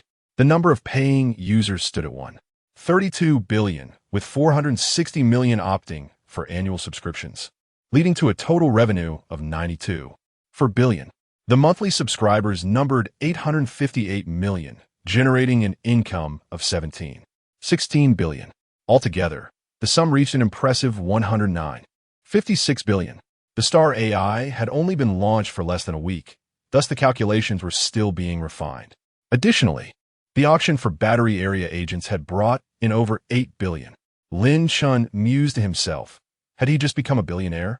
Or perhaps a billionaire with cash flow? Coincidentally, he needed to invest in controlled nuclear fusion construction, which required substantial funding. Based on the technology provided by Soren and in light of the current global market conditions, building a nuclear fission power plant with a capacity of 1 million kilowatts would approximately cost around 20 billion. Lin Chen possessed all the necessary nuclear fusion technology, and investing in a large-scale nuclear fusion power plant would cost about 10 billion Dragon Kingdom currency. Moreover, his fusion technology was exponentially more efficient than the current nuclear fission plants. Therefore, constructing 50 large-scale nuclear fusion power stations nationwide would completely satisfy the Dragon Kingdom's current electricity demand. After Enran concluded her presentation, Lin Chen instructed, Next, our company will announce controlled nuclear fusion, along with new alloys and various ultra-high-temperature materials. Observing Enran's astonished expression, Lin Chen chuckled. Do not be overly surprised. Some of the company's technologies are beyond your current imagination. You will have the opportunity to learn about them in due time. For now, your main task is to acquire a large steel mill and a facility capable of manufacturing ultra-high temperature materials. And Rand snapped back to attention. Understood, boss. I will arrange it immediately. Very well. Let us proceed with that for now. After Rand exited the office, she reflected on her earlier experience during a simple interview at a quaint CAF. At that time, she could scarcely have imagined the now-renowned Star Technology Company. She recalled there being 3 candidates, one of whom dismissed Lin Chen as a braggart and left midway. She wondered how regretful that individual must feel now, knowing Star Technology belonged to Lin Chen. In this society, it often seems that choices outweigh effort. Once Enran left, Lin Chen idly scrolled through videos, noting that his account dedicated to sharing moments with his child had amassed over 2 million followers. Most of this surge in followers stemmed from a recent incident of public declarations of love, where he had previously only a few thousand. Even beneath his posts, many were discussing the mysterious figure's tribulation event. Lin Chen also came across numerous videos portraying his celestial prowess. Those unfamiliar with him would hardly recognize him, especially since he rarely made public appearances. Shaking his head at the humorous comments from netizens, Lin Chen sighed. Even if he published a cultivation method, Blue Star lacked spiritual energy. Just then, a knock sounded at the office door. Lin Chen observed as Su Mo ushered in 2 individuals. One was the senior Colonel Wu Guodong, whom he had encountered the previous day. The other face stirred a sense of familiarity, though Lin Chen could not recall where he had seen him before. Mr. Lin, the guests you mentioned have arrived, Su Mo announced. Ah, very well. You may leave now, Lin Chen replied. Once Su Mo had departed, Lin Chen turned to the 2 men with a smile. Please take a seat. Wu Guodong and Wang Lijun settled onto the sofa across from Lin Shun, their postures impeccably straight. This was their first encounter with practitioners, particularly those whose powers the state could not govern. The disturbances they had previously caused were still vivid in their memories, leaving them feeling somewhat apprehensive. Despite the reports indicating that Lin Shun was quite approachable, they still felt a degree of discomfort. As Lin Shun prepared tea in silence, he remained unaware of the official stance. However, given the current circumstances, he surmised that there were indeed many astute individuals present. They were unlikely to act foolishly. Otherwise, Lin Shun would not hesitate to employ a modicum of influence to instill a sense of caution. Chapter 47. Establishing cooperation with the authorities. The tea was brewed, and Lin Shun poured a cup for the two guests, taking a sip himself. He then slowly inquired, "I wonder what brings you both here today?" Finally, it was Wang Lijun who spoke up. "Hello, Mr. Lin. I am Wang Lijun, the secretary of the provincial committee. We have come to discuss matters concerning your practice." Lin Shun regarded Wang Lijun, feeling a sense of familiarity, perhaps having seen him in the news. One was from the military, while the other was from the political sphere. As for Wang Lijun's mention of practice, Lin Shun understood the underlying implication. After sipping his tea, he looked at them and said, "I comprehend your intent. But as for practice, it appears you may have little opportunity left." Wu Guodong, puzzled, asked, "Mr. Lin, why do you say we have no opportunities?" "Because Blue Star lacks spiritual energy. Even if I were to provide you with techniques, they would be of no use," Lin Shun replied. Wu Guodong was even more confused. If there is no spiritual energy, how has Mr. Lin become so formidable? Leaning back on the sofa, Lin Shun chuckled. "As for me, I consider myself fortunate to have my own opportunities." Although he was not averse to revealing the secret of the Xinyuan Tower, he deemed it unnecessary. Noticing their hesitance to speak, Lin Shun understood their thoughts. "Rest assured, my parents are both citizens of the Dragon Country, as am I. As long as no one provokes me, I am merely an ordinary citizen. However, I do dislike trouble. I detest it when others create issues for me." The two nodded eagerly, assuring him that no one would cause him any trouble. Lin Shun smiled and said, "I am simply a businessman. With your visit, I happen to have a project for which I seek cooperation with the authorities." Wu Guodong, being a military man, did not grasp the nuances. But Wang Lijun was well aware of the prowess of Xingqian technology. "What area of cooperation does Mr. Lin have in mind?" Wang Lijun asked, filled with anticipation. Lin Shun spoke plainly. "I possess technology for controllable nuclear fusion. You must understand its value." "What? Is Mr. Lin serious?" Wang Lijun's eyes widened in astonishment, and he inquired eagerly. "Of course, I wouldn't jest about such matters," Lin Shun replied matter-of-factly. Although he could construct a nuclear power plant himself, the return on investment was far too lengthy to be worthwhile. It would be best to collaborate with the authorities, who were already aware of his capabilities and would not dare to seize his technology. This was a beneficial endeavor for the nation and its people, making official investment ideal. A collaborative effort would lead to mutual prosperity, alleviating many burdens from Lin Shun. Regaining his composure, Wang Lijun contemplated the situation, knowing well how wealthy Lin Shun was. There was no need to toy with him. "How does Mr. Lin envision this cooperation?" Lin Shun pondered briefly. "My technology is highly refined, and I possess the necessary materials and techniques. Given the time, I can construct it. I will provide the technology. You will fund the construction and procure materials from me at the lowest prices. We can establish a company, and I shall receive half of the profits thereafter." Wang Lijun paused momentarily and said, "Mr. Lin, I am unable to make a decision regarding this matter. I will report back to my superiors immediately and provide you with a response thereafter. Is that acceptable?" "No problem. Please proceed with your report," Lin Shun replied nonchalantly. As the two prepared to take their leave, Lin Shun interjected, "Wait a moment. What is it?" Almost forgetting a crucial detail, he addressed his smart bracelet, instructing, "Bring the person in."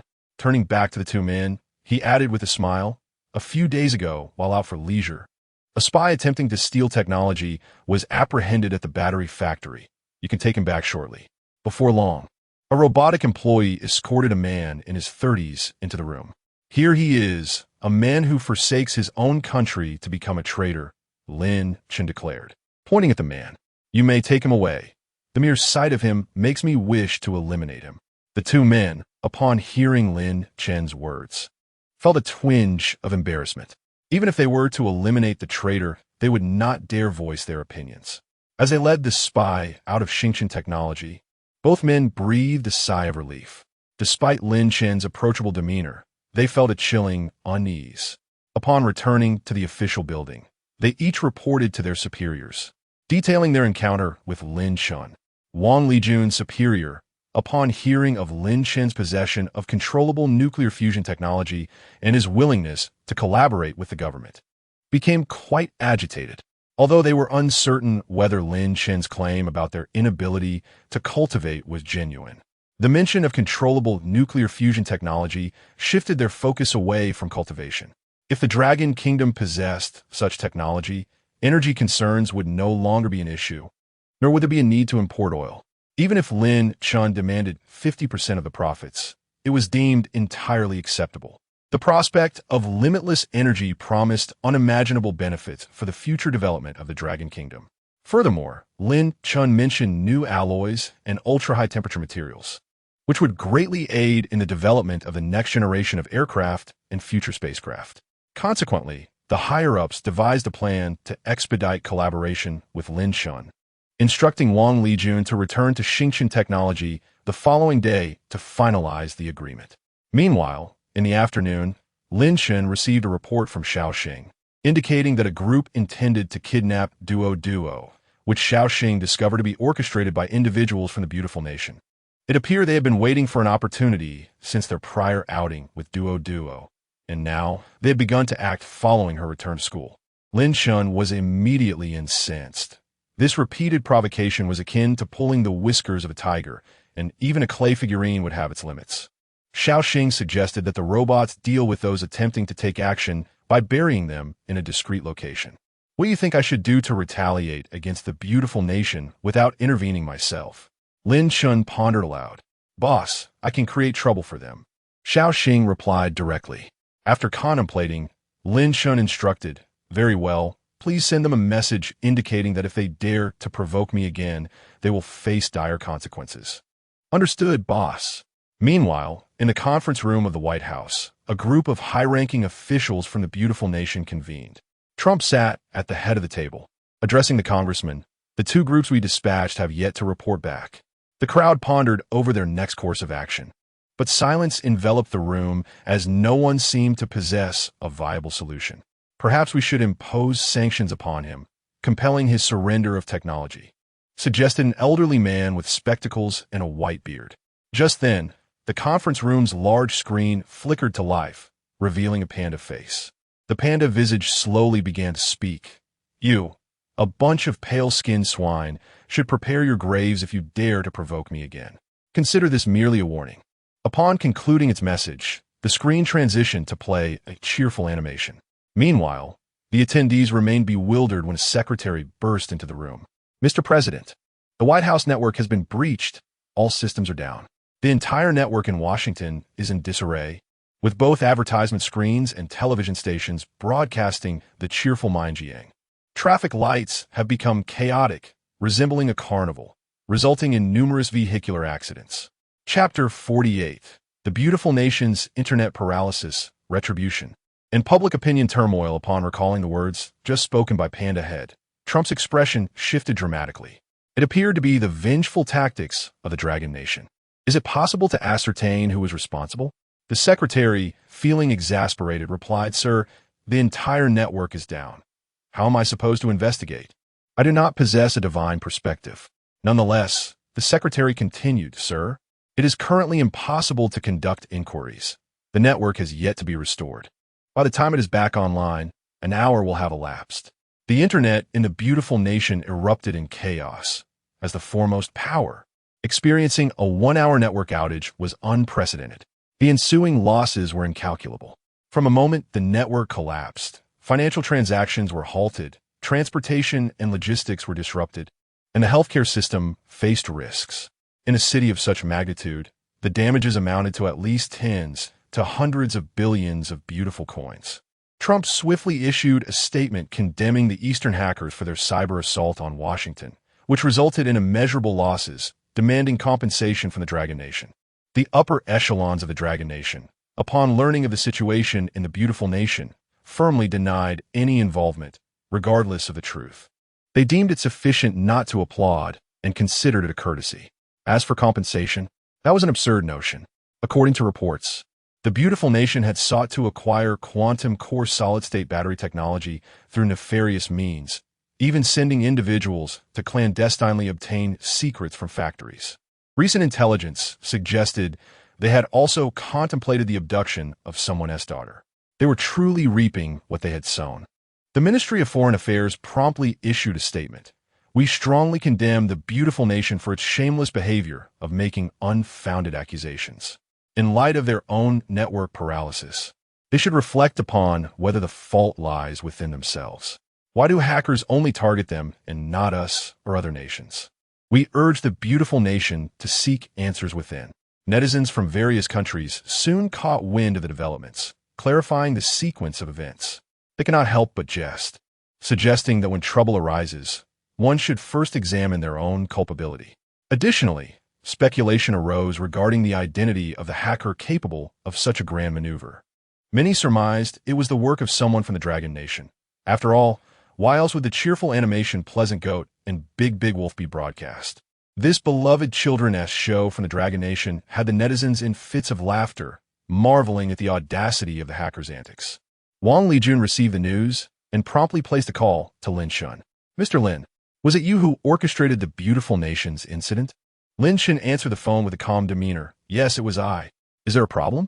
Wang Lijun, taken aback, hurriedly reassured him, No. I merely sought to confirm. I meant no offense. Lin Shun maintained his stoic expression. It was simply a lesson for them. Should there be a next time? A mere network paralysis will hardly suffice. Listening to Lin Chen's emotionless words, Wang Lijun felt a bead of sweat form on his brow. Realizing the necessity of never crossing Lin Chen, lest one find themselves unaware of their own demise.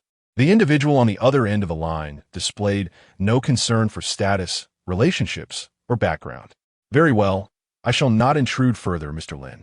I will visit you tomorrow to discuss the details of our collaboration on controllable nuclear fusion.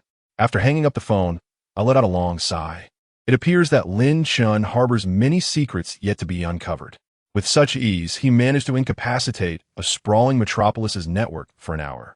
This feat cannot simply be attributed to cultivation. There must surely be a cadre of skilled hackers behind him.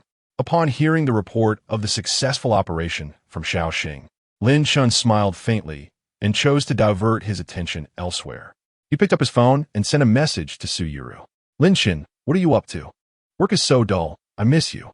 At that moment, Su Yuru was at a CAF, sipping coffee with Luo Qingyan. Upon receiving Lin Chen's message, she responded with delight. Su Yuru, I'm having coffee with my best friend. Luo Qingyan, noticing Su Yuru's response, teased. What is that? A message from your man? Su Yuru replied happily. Yes. Don't you want to meet him in person? How about we visit his company? Absolutely. Let us go right now. Luo Qingyan exclaimed eagerly. Rolling her eyes, Su Yuru said, What is the rush? I need to inform Lin Chen first. Su Yuru, my best friend would like to visit your company. Is that all right? Lin Chen, of course. You're always welcome. Su Yuru, great. We'll be there shortly. Let us go. We're heading out now. Su Yuru declared as she gathered her belongings. The two women then drove to Xingchen Technology Company. Upon entering, they were momentarily taken aback by the surroundings. Luo Qingyan assessed the environment and remarked, Your man has excellent taste. Approaching the reception desk, Su Yuru spoke. Hello, I'm the girlfriend of your boss. Could you please direct us to his office? Su Mo, having seen the online confession video, instantly recognized Su Yuru and was astonished by her beauty in person, even more so than on the internet. She felt a twinge of envy for being the girlfriend of the boss. Snapping back to reality, Su Mo said, I apologize, but you are stunning, boss lady. Please follow me. I will escort you to the boss's office. Hearing the girl compliment her beauty and refer to her as boss lady made Su Yuru beam with joy. Thank you. Following Su Mo, the two women noticed that the office was predominantly filled with young people, all of whom were discreetly observing them. Before long, they arrived at Lin Chen's office. Upon seeing the two women, Lin Chen rose and greeted, "You're here. Come, have a seat." The three settled onto the sofa beside the coffee table. Su Yuru took the initiative to introduce, "This is my best friend, Luo Qingyan, who has been my friend since childhood." Lin Chen smiled and said, "Hello." Lin Chen. Luo Qingyan politely responded, "Hello." Lin Chen looked at the two women and asked, "Would you like some tea?" "Anything will do," they replied.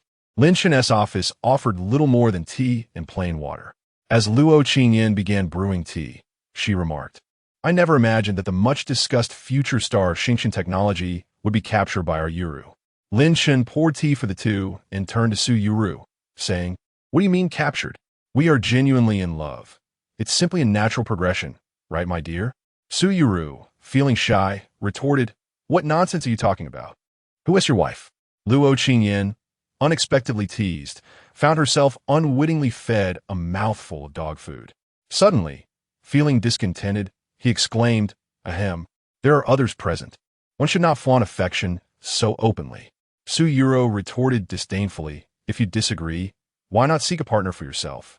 Lin Chen observed the playful banter between the two, during which he also gleaned many amusing anecdotes about Su Yuro from Luo Qingyan. Eventually, Lin Wan joined them in the office, and the trio became engrossed in conversation. As time passed, Lin Chen found himself unable to interject. The three women engaged in whispered discussions of private matters, leaving Lin Chen with little choice but to occupy himself by watching videos nearby. It was not until he glanced at the time, realizing it was time to fetch Duo, that he arose. Su Yuro noticed Lin Chen preparing to leave and inquired, "Where are you headed?" "I'm going to pick up Duo. Are you returning with Warner or with me?" Su Yuro stood up as well, saying, "Let's go together. I promised Duo I would be there to collect her from school." Chapter 49. Premium Ingredients Let Us Depart. Lin Chen said with a smile. Luo Qingyan also rose to her feet, stating, "I shall accompany you." The trio drove to the kindergarten, and shortly after their arrival, the gates swung open. Children lined up, eagerly awaiting their dismissal. Duo had become quite the celebrity at school, with both teachers and parents aware that she was the daughter of Xingqian Technology's esteemed family. Su Yuru stood by the entrance and encountered Gu Zixi mother, who was well aware of Su Yuru's courageous confession of love, which had succeeded, making her Lin Chen's girlfriend.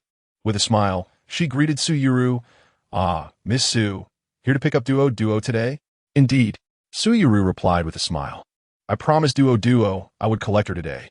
After exchanging a few pleasantries, Duo emerged, her face lighting up upon seeing Su Yuru. "Mommy, you're here to pick me up today?" "Yes, I promised to collect you after school. Now let us head home." After bidding farewell to Gu Zixi and her mother, Su Yuru returned to the car with Duo. Su Yuru introduced, "This is my dear friend, Luo Qingyan. You should call her Aunt Luo from now on, all right?" Duo obediently replied, "I understand, Mommy."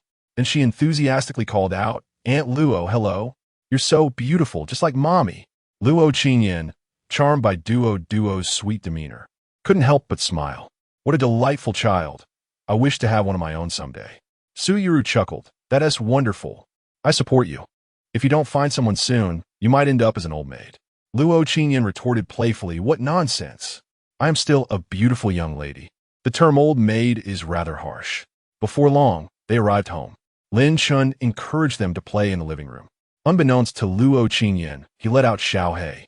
Upon the dog's appearance, Luo Qingyan gasped in astonishment. "What breed is this dog? It's enormous. It can't possibly be an Alaskan. May I pet it?" she inquired, looking to Su Yuru for permission. Duo eagerly replied, "Xiao He is very well behaved.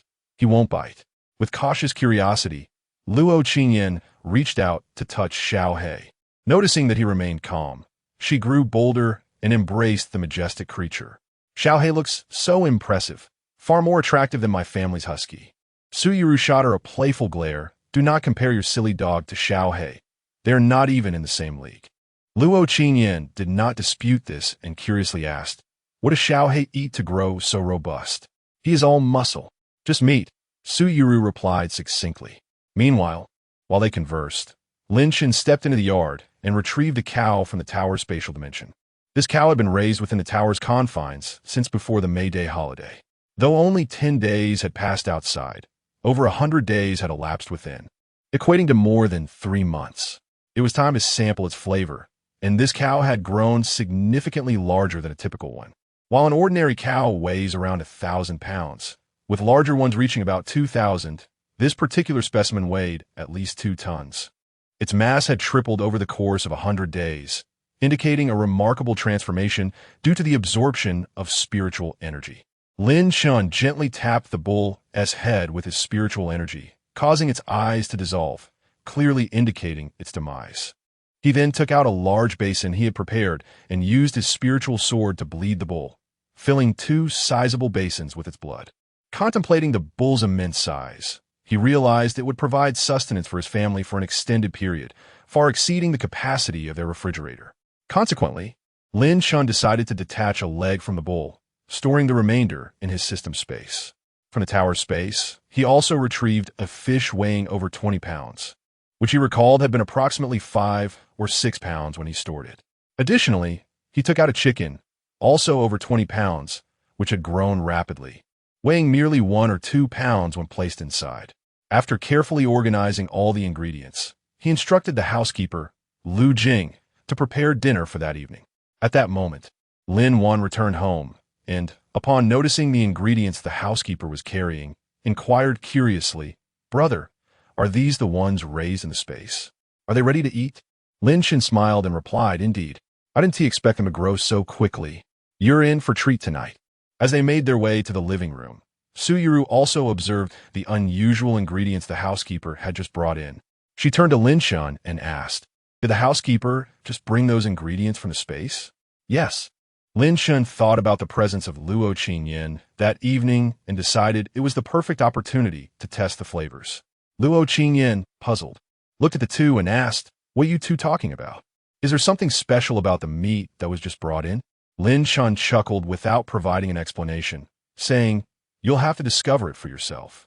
Frustrated by the teasing, Luo Qingyan waved her fist in exasperation, determined to find out what was so extraordinary about the ingredients that had everyone acting mysteriously.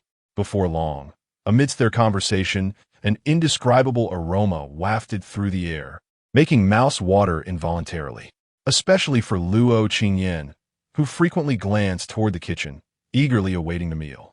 The efficiency of the robotic kitchen was remarkable, and soon the dishes began to arrive. Luo Qingyan hurriedly rushed to wash her hands. The first dish served was boiled beef, followed by braised beef, scallion beef, and beef stew with potatoes. The chicken dishes included chicken stewed with mushrooms, spicy chicken, dry pot chicken, and white-cut chicken. Lastly, there were fish dishes, braised fish, boiled fish, and steamed fish. 10 exquisite dishes adorned the table, emanating an enticing fragrance that made Luo Qingyan nearly drool. Lin Shin looked at everyone and urged, "What are you waiting for? Dig in." Luo Qingyan picked up a piece of braised beef and, upon tasting it, felt as though she might float away. She had never experienced such delectable beef before. The others soon found themselves indulging, their mouths glistening with grease as Lin Duo pointed at various dishes, incessantly asking Lin Shan to serve her more. With these premium ingredients and the world-class culinary skills of the housekeeper, it was nearly impossible for the meal not to be delicious. Lin Shan also sensed the subtle spiritual energy within the meat, which provided little benefit to him, merely satisfying his culinary desires.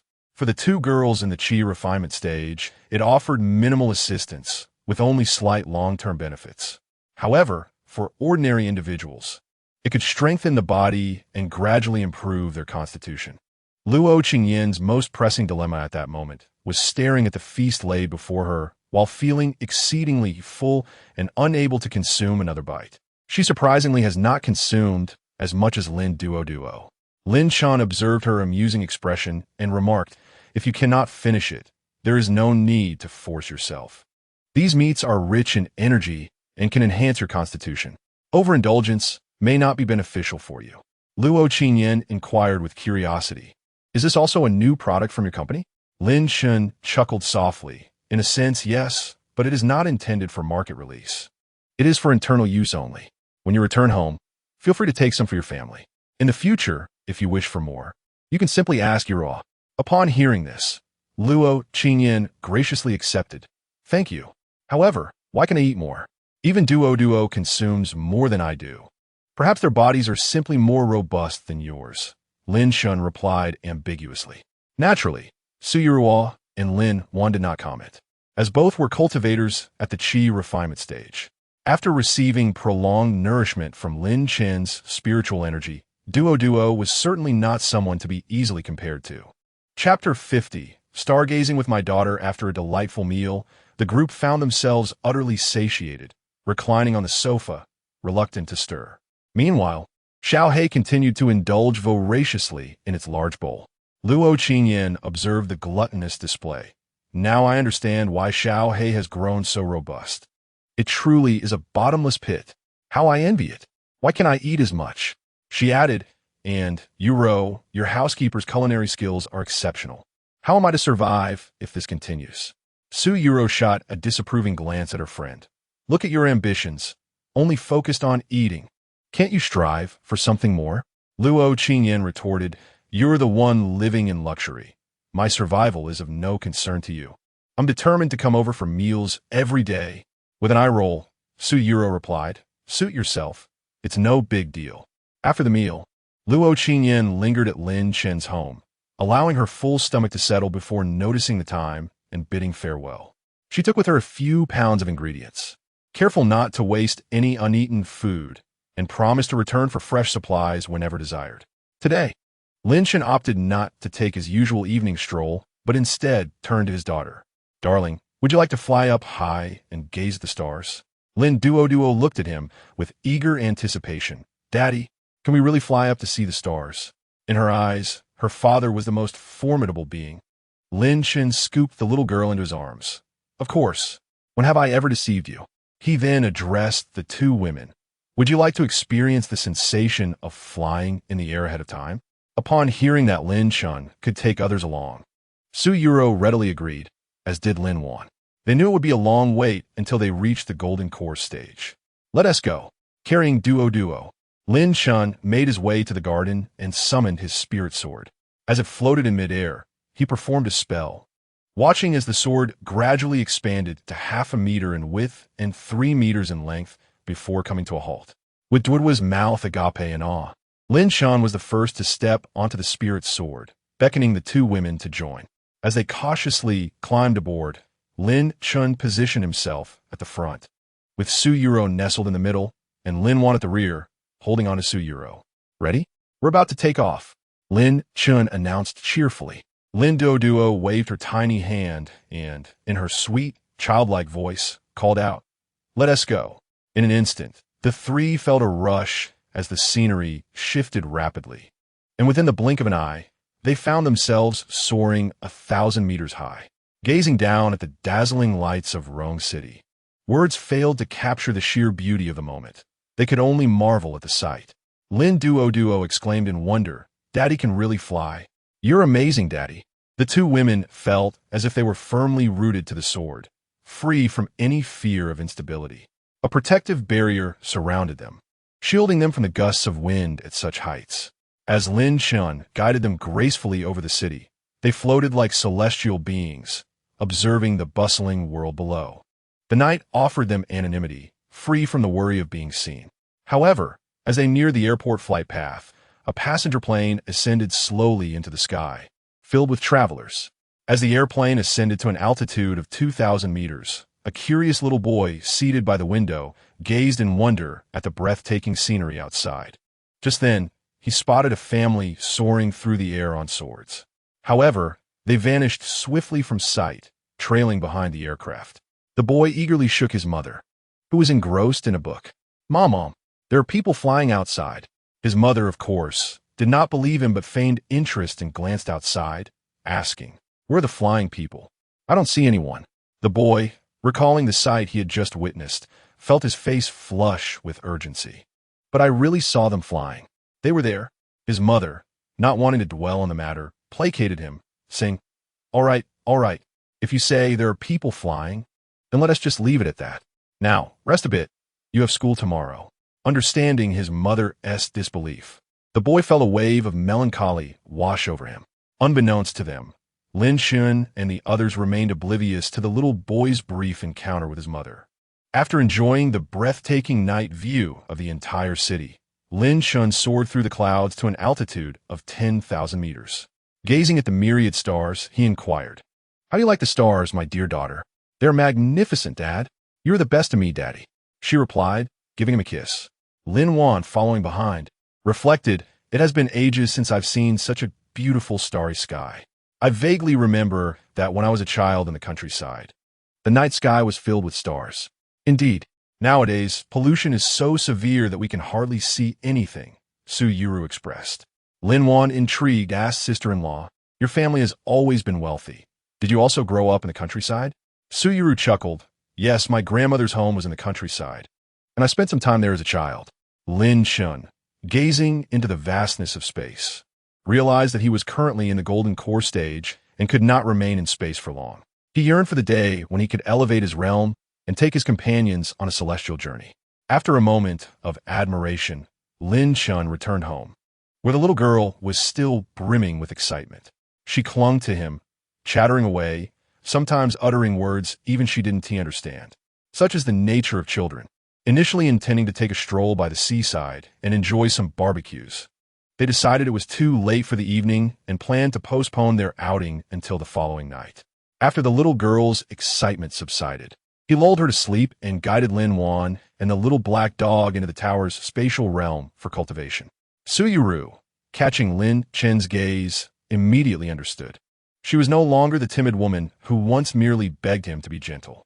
Once back in their room, the couple shared tender moments together before refreshing themselves and entering the tower for cultivation. A night passed, seemingly in mere hours. Lin Shun engaged in cultivation for 3 consecutive nights, accumulating nearly 300 hours, aided by 5th-level crystal cores, which was equivalent to 600 hours of previous effort. Despite this, he found himself still on the brink of breaking through from the mid-golden core stage to the late stage. However, he sensed that a breakthrough was imminent, likely to occur the following night. In the morning, while nurturing the little girl's health, he noticed that she had grown a bit stronger than before, indicating that the use of spiritual essence was indeed more beneficial for ordinary individuals.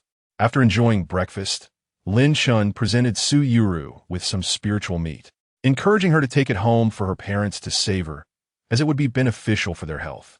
After escorting the young girl to school, Lin Shun chose not to head directly to the office. Instead, he drove to the neighborhood where he had previously resided.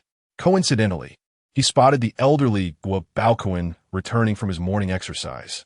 Guo Baoquan was momentarily taken aback upon seeing Lin Shun, as he had never anticipated that Lin Shun would be the proprietor of Xingqian Technology. Furthermore, he was astonished that Lin Shun had prospered and still took the time to visit him, an old man.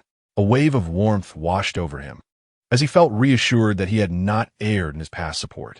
Lin Shun observed the elderly gentleman, who remained silent, and playfully remarked, "What this? After just a few days apart, have you forgotten me, old sir?" Guo Baoquan regained his composure and replied, "You've become quite remarkable, young man. Do you still come back to see this old fool? It brings me great joy." Lin Shun regarded the elder with gratitude, cherishing the past assistance he had received and never allowing it to fade from his memory. Chapter 51. The Peculiar Relatives. How could I possibly forget? I, Lin Shun, would never dare to forget. After all, here I am, visiting you at this very moment. How have you been lately, esteemed elder? Guo Baoquan waved his hand dismissively. I am in excellent health, and my appetite is as hearty as ever. But where's my dear granddaughter? Why hasn't she come along? Duo is at school. I dropped her off before coming here, Lin Shun replied, a mix of amusement and exasperation in his tone. Oh, my memory fails me. Old age is truly a burden. Guo Baoquan chuckled self-deprecatingly. Lin Shun teased, you hardly seem old, considering you still dance at the square every day. At this remark, Guo Baoquan's face flushed slightly, and he retorted somewhat indignantly, what do you know? I dance to maintain my physical and mental well-being. All right. Your reasoning is sound, Lin Shun conceded, choosing not to engage in further debate. I've come bearing gifts of delicious food, Lin Shan said, lifting the bag he had brought. This contains some high-energy beef, which will be beneficial for your health. I assure you, it will enable you to dance with your dear wife for 2 hours straight without fatigue. Is the beef truly as miraculous as you claim? Guobaoquan seemed skeptical of Lin Chen's assertions. Do not doubt me. Once you taste it, you will understand. It is freshly prepared, cooked just this afternoon. In the future, feel free to let me know whenever you wish for more, and I shall deliver it to you. Lin Chen offered. Guobaoquan accepted the beef. Why not join me for lunch today? With a smile, Lin Chen declined. I must attend to matters of the company later. Guobaoquan did not press further. He understood that the younger generation often had a multitude of responsibilities, especially with Lin Chen now being a successful businessman. Very well. Next time, remember to bring Duo along. It's tiresome for an old man like me to be alone, he said. Rest assured, I will definitely bring Duo to visit you next time, Lin Chen affirmed. After a brief chat with Guobaoquan, Lin Chen took his leave. Upon arriving at the company and stepping out of the elevator, he was met with a cacophony of voices. Frowning, he turned to see a middle-aged couple loudly arguing at the entrance. Let me in. I am your boss's uncle. Do you dare stop me? Sumo, unsure of how to handle the situation, explained they insist on seeing President Lin and claim to be his relatives. But President Lin is not here at the moment, and I cannot ascertain the truth of their claims. And Ran and Lin want to have just stepped out for errands. Lin Chen's mind drifted back to memories of his past. Indeed, this man was his mother's brother, his uncle Wang Shun, accompanied by his aunt Lu Juiying. However, these memories were tinged with bitterness. Years ago, when his mother fell ill, Lin Chen had pleaded with them for financial assistance, even resorting to kneeling before them. Yet they refused to lend him a single cent. Their wealth had been reserved for his cousin to purchase a home and marry. With a cold countenance, Lin Chen approached the couple. Su Imon noticed him immediately and sighed in relief. President Lin, they claim to be your relatives. They barged in here, and I managed to stop them, she informed him. Lin Chen smiled. I am aware of the situation. Do not blame yourself. Please continue with your work. Turning to the couple, his expression remained impassive as he said, You may follow me inside. Once in the office, Lin Chen seated himself on the sofa, his gaze fixed on his uncle and aunt. Speak. What brings you here? Aunt Lu Juiying could no longer contain herself. What is the meaning of this? Lin Chen, have you become so successful that you no longer recognize your relatives? Lin Chen ignored her and fixed his gaze on his uncle. Wang Shun, speak plainly if you have something to say. Wang Shun felt somewhat awkward under Lin Chen's scrutiny and stammered. Lin Chen, considering you run such a large company, could you possibly arrange a managerial position for your cousin, Liang Zi, who is currently unemployed? Upon hearing this, Lin Chen let out a derisive laugh. His aunt, Lu Juiying, could no longer hold her tongue. Lin Chen, what kind of attitude is this? Is this how you treat your uncle? Lin Chen replied coldly. What attitude? Is this the demeanor you adopt when asking for favors? With your haughty postures, one might mistake you for the owners of my company. You expect me to make your son a manager? Does he even deserve it? To my knowledge, Wang Liang hasn't even completed high school and has been wandering aimlessly. What qualifications does he possess to hold such a position? And how dare you come to my company seeking employment for your son? You, what do you mean by you? Lin Chen shouted angrily, pointing at his aunt Lu Juiying. When my mother was gravely ill and in need of money, I approached you for assistance, and what did you say back then? At that moment, did you refer to us as relatives? You are my mother's own brother. Is this how a brother behaves? When I knelt before you in desperation, did you ever contemplate the callousness of your expressions? What right do you have now to seek familial ties with me? Our relationship was severed the moment I knelt before you. So cease referring to us as relatives. You do not deserve to be associated with me. Lin Chen. The employees working outside clearly heard Lin Chen's furious tirade. The two in the office were rendered speechless by Lin Chen's words, momentarily at a loss for a rebuttal. Eventually, it was Lu Juiying who spoke. Lin Chen, we acknowledge our previous wrongdoings. We understand our mistakes. Could you perhaps grant us a chance, an opportunity for your cousin? He is merely a year younger than you and remains unmarried. Lin Chen laughed in anger. Grant you an opportunity? How come you did not grant my mother an opportunity back then? A simple apology would have sufficed. So why involve the police? Moreover, whether your son is married or not is of no concern to me. Lu Juing could no longer contain herself. Lin Shun, do you truly intend to be so heartless? We have admitted our mistakes. What more do you want? Lin Shun maintained a cold demeanor. Your acknowledgement of your mistakes is your affair. Whether I choose to forgive is mine. If there is nothing further, you may leave. Lu Juing trembled with rage. Fine. Since you are so unyielding, we shall see how this unfolds. Lin Shun discerned her intentions and cautioned. Given that you are aware I am the owner of Xingqian technology and know the consequences faced by those who spread rumors recently, it would be wise to consider the repercussions before acting. Lin Shun wished to sever all ties with them, each to follow their own path without further disturbances. Hence the warning. Lu Juing was taken aback, as she had just contemplated spreading rumors online, accusing Lin Shun of being ungrateful. Little did she expect that Lin Shun would see through her intentions. It is also known that the prominent influencer, who once thrived in the limelight, is now reduced to operating a sewing machine. This realization swiftly dispelled any unwarranted thoughts, prompting Wang Shun to depart in a rather dejected manner. Observing their exit, Lin Shun remained seated on the sofa in contemplative silence for an extended period, ultimately releasing a sigh, acknowledging that every household grapples with its own set of challenges. Even he, a practitioner at the Golden Core stage, is not exempt from such tribulations. With thoughts of future social engagements fading, he resolved to abandon these vexatious matters. Just then, Su Mo entered, accompanied by Secretary Wang Lijun. Wang Lijun had arrived early, merely awaiting in the adjacent conference room.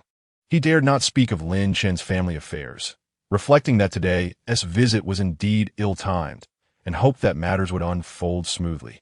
Chapter 52, The Spy List.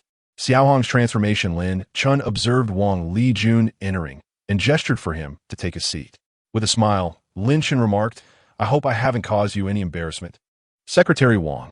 Wang Lijun quickly replied, Not at all. Every family has its own challenges to face. He then shifted the topic, saying, Mr. Lin, our leaders have agreed to your proposal. We are preparing to establish a joint venture company, with you providing the technology and us supplying the funds. The company has already been registered under the name Longxing Electric Network Company, Limited. What do you think? Lin Shun had no particular preference regarding the name. Feel free to decide on that. Wang Lijun continued. The higher-ups want us to expedite the construction of a nuclear power station, starting with the first one in Rongqing. Regarding the technology, Lin Shun understood his implication and retrieved a USB drive from his bag. This drive contained the technology for controllable nuclear fusion, which he had previously instructed Xiaoxing to store separately. Of course, all material and technical data had been stripped out and would need to be purchased from him. Wang Lijun cautiously accepted the USB drive and placed it into a specially designed secure case. Lin Shun chuckled at his careful demeanor, reassuring him, Rest assured, with me here, it would be quite difficult for this technology to leak. Reflecting on the spy list of Longhua that Xiaoxing had investigated, Lin Shun had been astounded by the sheer number of names, including several high-ranking officials. He felt a strong urge to bury them all. In an effort to do a favor for the authorities, Lin Shun decided to present the entire list to Wang Lijun, gesturing for him to take a look. Wang Lijun assumed it was some form of documentation, but upon examining it, his expression shifted dramatically. He immediately recognized the gravity of the information before him. Each individual's role and actions were thoroughly documented, easily verifiable at any moment. He realized that submitting this information could lead to a complete upheaval within Longhua. Fortunately, none of his acquaintances appeared on the list. With knowledge of these individuals' backgrounds, he could take precautionary measures and even mislead adversaries with false information. Wang Lijun hastily bid farewell to Lin Shun and was escorted by security personnel to his vehicle, heading directly to the airport with the intention of personally delivering the documents to the elders in the capital. Once Lin Shun confirmed that matters had been resolved, he glanced at the time and noted that it was already midday. He decided to return home for a meal, as the food available outside no longer suited his palate. He was already accustomed to prolonged fasting, and eating was merely a means to satisfy his cravings. Thus, he aimed for the finest culinary experience. After enjoying his meal, Lin Shun reclined in a lounge chair in the courtyard, accompanied by his dog. He contemplated various matters, considering the need to exchange some realistic robots with Sora next time, as operating a factory was far more convenient with such tools, enhancing efficiency with less hassle. Additionally, the production of spiritual meat could now be scaled up, but he must not forget about his good friends. He dialed Wei Ge's number. "Weiga, come by my place. I have something good for you," Lin Chen stated. Zhang Wei responded, "What is it, Xiaoqinzi?" Lin Chen replied, "You'll find out when you arrive. Hurry up." As Zhang Wei prepared to leave, Chun Yin promptly questioned, "Which friend of yours is calling you out this time?" Zhang Wei promptly explained, "Not at all. This time, it was Xiao Chun who invited me to his home, claiming he had something wonderful for me." "Really? Of course it's true. Would I deceive you? Haven't you deceived me enough?" Zhang Wei was momentarily taken aback and quickly retrieved his phone. "Look, it was indeed Xiao Chun who just called." Chun Yin took the phone and examined the call log carefully. Upon seeing Lin Chen's name, she was convinced of the truth. "Then hurry back. If you linger outside any longer, I swear I'll skin you alive." "All right, my dear wife. I'm off now." When Zhang Wei arrived at Lin Chen's residence, he couldn't help but feel a twinge of jealousy. "This villa must be worth tens of millions, right?" Lin Chen chuckled. "It's not too bad. Just under 70 million. Just under 70 million? You truly are a wealthy man." Zhang Wei lamented dramatically. Then he noticed a large dog beside him and was taken aback. "Wow, what breed is this dog? It's enormous." The dog, Xiaohei, looked up at the peculiar man and chose to ignore him. Lin Chen pointed to the meat that had been laid out on the table. "This is what it has been fed. It's also for you." "What? Xiao Chun, you call me over just to give me dog food?" Lin Chen rolled his eyes. "Take it or leave it. This is something that ordinary people would crave, but cannot obtain. It can strengthen the body and improve one's constitution." Zhang Wei picked up the bag and peered inside. "Isn't this just regular meat? Is it really as impressive as you claim?" "Absolutely. This is from my company's latest research, a secret breeding program. The benefits to the human body are numerous. We are the only ones in Blue Star with this." Lin Chen casually fabricated a reason. Zhang Wei, after hearing this, began to believe it somewhat. If they could produce such extraordinary batteries, then meat that could enhance one's constitution might not be far-fetched. "Then give me more. This isn't enough for a meal." Lin Chen retorted, "I know exactly what you're thinking. This meat is high in energy, and you can't consume much of it. If you want more, come and get it fresh yourself." Zhang Wei accepted the reality and settled beside Lin Chen, pulling out a cigarette and offering one to him, which Lin Chen lit and began to smoke. Xiaohei suddenly fixed its gaze on Zhang Wei, causing him to feel uneasy. He asked, "Is this dog going to bite me?" Lin Chen glanced at Xiaohei, who was eyeing the cigarette in Zhang Wei's hand, and chuckled. "Why not offer your dog a puff? Can it smoke?" Zhang Wei, intrigued, lit a cigarette and held it out to Xiaohei. To his surprise, Xiaohei took it in its mouth and mimicked Zhang Wei's smoking. Zhang Wei's eyes widened in disbelief as he pointed at Xiaohei, speechless, before turning to Lin Chen with his mouth agape. After a moment, he finally managed to say, "Wasn't it said that after the establishment of the nation, animals can't become sentient? Xiao Chun, your dog is abnormal." Xiaohei thought to itself, "You're the one who is abnormal. Your whole family is." Lin Chen was unfazed. "It's just smoking. It's not a big deal. Don't you smoke yourself? How can that be the same?" Zhang Wei was flustered. "How is it not? Just the other day, I was practicing immortality cultivation, and now my dog smokes. What's wrong with that?" Lin Chen looked at Wei Ge, who was utterly naive, and scoffed. "You can't be serious. You must be a master of immortality, right?"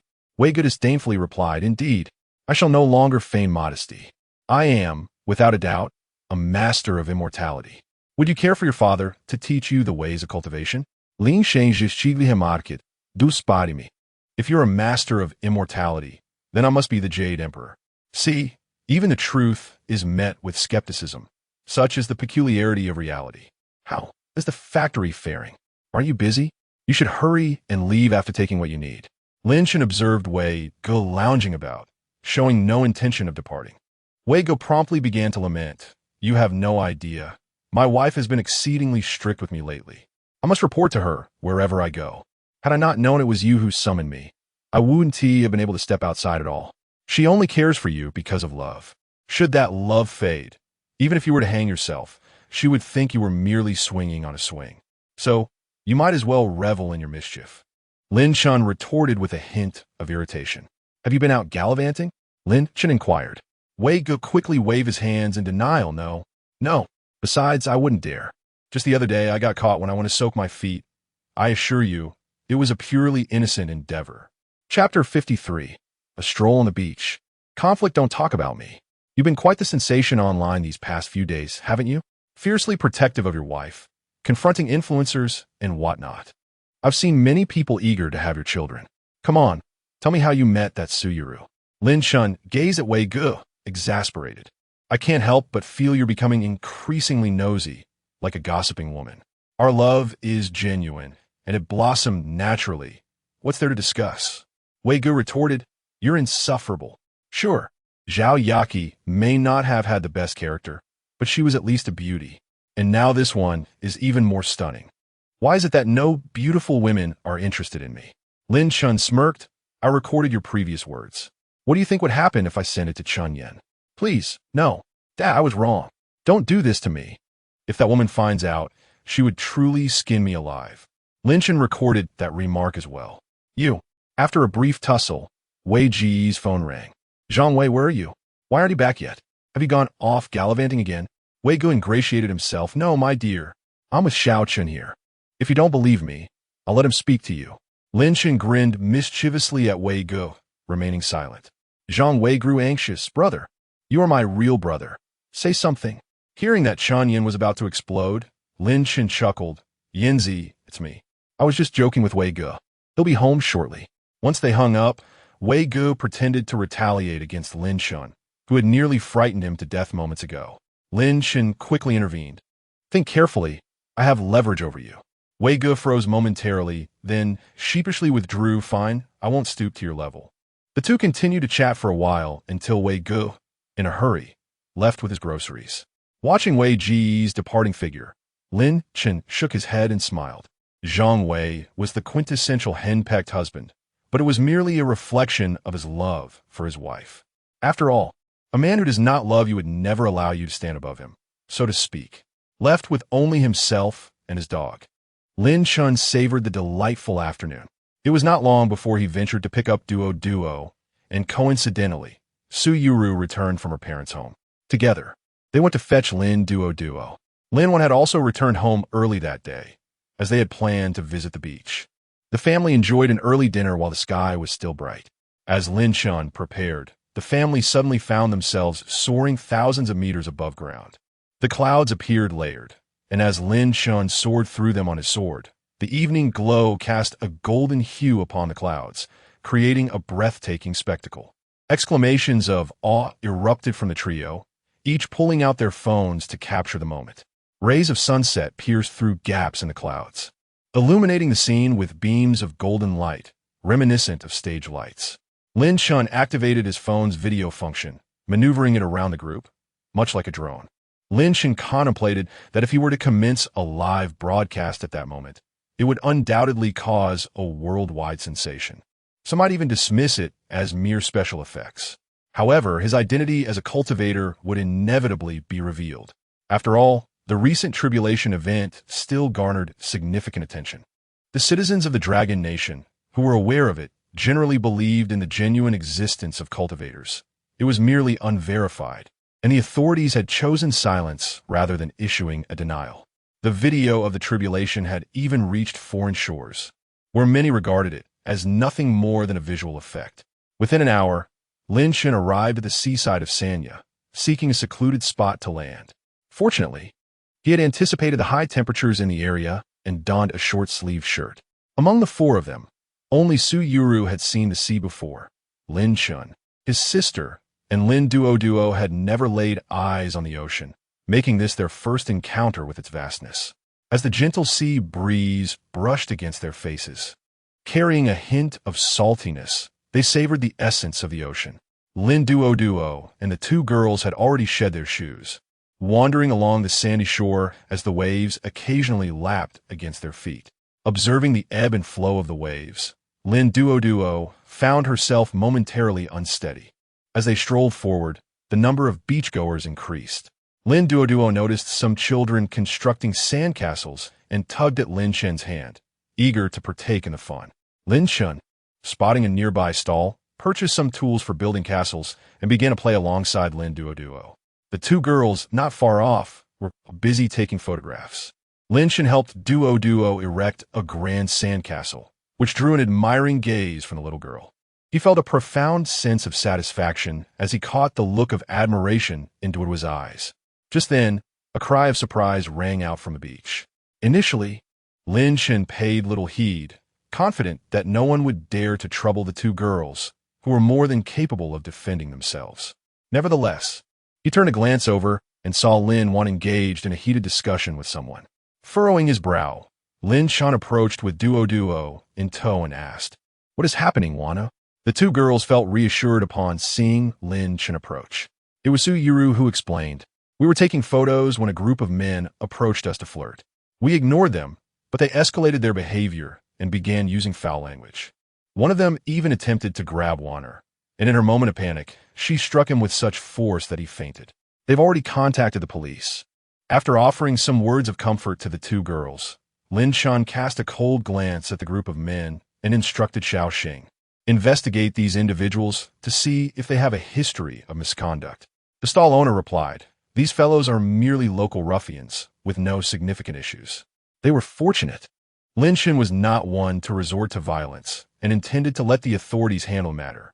However, the local officials were unlikely to be of help, as they were unaware of Lin Shan's true identity, which would complicate matters and waste time in investigation. He had Xiao Xing dial Wang Lijun's number and recounted the events succinctly. "Please have the police contact me. I am out for a walk with my family and prefer not to be disturbed by other matters. You understand?" Wang Lijun responded promptly, "Rest assured, Mr. Lin. I will immediately reach out to the Sanya police. They know how to address the situation."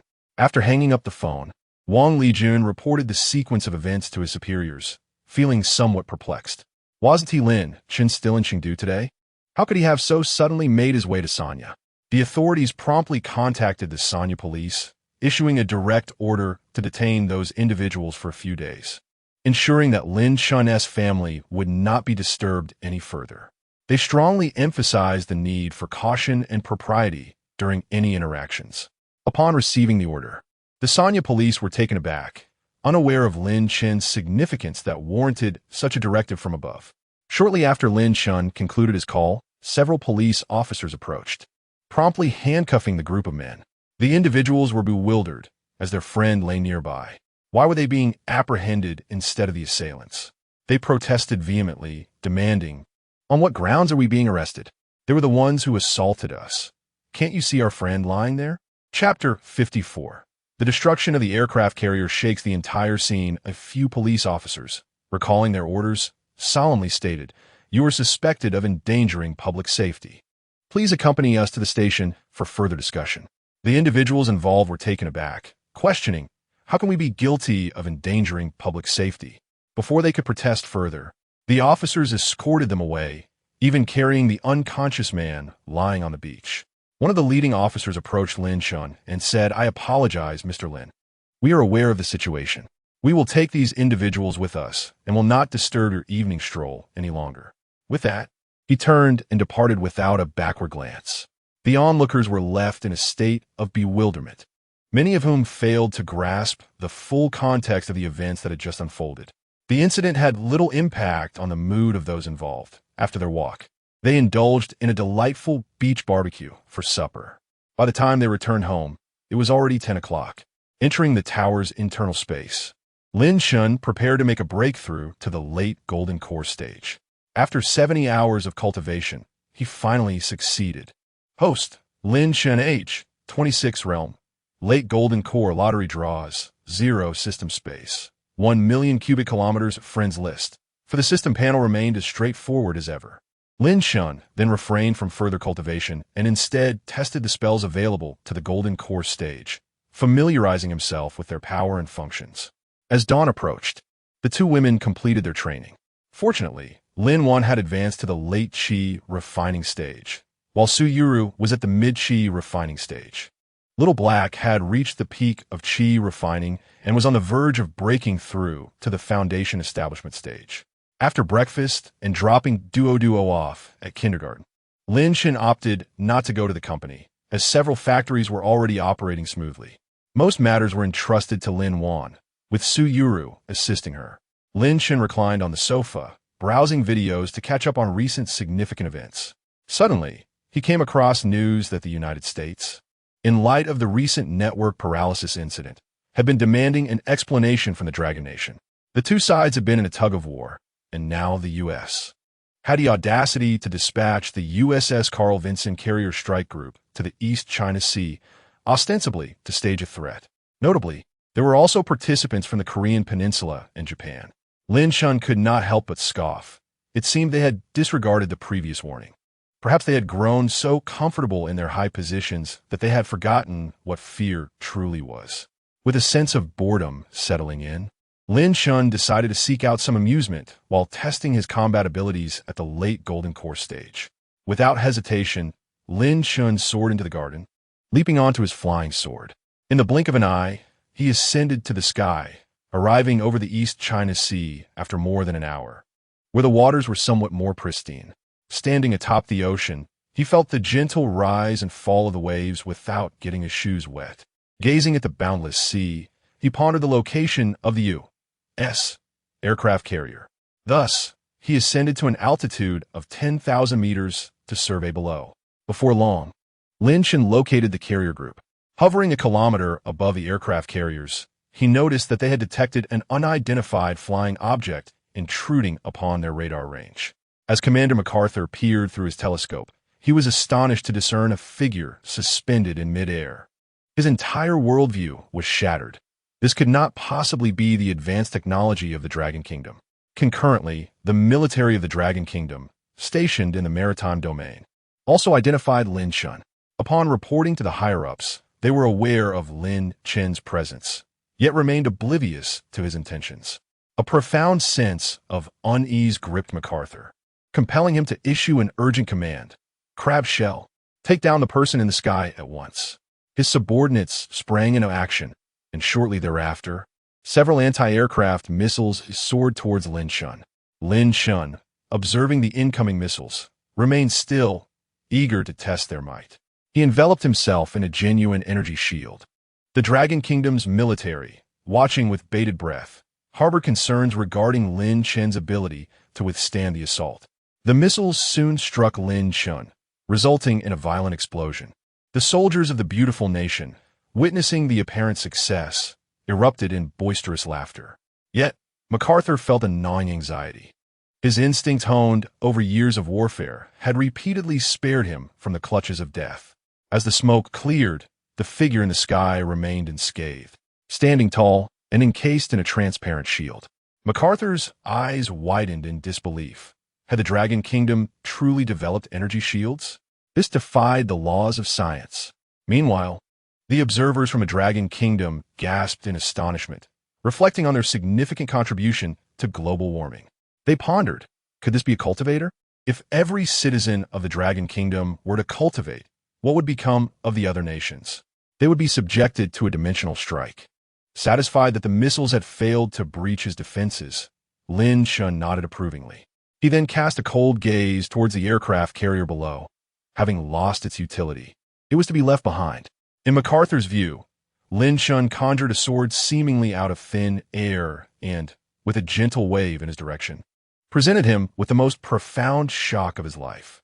A crescent-shaped beam of golden sword light surged forth, expanding rapidly to several hundred meters in size as it sliced through the USS Carl Vinson with remarkable fluidity, cleaving it in two without the slightest obstruction. Even the seawater below parted in response, creating a breathtaking spectacle, though few witnesses were present. In the command center of the Dragon Kingdom's military, an eerie silence enveloped the room. Had a Nimitz-class aircraft carrier truly been severed in such a manner? Moreover, a misfortunate Burke-class destroyer, positioned directly behind the Carl Vinson, met the same fate. Lin Shan had initially intended to annihilate all the destroyers, but he reconsidered, recalling the firearms aboard that could be of amusement. What man does not cherish firearms? Additionally, having previously been matched with the Qin's Lin Fan, He could provide him with some modern weaponry to expedite the unification of the 6 states, which would be quite splendid. Lin Shan approached a Burke-class destroyer and instructed Little Star to act as a translator. Who holds the highest rank here? The American soldiers, intimidated, fell silent, casting their gazes towards a bearded officer. Gazing into the eyes of Lin Shan, the bearded officer trembled as he stepped forward, emitting an unpleasant sound. Mud howl. Lin Shan furrowed his brow and replied, "You may speak in English. Contact all your vessels and move all firearms, ammunition, and rocket launchers onto the deck. I grant you 1 hour. Failure to comply will leave you to swim back to your homeland." The bearded officer hastily issued orders to relocate the items while simultaneously communicating Lin Shan's demands to the other warships. Amidst this, one vessel from a certain nation attempted to sneak away but was swiftly cut in half by Lin Shan's sword. The frightened crew members were left with no thoughts of defiance and hastened their efforts to comply. As for the fate of those aboard, it was of no concern to Lin Shan. If they perished, it would be due to their own misfortune. Previously, MacArthur had stood at the center of the Vincennes. Thus, the survivors aboard the aircraft carrier Vincennes scrambled onto the nearby warships. An hour later, Lin Shan methodically collected the supplies. The soldiers, witnessing Lin Shan's subtle gestures causing their belongings to vanish, were left in awe yet dared not voice their astonishment. The events they had witnessed would take a lifetime to fully comprehend. Chapter 55. Public Apology and its Implications after collecting all the supplies. Lin Shan returned to the previous warship.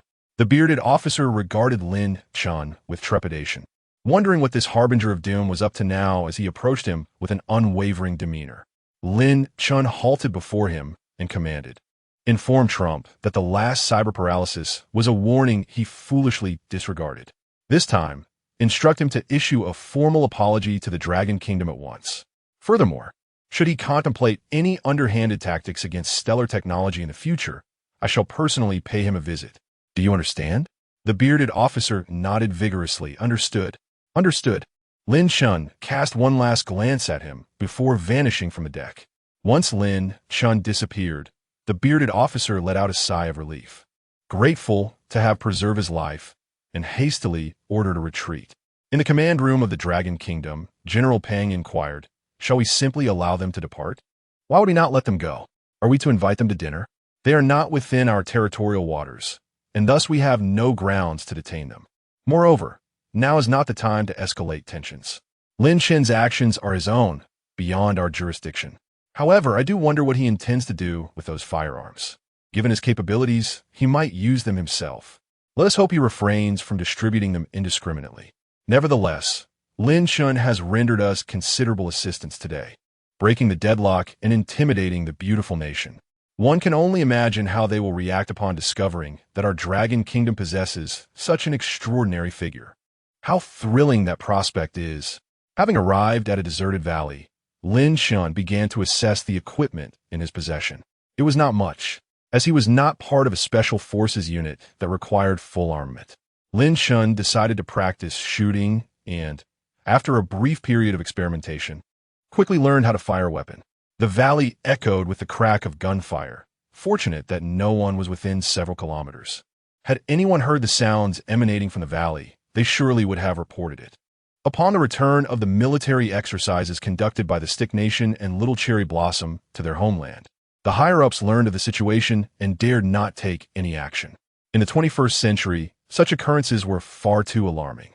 In any case, a tall figure would take the heat for them, leaving their patriarch with a headache.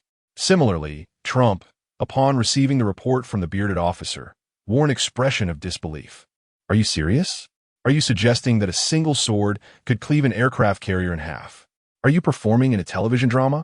Well, it is true that their aircraft carrier has not returned, nor has General MacArthur. I must reluctantly accept this as reality." Reality? Nonsense. This is absurd. Absurd beyond measure. Trump mused. Why not focus on advancing technology? Why does this superhuman suddenly emerge? This individual is the very one responsible for the previous cyber paralysis. Contemplating the warning brought back by the bearded officer left Trump in a quandary. Should he apologize? Surely, he would not truly seek me out? We were the victims of the cyber paralysis. Wasn't it merely an attempt to kidnap your daughter? And even though it was unsuccessful, ultimately, Trump prioritized his own safety, realizing that a mere apology was not a significant sacrifice.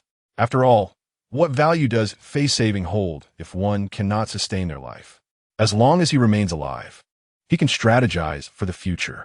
Upon Trump's public apology, the world was taken aback. The hegemony of the United States is well known globally. It remains a mystery how the Dragon Nation compelled the United States to issue such a public apology. The underlying circumstances must be substantial. The events that transpired in the East China Sea are known only to those present, and a gag order was swiftly imposed upon their return. While it is evident that something significant occurred in the East China Sea, other nations can only speculate, albeit they could never fathom the involvement of cultivators. Online discussions among netizens erupted fervently. It seems Trump faced defeat in our East China Sea. It's the first time the United States has bowed its head. What truly transpired? Someone of stature needs to speak up. The Dragon Nation has risen. I was present at the scene. I know the details. Click my profile to add me on WeChat. I'll send you the video for 50. The person above is a fraud. Everyone beware.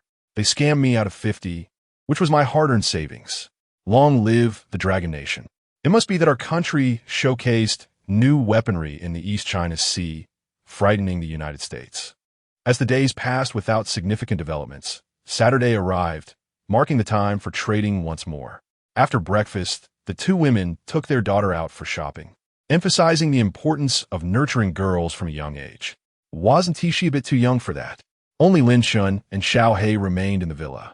Previously, a trading session scheduled for midnight on Friday was postponed to Saturday by Lin Shun.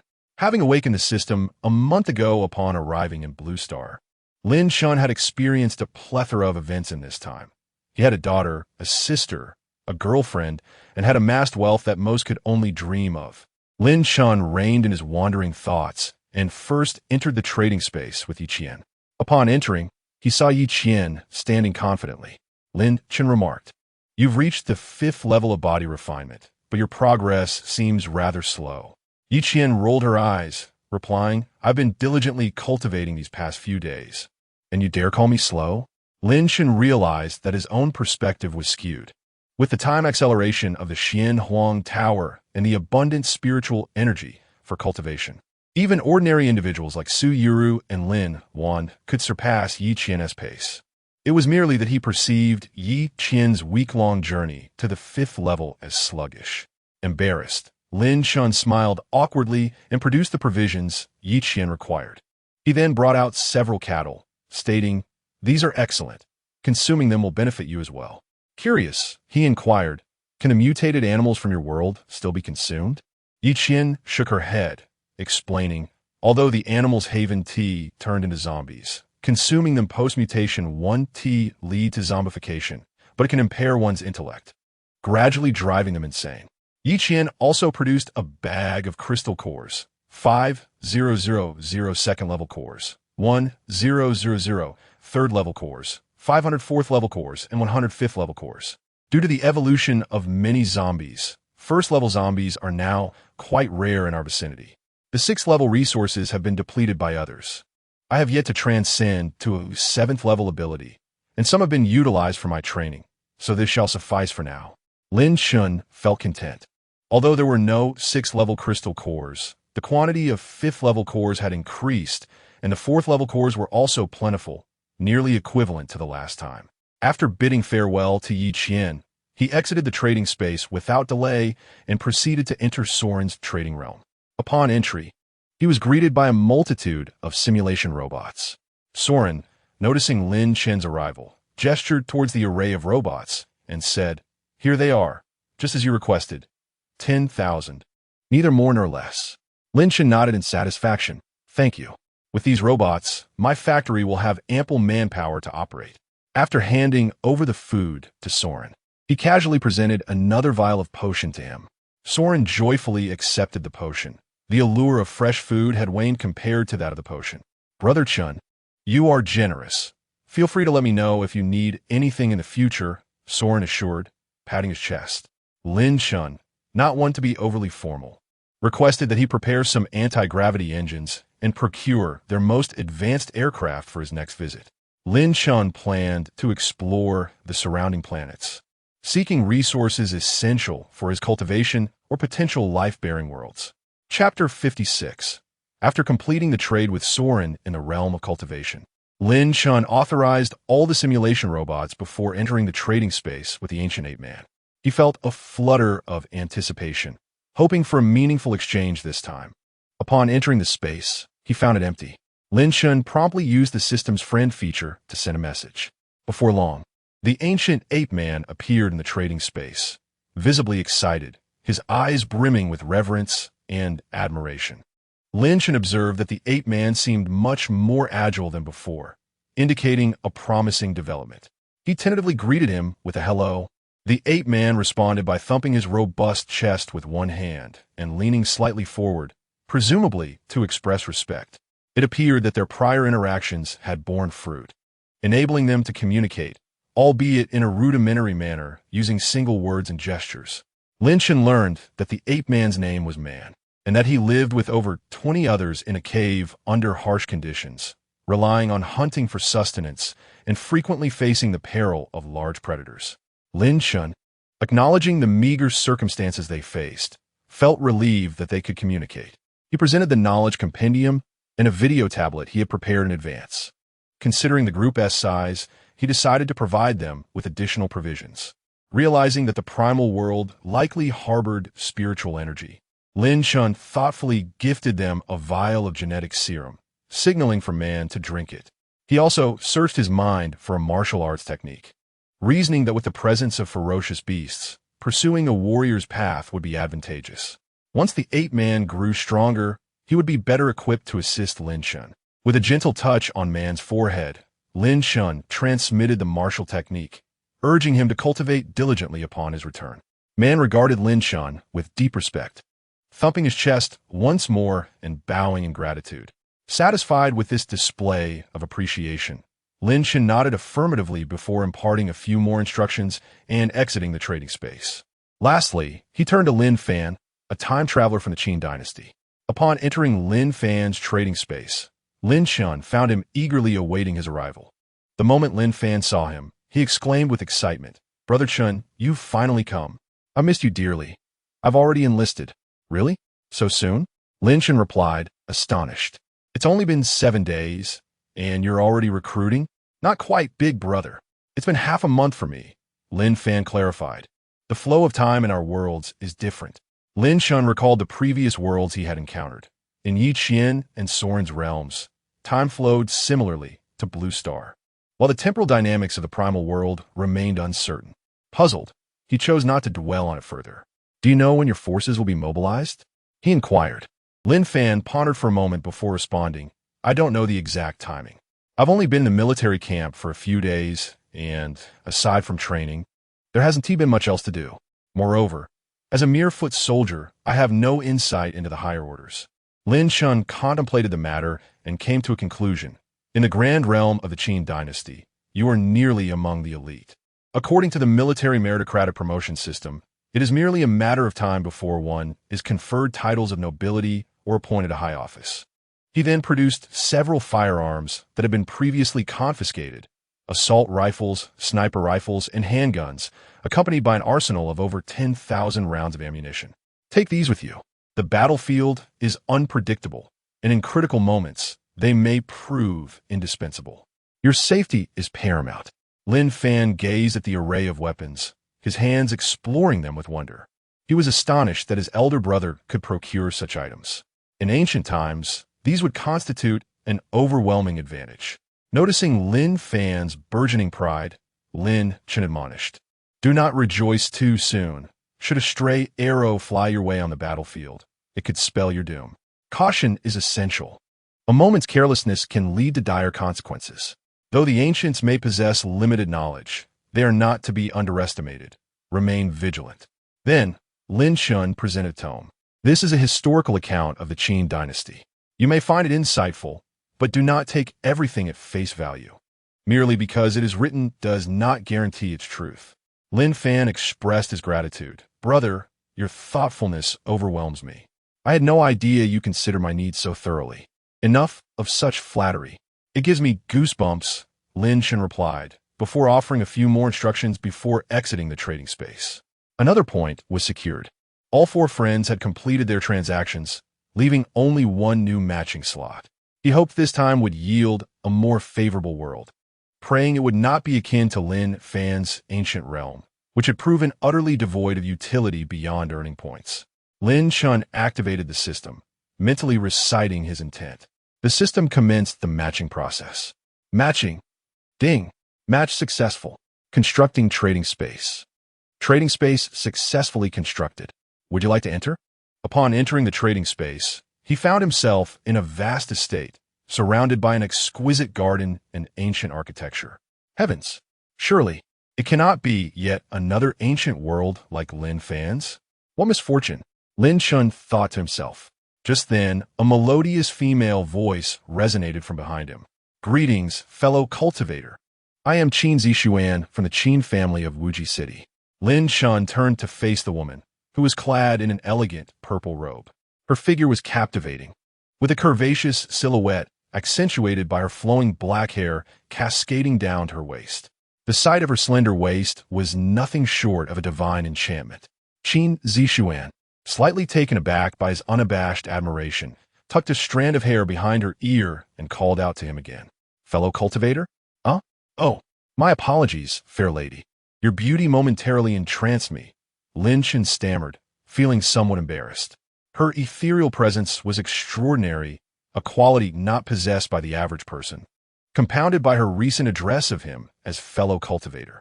You just refer to me as fellow cultivator? Is your world one of cultivation? Qin Zixuan noted his candid apology without offense, her heart warmed by his compliment. Indeed, our starry continent has been able to cultivate since ancient times, and the origins of this practice have long been lost to history. Lin Chun felt a surge of joy within. Finally, the sovereign had proven to be of assistance. I am Lin Chun, hailing from a world defined by technology. Curiously, Qin Zixuan inquired, what is a technological world? A technological world is one grounded in natural sciences, engineering, information science, and social sciences. Through the exploration of natural laws, we develop applied technologies to address societal challenges and advance human civilization.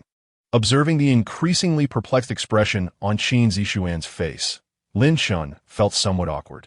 In simpler terms, our world lacks spiritual energy for cultivation, leading us to evolve along an alternative path.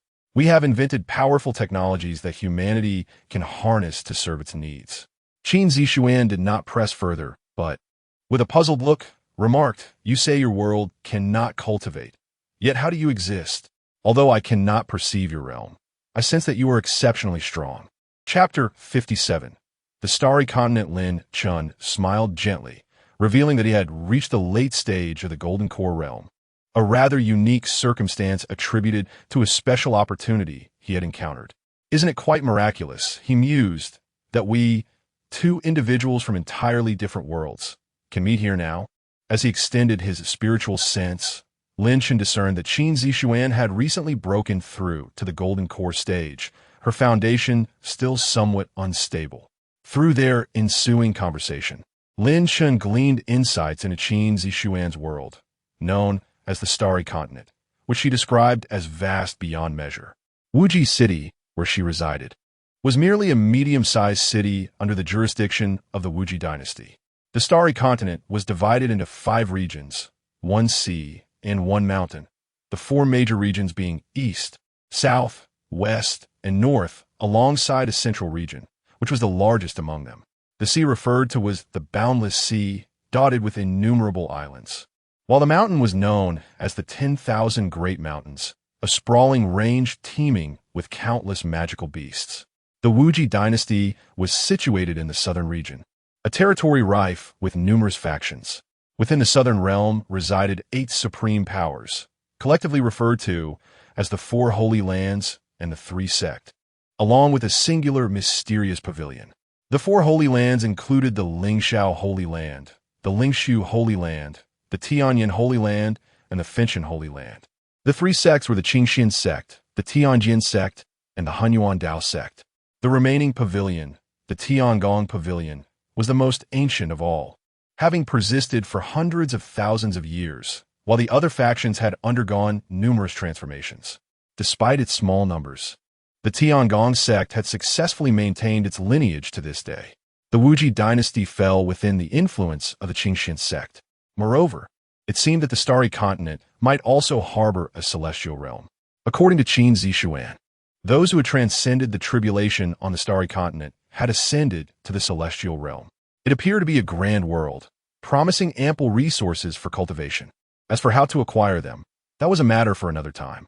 Qin Zixuan, the pride of her family, possessed exceptional talent. Having ascended to the Golden Core realm at the tender age of 29, already comparable to some prodigies from major sections. Of course, she still fell short of the top-tier prodigies.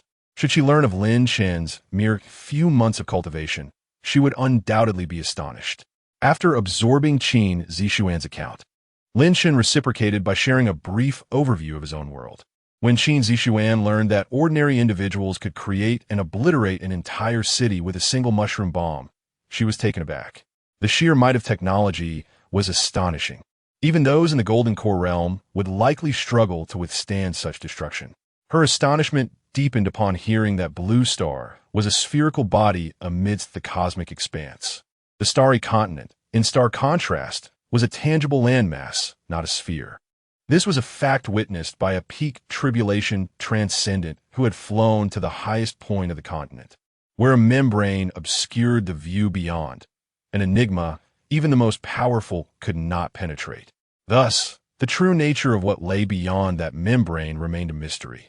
Having exchanged introductions about their respective worlds, Lin Chen pondered whether he possessed anything that might pique Qin Zixuan's interest.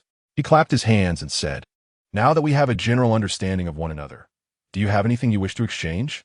As Qin Zixuan seemed to recall something, a shadow of sorrow crept across her countenance. With eyes brimming with anticipation, she gazed at Lin Chen and inquired whether he possessed the formula for the 4th grade dispelling pill. Upon learning of her request, Lin Chen felt a wave of relief wash over him. While he may not have much, he certainly had an assortment of formulas at his disposal. Noticing Lin Chen's silence, Qin Zixuan felt a twinge of disappointment. It was understandable. Acquiring a 4th grade formula was no simple feat moreover. Lin Chen was merely at the Golden Core stage, in a world governed by mundane technology, rendering it unlikely that he would possess such knowledge. Oblivious to the myriad thoughts swirling in her mind, Lin Chen curiously asked, "What do you need this dispelling pill formula for? Is someone in your family injured?" Upon recalling her grandfather's injury, Qin Zixuan realized she could not divulge such information. Should other families discover it, the Qin clan could face annihilation. However, considering Lin Chen was not from her world, perhaps it would not matter to share. "It is my grandfather who has been injured," she confessed. "Not long ago, he was wounded in a secret realm by a malevolent dark creature. The malevolent energy has permeated his body, akin to a parasite, and cannot be expelled without the 4th grade dispelling pill. I possess the formula. What can you offer in exchange? If you have nothing, I can seek elsewhere." You mentioned you have the formula?" Qin Zixuan, taken aback, asked again with a hint of excitement. Lin Chen found her reaction somewhat amusing, but nodded nonetheless. To her astonishment, he truly did possess it. "You may have anything you desire, as long as I can provide it," she exclaimed eagerly. As she expressed her enthusiasm, Lin Chen gestured for her to calm down, stating, "I only require cultivation resources. I wonder how many resources can be exchanged for a 4th grade formula?" After pondering for a moment, Qin Zixuan replied, "Based on previous transactions, the Lingbao Pavilion in Xifang City auctioned a 4th grade condensing pill formula, which was acquired by the Li family for 100,000 low-grade spirit stones." Lin Chen, unsure whether this amount was substantial, reflected that he had ample formulas stored in his mind. Even if he were to give the formula to Qin Zixuan freely, it would matter little. He nodded grandly. "Very well. Let be 100,000 low-grade spirit stones. I shall transmit the formula to you now. Do not resist." With that, he extended his finger and gently tapped her smooth forehead. Once the transfer was complete, Qin Zixuan expressed her gratitude. "Thank you, Lin Chen. However, I do not have that many spirit stones on me. Here, take these 5,000 low-grade spirit stones for now. She then retrieved the stones from her storage bag. Lin Shun, however, did not focus on the stones but rather on her storage bag, contemplating purchasing a few for Yuru and his sister. He inquired, "What is the price of storage bags in your world? Do you have space rings?" Qin Zixuan was momentarily taken aback, but soon understood that Lin Shun was unfamiliar with her world. With a smile, she explained, "Storage bags are quite common.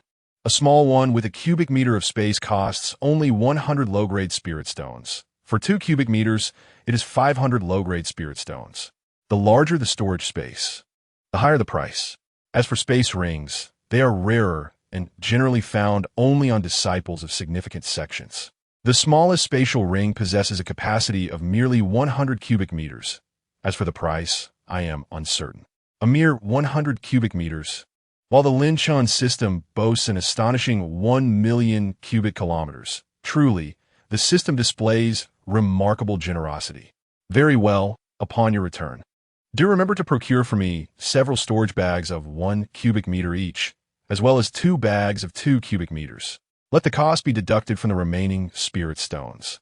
Subsequently, Lin Shen's gaze fell upon the spirit stones, which were comparable in size to the zombie crystal cores, though their energy properties remained unknown.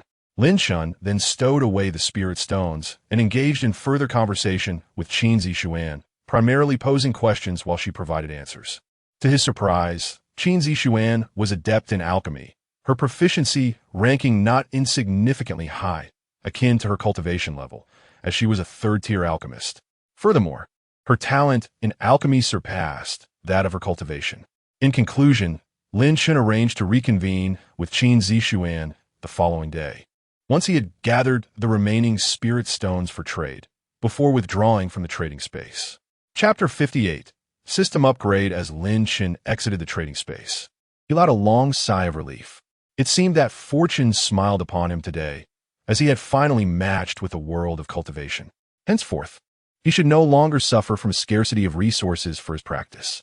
Just as Lin Shun was preparing to engage in a lottery draw, a notification chimed. Ding, detected that the host has matched randomly 5 times. System undergoing upgrade. Estimated completion of upgrade in 10 minutes. The system was upgrading, and Lin Shun pondered what new features might be unveiled. He noticed that the lottery function was grayed out, indicating that he could not participate at the moment. The 10 minutes passed swiftly, and after watching only a few videos, the system's voice echoed in his mind. Ding, system upgrade completed. Please check the system panel at your convenience. Eagerly, Lin Shun opened the system interface. Host, Lin Shun H, 26 realm. Late golden core lottery draws. 5 remaining system space. 1 million cubic kilometers friend list. 5 matching attempts. 0 click to view details. World traversal. Traverse return. Click to view details. Upon scrutinizing the system's explanations, Lin Shun discovered that the frequency of matching new worlds had shifted from once a week to once a month, with the possibility of accumulation. This meant that even if he went an entire year without matching a new world, he could later match up to 12 times at once. Moreover, friends could engage in trading within the space only once a month. The world traversal function allowed for unlimited back-and-forth travel to previously matched worlds. The initial traversal would bring him close to a friend, and thereafter, he would return to where he had last traversed. Additionally, in the worlds of friends, neither party could inflict harm upon the other through words or actions. The question lingered: had the functions grown stronger or weaker? The early stages appeared to be a novice period, while later on, acquiring resources would necessitate competition in other worlds. Were it not for the Xianhuang Tower, which expedited his cultivation, this would pose a considerable challenge for him. With the Xianhuang Tower as a cheat, as his realm increased, he would become invincible in other worlds, ensuring a steady flow of resources. The only drawback was the point system. Initially, he earned a lottery point every week, but now it had dwindled to 1 point per month. For instance, if 5 friends traded 4 times in a month, that would yield 20 points. But now it had been reduced to merely 5 points monthly, a significant reduction. The lottery was a treasure trove, and drawing premium items was always rewarding. With the decrease in points, the likelihood of acquiring gold-tier items had also diminished. Lin Chun sighed, feeling a sense of helplessness. He set aside his thoughts and prepared for the lottery draw. As the familiar spinning wheel materialized before him, it began to whirl faster and faster. Ding! Congratulations. Host, you have drawn a strand of black silk. Curse this wretched system. How fond it must be of black silk. Ding! Congratulations, host. You have drawn the chaos sword intent. Not bad, not bad. The name alone hints at legendary golden prowess. Ding! Congratulations, host. You have drawn the annihilation eye. This should be a talent similar to the double eye. Ding! Congratulations, host. You have drawn a strand of black silk. Ding! Congratulations, host.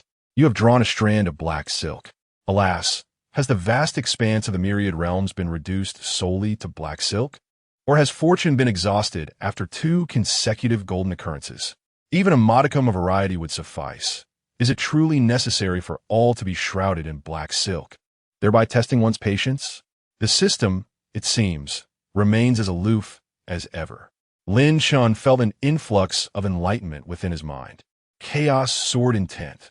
The execution of any sword technique doubles the damage, inflicting true harm that cannot be resisted. Even celestial beings would find themselves at the mercy of 2 strikes. Annihilation Eye. The ability to see through illusions renders any form of deception ineffective, allowing one to discern the inherent weaknesses of formations. The eyes can emit rays of annihilation, which can only be barely resisted by foes 2 realms above oneself. Otherwise, they face immediate obliteration. Each use of this technique results in a month of weakness and temporary blindness. A flash of golden light sparkled in Lin Chen's eyes. The recoil from this annihilation light is quite substantial. It can only be withstood by adversaries of 2 greater realms, and such a feat surely would not be without its consequences. Moreover, given Lin Chen's prodigious talent and capability to challenge those of higher tiers, his opponents must also be extraordinary, for otherwise, typical cultivators 2 realms above would likely falter. Relatively satisfied with the 2 golden legends, Lin Chen welcomed yet another means of self-preservation. Gazing at the 3 strands of black silk, he fell into contemplation. Perhaps it would be best to reserve them for Yu Rou. After all, one must not squander such treasures. Lin Chen's primary focus henceforth would be on cultivation, for it is essential to ensure safety when traversing other worlds. He entered the spatial confines of the tower to commence his training, and time slipped away unnoticed. Lin Chun dedicated a remarkable 70 hours to his practice. This session utilized spirit stones for cultivation. He perceived little difference in efficacy between low-grade spirit stones and 5th-level crystal cores. He advanced to the late gold core stage, consuming 35th-level crystal cores over 100 hours and 3 cores in 10 hours. After 70 hours of training, he had expended 21 low-grade spirit stones. Recalling that the 2 ladies should have returned from their outing, Lin Chun exited the cultivation space. A glance at the time revealed it to be 4 in the afternoon. Lin Wan and Su Yuro were engrossed in television alongside Lin Duo. That evening, during dinner, Lin Chun unveiled his forthcoming plans to the 2 women. From now on, the company would be entirely entrusted to them, while he would primarily focus on his cultivation. With a newfound ability to traverse other worlds, he would occasionally venture forth to seek resources for training. Su Yuro expressed her concerns. Are other worlds dangerous? Indeed, brother, chimed in Lin Wan. We lack for nothing at present. We should wait until we are stronger. Lin Chin smiled reassuringly at them. Do not worry. Should danger arise, I can return at any moment, and I assure you, I am not so weak. Each time I embark on a journey, I will inform you. Lin Dio, quietly eavesdropping, asked curiously, Daddy, where are you going? Duo wants to go too.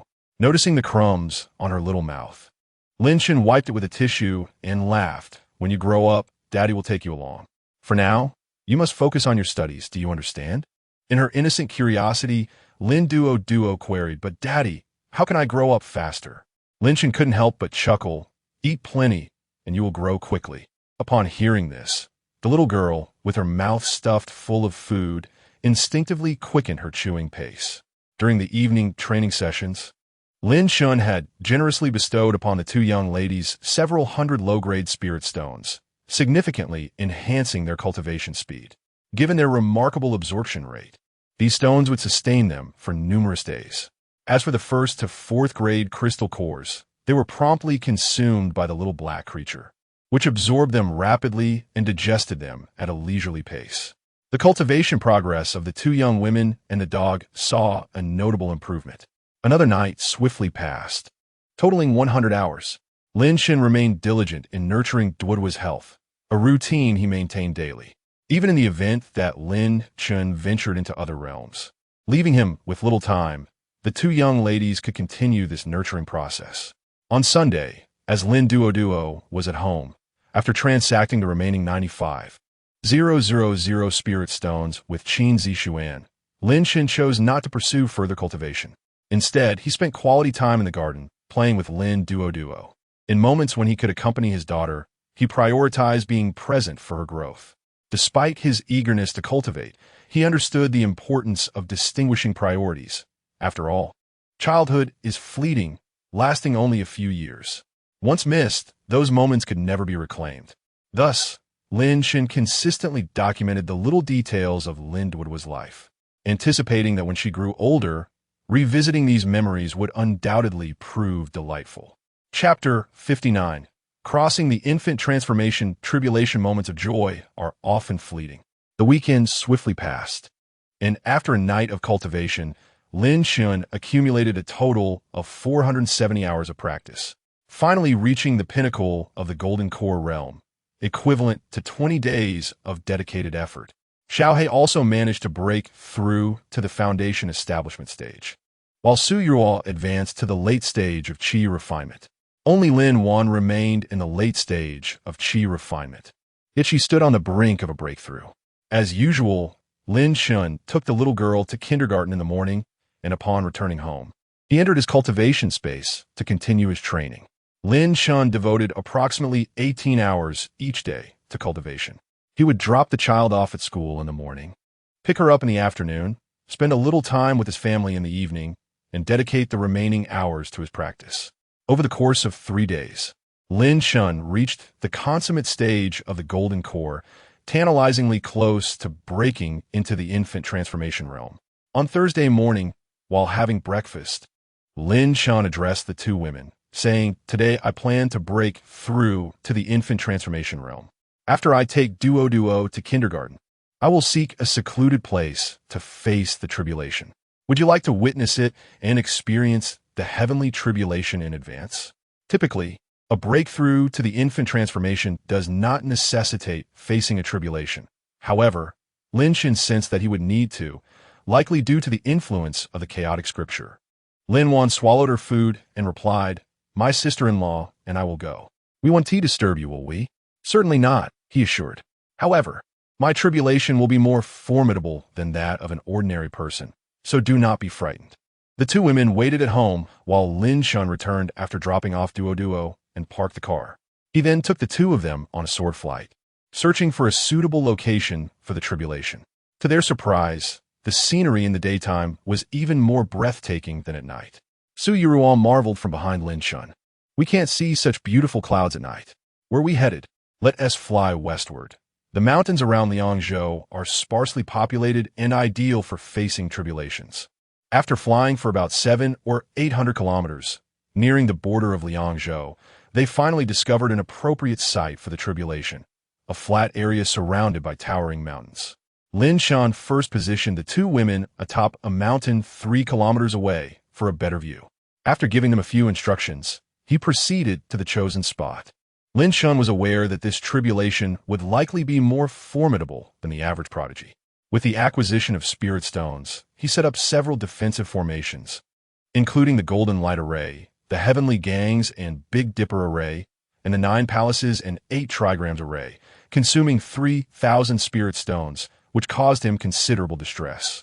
Finally, Lin Shun sat cross-legged on the ground and began absorbing a spirit stone.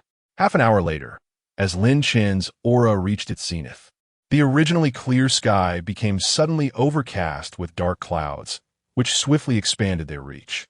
In no time, the ominous clouds enveloped an area of over 100 kilometers, even larger than before. Ordinary people under the darkened sky sensed a tremendous pressure weighing upon their hearts. "My heavens, Is it the renowned figure from earlier who is once again facing a tribulation? Someone wondered aloud, unsure of the exact location of the event. I must record a video and post it online. It's bound to go viral. With that, they pulled out their phone to capture the moment. Although Lin Shun had chosen a secluded spot, there were still nearby villages and some adventurers who sought out less populated areas. Thus, the ominous clouds of tribulation enveloped many, prompting everyone to whip out their smartphones to document the event. Some expressed their astonishment, noting that the influential figures seemed to hail from the southwestern region, as the last tribulation also occurred here. Observing the online discussions, it became evident that the situation was largely accepted as fact. The authorities promptly recognized the abnormal weather patterns, and upon witnessing the ominous clouds reminiscent of the previous occurrence, they recalled the presence of a powerful figure undergoing tribulation. Though uncertainty loomed regarding whether it was the same individual as before, if it were indeed the same person, such frequency of tribulations seemed excessive. Was the path of cultivation truly so perilous? Nevertheless, the Meteorological Inspection Department dared not delay, swiftly reporting to higher-ups, leaving them to grapple with the implications. Several elders received the news, uncertain whether it was Lin Chun enduring tribulation or someone else entirely. They hastily dispatched personnel to the scene, and naturally, it was Wu Guodong who was chosen for the task. He possessed the necessary experience. And should Lin Chun be the one undergoing tribulation, their prior acquaintance would facilitate communication. Lin Chun gazed at the storm clouds above, acutely aware that this thunderous tribulation would not be inferior to the last. Before long, the ominous clouds coalesced, and the first bolt of lightning struck. Lin Chun sensed that this initial strike was more formidable than the final one from his previous tribulation. After all, there was a significant difference in magnitude. However, Lin Chun was no longer the same person he once was. In prior tribulations, he had withstood the lightning with sheer physical prowess. But now he began to absorb and refine the energy, leaving no trace of power unutilized. Such high-level energies, as these were a rarity indeed. Meanwhile, on a distant mountaintop, two women observed the terrifying tribulation, their hearts heavy with concern for Lin Chun. Yet, as they witnessed him beginning to absorb the energy, they sighed in relief. The dread of the powerful tribulation made Su Yuro ponder whether they would be shattered by the residual waves before even drawing near. At the moment Lin Chun completed the 10th bolt of lightning, Wu Guodong and his team hastily arrived by helicopter. They happened upon the two women at the mountaintop, prompting Wu Guodong to gesture for the pilot to land. Initially intending to disperse the onlookers, he abandoned that thought upon seeing the two women, confirming that the one undergoing tribulation was indeed Lin Chun. Having memorized Lin Chun's details, including his family members, he recognized the two women as his sister and girlfriend. The duo, too, noticed the military helicopter's descent. Wu Guodong approached them and introduced himself. "Greetings, I am Wu Guodong from the Southwest Military District. I have had prior contact with Mr. Lin Chun." The women politely nodded in response. Wu Guodong, observing them, inquired, "Did Mr. Lin invite you to witness this?" Lin Wan, with her innocent mindset, replied without hesitation, "Yes. My brother asked us to observe in advance, so we would be mentally prepared for his future tribulations." Wu Guodong listened intently, contemplating that Lin Chun was not the sole cultivator. His family was also engaged in cultivation. It appeared that others in Longhua still had opportunities for advancement. The thought stirred excitement within him. After all, who didn't he harbor a dream of cultivation? Everyone had journeyed through such aspirations since their youth. It was paramount to foster a good rapport with Lin Chun, for the path to cultivation would ultimately depend on this individual's disposition. Subsequently, Wu Guodong refrained from disturbing the two women any further, instead choosing to stand quietly alongside the officers who had accompanied him, observing the spectacle before them. Lin Chun had already endured the 15th bolt of tribulation lightning, yet he persisted in confronting it with sheer physical fortitude. At this moment, his body could withstand the force of a nuclear explosion without significant detriment. It was not until the 23rd bolt that he began to feel a subtle pressure, though it remained manageable and in fact, seemed less burdensome than the previous occasion. Upon reaching the 27th bolt, Lin Chun sensed the shattering of the golden core within him, gradually coalescing into a form resembling an infant. The nascent soul, upon its formation, bore an uncanny resemblance to Lin Chun himself, essentially a diminutive version of him. The sole distinction lay in the 9 faint Tao patterns adorning the body of the nascent soul. As Lin Chun gazed at the ominous storm clouds overhead, which showed no signs of dissipating, he understood that another round of tribulation was brewing. He steeled himself for what lay ahead, recognizing that the true challenge was yet to come. When the 28th bolt of lightning struck, the pain elicited a grimace from Lin Chun, and his body bore the marks of its ferocity. Chapter 60. The birth of the nascent soul, however, after undergoing the absorption and refinement of the chaotic sutra, his injuries swiftly improved. Were it not for Lin Chen's tattered garments and the stains of blood, one might have presumed that the power of the thunder tribulation was rather feeble. The Tao patterns on his nascent soul became increasingly distinct. During the subsequent bolts of lightning, Lin Chen oscillated between a state of bodily disintegration and restoration. Nevertheless, his already formidable physique, through this continuous cycle of destruction and rebirth, ascended to a higher echelon. Observing from a distance, Wu Guodong felt his heart race in trepidation. Had such thunder struck him, would he not be left bruised and battered? Meanwhile, the two women nearby could clearly see the blood on Lin Chun's body, their faces etched with concern. Su Yuro, lost in her anxiety, unknowingly dug her nails into her flesh. Up until now, Lin Chun had endured it all. For the final bolt of heavenly lightning, he did not invoke the law of heaven and earth, but instead summoned the defensive formation he had previously arranged. Not far away, Wu Guodong watched in awe as various colored barriers rose around Lin Chun, deducing that this must be the legendary formation. If such a setup could be installed on an aircraft, would it not serve as an energy shield? When the last bolt of heavenly lightning struck and shattered the formation, it appeared that all the arrays crumbled upon impact. However, they had absorbed a significant amount of energy. Lin Chun exerted himself to circulate his entire spiritual energy in resistance, simultaneously absorbing the residual force, his body undergoing continuous fragmentation and restoration. Just as he reached his limit and prepared to wield his divine powers, the nascent soul within him suddenly opened its small mouth, voraciously absorbing all remaining energy from the thunder tribulation. The originally golden nascent soul transformed into a crimson gold hue after absorbing the red lightning, with 9 Tao patterns radiating from its form. Lin Chun beheld his nascent soul, reminiscent of a formidable leader, the 9 patterns resembling intricate tattoos. As he watched the dark clouds of tribulation gradually dissipate, Lin Chun exhaled in relief. A beam of golden light descended, mending his injuries and elevating his condition to its zenith. He then experienced the exhilarating sensation of breaking through the nascent soul stage, witnessing a qualitative shift in his power and gaining enhanced control over his spiritual energy. With merely a gesture, he could unleash formidable spells. Lin Chun distinctly felt his lifespan extend beyond millennium, earning him the title of nascent soul ancestor in the realm of cultivation. Moreover, in this nascent soul phase, Lin Chun attained a new understanding of the Tao. His divine consciousness expanded to encompass a radius of approximately 500 kilometers, exhibiting greater sensitivity than in the golden elixir stage. Particularly notable was his enhancement in speed. Lin Chen's flying velocity had reached supersonic levels. What once required an hour to reach the shores of Sanya could now be accomplished in about 10 minutes. Additionally, post-nascent soul stage, he could teleport short distances, greatly augmenting his spatial control, effortlessly appearing several dozen kilometers away. After assessing his condition, Lin Chun changed into a fresh set of garments and then instantaneously materialized beside the two women. Upon his arrival, Su Yuro leapt into his embrace. He gently patted her back in a gesture of comfort, saying, "Do not worry.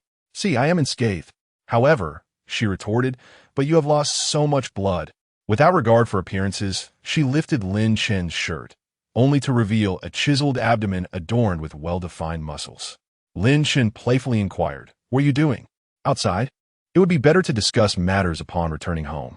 Upon hearing this, Wu Guodong cleared his throat, feeling somewhat embarrassed. It was only then that Su Yuru realized the situation and playfully punched Lin Chen's chest, exclaiming, "You nearly scared me to death." Lin Chen, with a smile directed at Wu Guodong, remarked, "Old Wu, you have arrived as well." Wu Guodong responded, "I had no choice but to heed the orders above. Congratulations, Mr. Lin, on your further breakthrough in cultivation." With that, he signaled to the group of officers and departed on the aircraft. He refrained from offering to see Lin Chen off, as teleportation was within Lin Chen's capabilities, and he deemed it unnecessary to meddle. As they watched Wu Guodong and the others leave, Lin Chen took the hands of the two women and soared into the sky toward home. The consumption of energy for aerial travel during the Golden Core stage was substantial, yet upon reaching the nascent soul stage, it became effortless. Were there spiritual energy on Blue Star, the expenditure would likely pale in comparison to Lin Chen's recovery rate. Although not flying at full speed, the two women observed the landscape swiftly retreating, significantly quicker than before. Within mere minutes, they arrived above the villa, and with a flicker, they materialized in the courtyard. Glancing at the time, it was only 11 a.m. The tribulation had taken approximately 2 hours. Upon seeing Wu Guodong, Lin Shen was reminded of Wang Lijun and contemplated his plans to acquire anti-gravity and other aerospace technologies from Soren, aiming to establish an aerospace company. This matter required Wang Lijun's assistance to secure approval from higher authorities. After sharing his intention to establish the aerospace company with the two women, Lin Shen promptly dialed Wang Lijun. Wang Lijun, now designated as the liaison for Lin Shen, had all contact information stored on a separate phone.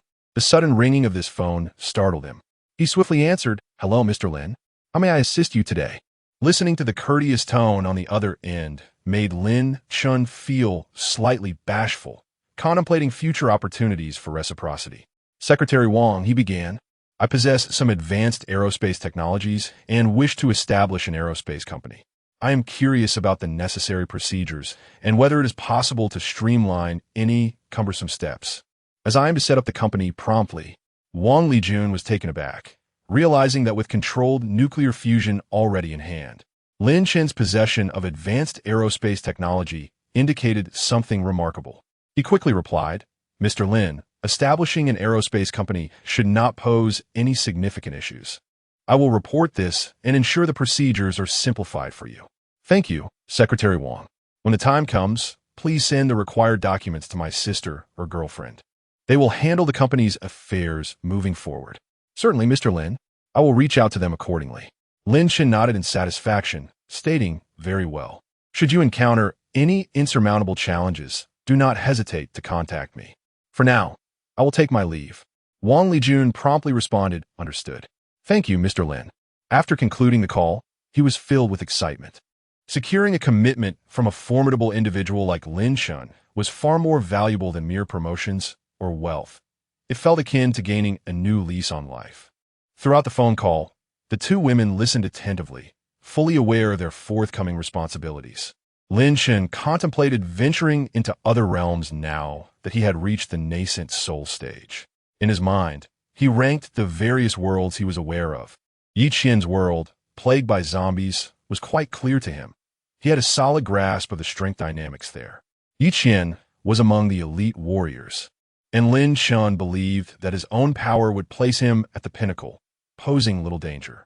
He could slay some zombies to accumulate crystal cores, making it an ideal first destination for his journey across worlds. Originally, the world of Daqin, where Lin Fan resided, was deemed the safest. However, it was merely an ordinary world, offering little in terms of advantage for Lin Shen, though he could find some leisure time there. On the other hand, Soren's technological realm boasted some extraordinarily powerful advanced weaponry. Lin Shen was uncertain whether he could withstand such might at the nascent soul stage. And since technology could be exchanged with Soren, it seemed prudent to postpone a visit there for the time being. Chapter 61. The second layer of the Xianhuang Tower. The initial encounter with the apocalypse, next came the primordial world of the ancient ape-men. Although Lin Chen was still uncertain of his own power in this realm, He tentatively estimated the existence of spiritual energy. However, prior to encountering the barbarians, they appeared to exist in a relatively primitive state. It remained unclear whether there were more formidable intelligent races or powerful demon beasts as well. Nevertheless, it could be inferred that the barbarian tribes could survive, suggesting that Lin Chen would not face significant issues in his endeavors. Ultimately, there was also Qin Zishuan's starry continent, a place teeming with experts. Although Lin Chen felt confident in managing ordinary spirit division practitioners with ease, he found the powerful figures in the returning Void Realm to be somewhat challenging, and those at the combined body stage would require all his skills to contend with. Moreover, there were formidable beings in the combined body, Great Ascension, and Tribulation Crossing stages. While the likelihood of encountering such ancient monsters was low, caution was prudent. He resolved to designate the zombie world as his first destination. After sharing his thoughts with the two women, they expressed their agreement, appreciating Lin Chen's analysis of commencing exploration from lower-risk areas, which put them at ease. With everything settled, Lin Chen prepared to embark on his journey the following morning. After a midday meal, the two women went off to their respective jobs. Little Black had successfully broken through to the mid-stage of Foundation establishment. It spent its time in the cultivation space, which allowed it to progress at a much faster rate than the two women. Upon entering the cultivation space, Lin Chen prepared to practice his spells. Once he stepped into the Xianhuang Tower, he sensed an additional portal within the space. From the feedback received, he understood that this was the passage to the second layer. The flow of time in the second layer was a staggering 100 times faster than that of the outside world. A single day of cultivation here equated to 100 days outside, truly remarkable. With a heart full of excitement, Lin Chen stepped through the portal. Upon the transition, he discovered that the second layer was approximately 10 times larger than the first, and the spiritual energy in the air was significantly denser. Thus, cultivation here would be accelerated by more than tenfold compared to the first layer. After marveling at the transformation, Lin Chen took some time in the second layer to familiarize himself with the nascent soul realm and the advanced spells available at this stage. Now capable of projecting his nascent soul, even the destruction of his physical body would not prevent him from seizing another's body to be reborn. Once accustomed to these new abilities, he began to cultivate, and before long, the afternoon had passed. 4 hours of cultivation amounted to an astonishing 400 hours of progress. Such an extreme acceleration was almost unbelievable. Even though a nascent soul cultivator required immense accumulation, he nonetheless made strides in his cultivation. The 400 hours consumed 200 low-grade spirit stones, suggesting that a night's cultivation of 1,000 hours would approximately require 500 low-grade spirit stones. The resources remained insufficient. After picking up Duo and returning home, Lin Chen took his family for an evening stroll along the shores of Sanya. This time, there were no unexpected incidents. Unlike typical protagonists who encounter trouble wherever they go, Lin Chen faced no such challenges. With two stunning beauties by his side, most people did not dare to approach. Even the wealthy were not foolish. They recognized that Lin Chen was not only accompanied by exquisite company, but also had a child with him, exuding an extraordinary presence that deterred any attempts at confrontation. Most individuals were wise enough not to lower their intelligence without reason. Upon returning home, the family, except for little Duo, began to enter the Xianyuan Tower. When Lin Chen mentioned that one could ascend to the second level of cultivation upon reaching the Yuanying stage, everyone was invigorated, eager to swiftly break through to Yuanying. However, despite being prodigies in their own right, they practiced the pinnacle techniques of the myriad realms, yet they paled in comparison to Lin Chen, who had cultivated the Chaos Sutra. After a night of practice, totaling approximately 400 hours, equivalent to 58 days, none of them had managed to break through to the initial stage of Yuanying. It is worth noting that Lin Chen had transitioned from the peak of Jindan to Yuanying in just around 600 hours, a mere month. The progression from Jindan to Yuanying represents a fundamental transformation for mortals, and Lin Chen's extraordinary nature allowed him to overcome challenges beyond his level, necessitating a profound accumulation of experience. After breakfast, the two women repeatedly urged Lin Chen to return home every day before heading to the company. After dropping Duo off at kindergarten, Lin Chen returned home and promptly sent a message to Yi Qian. Lin Chen, I am about to visit your world. How do you plan to entertain me? Yi Lin. Yi Qian, you can come to my world? Lin Chen, you will find out shortly. In the training room, Yi Qian was somewhat puzzled by Lin Chen's words. Could he truly arrive? After sending the message, Lin Chen directly initiated a teleportation to the realm where Yi Qian resided. The Shadow Star. As the spatial transition concluded, Lin Chen opened his eyes to behold a desolate city. He found himself atop a high-rise office building, with a panoramic view of the surroundings. Below, the streets were teeming with a horde of zombies aimlessly wandering. Lin Chen scanned the city with his divine sense, realizing he was situated in the city center, atop the tallest building in the vicinity. This city was comparable in size to a second-tier city on Blue Star, and Lin Chen's divine sense easily enveloped the entire area. He discovered various survivor bases scattered throughout the city, alongside harrowing scenes that depicted the degradation of humanity in the apocalypse. Some women, treated like livestock, were kept for the amusement of others. Of course, Lin Chen was not a saint, especially given the circumstances of the apocalypse. He had no intention of intervening excessively. He was merely there to procure resources. However, should he encounter anyone in need, he would lend assistance, albeit without actively seeking out such encounters. After all, those women, if they possessed the capacity for survival and resistance, would not have been confined in the first place. Even if he were to rescue them, survival would remain a challenge. He could not be expected to care for them indefinitely. Before long, Lin Chen detected Yi Qian's presence, approximately 10 kilometers away. He soared into the air and swiftly made his way towards her direction. Soon, he arrived at a villa district which served as Yi Qian's base. The entire area was surrounded by high walls, effectively shielding it from the zombies, making it a commendable choice for refuge. Lin Chen hovered above the largest villa, and the awakened individuals below, seasoned by the trials of the apocalypse, exhibited heightened alertness. As soon as Lin Chen appeared, he was spotted. Many raised their firearms towards him, but Lin Chen remained composed as he descended. Given that they were encountering someone capable of flight for the first time, the crowd, understanding the potential threat he posed, hesitated to pull the trigger. At that moment, Yi Qian also appeared outside the villa, just in time to witness Lin Chen descending. Her eyes widened in disbelief. Had Lin Chen truly come? Lin Chen waved and greeted her with a smile, exclaiming, "Long time no see." To her astonishment, he had indeed arrived as he had promised. The crowd around them sighed with relief, yet they were equally astonished. They had not anticipated that their leader was acquainted with this handsome man. Moreover, it seemed as though this man had come specifically to seek out the leader.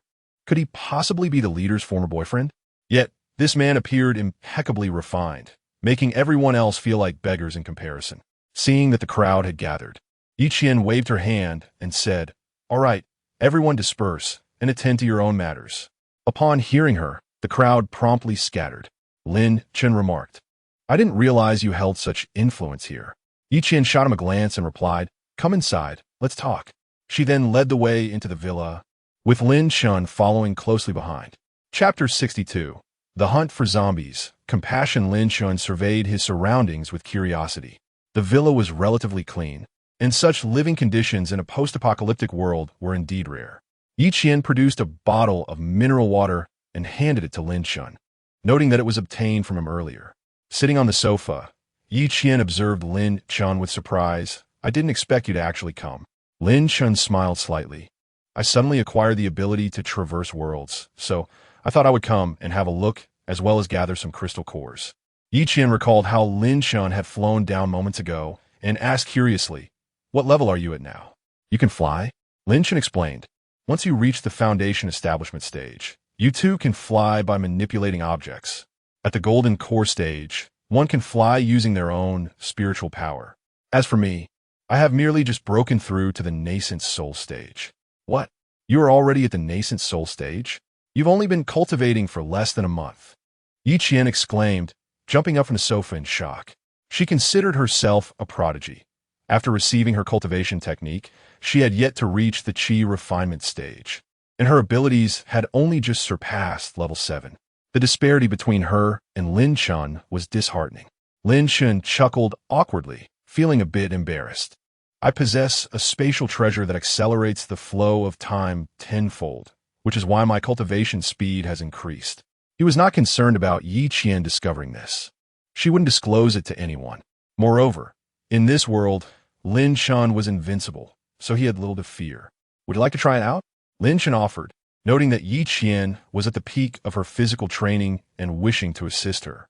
Upon her agreement, he brought her into the Xian Huang Tower.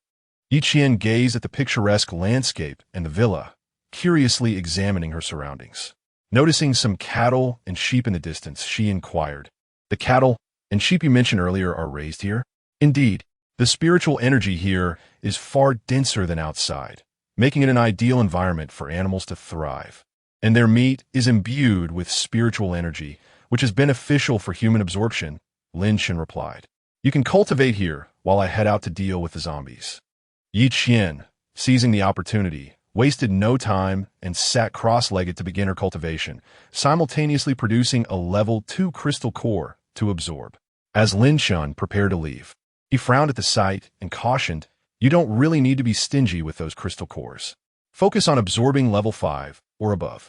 Cores of levels 5 and 6 significantly enhance absorption speed, while I'm not sure about level 7 yet."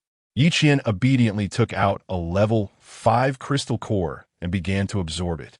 The effects were indeed far superior to those of the lower levels, making her ponder if she had been overly frugal in the past. Lin Chun's figure faded within the Xian Huang Tower and reappeared in the villa. Without lingering, he instantly teleported outside the villa and arrived at the city center building he had visited earlier. He sensed that the zombies in this area were notably powerful, with a considerable number of them being at the same level as Yi Qian, around level 7. It appeared that the evolution speed of the zombies was not slow, even surpassing that of the humans here. If this continued, survival for the inhabitants would become increasingly challenging. Lin Chun sighed. "It seems I must lend a hand." With that, he leaped from the 100-meter-high building, descending gracefully like a feather to the ground. The surrounding zombies instantly detected the food before them and surged towards Lin Chun like a frenzied tide. Lin Chun drew forth a mid-grade spiritual sword and, with a mere flick of his wrist, cleaved through the advancing horde, causing numerous corpses to fall. However, these mindless zombies continued their relentless assault.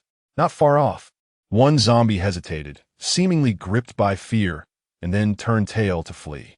Lin Chun observed this scene with mild surprise.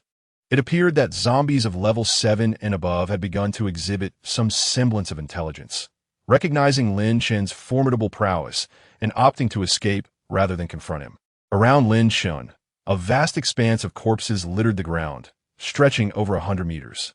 Reflecting on the situation, he deemed it somewhat regrettable to eliminate so many lowly zombies. It would be more beneficial to allow them to evolve before harvesting their essence. His primary objective now was to seek out higher-tiered zombies to dispatch. With this thought, Lin Chun soared into the air, raising his hand to unleash a wave of power. The heads of the previously slain zombies, along with those still howling below, erupted in a shower of gore, sending smooth crystalline cores soaring towards him. Upon inspection, he estimated he had amassed around 5,000 zombie cores, 6 from level 6, 42 from level 5, over 500 from level 4, with the remainder being cores of levels 1 to 3. After collecting the cores into his spatial storage, Lin Chun resumed his search within the city, ensuring that any zombies of level 5 and above fell prey to his grasp, their heads exploding as he claimed their cores. Shortly thereafter, he encountered a level 7 zombie, the very same that had fled moments ago. Upon spotting Lin Chun, the zombie unleashed a furious roar, seemingly aware of its impending doom, and charged at him. Lin Chun, unfazed, chose not to retaliate immediately. Instead, he conjured a protective shield, eager to gauge the strength of this level 7 foe. The zombie, witnessing Lin Chun's stillness, intensified its assault against the shield. Lin Chun assessed the creature's strength, concluding that its attacks were merely on par with the foundational level of cultivation. Having verified its capabilities, Lin Chun delivered a powerful strike from afar, shattering the zombie's skull and claiming a violet core in his hand. Thus, He continued his path of slaughter. Upon reaching a residential complex, he noticed a throng of zombies surrounding a particular building, their roars echoing in the air. Expanding his spiritual awareness, he discerned 3 burly men desperately barricading the stairway entrance on the 7th floor. Meanwhile, in one of the 7th floor rooms, a woman clutched a 3 or 4-year-old girl, cowering in the corner, her face etched with terror. The door to the room lay in ruins, shattered as if kicked in by brute force. At the stairway's entrance, one bald man exclaimed in frustration, "Had I known, I should have dealt with that woman. A corpse still radiates warmth. You insisted on keeping her alive, and now look, zombies have been drawn here." Another man, anxious, replied, "Stop arguing. What do we do now? We need to figure out how to survive these damn zombies first." From their dialogue and the broken door, Lin Chun gleaned the gist of the situation. Observing the adorable little girl in the room, Lin Chun, a father himself, felt a surge of compassion. With a forceful pulse of energy, the 3 men felt a powerful impact against the door. 3 individuals were violently hurled against the wall, blood spilling from their mouths, only to be engulfed by the oncoming horde of zombies, their anguished cries filling the air. Within the confines of the room, a mother and her daughter, upon hearing the horrific screams from outside, were gripped by an overwhelming fear, imagining themselves being torn to shreds by the very creatures they dreaded, their bodies trembling uncontrollably. Yet, after an agonizing wait, no zombies breached their sanctuary, and the cacophony of growls from outside gradually diminished until it was but a whisper. The woman, cradling her little girl, held her breath in suspense, straining her ears to listen, and faintly discerned footsteps approaching from afar. In a matter of moments, they arrived at their doorstep, and the 2 of them stared anxiously at the entrance, their hearts racing as if lodged in their throats.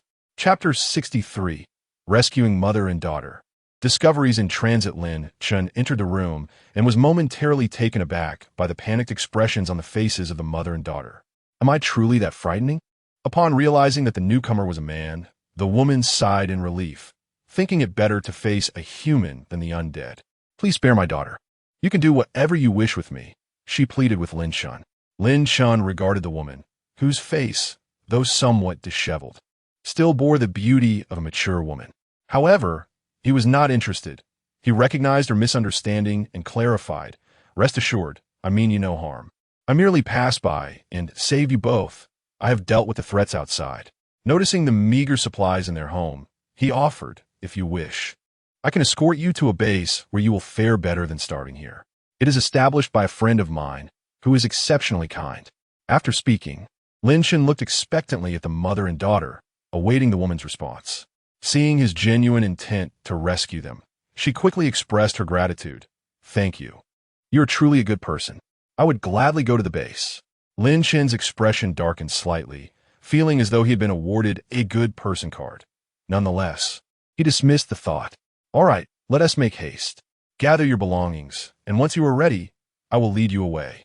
As the woman collected her essential items, Lin Chun crouched beside the little girl and smiled. "What is your name, little one?" The girl glanced at him shyly and replied, "My name is Meili." "Thank you, big brother." "Meili, are you hungry? I have some food here." With that, Lin Chun conjured a pack of Wong Wong biscuits from his spatial storage and offered it to her. Meili's eyes sparkled with longing at the sight of the food, yet she hesitated to reach for it. Observing her predicament, Lin Chun felt a pang of compassion for the young child, who must endure such hardships in this apocalyptic world. He softened his tone. "Go ahead, eat. I have plenty, and I cannot finish it all. Just help me out by eating a little, Meili." Eventually, unable to resist her hunger, Meili took the Wong Wong biscuits and began to eat. Not long after, the woman emerged, dragging a large suitcase behind her. Lin Chun remarked, "If you are ready, let us depart." He turned towards the door, prompting the woman to follow with her daughter in tow. However, instead of descending the stairs, Lin Chun ascended to the rooftop. The woman, puzzled, inquired, "Benefactor, have we taken a wrong turn?" Without elaborating, Lin Chun simply replied, "Just follow me." Upon reaching the rooftop, the woman, breathless, struggled to keep up with Lin Chun. The apocalyptic ordeal had left her physically drained, and climbing the stairs was a daunting task. Lin Chun then scooped up Meili in one arm, while taking the woman's hand with the other, lifting off the ground. The woman gasped in astonishment, rendered speechless by the sudden flight. As she gazed down at the rapidly receding ground, fear gripped her, and she remained still, terrified that even the slightest movement could send her plummeting to her demise. In contrast, Mi Li's eyes sparkled with curiosity. Big brother is amazing. He can fly. Lin Shen smiled at the child, who was about the same size as his daughter, yet said nothing in response. Lin Shen soared through the skies and soon arrived at a villa district. After gently placing the woman and the little girl down, he noticed a gathering of onlookers. Lin Shen addressed the crowd. This is a mother and daughter I encountered and rescued during my travels. Please make the necessary arrangements. With that, he paid no further heed to them and vanished from sight. The crowd exchanged bewildered glances, pondering whether Lin Shen had not only awakened his flight abilities, but had also developed the power of teleportation. Upon exiting the villa district, Lin Shen resumed his pursuit. As the day progressed, he amassed an impressive haul: 16 level 7 crystal cores, 180 level 6 cores, and 960 level 5 cores. The bounty was quite substantial, as he had refrained from engaging with anything below level 5, preferring to let them mature before harvesting. Moreover, he had only scoured about 1/3 of the city, which proved far more efficient than trading with Yi Qian. Many such cities awaited Lin Shen's attention for further plundering. Contemplating his next move, he decided it was time to return to Blue Star to pick up Duo from school. Initially, he intended to release Yi Qian before heading back, but a sudden flash of inspiration struck him. If he did not let Yi Qian go and simply return to Blue Star, would she not accompany him there? Without further ado, Lin Shen acted on this thought, bypassing any farewell to Yi Qian and directly activating his return to Blue Star. In an instant, he transitioned through space and reappeared in the living room of the villa. He swiftly entered the Xianhuang Tower to check on Yi Qian's whereabouts. As expected, she was still inside. After informing her of the current situation, Yi Qian's eyes widened in astonishment. I was merely cultivating and ended up in another world. At least I have advanced to the Qi refining stage. Curiosity piqued. She wondered what Lin Shen's world was like. Since she was already there, it would be a shame not to explore it. Having appeared in the villa twice, Yi Qian looked around with intrigue. It feels quite similar to my world, though I only moved into a villa after the apocalypse. Unlike you, who seems to be living the life of a prosperous landowner during peaceful times. Lin Shen chuckled heartily. Come, let me show you around. I also need to pick up my daughter from school. Yi Qian was taken aback. You have a child? I never would have guessed. Lin Shen replied, Indeed, I married and had children right after graduating from university, though I was too young to discern people's true natures. Fortunately, I still have my little cotton-padded jacket to keep me company. Yi Qian detected an underlying story but refrained from prying further, respecting his privacy. The two made their way to the underground parking garage and drove to the kindergarten. As Yi Qian gazed out at the vibrant world beyond, she reminisced about a time when her own world was similarly flourishing, a past that was now irretrievable. Even though the zombies had been eradicated, the drastic population decline made it impossible to restore the former prosperity. Noticing her somber demeanor, Lin Shen shared the story of how he had rescued the mother and daughter and brought them to her base, which somewhat diverted her attention. Before long, they arrived at the kindergarten, and shortly, children began to emerge. Lin Shen embraced Duo and bid farewell to the teacher before returning to the car. Quick to notice the unfamiliar presence in the vehicle, Duo curiously inquired, Daddy, who is this Annie? After Lin Shen secured her in the back seat with a seatbelt, he said, This is Daddy's friend. Quickly greet Aunt Yi. Lin Duo obediently called out, Hello, Aunt Yi. Yi Qian gazed at Lindwood's adorable and well-behaved demeanor, her heart brimming with joy as she replied with a smile, Hello, little Duo. You are truly charming. Before long, they arrived back at the villa, where Lin Shen instructed the housekeeper to begin preparing dinner. Just as the meal was yet to be completed, Su Yuru and Lin Wan returned from work. Lin Shen stood up with a smile, first gesturing towards Lin Wan to introduce her, saying, This is my sister, Lin Wan. He then gently pulled Su Yuru closer, stating, And this is my girlfriend, Su Yuru. Yi Qian politely greeted them, saying, Hello, I am Yi Qian. Observing the curiosity in his sister and Su Yuru, Lin Chen explained. Yi Qian is someone I brought from the Shadow Realm, confirming my suspicions. Since Yi Qian could traverse the Xianyuan Tower to reach our world, you should also be able to journey to other realms. When the opportunity arises, I shall take you on a tour of the alternate worlds. Chapter 64, Level 8 Zombie. Elevation of mindset traveling to another world. What an enticing prospect it is. Su Yuru and Lin Wan displayed expressions of eager anticipation, both wishing to explore the differences of an alternate realm. Previously, Lin Shun had mentioned that Yi Qian's world was plagued by a zombie outbreak, and neither of them had ever encountered a zombie. At that moment, the maid emerged to announce that dinner was ready. "All right, let us dine," Lin Shun called to the ladies. Turning to Yi Qian, he added, "Today, you shall savor the delicacies of our land. It has been a while since you have enjoyed such fare, hasn't it? In the post-apocalyptic world, one could scarcely hope for gourmet meals. Merely having enough to fill one's belly was a blessing." With Lin Chen's assistance, Yi Qian had managed to prevent their base from succumbing to famine. The community trusted her, and under her administration, the base functioned smoothly, free from chaos. Once everyone was seated, Yi Qian gazed at the bountiful spread before her, her mouth watering in anticipation. "Do not be shy. Please indulge," Lin Shun encouraged with a smile. Soon, Yi Qian found herself captivated by the exquisite dishes. Before the apocalypse struck, she had been an ordinary girl from a city family, and she had never had the chance to taste such delightful cuisine. She also discerned that the meats contained spiritual energy, and it was evident that the chef possessed remarkable skill. Otherwise, even the finest ingredients could not yield such delectable results. During the meal, the two ladies attentively introduced Yi Qian to their world. In truth, both our realms are quite similar, with only a few variances in nomenclature. After dinner, the family gathered around the television, engaged in light-hearted conversation, and Yi Qian couldn't help but envy such a life. Yet, she understood that she did not belong here. She had her own world to rebuild, a world she was determined to restore to its former glory. As night fell, the group commenced their cultivation. Upon discovering that the two ladies possessed higher realms than she, Yi Qian felt a twinge of melancholy, especially upon learning about Xiao He, which left her further astonished. She silently mused, "How wonderful it is to have a powerful ally. When one ascends, all shall rise."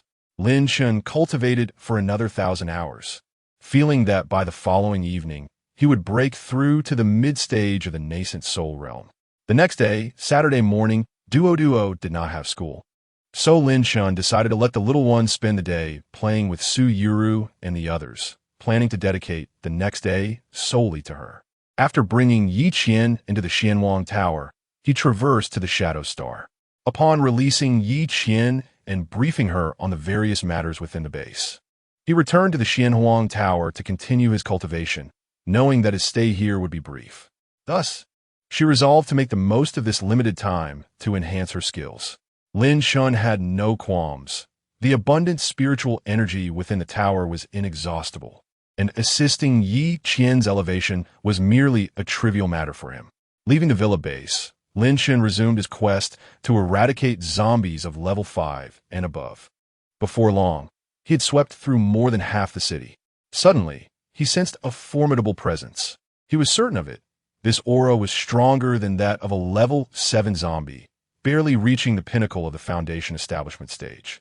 In an instant, Lin Shun ascended to the sky above this potent energy. Before him stood a mutated zombie, towering over 2 meters, surrounded by lower-level zombies. As if they were safeguarding this aberration, it appears that there is now a conscious organization of other zombies, evidently far superior to the 7th-tier zombies, and could be deemed the Zombie King.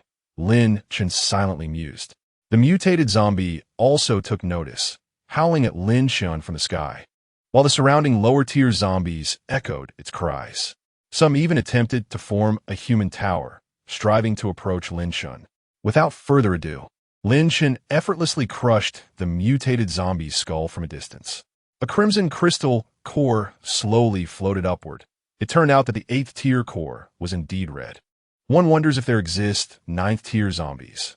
One might speculate that such creatures could be found in major cities. Lin Shun anticipated that by tomorrow, he would have eradicated all zombies above the 5th tier in this city. Upon tallying his gains for the day, he noted 1 8th tier crystal core, 18 7th tier cores, 223 6th tier cores, and 1,162 5th tier cores. This was a substantial increase compared to yesterday's harvest, particularly the 8th tier core, which was equivalent to 10 7th tier cores.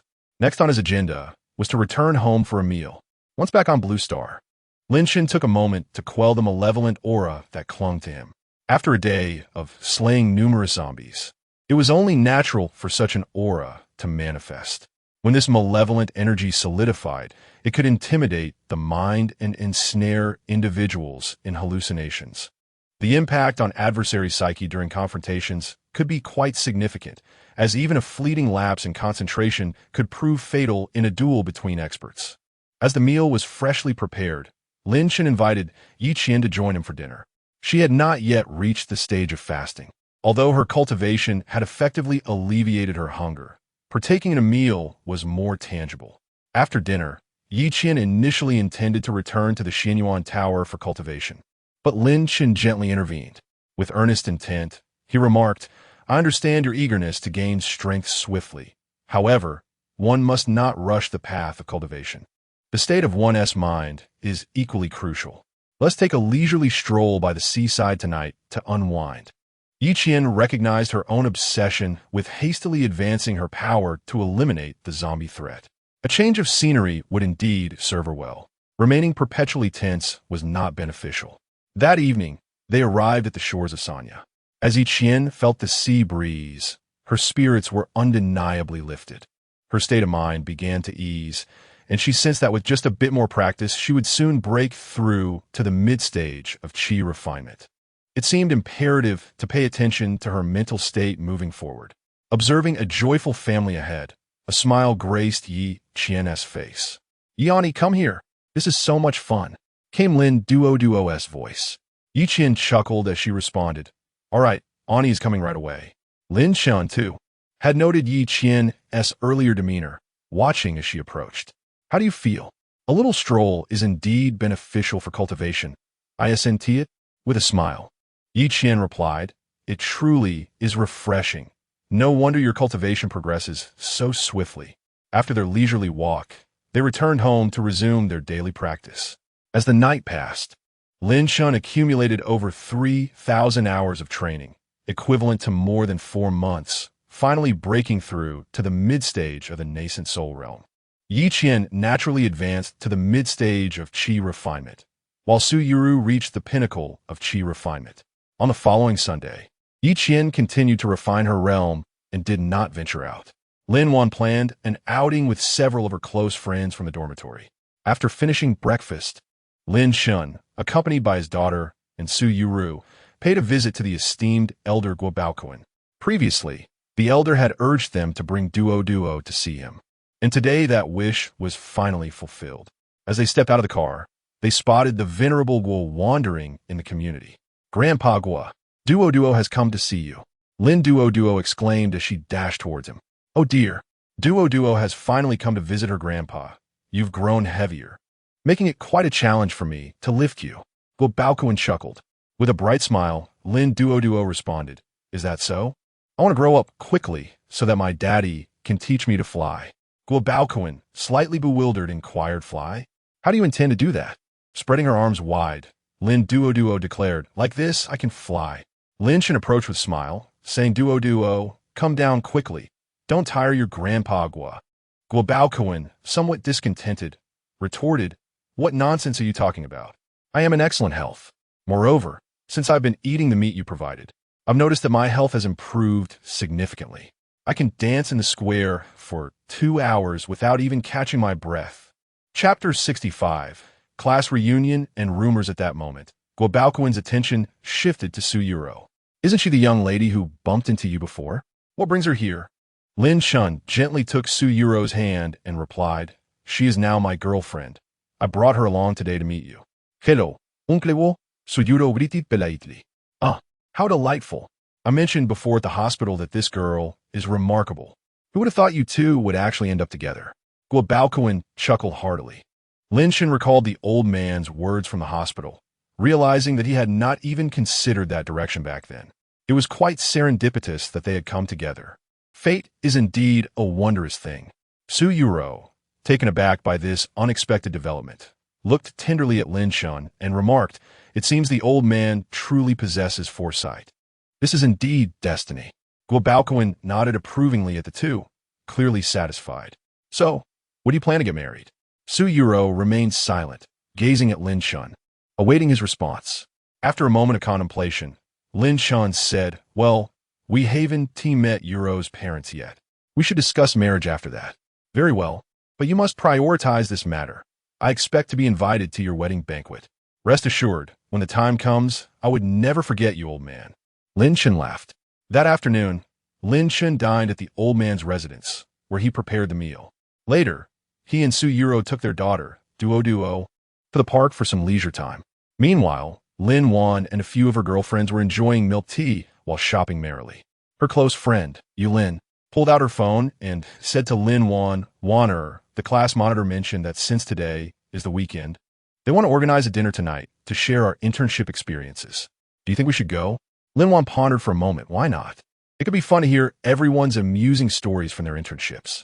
After Yulin confirmed the time and location with the class monitor, the group continued shopping until it was nearly time to leave. Eventually, Lin Wan drove her pink BMW 5 Series to the venue. She was not one to squander money, nor did she enjoy ostentation, especially with several million still resting in her bank account from Lin Shan. Before long, the four young women arrived at the restaurant. The ambience was modest since they were merely university students at the beginning of their internships, lacking substantial funds.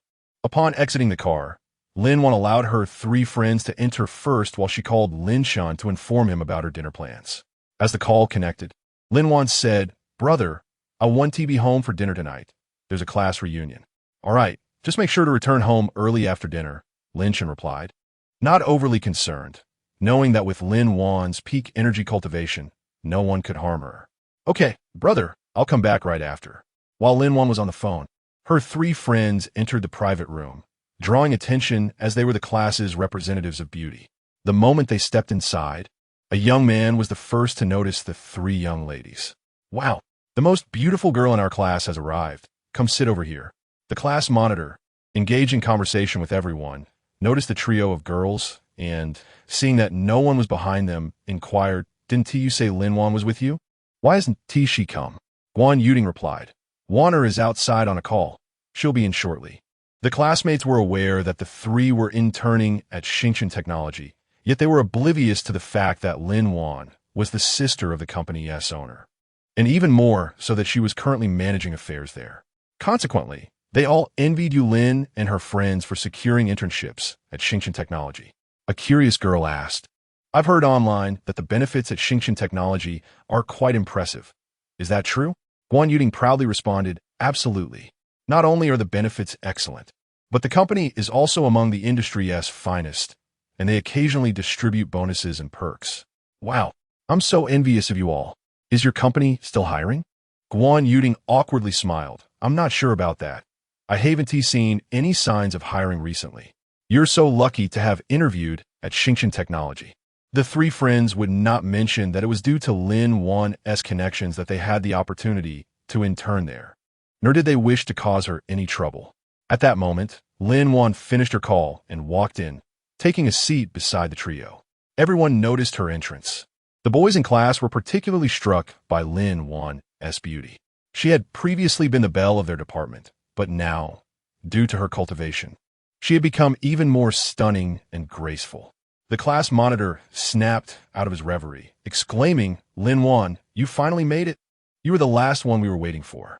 It has been long since we last saw you, yet you're even more beautiful than before." Lin Wan smiled and replied, "Thank you for the compliment." Just then, a mocking voice pierced through the air, "You're getting paler and more delicate. It's clear you're not a working person.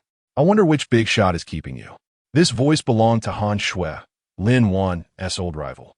Previously, she had been enamored with a senior student, but that senior had favored Lin Wan instead, and after being rejected by Lin Wan, she felt utterly humiliated. Thus the animosity began. The three friends immediately protested. Han Shui, stop spreading rumors. Which of your eyes saw one are being kept? Lin Wan's gaze turned icy. You'd better clarify your words. It's easy to spread rumors, but refuting them takes effort. I'm not one to be beaten without retaliating. Since you claim I'm being kept, you should provide evidence. Yulin chimed in. Exactly. Show us your proof.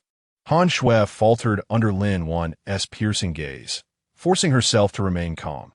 I saw you arrived in a BMW. You used to work hard to support yourself, and now you're driving a BMW. Isn't that evidence of being kept? Some classmates began to share her sentiment, casting odd looks at Lin Wan. She found the situation amusing. Since when does driving a BMW equate to being kept? There are plenty of BMW owners. Where do you derive such absurd logic? You cavort with those wealthy second-generation heirs during school, yet no one accuses you, perhaps out of consideration for your reputation. But you seem to think no one is aware. Do you? How can one of such character dare to slander me? Keep your foul mouth shut in the absence of evidence. Spreading rumors incurs legal consequences. Ultimately, Han Shui was left speechless by the retort.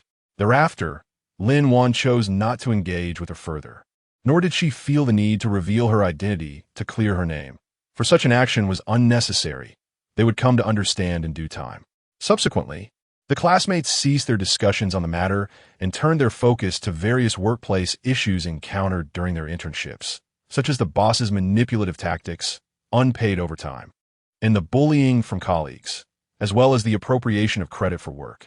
Stepping out of the ivory tower and into the real world, one realizes that much of what was learned in school is rendered futile.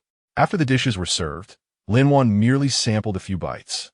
Having grown accustomed to the exquisite flavors of home-cooked meals, the external delicacies paled in comparison. Chapter 66. Preparing gifts and meeting Su Yuro's parents. The class monitor had been observing Lin Wan with concern, inquiring, "Why isn't Lin Wan eating?" Naturally, Lin Wan could not admit the food was unappetizing, so she offered an excuse.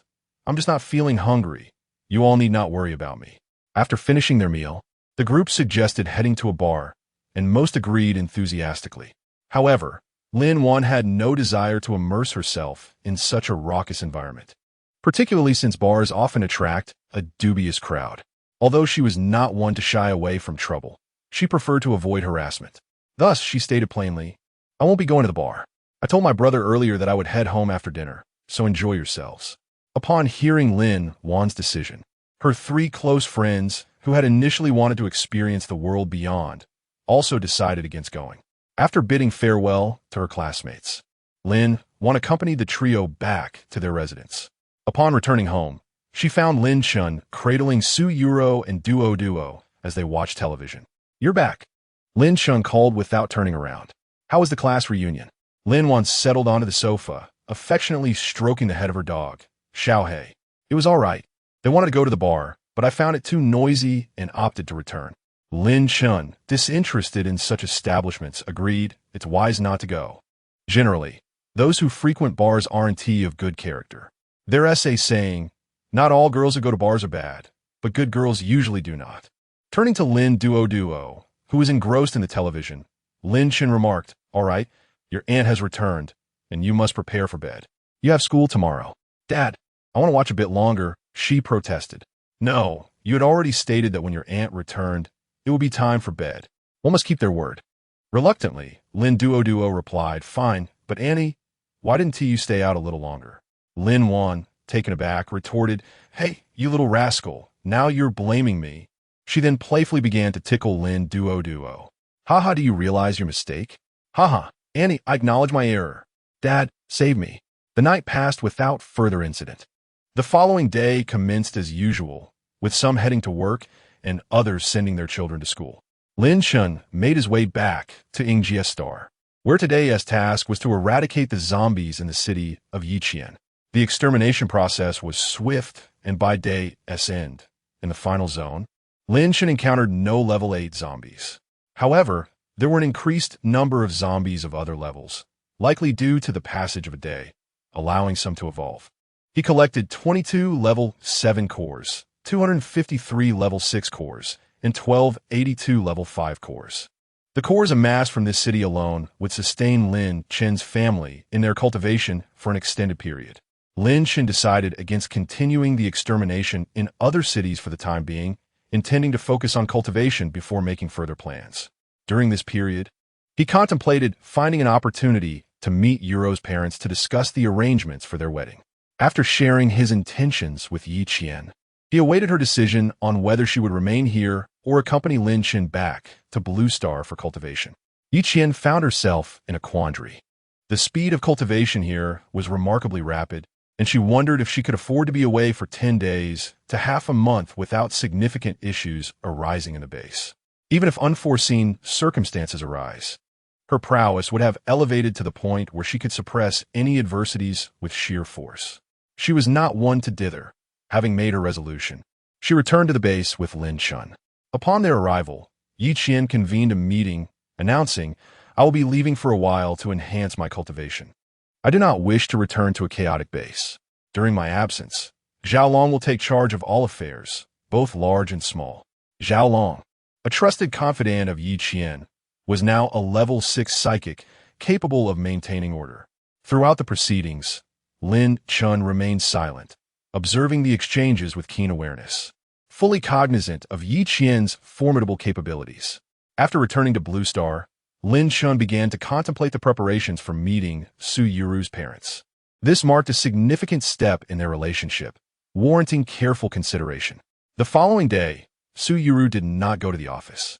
Instead, she and Lin Chen basked in the sunlight in the garden of her home, rays filtering through the leaves above. Lin Chen took her hand, speaking earnestly, "Yuru, I believe it is time to meet your parents. What do you think?" A blush crept across Su Yuru's face as she gently nodded. "I share the same sentiment. My parents will surely be fond of you. They have praised you for establishing Xingqian technology at such a young age, and now, with advancements in nuclear fusion technology, battery technology, and your aerospace company, it must be quite impressive." Lin Chen smiled with confidence. "Rest assured, I will make a commendable impression.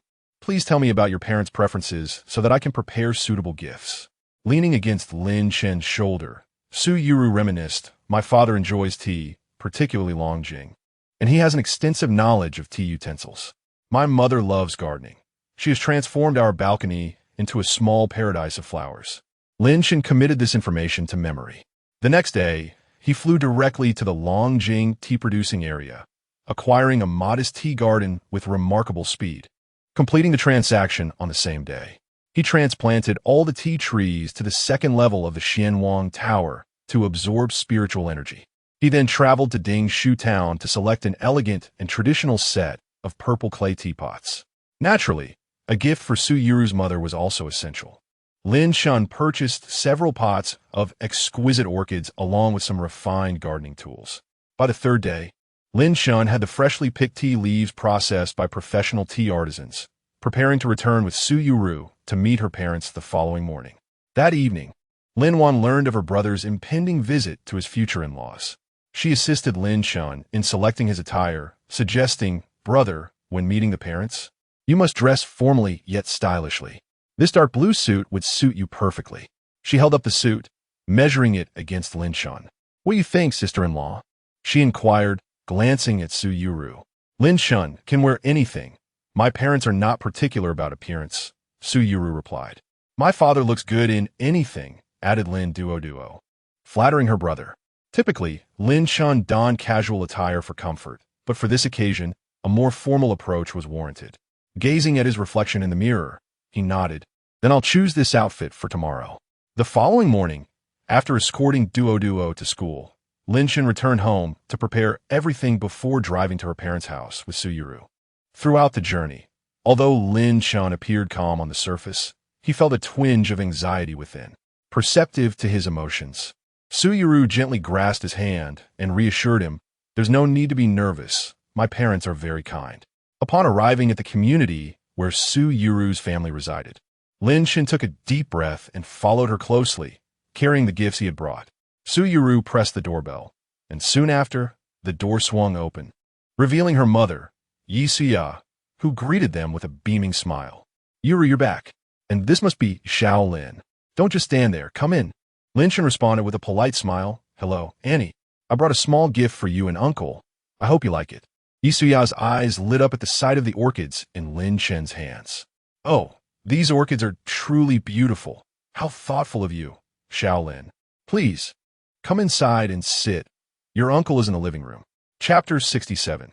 The Su couple discovers Lin Chen's true identity as they enter the living room. Su Sheng, Su Yuro's father, was seated on the sofa.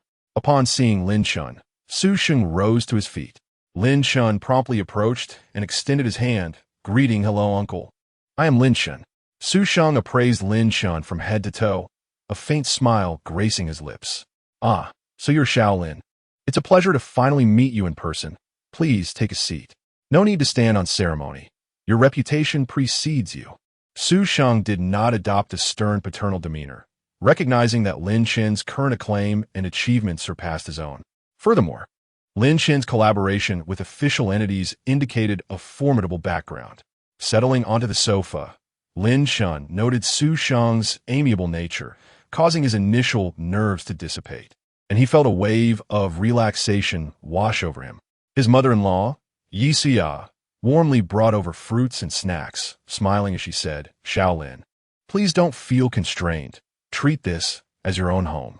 Gratefully, Lin Chen replied, "Thank you, Annie. You are too kind." He observed Su Sheng intently examining the tea set he had brought. Taking the initiative, he said, "Uncle, I heard from Euro that you enjoy tea.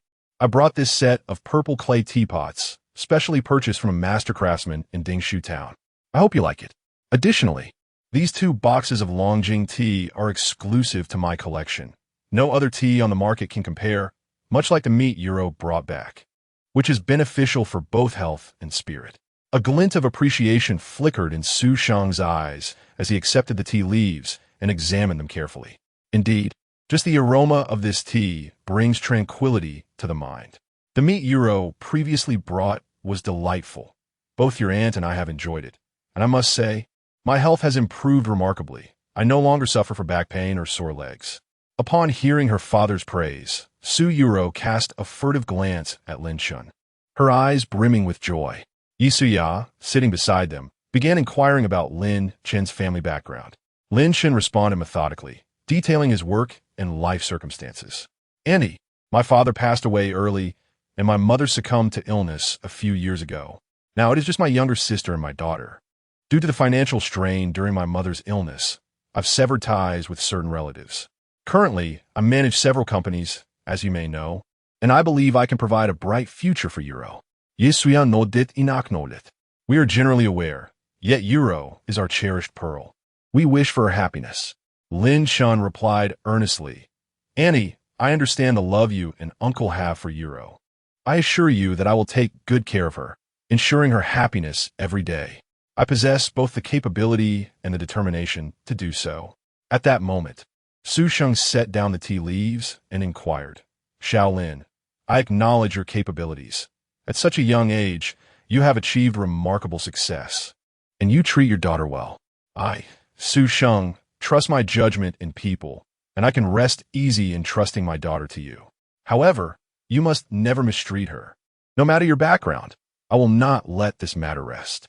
Lin Chen quickly replied with sincerity, "Uncle, rest assured, I will cherish Euro wholeheartedly and will never allow her to face even the slightest grievance." Exchanging a glance, Su Yuro's parents shared a look of satisfaction. As the conversation progressed, the atmosphere lightened, with Lin Chen and Su Yuru's parents sharing amusing anecdotes from their lives, filling the living room with bursts of laughter. Time flew by unnoticed, and soon it was time for lunch. The meal was both warm and delightful.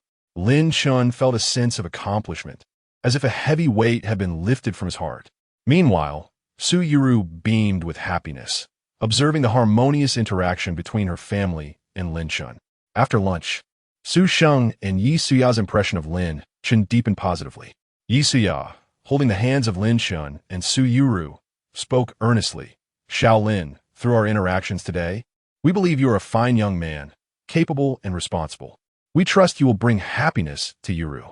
Lin Chen quickly replied, "Thank you, uncle and aunt, for your trust. I will not let you down." Su Sheng nodded in agreement. "Since you both have feelings for each other, we want to say much more. However, Marriage is a significant matter. You must discuss it thoroughly and plan accordingly. Lin Shan replied resolutely, Uncle, I understand. Yuru and I already have a preliminary plan in place. When the time is right, we will begin preparing for the wedding. As for the details, we would appreciate your guidance, as my social circle is rather limited, comprising mostly friends and classmates. I would need your assistance in organizing the preparations. After some contemplation, Lin Shan decided to share his cultivation journey with Su Sheng and Yi Suya, unafraid of being scrutinized or subjected to research. Previously, he had refrained from mentioning it due to a lack of resources. It was unrealistic for Su Yuru's parents to accompany him on his journey, hence his silence. He exchanged a knowing glance with Su Yuru, who understood immediately. Mom and Dad, Su Yuru began, what I am about to share may surprise you. Su Sheng and Yi Suya were instantly filled with curiosity, eager to know what their daughter had to say. Su Yuru fixed her gaze on them and continued. You must have heard about the recent events surrounding the celestial beings and their tribulations during the May Day holiday? Yi Suya nodded, saying, of course. It was all over the news. I remember feeling quite suppressed at the time, as they claimed celestial beings were present in our wrong city. Lin Shan felt a twinge of awkwardness at the mention of celestial beings. Then, Su Yuru revealed a stunning truth. Actually, the celestial being you mentioned is Lin Shan. Susen.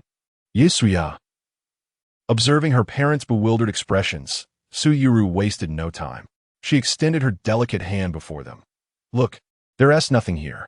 Before they could respond, a fireball suddenly appeared in her hand, causing no harm to her fair fingers. As her thoughts shifted, the fireball morphed into various forms. See, I'm also a cultivator. Now you should believe me. Lin Shan is far more powerful than I am. He is currently a grand cultivator in the nascent soul stage, capable of moving mountains and filling seas. She spoke with a proud expression, as if sharing her own remarkable prowess. Su Sheng was the first to regain his composure, gazing at Lin Shan in astonishment. Is there truly such a thing as cultivating immortality? And my daughter is also a practitioner? Lin Shan replied with a smile. Indeed, there are cultivators. In the entire Blue Star, our family is the sole lineage of practitioners. I refrained from disclosing this earlier due to insufficient resources for cultivation. But now that we have ample resources, you too can embark on this path alongside us. As one ascends to higher realms, longevity becomes attainable. My hope is for my loved ones to remain together eternally, and the process of cultivation can rejuvenate one's appearance, making the restoration of youth a mere trifling matter. Upon hearing the prospect of regaining youth and beauty, Yi Suya was equally exhilarated. Which woman could possibly resist such temptation? Lin Shan continued, the meat you consumed previously, along with this dragon well tea, is infused with spiritual energy, thus enabling ordinary individuals to enhance their physical constitution. Chapter 68. Preparations for the wedding. After listening to Lin Chen's explanation, Su Sheng quickly inquired, can we still cultivate at our age? Isn't it said on television that once one surpasses the age of cultivation, it becomes impossible to practice? Lin Shan smiled reassuringly. Fear not, uncle. While beginning one's cultivation in youth hones the body more effectively, it does not imply that those of advanced age cannot engage in cultivation. There are individuals who, in their later years, attain enlightenment and regain their youth. Now, allow me to impart to you a suitable cultivation technique. With that, Lin Shan placed a finger upon Su Sheng's forehead, bestowing upon him a top-tier method tailored to his capabilities. Similarly, Yi Suya received an appropriate advanced cultivation technique as well. As they would soon become family, Lin Shan was certainly generous, offering nothing less than the finest. After a while, once the couple had absorbed the teachings, Lin Shan remarked, this evening, you may substitute cultivation for sleep, and you shall awaken feeling more refreshed than from slumber.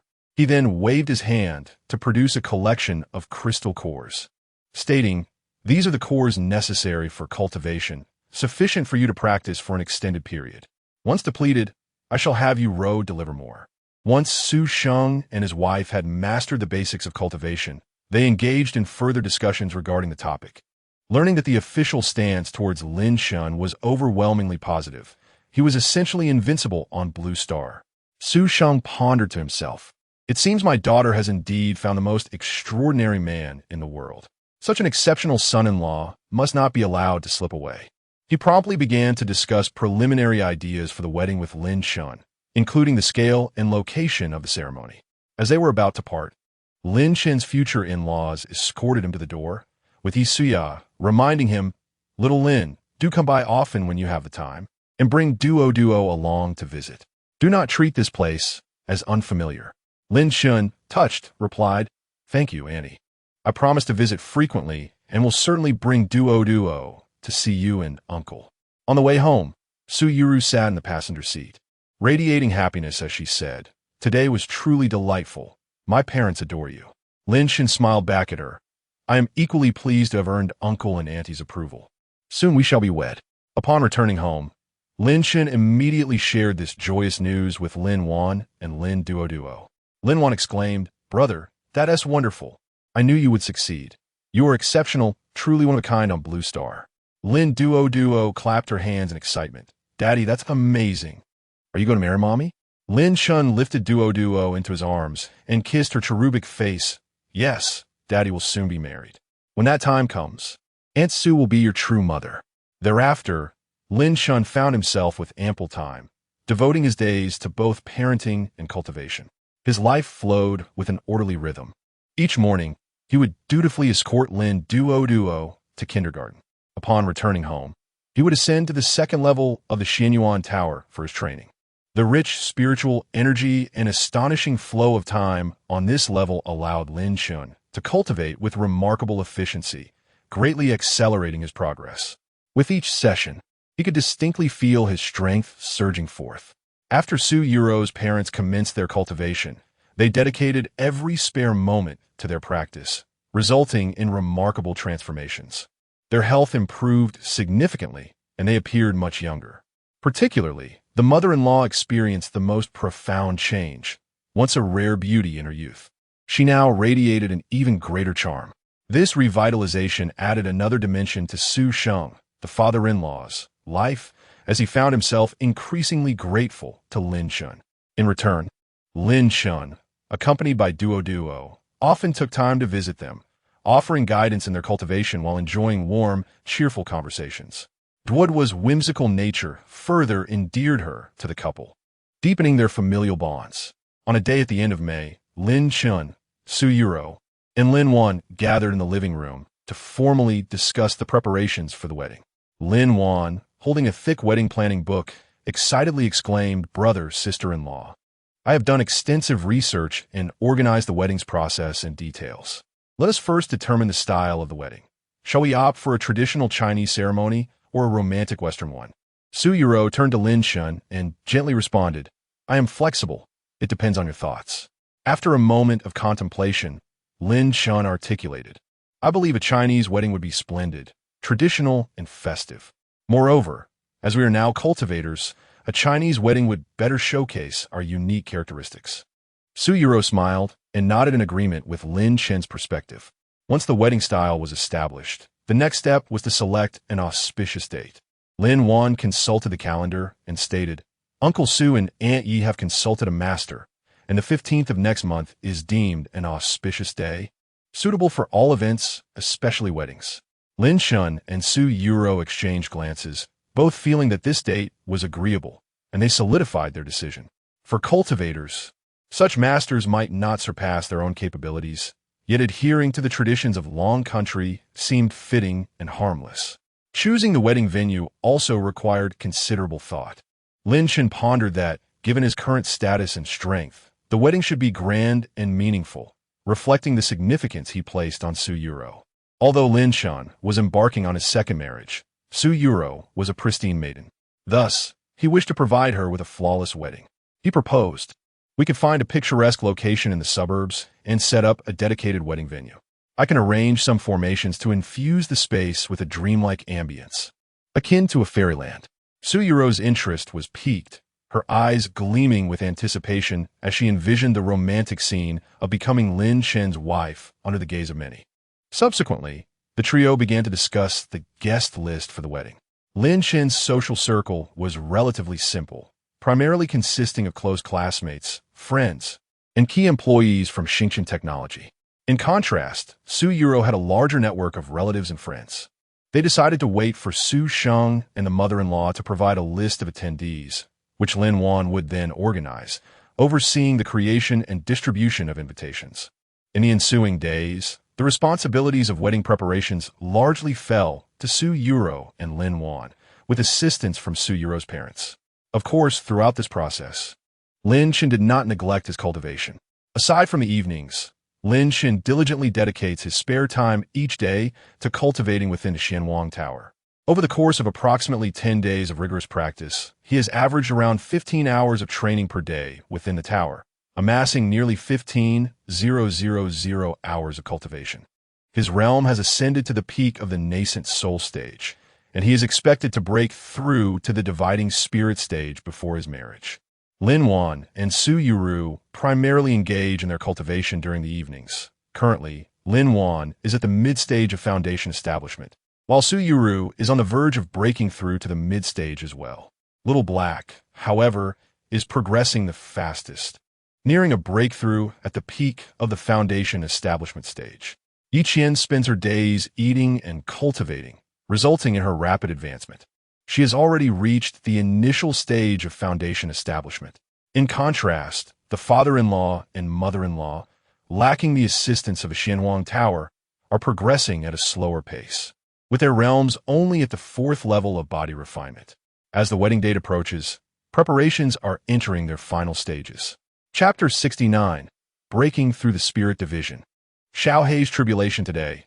Lin Shen and Su Yuru personally arrived at the previously selected wedding venue. A magnificent traditional Chinese hall had been erected, adorned with flying eaves and intricate beams, showcasing elegance and grandeur. At a glance, one might think they had been transported back to ancient times. Su Yuru, upon seeing her wedding venue, was filled with immense joy and happiness. Lin Shen, witnessing Su Yuru's blissful smile, felt that everything was worthwhile. The workers who constructed the venue were sophisticated robots, with all the design specifications meticulously input into their systems, resulting in remarkable efficiency. Lin Shen began to set up a few subtle illusions, sending forth spirit stones that effortlessly completed the arrangements. He attempted to activate the formation, painting resplendent cloud patterns in the air, enveloping the entire wedding site in a gentle radiance. In an instant, the venue transformed into a fantastical scene, leaving Su Yuru in awe. Guests would undoubtedly assume it was a manifestation of advanced technology. As the formation was deactivated, the scene reverted to its original state, as if the previous spectacle had never occurred. With merely 2 days remaining until the wedding, Lin Shen finally achieved a breakthrough to the transformation stage. He successfully navigated the tribulation, reigniting a fervor for cultivation among the masses. Online discussions surged, and the heavenly tribulation clouds gradually dissipated. Lin Shen felt the changes that accompanied his new stage. His nascent soul fused with his intent, enabling him to engage with the laws of heaven and earth. The minor techniques he frequently employed had been enhanced, and with a mere flick of his wrist, he felt capable of causing catastrophic destruction. Previously inaccessible spatial techniques now flowed effortlessly from him. Noticing his tattered attire, Lin Shen reluctantly changed into a fresh set of clothes. After overcoming the tribulation, Wu Guodong did not come this time. It was evident he surmised that Lin Shen was undergoing his tribulation once more. Lin Shen released Xiao Hei from the Xianhuang Tower. Indeed, Xiao Hei had also reached his peak and was ready to face the tribulation at any moment. As soon as Xiao Hei emerged, the previously clear sky darkened once again. However, this time, the gathering of tribulation clouds was much slower and considerably smaller in scale.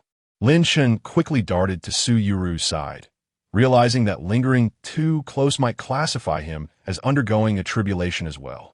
The might of the lightning tribulation was not something Xiao Hei could easily withstand. Su Yuru and the others expressed their concern upon seeing Lin Shen appear. This time, their father-in-law and mother-in-law were also present, still reeling from the earlier lightning tribulation that Lin Shen had faced. It was truly overwhelming, and the pressure was so intense that it felt unbearable to be any closer. "Don't worry, I'm perfectly fine," Lin Shen reassured them. "Xiao Hei is about to undergo his tribulation. Just watch closely. The strength of your tribulation should be comparable to Xiaohei's. He further comforted Su Sheng and Yi Suya, saying, "Uncle and aunt, please don't be too concerned about the earlier lightning tribulation. Mine was not typical, hence the greater intensity." Before long, the tribulation clouds for Xiaohei were ready, and the first bolt of lightning descended slowly. Lin Shen clearly observed Xiaohei grimacing in pain. He had previously informed everyone that if one could withstand the tribulation, it would be advisable to endure it physically, as it would yield excellent results for body tempering. As Xiaohei gazed at the first bolt of lightning descending, its fur instantly bristled, and its body trembled slightly. Yet it bravely suppressed its pain, steadfastly standing in place, staring at the ominous clouds in the sky, bracing itself for the next tribulation. Su Yuru anxiously grasped Lin Chen's hand, her eyes filled with concern. Can Xiaohei manage this? It looked so painful. She recognized that this tribulation was incomparable to Lin Chen's, but since Xiaohei was akin to family, worry inevitably crept in. Lin Chen gently patted her hand, offering reassurance. "Do not fret. Xiaohei is inherently a celestial beast, endowed with immense potential, and the energy it has accumulated previously is ample enough to withstand the tribulation." No sooner had Lin Chen spoken than another bolt of thunder struck down. With each successive strike, Xiaohei's body bore more wounds, blood oozing from its injuries, yet it remained undeterred. After each thunderbolt impacted, it quickly adjusted its stance, preparing to face the next onslaught. Su Sheng and Yi Suya watched in horror. Although the intensity of the tribulation Xiaohei faced was not as formidable as that which Lin Shan had endured, Xiaohei appeared to be in a far more desperate state. Yi Suya couldn't contain her anxiety, exclaiming, "This is terrifying. Will we truly be able to endure such trials when it's our turn to face tribulation?" Lin Shen turned to his mother-in-law, speaking earnestly. "Uncle and Annie, there is no need for concern. Your cultivation talents and foundations differ from Xiaohei's, and with my presence, I will ensure you are thoroughly prepared. With formations for protection, I will be by your side during your tribulation." At last, the final bolt of lightning descended, and Xiaohei emitted a thunderous roar, its body expanding to the size of a villa. It radiated an imposing aura, and a luminous sphere erupted from its mouth, hurtling towards the lightning. The two forces collided, distorting the surrounding space. Before long, the sphere dissipated, and the lightning continued to strike Xiaohei's form, albeit with diminished force, ultimately allowing Xiaohei to successfully transcend the tribulation. A golden light enveloped Xiaohei, healing its wounds. Its fur turned a deeper shade of glossy black, emanating a powerful and steady aura, marking its successful breakthrough to the initial stage of the Golden Core realm. A smile of satisfaction graced Lin Chen's face as he waved his hand, and Xiaohei appeared before everyone, having returned to its original size. Lin Chen affectionately patted its head. "Well done, Xiaohei. Truly a celestial beast." Xiaohei nuzzled against Lin Chen's hand, its eyes brimming with excitement. The only regret was that Xiaohei still could not speak. Wu Guodong hurriedly arrived, and upon learning that it was Lin Chen's dog undergoing the tribulation for the second time, he felt a pang of bitterness. Even the dog was a formidable being. How could he compare? Observing Wu Guodong's hesitance, Lin Chen understood his unspoken thoughts. Currently, there are sufficient resources for our family's cultivation. After my wedding, I can allocate some resources for the officials to cultivate, but I do not wish for those who cultivate to engage in wrongdoing. If I discover any misdeeds, do not blame me for being merciless. It is preferable for the soldiers to commence their training first. At that time, I shall provide you with certain means to assess your qualifications. As I have stated before, the character of those who cultivate is of utmost importance. After the tribulation concluded, bidding farewell to Wu Guodong, everyone returned to the villa. Lin Shan gazed at the group and spoke. With merely 2 days remaining until the wedding, the preparations are nearing completion. However, a few details still require confirmation. Lin Wan produced a notebook and remarked, "Brother, the guest list has been finalized, and the invitations have been dispatched. The arrangements for the wedding venue are all in place." Su Yuro then added, "The wedding itinerary has been coordinated with the host. so there should be no issues on that front. Furthermore, the banquet's ingredients will be sourced from our space. Lin Shen nodded appreciatively and said, I appreciate your hard work. As for security concerns, Lin Shen had not given them a moment's thought. Who would dare to pose a threat to him and his family? A mere thought could obliterate any adversary. Meanwhile, online, news of the great master undergoing tribulation once more had sparked fervent discussions across various forums and social media platforms, with netizens engaging in animated debates. Chapter 70, The Eve of the Wedding, the Bridegroom's Arrival, Heavens. This formidable figure has transcended once more. How frequent can this be? Are cultivators truly this powerful? Oh dear, esteemed master, please allow your disciple to bow before you. I've heard that this time, even a dog the size of a house has transcended. What an astonishing feat. I yearn to witness the world of cultivators with my own eyes. The chatter upstairs is quite excessive.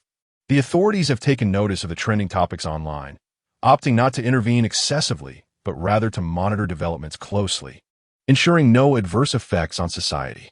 News from Wu Guodong has sparked excitement among a large crowd as they finally glimpse a glimmer of hope. Within the villa, the family gathers to discuss the various arrangements for the wedding, enveloped in a warm and joyful atmosphere. Lin Duo sits atop Lin Chen's lap, brimming with excitement as she declares, Daddy, I want to be the flower girl at your and Mommy's wedding. Lin Chen chuckles, playfully tapping her nose, of course. Our duo will undoubtedly be the most beautiful flower girl. This proclamation elicits hearty laughter from everyone present. The little girl has watched her fair share of television and possesses considerable understanding. No one has imparted this to her. It is all from her own imaginative mind. On the eve of the wedding, the villa is infused with a bustling yet festive ambience. Wei Gu, a good brother, is lending a hand alongside his wife. And Su Yuru's close friend, Luo Qingyan, is also present to assist. Although Lin Shun and Su Yuru do not need to partake in many tasks personally, both are filled with anticipation and anxiety. This marks the first wedding for Lin Shun in this world, and naturally, it is the same for Su Yuru. Early in the morning, Lin Wan pulls Su Yuru to try on the custom-made traditional ceremonial attire, the phoenix crown and the flowing red silk robe. The ensemble consists of two parts, the phoenix crown adorned with a phoenix motif and the flowing robe made of crimson satin, embellished with auspicious patterns such as peonies and lotuses, with golden tassels hanging at the ends. The cost of this exquisite attire alone exceeds $1 million. As Su Yuru dons the resplendent phoenix crown and flowing robe, her elegant demeanor shines through. The jewels on the crown glisten brilliantly, while the embroidery on the robe is nothing short of exquisite. She resembles a captivating beauty from ancient times, exuding an enchanting charm with every graceful move. It is as if she has stepped out of a painting, so breathtaking that one cannot tear their gaze away. Lin Wan gazes at Su Yuru, her eyes filled with admiration and well wishes. Sister-in-law, you look absolutely stunning today. My brother will be utterly mesmerized. Su Yuru's cheeks flush slightly as she twirls gently. Do I really look good? I'm feeling a bit nervous. Absolutely beautiful. This is a meticulously prepared outfit. There's no doubt about it, Lin Wan assures her, adjusting the phoenix crown atop Su Yuru's head. At this moment, Lin Shen also emerges, having donned his attire. Unlike the traditional Tang suits or scholarly robes, he wears a long gown with wide sleeves, showcasing a sense of grandeur. The primary color is a celebratory red, adorned with intricate golden embroidery that highlights elegance and opulence without losing refinement. A golden accessory cinches his waist, harmonizing with the embroidery of the gown. Lin Shen's head is crowned with a golden headdress, embellished with jewels, presenting a solemn yet elegant appearance that radiates the festive spirit of a traditional Chinese wedding. With Lin Shen's ethereal demeanor, he appeared as a paragon of elegance, his striking features reminiscent of a hero from a fantasy novel. Upon his arrival, he left everyone in awe, particularly Su Yuro, whose eyes sparkled with admiration. Standing together, they resembled a celestial couple, perfectly matched by fate. Lin Wan hastily captured several photographs to share on social media, while Wei Gu promptly reposted, garnering a flurry of likes.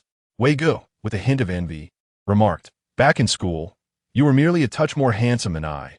I never imagined you would transform so drastically. Chen Yin cast a disapproving glance at Zhang Wei.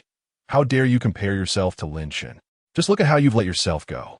You need to start dieting immediately. Laughter erupted among the group. Though Wei Gu remained unfazed, his resilience thicker than a city wall. As evening descended, the family gathered around the dining table, enjoying a sumptuous feast prepared with exquisite ingredients. Su Shang gazed at Lin Chen and Su Yuro, reflecting on the swift passage of time. How quickly it flies. Before we know it, Ro Ro will be getting married. Lin, I entrust my daughter to you. Please take good care of her. Lin Chen solemnly nodded. Uncle, rest assured, I shall dedicate my life to loving Yuro and ensure she never sheds a tear. I aspire to make her the happiest woman in the world. Yi Xia chimed in with a smile. All right, let's refrain from such somber talk today. Tomorrow is a day of joy, and we must celebrate. Come, let's raise our glasses. After dinner, Lin Chen escorted Su Yuro and her family back to their home, preparing to pick her up for the wedding the following morning. Strolling through the garden with Lin Duo, she tugged at his hand, her curiosity piqued. Daddy, does getting married mean two people will be together forever? Lin Chen knelt to meet her gaze, replying gently, yes. Marriage means that your father and mother will always be together, caring for and loving one another. We will become a more complete family. Will I also get married someday? Lin Duo tilted her head, inquiring. Lin Chen hesitated slightly. Sweetheart, you are still young. Focus on your studies. This is not something for a child to ponder, understand? He then added, if any boy claims to like you, he is surely deceiving you, simply drawn to your beauty. Make sure to ignore such boys, all right? Lin Duo nodded, somewhat understanding, and then joyfully dashed around the garden. Watching her spirited figure, Lin Chen silently wished for her to grow up slowly. As night fell, everyone gradually retired, preparing for the wedding ceremony the next morning. Uncharacteristically, Lin Chen refrained from his usual practice, choosing instead to rest well through the night.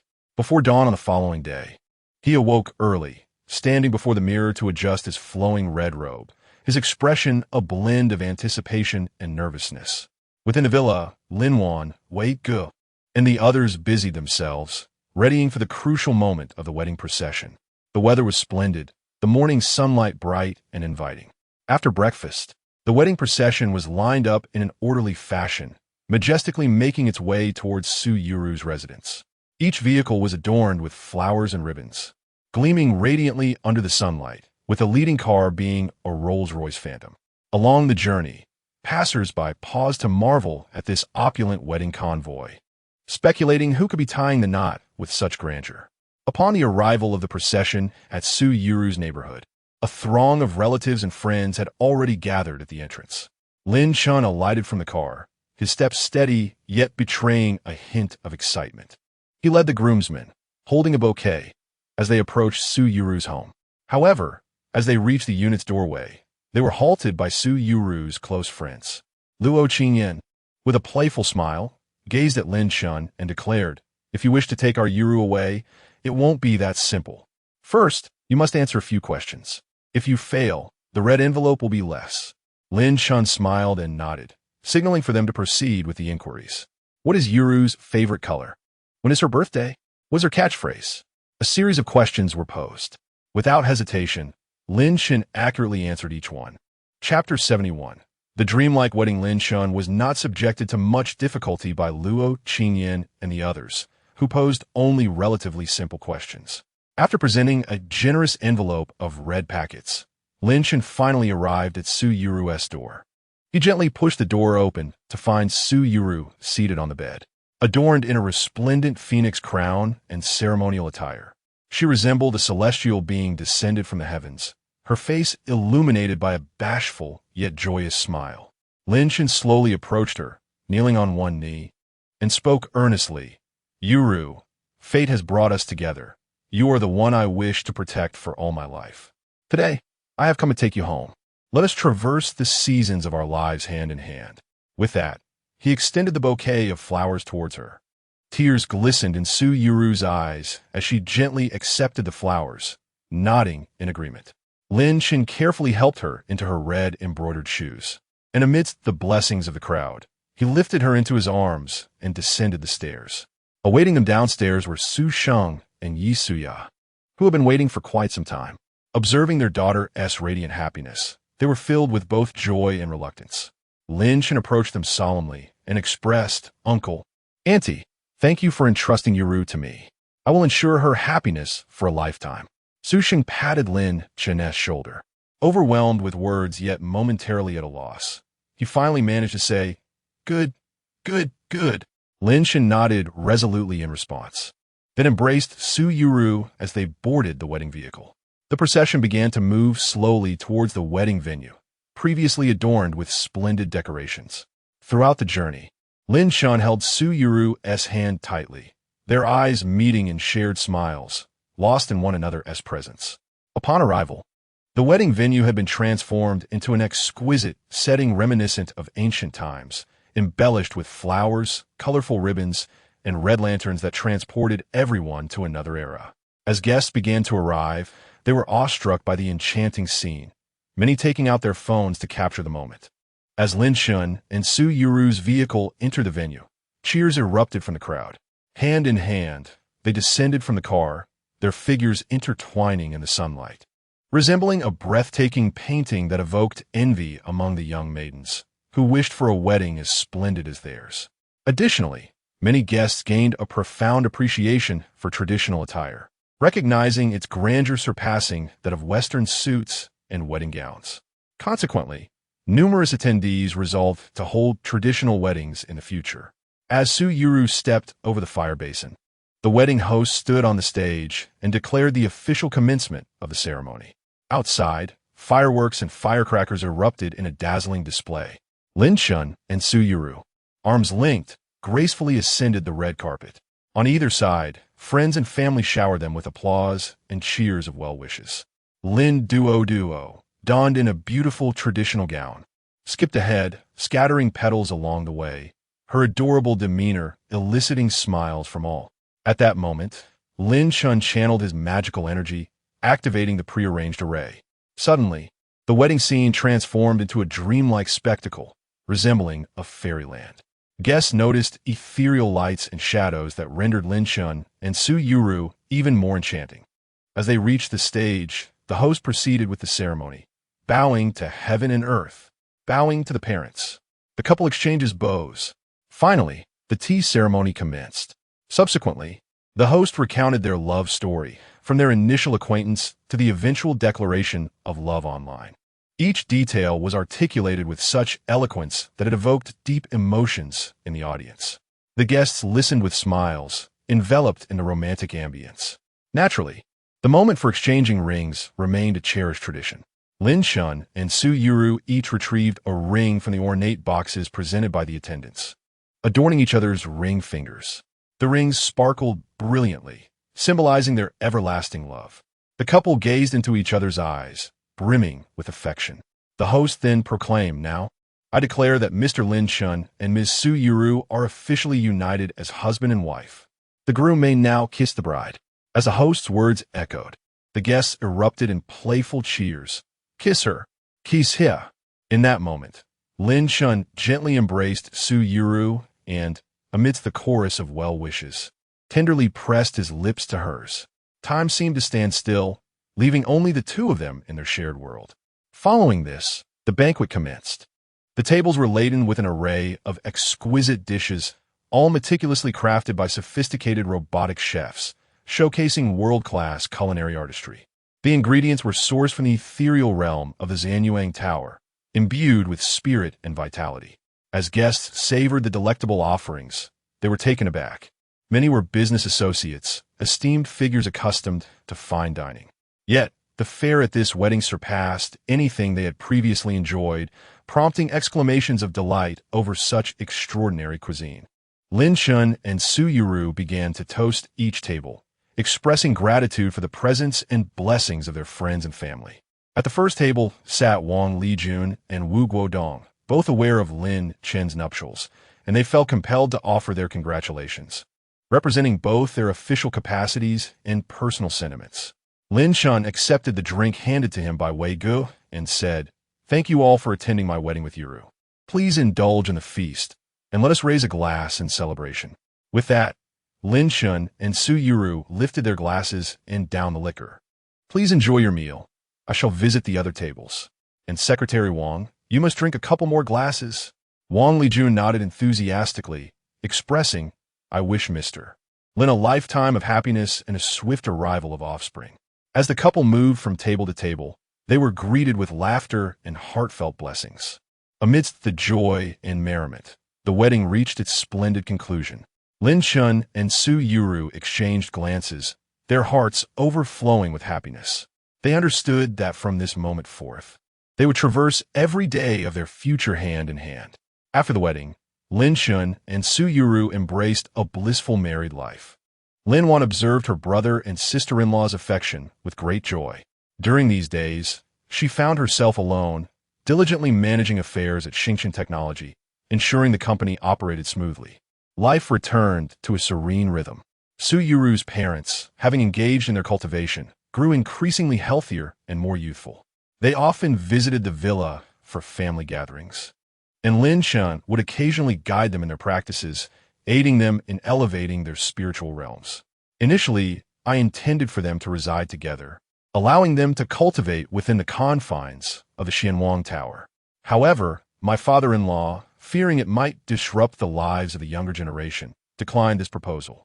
In terms of cultivation, Lin Chun remained undeterred. Each day, he diligently carved out time to ascend to the second level of the Xianwang Tower, his prowess steadily advancing. Su Yuru, Lin Wan, and the others also dedicated their evenings to rigorous practice, all yearning to keep pace with Lin Chun. One day, Lin Chun reminisced about his dear friend Weiga.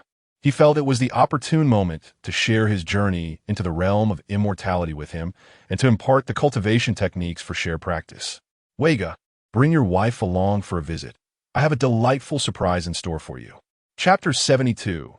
The Ascension of Wei Gu. New Divine Powers. Wei Gu. "What's up?" "Lin Chun, hurry over. You'll find out when you arrive." With that, Lin Chun hung up the phone. Listening to the beeping tone on the line, Wei Gu cursed in frustration, but he quickly called out to Chun Yin to head outside. After all, Lin Chun always summoned him for something good. Upon arriving at Lin Chen's residence, Wei Gu found him leisurely sipping tea in the garden, with Xiao He lounging nearby. "Eogalu, veille incurit. What is it that you called us for?" Lin Chun looked at Wei Gu and smiled. "Now that you're here, there are some matters I wish to disclose. In truth, I am an immortal cultivator." Wei Ji's eyes widened in disbelief. "You summoned me for this? Have you been influenced by the recent incidents involving the powerful practitioners?" "I am still an ancestral spirit." Seeing Wei Ji's incredulity and jesting demeanor, Lin Chun felt exasperated. Why is it that no one believes him when he speaks the truth? "I speak sincerely. The dog demon that ascended is Xiao He," Lin Chun said. "Xiao He, why don't you show him?" Without further ado, Xiao He cast a sidelong glance at Wei Gu and gradually elevated his form, soaring to a height exceeding 2 meters in an instant. Lin Chun hurriedly interjected, "All right, that's enough. If you grow any taller, outsiders will take notice." Wei Ji's eyes were wide with astonishment. "Wait, are you serious? Was it really you and Xiao He who ascended?" Even now, he struggled to grasp the reality of the situation. "Did you not witness it yourself?" Lin Chun replied. Immediately, Wei Gu began to flatter, "Brother, no. Father, does this mean my wife and I can also cultivate?" Lin Chun responded with exasperation. "What else would I have called you for? I hadn't informed you earlier due to the lack of cultivation resources." He then proceeded to impart cultivation techniques to Wei Gu and Chun Yin. The couple absorbed the information, taking a moment to recover from the overwhelming experience. With a beaming smile, Wei Gu remarked, "I always said the Great Ones did not include me in their ascension. Yet it turns out the Great One is right beside me." "Brother Chun, what realm have you reached?" Lin Chun replied, "Just focus on your cultivation and do not aim too high. After all, I am currently invincible in this realm." He gifted some crystal cores to Wei Gu, and the couple, brimming with anticipation, hurriedly departed to prepare for their own cultivation journey. Lin Chun chuckled softly, watching their retreating figures with a sense of helplessness. This month had been consumed by wedding preparations, and he had yet to engage in any trading, with another matching opportunity on the horizon. He opened the system panel. Host, Lin Chun, age, 26 realm. Initial stage of spirit division, lottery draws, 5 times system space, 1 million cubic kilometers friend list, 5 matching attempts, 1 click to view details, world traversal. Traverse return, click to view details, 7 days had passed since the ascension. And Lin Shen was not far from reaching the mid-stage. He first settled a few trades with his friends, as acquiring points was of utmost importance. The other exchanges were trivial, but the transaction with Soren, involving the latest aircraft and anti-gravity technology, was particularly noteworthy. Lin Shen had previously contemplated exploring the vicinity of Blue Star. However, such matters were not urgent.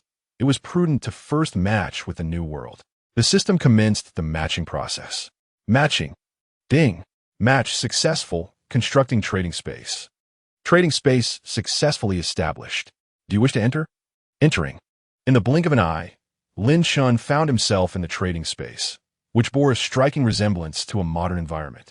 This time, his trading partner was a young man. Lin Shen approached him politely, greeting, "Hello, I am Lin Shen from Blue Star." The young man looked at Lin Shen, surprised. "I never imagined that entering here would allow me to encounter humanity from another world. I am Gu Yuchen, hailing from Tianlan Star." Upon further inquiry, Lin Shen realized that Gu Yuchen offered little assistance. Tianlan Star was also a technologically advanced world, akin to Blue Star, resembling a parallel universe. The inhabitants were predominantly ordinary individuals, with a small fraction practicing ancient martial arts, Mingjin, Anjin, Huajin, and the like, capable of being easily dispatched by Lin Shen with a mere finger. After assessing the situation, Lin Shen lost interest. Gu Yuchen was merely another tool for accumulating points. "What would you like to exchange?" Lin Shen directly inquired. "Well, why not tell me what you currently lack?" he suggested, unable to conceive what valuable items Gu Yuchen might possess for trade. After a moment's hesitation, Gu Yuchen awkwardly replied, "Could you possibly provide some gold or something of the sort?" "Very well." Lin Shen happened to have some gold from a previous exchange with Yi Qian that he had yet to handle. He offered Gu Yuchen several pounds of gold. Considering the presence of ancient martial artists on Tianlan Star, it was wise to ensure his safety. Additionally, he imparted a rudimentary cultivation method and 10 zombie crystal cores to him. Gu Yuchen was taken aback upon learning that Lin Shen possessed a cultivation method and, overwhelmed with excitement, expressed his gratitude profusely. Lin Shen, not wishing to linger, briefly instructed him to reach out via the system's friend feature should he encounter difficulties. Before exiting the trading space, after receiving the cultivation method, Gu Yuchen thought to himself, "Lu Ruyan, just you wait. I will make you see me in a new light." Upon exiting the trading space, Lin Shen found his points had increased to 6. He gazed at the system panel, noting the 6 opportunities for a spin of the prize wheel, feeling a sense of anticipation about whether he might receive something worthwhile this time. Taking a deep breath, he commanded, "System, commence the lottery."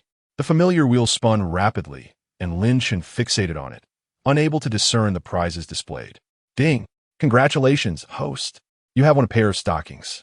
Lin Shen's lips twitched in exasperation, his expression darkening. "Again? System, could you be a bit more reliable?" He recalled the several pairs of black stockings he had received in the last lottery. However, the system remained aloof, offering no response as the wheel continued to spin. "Ding! Congratulations, host. You have won a bottle of Breaking Realm pills." Huh? This was the first time he had drawn a pill.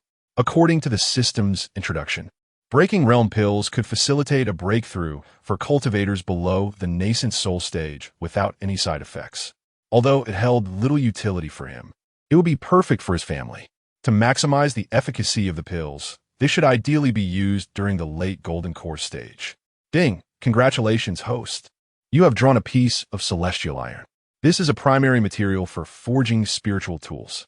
Lin Shen gazed at the celestial iron within the system space, unable to suppress his admiration that the system had finally shown some benevolence. This piece of iron was substantial enough to forge dozens, if not hundreds, of spiritual swords. Now, the other individuals would surely have a reliable source for their spiritual tools. "Ding! Congratulations, host. You have drawn a puppet substitute." After reading the introduction, Lin Shen joyfully remarked, "This is excellent. I now possess another safeguard for my life. If I were to suffer a fatal blow, The puppet can absorb the damage while I am randomly teleported thousands of miles away. It is akin to having an additional life. Ding! Congratulations, host. You have drawn a lace camisole. Lin Chun. Enough already. Wretched system. Ding! Congratulations, host. You have drawn a vial of Millennium Earth. Chapter 73. Gu Yuchen seeks rescue. Lin Chun encounters a little fairy. The Earth Milk Spirit Essence contains the essence of heaven and earth, capable of instantly transforming a wasted spiritual root into a cultivable one, or significantly enhancing one's cultivation aptitude.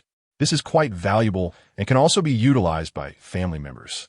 For Lin Chun, the current cultivation speed of Su Yuru and Lin Wan is indeed somewhat slow. The items drawn today can assist them in elevating their cultivation qualifications. In particular, the Earth Milk Spirit Essence is a rare treasure in the realm of immortality. The points have all been exhausted, and the previously accumulated crystal cores are nearly depleted as well. Lin Chun plans to venture into Yi Qian's world for some harvesting. Just as Lin Chun is about to traverse worlds, a message from the system friend pops up. Brother Chun, help! Someone is trying to seize my gold and cultivation techniques. Isn't this Gu Yuchen, whom I just matched with? Trouble has already arisen? Lin Chun furrowed his brow, but did not hesitate for a moment. He directly clicked the World Traverse button in the system and instantly vanished from the blue star. After a wave of spatial fluctuation, Lin Chun appeared above a bustling modern metropolis. He released his divine sense to locate Gu Yuchen's position. It did not take long to detect Gu Yuchen's aura, approximately 3 kilometers away. In a flash, Lin Chun materialized beside Gu Yuchen.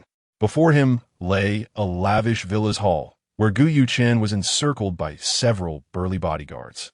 His face bruised, evidently having been assaulted. In front of him stood a flamboyantly dressed woman, coldly sneering at Gu Yuchen.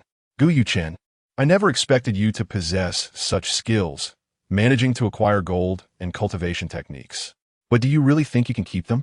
The woman, Lu Ruyan, crossed her arms, her eyes filled with disdain.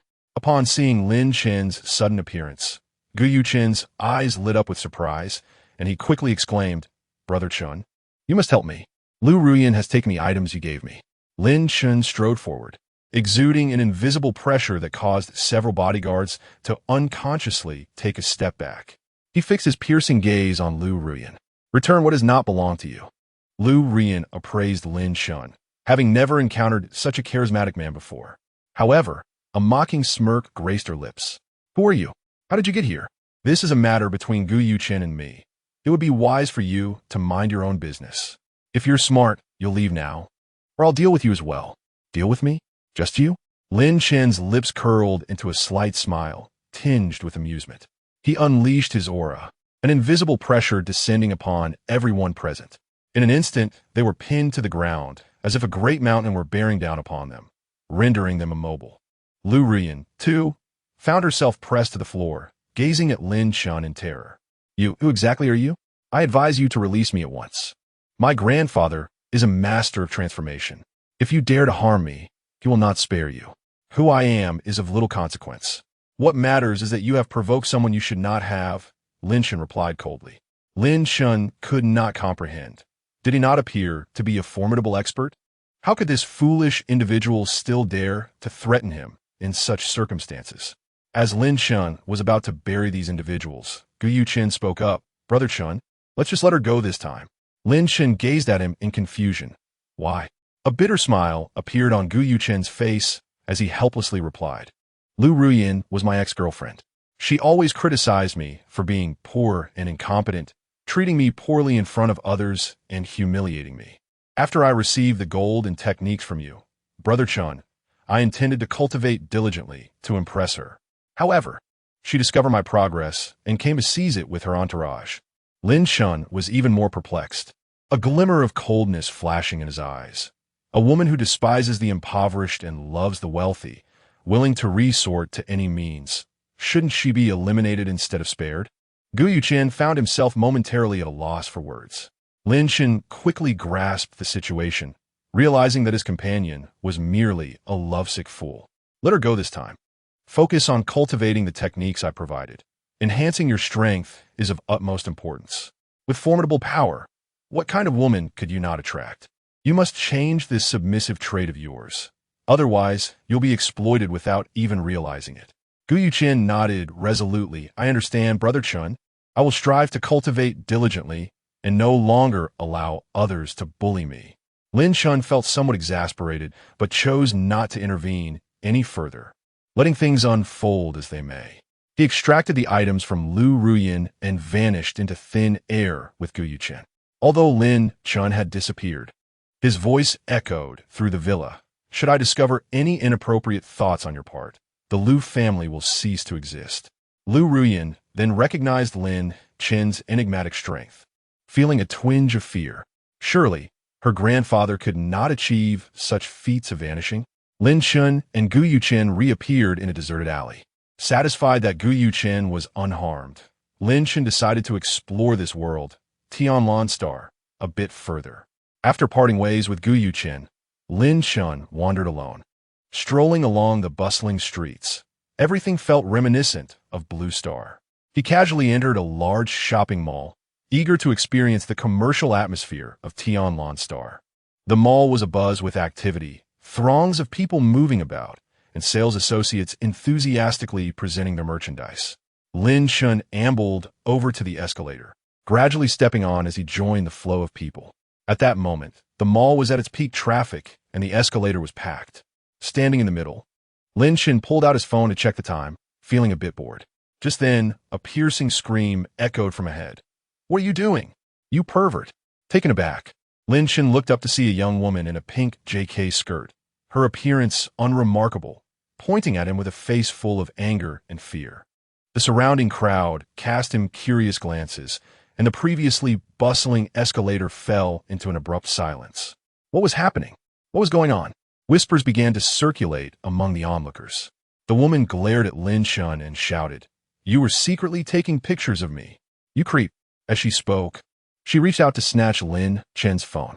Lin Chun furrowed his brow slightly, effortlessly evading her grasp, and replied coolly, "Miss, I believe you are mistaken. I did not take any pictures of you." "Mistaken? I clearly saw your phone aimed at me. Don't try to deny it. Behold, it is this individual, brazenly engaging in such sordid acts in broad daylight." The woman, relentless and shrill, drew the attention of an increasingly curious crowd. Those surrounding Lin Chun regarded him with expressions rife with skepticism and discontent. Some began to voice their approaches. What is wrong with today's youth? This is utterly outrageous. Lin Chun maintained his composure, retorting, "How can you prove that I was surreptitiously recording?" The woman scoffed, "Just open your photo gallery, and you will see." Lin Chun let out a cold laugh and replied, "What if there are no incriminating photos?" The woman, unyielding, insisted, "If there are none, you must have deleted them." Lin Chun, amused by the absurdity, responded, "So it appears all the evidence must be against you, does it? Now, how do you propose to resolve this?" Lin Chun was keen to discern the woman's true intentions. Chapter 74, Upholding Justice. Corporate strategy, a glimmer of cunning satisfaction flickered in the woman's eyes. "If you compensate me 5,000 yuan, I shall let you be." Lin Chun, with a cold scoff, realized this was a trap laid for him. "And if I refuse?" he inquired. The woman threatened, "If you do not comply, I shall report you for filming me indecently." It dawned upon Lin Chun that this little fairy merely sought to extort money, yet she had chosen the wrong adversary. Previously, when he encountered Lu Ruyin, he had felt the stirrings of murderous intent. Now, facing this foolish little fairy, the urge to bury her deep within was overwhelming. With an icy glare, Lin Chun addressed her. "The moral fabric of society has been tarnished by individuals like you. Since fate has brought you before me, allow me to enact justice." At that moment, Lin Chun's interest in killing her waned. It seemed too lenient a fate for her. "What do you intend to do?" The woman, observing Lin Chun's chilling smile, felt a wave of trepidation. Previously, men wrongfully accused by her had desperately sought to prove their innocence. Why did this man exhibit such unusual behavior? Without further ado, Lin Chun raised his hand and pressed downwards, causing the woman to crash heavily onto the ground. Onlookers were momentarily taken aback, bewildered by the woman's surprising compliance. Suddenly, her agonized screams pierced the air as an unseen force contorted her limbs grotesquely. With a visage wrought with pain and despair, she lamented, "I was wrong. I should not have wronged you. Please spare me. Now you realize your mistake? Where was this awareness before?" Lin Chun retorted, "I have no intention of killing you. Instead, live on as a cripple and reflect upon your transgressions." The surrounding crowd swiftly dispersed, their faces etched with terror as they regarded Lin Chun. Such a terrifying figure, capable of rendering a woman's limbs useless with a mere gesture. Fear gripped them, apprehensive that he might unleash his dreadful abilities upon them as well. Lin Chun cast a cold glance around, disdainful of the ignorant masses who blindly accepted whatever was fed to them, devoid of any critical thought. Disinterested in their plight, he snorted dismissively and vanished from sight. By the time the authorities from Tianlan Star arrived, Lin Chun had already returned to Blue Star. After his departure, someone dialed for emergency assistance. The paramedics arrived, momentarily stunned, unable to comprehend how the woman had ended up in such a state. As they lifted her onto a stretcher, the previously unconscious woman was jolted awake by pain, emitting a wailing cry reminiscent of a distressed animal. The authorities immediately initiated an investigation, reviewing the surveillance footage from the mall, which revealed that the assailant was no ordinary individual. The recordings confirmed that the woman had baselessly slandered another. Moreover, facial recognition of the enigmatic man yielded no results in their database, suggesting he was likely a martial artist from a hidden lineage. Despite being the victim of defamation, the brutal nature of his actions had significant repercussions. The Tianlan Star officials forwarded the case to a specialized department tasked with investigating martial artists, in hopes of uncovering leads on the mysterious man. However, no matter how diligently they searched, they could find no information regarding Lin Chun. He seemed to have materialized from thin air, only to vanish once more. Meanwhile, upon returning to his villa on Blue Star, Lin Chun sighed deeply, pondering the absurdity of the day's events. He decided against visiting Yi Qian's realm that day, initially intending to visit the company. I recalled that it had been quite a while since my last visit. I promptly took out my phone and dialed Su Yuru. "Yuru, I trust you haven't had lunch yet? I will come by the office shortly and bring you all some lunch." "Great. Wanner and I were just pondering what to have for lunch," she replied. After ending the call, Lin Chun instructed the housekeeper to prepare additional dishes. Following his lunch, Lin Chun stepped outside with the packed meals in hand. As he exited the parking garage, he received a call from Teacher Liu at Duodwa's kindergarten. Lin Chun parked at the roadside and activated his hazard lights before answering. "Hello, Teacher Liu. Is there an issue concerning Duo at the kindergarten?" "Mr. Lin, I apologize for the inconvenience, but could you possibly come to pick up Duo? The school's fire safety inspection has resulted in an early dismissal today." "I see. I could be there shortly," Lin Chun responded. He then turned the car around towards the kindergarten. Before long, he arrived at the kindergarten, where Teacher Liu was waiting at the entrance along with several other parents in a hurry. After parking, Lin Chun approached the entrance. "Daddy!" Duo exclaimed as she dashed toward him. "I'm so sorry, Duodwa's father. The school did not notify parents in advance. This inspection was quite sudden," Teacher Liu expressed with sincere regret. Lin Chun smiled. "No worries, I have plenty of time. This is not a bother." After bidding farewell to the teacher, Lin Chun ushered his daughter into the car. He realized that his sweet daughter had never been to his workplace. Duo, we're going to visit Mama at her workplace. Would you like to see how she is doing?" Yes. Is that where you and Mama earn money?" Duo clapped her hands excitedly. "Indeed, you have yet to visit," Lin Chun confirmed. "Then let us hurry, Daddy. I want to earn money too." Lin Chun chuckled at her enthusiasm and drove towards the company. It was still midday, and the roads were clear of traffic, allowing Lin Chun to arrive swiftly at the company's entrance. He parked on the basement level, gathered the meals, and took Duo into the elevator. Upon reaching the office, he noticed Su Mo at the reception, also having brought her own lunch. Seeing Lin Chun, she quickly exclaimed, "Boss, it's been ages since you last visited. Wow, is this little Duo? The princess of Xingqian technology. Do you know me, miss?" Duo asked curiously, as she had no recollection of this sister. "Of course. Duo is so adorable. We all know you." Many at the company were familiar with Lin Chun's dual account. Recognizing the little princess of the group, As Lin Shun surveyed the office area, he observed that only a handful of employees had brought their lunches, while the majority had likely gone out to eat. He contemplated the necessity of establishing a cafeteria to provide meals for the employees, ensuring generous benefits without financial constraints. Upon entering his office, he found both women inside. "Mama, Auntie, Duo has come to see you." As soon as she entered, Duo rushed toward them. Lin Shun placed the meals on the coffee table. "You must be hungry. Let us eat first, or it will get cold and lose its flavor." During a meal shared by the two women, Lin Shun revealed his thoughts regarding the cafeteria. "I have noticed that many employees go downstairs to dine. Yuru, how about we find a larger storefront on the ground floor and transform it into our cafeteria?" Su Yuru swallowed her food and shot Lin Shun a disdainful glance. "How long has it been since you last visited the company? A new office building has been completed next door. I was just about to mention it to you. We are planning to purchase that building to serve as our corporate headquarters. The company is also evolving into a conglomerate, with Star AI, Star Voice Assistant, Star Energy, Star Materials, Star Aviation, and Duo Foods all set to operate independently as subsidiaries under the Star Group.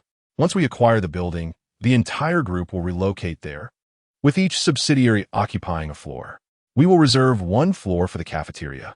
The building has a total of 32 stories.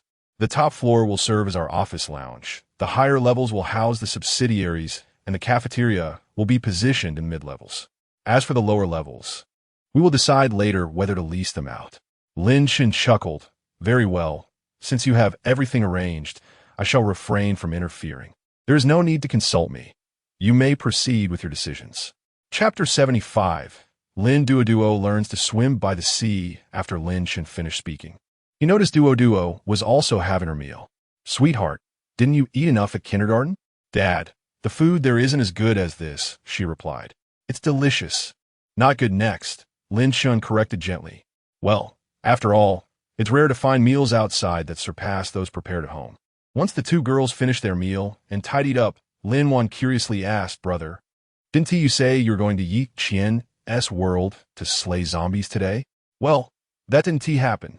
Lin Shun explained the new world he matched with today and the events he encountered there. After listening, both girls were indignant. Lin Wan clenched her teeth and exclaimed, "How could there be such a woman? To slander someone without cause. What would an ordinary person do?" Lin Shun chuckled. "If an ordinary person encounters this, they would just duel. Even if the police arrived, it would merely be considered mutual combat. Surely, that's better than being labeled with a lewd title." "And what are your plans for the afternoon?" "I'll take Duo out to have some fun. Is there anywhere you'd like to go, sweetheart?" "I have time today." Lin Shun turned to the little girl. Lin Duo poked her mouth thoughtfully with her finger and said, "Dad, let's go swimming." Guzishi said her dad took her before, and it was so much fun. Lin Shun was momentarily baffled. "What's swimming?" Lin Duo replied, "Swimming, of course." The two girls nearby were laughing so hard they could hardly stand. Finally, it was Su Yuru who clarified, "I believe Duo meant to say swimming." It dawned on Lin Shun that the little girl was not enunciating clearly. However, considering the delightful weather in June, it indeed was a suitable time for swimming. No swimming. He had been misled by this little one. Lin Duo laughed heartily, unaffected by the confusion. However, some swimming pools are rather unsanitary, with water changed infrequently, and Lin Shun did not wish to visit such establishments. After some contemplation, he decided to take her to the seaside instead. "I plan to take Duo to teach her how to swim at the Sanya Beach. Do you have any important matters this afternoon? If not, you are welcome to join us."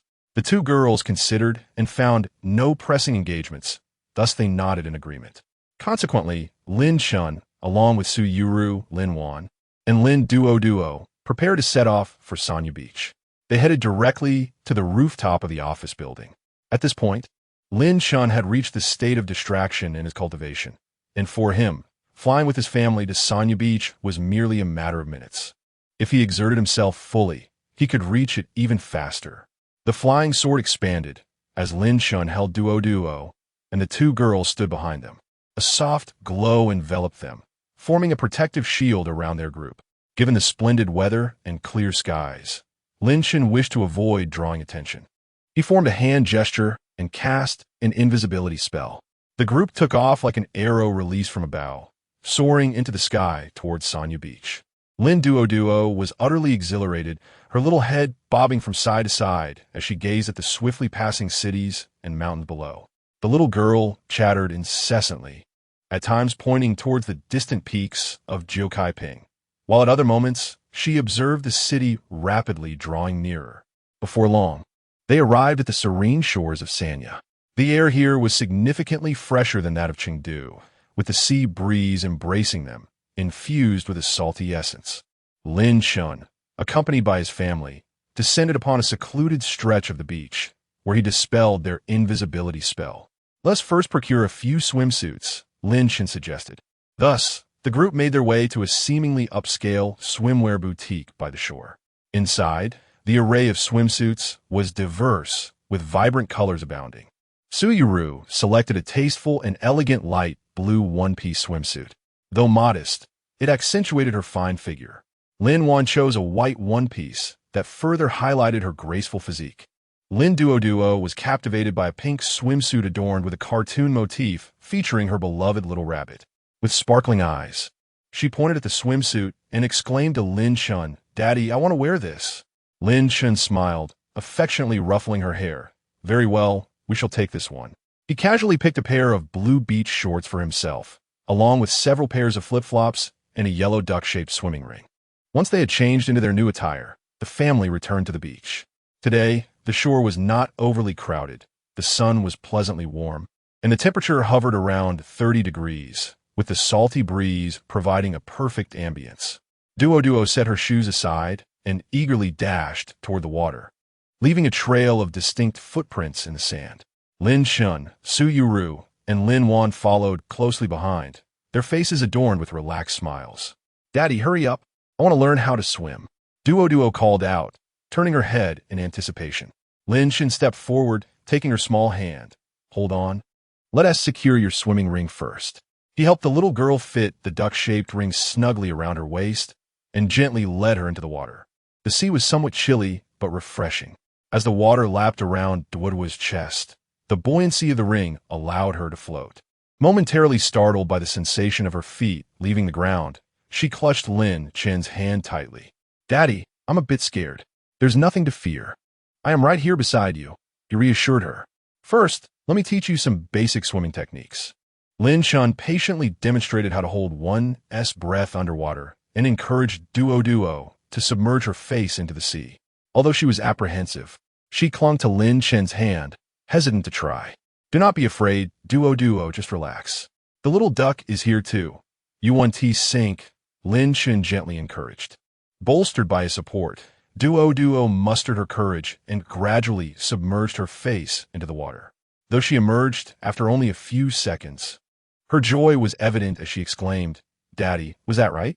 My daughter is truly remarkable." Lin Shun praised her with a smile. Encouraged, Duo attempted several more times, her fear diminishing. Lin Shun then proceeded to instruct her on how to paddle and kick effectively in the water. He demonstrated the movements, his palms pressed together, extending forward from his chest, then sweeping to the sides, encouraging Duo to follow suit while attempting to kick in the water. Duo, displaying remarkable intelligence, earnestly mimicked the actions. Though her movements were somewhat clumsy, she gradually began to navigate through the sea. Suyuru and Lin Wan observed from the sidelines, their faces adorned with smiles of satisfaction. Subsequently, Suyuru waded into the water, approaching Duo. "You're doing wonderfully, learning so swiftly. Now, try swimming on your own. Your parents will be right here to keep you safe," she encouraged. Lin Duo nodded, releasing Lin Chen's hand, and began to paddle and kick independently. Initially, the little girl wobbled a bit, but she soon found her balance, slowly swimming through the water. Her pace was modest, yet she was making progress. "Wow, Duo, you are amazing," Suyuru applauded her. Hearing the praise, Duo swam with renewed vigor, her small face glowing with joy. After a while, however, Lin Duo began to feel fatigued. Chapter 76. Returning home. Awakening to the marvels of the Xianyuan Tower swimming is a physically invigorating activity. While one may not feel much immediately after a swim, It is often the following day that the body reveals its exhaustion through aches and pains. Lin Shun, accompanied by Duo, returned to the beach and reclined on a nearby lounge chair to rest. Together with Su Yuru, they gazed upon the vast ocean, relishing this fleeting moment of tranquility. Lin Wan had already swum over 100 meters from the shoreline, but Lin Shun harbored no concerns. After all, a Peak Foundation establishment expert could hardly encounter any peril. Mom and Dad, shall we continue swimming? Duo, having rested for a while, exclaimed with renewed vigor. Then let us proceed, Lin Shun replied fondly. Duo effortlessly donned her little duck swimming ring. The subsequent lessons progressed smoothly, and she quickly grasped the fundamental techniques. Lin Shun removed her swimming ring, initially supporting her small abdomen with his palm to prevent her from sinking. As Duo began to swim, he gradually withdrew his hand, and thus she learned to swim. Though still inexperienced, she had a basic grasp of the motions, her instincts slowly developing. When fatigue set in, they returned to shore for a respite. Afterward, they did not resume swimming. Instead, Lin Shun and Su Yuru, along with the little girl, commenced building a sandcastle on the beach. Upon returning from her wide circle in the water, Lin Wan joined their endeavors. Together, they constructed a splendid sandcastle, and as they admired their handiwork, laughter filled the air. Lin Wan, never one to miss an opportunity, took out her phone to capture this heartwarming scene. Time passed swiftly in the embrace of joy, and before they knew it, the sun began its descent. Golden rays of sunlight danced upon the surface of the sea, painting it in hues of amber. It is getting late. We should return home, Lin Shun remarked. Reluctantly, Duo cast a wistful glance at the ocean and their sandcastle, saying, "All right, Dad, we shall come back to play another time." Lin Shun affectionately ruffled her hair, replying, "Indeed, we will return." After gathering their belongings, Lin Shun employed his invisibility technique in a secluded area and took flight with his family, heading homeward. As they soared through the clouds, the sunset provided a breathtaking panorama, rivaling even the beauty of the sea below. Throughout their journey home, Duo chattered incessantly, still enraptured by the joy of learning to swim and playing by the seaside. Rather than heading straight home, Lin Shun opted to land on the rooftop of the company building. To his surprise, he discovered that some employees were still working overtime. Curiously, he approached them. Noticing an employee engrossed in drafting a copy, Lin Shun, intrigued, inquired, "Is this copy urgent?" The employee, startled by Lin Chen's voice, turned around to find both the boss and the boss's wife. He immediately felt a surge of nervousness and explained, "Boss, madam, I have a matter tomorrow for which I need to take leave. I'm almost finished with this copy, so I thought I would stay a little longer to complete it." Lin Shen offered no further remarks, understanding that the company's overtime benefits were quite favorable. He nodded and said, "Very well, once you finish, be sure to leave early. We shall take our leave now." "Understood, boss. Please take care," the employee replied, resuming his work only after Lin Shun and the others departed. Lin Shun and his family took the elevator down to the garage. Since Su Yuroi usually rode to work with Lin Wan, there were two cars. Ultimately, Lin Wan drove her car alone, while Su Yuroi and Duo sat in Lin Chen's vehicle. They headed towards Jinlin Peninsula, and, as they passed an old street, various vendors were selling fruits by the roadside. These vendors, lacking formal stalls and fees, offered affordable prices, though they were often chased away by city management. As Duo gazed out the window at the dazzling array of fruits, she couldn't help but swallow hard. Turning to Su Yuroi, she said, "Mom, I want to eat fruit." Su Yuroi had noticed her daughter's fixation on the view outside and teased, Duo is quite the little glutton." She then turned to Lin Shun, who was driving, and said, "Did you hear that? Our daughter wants fruit. Let us find a place to stop and buy some. We don't have much at home." Lin Shun, having overheard the conversation from the back seat, soon found a vacant spot to park the car. Just as they got out, Lin Wan's car pulled up beside them. She rolled down her window and asked Lin Shun, "Why aren't you moving?"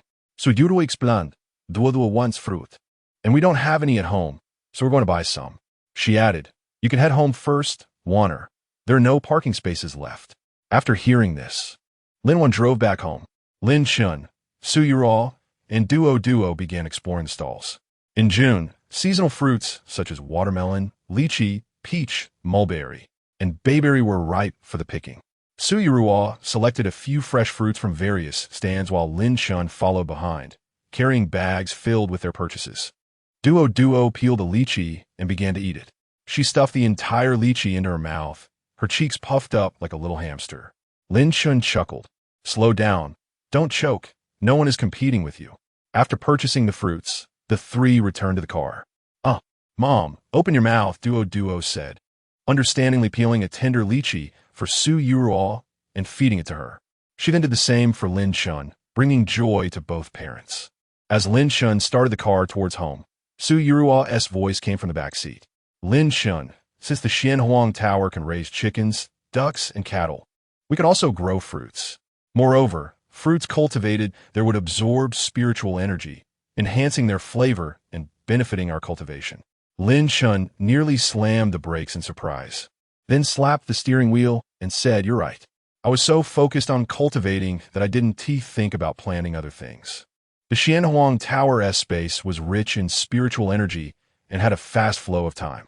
If they planted fruit trees there, they could enjoy spiritually enriched fruits every day. Thank goodness you reminded me in time. Otherwise, we would be sitting on a treasure without realizing its worth. Not only fruit trees, but also crops could be grown. With this thought, Lin Shun felt a surge of excitement. They could become entirely self-sufficient. Not only would it satisfy his family's demand for high-quality food, but they could also trade with other worlds for more cultivation resources. Herbal medicine can indeed be cultivated. Although the majority of the herbs on Blue Star are largely grown artificially, transplanting them into the Xianyellow Tower to absorb spiritual energy will gradually transform them into spiritual medicines. Upon contemplating this, Lin Shun couldn't help but feel a pang of self-reproach for having overlooked such a significant matter.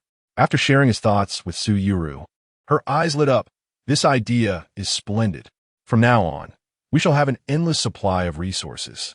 It's all thanks to your comprehensive thinking, dear. Lin Shun responded with a smile. It's all due to your intelligence, my dear, and your timely reminder. Had they not been in the car, Lin Shun would have certainly lifted Su Yuru in joyous celebration, showering her with affection. Su Yuru, observing the still-eating Duo, remarked, Duo deserves credit too. If it weren't for her insatiable appetite, we might not have thought of this for ages. At that moment, Lin Duo, indulging in lychee, was momentarily taken aback by Su Yuru's praise. Chapter 77. Enhancing Qualifications. Crafting spiritual swords. Lin Shun and Su Yuru exchanged smiles as they admired the adorable appearance of their daughter. Shortly after, they arrived home and relayed the earlier events to Lin Wan, who nodded in agreement and showered Lin Duo with affectionate kisses.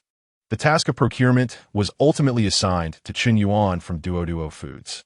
Upon receiving Lin Shen's procurement list, Chen Yuan felt a wave of anxiety wash over him, primarily due to the overwhelming variety of items, compounded by the urgency of his boss's request. He dared not inquire about the purpose of the purchases and promptly instructed his staff to conduct market research, fully anticipating a weekend devoid of rest. This aptly illustrated the adage that when a leader speaks, the subordinates must run tirelessly. After dinner, the family gathered in the living room, where Lin Shun presented the earth milk spiritual essence. He addressed the two women, "I won this in a lottery. It's a remarkable substance that can enhance your cultivation qualifications. 1 drop each." Su Yuru and Lin Wan gazed curiously at the bottle in Lin Shen's hand, which emanated an inexplicable fragrance. Even Duo and Xiao He watched with an instinctive yearning for the earth milk spiritual essence. Lin Shun first administered a drop to Xiao He as a trial. After consumption, Xiao He felt little change, except for a smoother flow of spiritual energy, with no other noticeable effects. Lin Shun followed suit, taking a drop for himself and attentively experiencing the changes brought about by the essence. He felt a peculiar energy coursing through his limbs, yet there were no further sensations. It seemed that his high qualifications rendered him impervious to significant enhancement. He mused inwardly.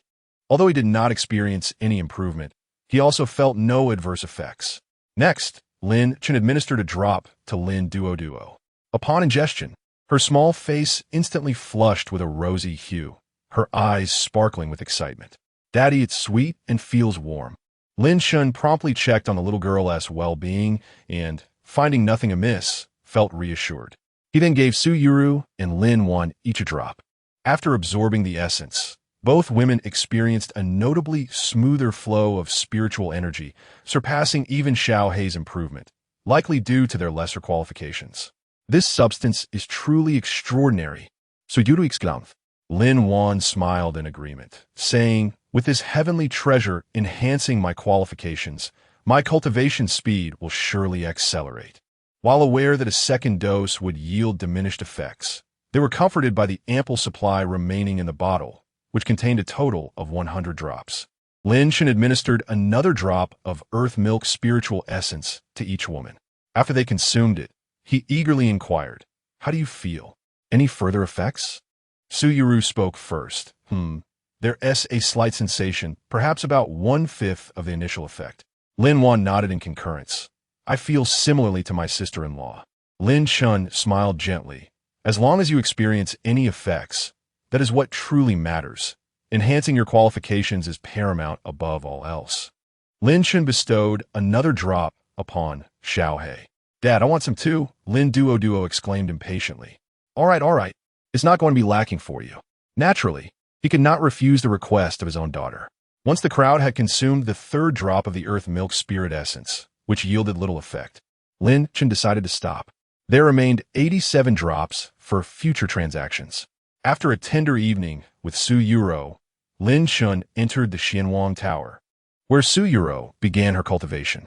As he was about to ascend to the second floor of the tower, he suddenly remembered that Yi Qian was still present. Considering there were still plenty of earth milk spirit essence left, he thought it would be beneficial to gift a drop to a trading partner who could also be deemed a friend. After all, they exchanged points monthly, and a stronger ally was always advantageous.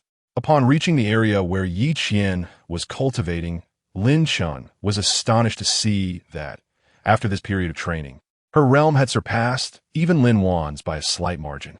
She was on the verge of triggering the Golden Core tribulation. Yi Qian sensed Lin Chen's presence and slowly opened her eyes. "What brings you here?" she inquired. Lin Chen chuckled lightly. "I have something good for you. Polish it tonight, and tomorrow, when you go to your world, you'll be ready to face the tribulation." With that, he produced a drop of earth milk spirit essence and let it float towards Yi Qian. "This is earth milk spirit essence. It can enhance your cultivation aptitude." Yi Qian gazed at the essence with an instinctive recognition of its value. She looked at Lin Chun earnestly. "If you ever need assistance, don't hesitate to reach out. I will never decline." Lin Chun smiled. "All right, continue your cultivation. I shall take my leave." He did not take Yi Qian's words to heart. Should he encounter an insurmountable issue, her help would merely be a formality. Returning to the second floor of the Xianwang Tower, Lin Chun recalled the celestial iron he had won in the lottery and resolved to forge it into his spiritual sword. He planned to take the two women and Xiao Hei to explore the Yingjie star tomorrow, perhaps engaging in some combat as well. However, he pondered whether the celestial iron alone was sufficient. Remembering the new material technologies he had exchanged with Suan, which included various alloys, he decided to procure some from the factory for experimentation. As Lin Chun materialized in the villa, he vanished instantaneously, reappearing at the Star Materials factory, where workers labored tirelessly around the clock to produce an array of novel alloy steels. Lin Chun marveled at the efficiency of robots. As long as they had power, they worked endlessly without fatigue, truly a remarkable manifestation of industriousness. He collected samples of each material into his system space. Once his task was complete, he instantly returned to the villa and entered the second floor of the Xianwang Tower. He retrieved the celestial iron and summoned his purple-black chaotic flame. He split a sizable chunk of celestial iron in half, storing one portion for future use. The remaining half was sufficient to craft 40 to 50 spiritual swords. Under the refining power of the chaotic flame, this portion of celestial iron swiftly turned to liquid, continuously shrinking as impurities were rapidly extracted by Lin Chun. Ultimately, few impurities remained. He divided a large mass of liquid into 50 fist-sized portions, setting aside 49 to cool for later use while continuing to refine one portion in the chaotic flame, keeping it in liquid form. On the other side, Lin Shun extracted a novel alloy composed of various materials, all transformed into a liquid state by the chaotic fire. He endeavored to meld different alloy materials with meteorite iron. Ultimately, only two alloys proved to be complementary. The first was a special alloy numbered ZB941, which significantly enhanced the strength of the meteorite iron, while the second, ZB250, augmented its toughness. Once the materials were appropriately matched, Lin Shun began the fusion process. After several unsuccessful attempts, he finally discovered the delicate balance that allowed the materials to achieve an optimal state of strength and toughness. Subsequently, Lin Shun meticulously controlled the temperature, causing the liquid material to gradually take the form of a sword embryo. He infused the embryo with his consciousness and began to delineate the weapon patterns. After several failures, he adeptly grasped the knowledge of weapon crafting within his mind. The patterns slowly took shape as he intricately inscribed prohibitions and formations, ensuring that every step was executed flawlessly. What appeared to be a convoluted process was, in truth, anything but simple. Chapter 78, The Stunning Swallow. Yi Qian breaks through to the golden core. This endeavor profoundly tests the spiritual power of the artifact forger, requiring meticulous control over one's consciousness and mastery over flame temperatures. Among other factors, ultimately, the energy is infused into the fire. A spiritual sword gradually takes shape, and Lin Shun carefully attunes himself to the freshly forged weapon in his hand. This is a mid-grade spiritual artifact, equivalent to the sword obtained through a previous system lottery. However, Lin Shun feels a deeper connection to this sword he has crafted himself. Perhaps it is the emotional resonance of his maiden creation that distinguishes it. He decides to bestow upon it a name, Stunning Swallow. After admiring the Stunning Swallow for a moment, Lin Shun resumes his forging. Time swiftly passes. Within a span of 10 days in this realm, he ultimately exhausts all his materials. From 50 sets of materials, he successfully forges 22 spiritual swords. Most failures occurred during the initial stages of his crafting. Among the 22 swords, 15 are mid-grade and 7 are low-grade, each with a unique design. The forging pace averages 2 swords per day, initially slow, but as Lin Shun becomes more proficient in etching patterns and inscribing formations and restrictions, his speed accelerates. After tidying up, Lin Shun begins his cultivation. A night of practice quickly slips by. The following morning, after the family enjoys breakfast, they all enter the Xianwang Tower. It is Lin Duoduo's first visit, and since it is the weekend, Lin Shun takes her along to the other world. "Annie, there are so many cows here," Lin Duoduo exclaims upon seeing the distant grazing cattle and sheep. "Indeed, the meat we enjoy at home comes from here," Lin Wan replies with a smile. The cows are so adorable." However, as Lin Duoduo recalls the deliciousness of the meat at home, she finds herself at a loss for words. Meanwhile, Lin Shun has already arrived at the imaginary star, standing atop a tall building and releasing everyone from the Xianwang Tower. Little Black seems unaffected, surveying the surroundings, while Duo is cradled in Lin Chen's embrace, shielded by a protective barrier from the outside atmosphere. The two women gaze at the street scene below, witnessing such sights for the first time. As they behold the dilapidated city before them, expressions of disbelief adorn their faces. Abandoned vehicles lie haphazardly across the streets. Shattered glass and debris litter the ground. Zombies wander aimlessly, and a nauseating stench of decay permeates the air, inducing a sense of revulsion. It takes Lin Wan and Su Yuru a while to acclimate to the surroundings. This is the world where Sister Yi Qian resides? Su Yuru subconsciously moves closer to Lin Shun, her voice tinged with incredulity. Lin Shun nods, his expression serious. Indeed, the imaginary star has transformed into this after the outbreak of the zombie virus. However, the zombie cores here are our invaluable cultivation resources. Today, I have brought you here to allow you to personally experience combat and enhance your practical skills. With that, Lin Shun presents the spiritual swords he forged the previous night, inviting the two women to choose their favorites.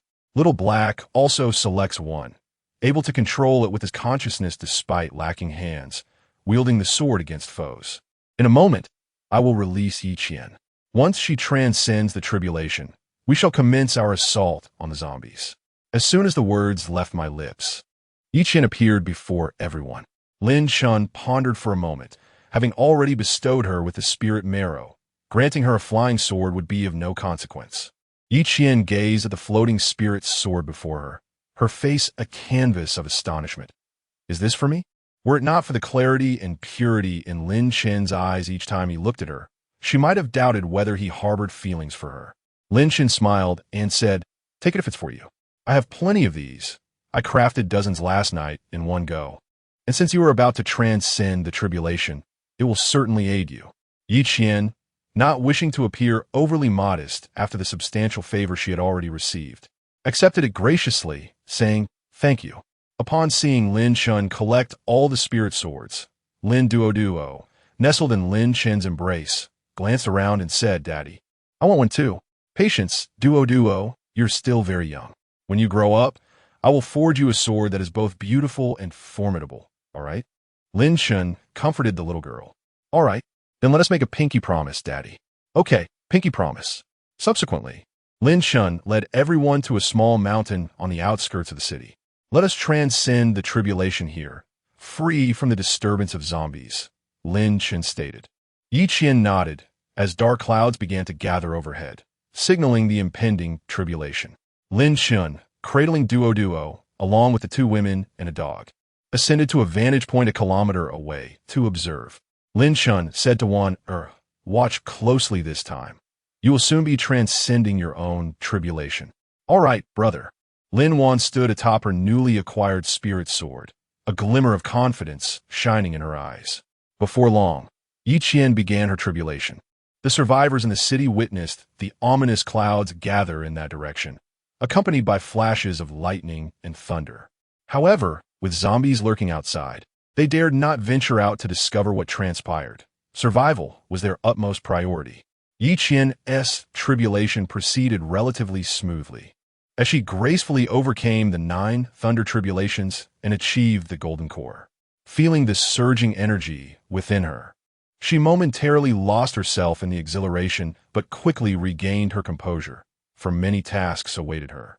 After transcending her tribulation, Yi Qian approached Lin Shun to bid farewell. "It has been a long time since I returned to the base. I must handle some matters there, so I will not accompany you in the hunt for zombies." "Very well, you may go. Having you with us serves little purpose. With your current abilities, you should have no trouble dealing with the zombies in this city." A month ago, Lin Shun had cleared out all zombies above level 5 in this area. A month has passed, and the highest encountered would likely be level 6 or 7, and in limited numbers at that. After Yi Qian departed, Lin Shun sought out a few level 5 and 6 zombies for Lin Wan and Su Yuro to practice on. One was at the peak of Foundation establishment, while the other was in the late stages, on the verge of a breakthrough. As long as they avoided level 8 zombies, they would sustain no significant harm. As for Xiaohe, he would wait until they ventured to the neighboring city to find him more formidable opponents. Lin Shun, holding Duo and accompanied by Xiaohe, ascended to a high-rise 200 meters away. This distance allowed Duo to see the two of them slaying zombies without perceiving the details, thus sparing her any discomfort or fear. Lin Duo curiously asked Lin Shun, "Dad, what are Mom and Aunt doing down there?" "Your mother and aunt are battling the little monsters," Lin Shun explained with a smile. Nestled in Lin Chen's embrace, Duo, regardless of whether the two women could hear her or not, cupped her hands around her mouth and shouted, "Go, Mom! Go, Aunt! Defeat the little monsters!" Meanwhile, Su Yuru and Lin Wan were grappling with the task of slaying zombies. Initially, they struggled to adapt, as the sight of a sword slicing a zombie in half, with dark blood spilling onto the ground, was a scene that even a modern person might find difficult to accept. Fortunately, neither of them was ordinary. Both were determined not to become a burden to Lin Shun in the future. Lin Wan was the first to acclimate, followed closely by Su Yuru. As they felled the zombies, they honed the swordsmanship that Lin Shun had imparted to them, and for a moment, the two women appeared to dance gracefully amidst the horde of the undead.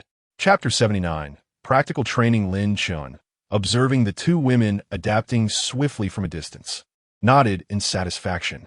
Since they had acclimatized, there was little need to linger any longer. Soon, his voice reached Lin Wan and Su Yuru's ears. That should suffice. Prepare yourselves. We shall venture to the neighboring city to confront some formidable zombies. The two women shared his sentiment, finding the one-sided slaughter rather lackluster. They collected the crystal cores of level 5 and above, placing them into the storage bags Lin Chun had procured for them from the realm of cultivation. After ensuring their attire bore no conspicuous bloodstains, they soared on their swords to join Lin Chun. "Mama, Annie, did you defeat the little monsters?" Lin Duo inquired eagerly upon their return. Su Yuru glanced at Lin Chun before responding gently to Duo. "Indeed, Mama and Annie have chased off the little monsters." "Wow, that's amazing. I want to fight monsters with Mama and Annie too." Lin Wan playfully pinched Duo's cheek, replying, "We'll talk about that when you grow up." The family then set off towards the neighboring city. Upon their arrival above the city, Lin Chun utilized his spiritual sense to survey the area, discovering that it was roughly the same size as the one belonging to Yi Qian. He sensed over 20 level 8 zombies, comparable to the one he had previously encountered, all at the pinnacle of Foundation establishment. It seemed that a level 9 zombie could rival a golden core cultivator. The absence of a level 9 zombie for such a long time indicated that the path of the undead was fraught with challenges.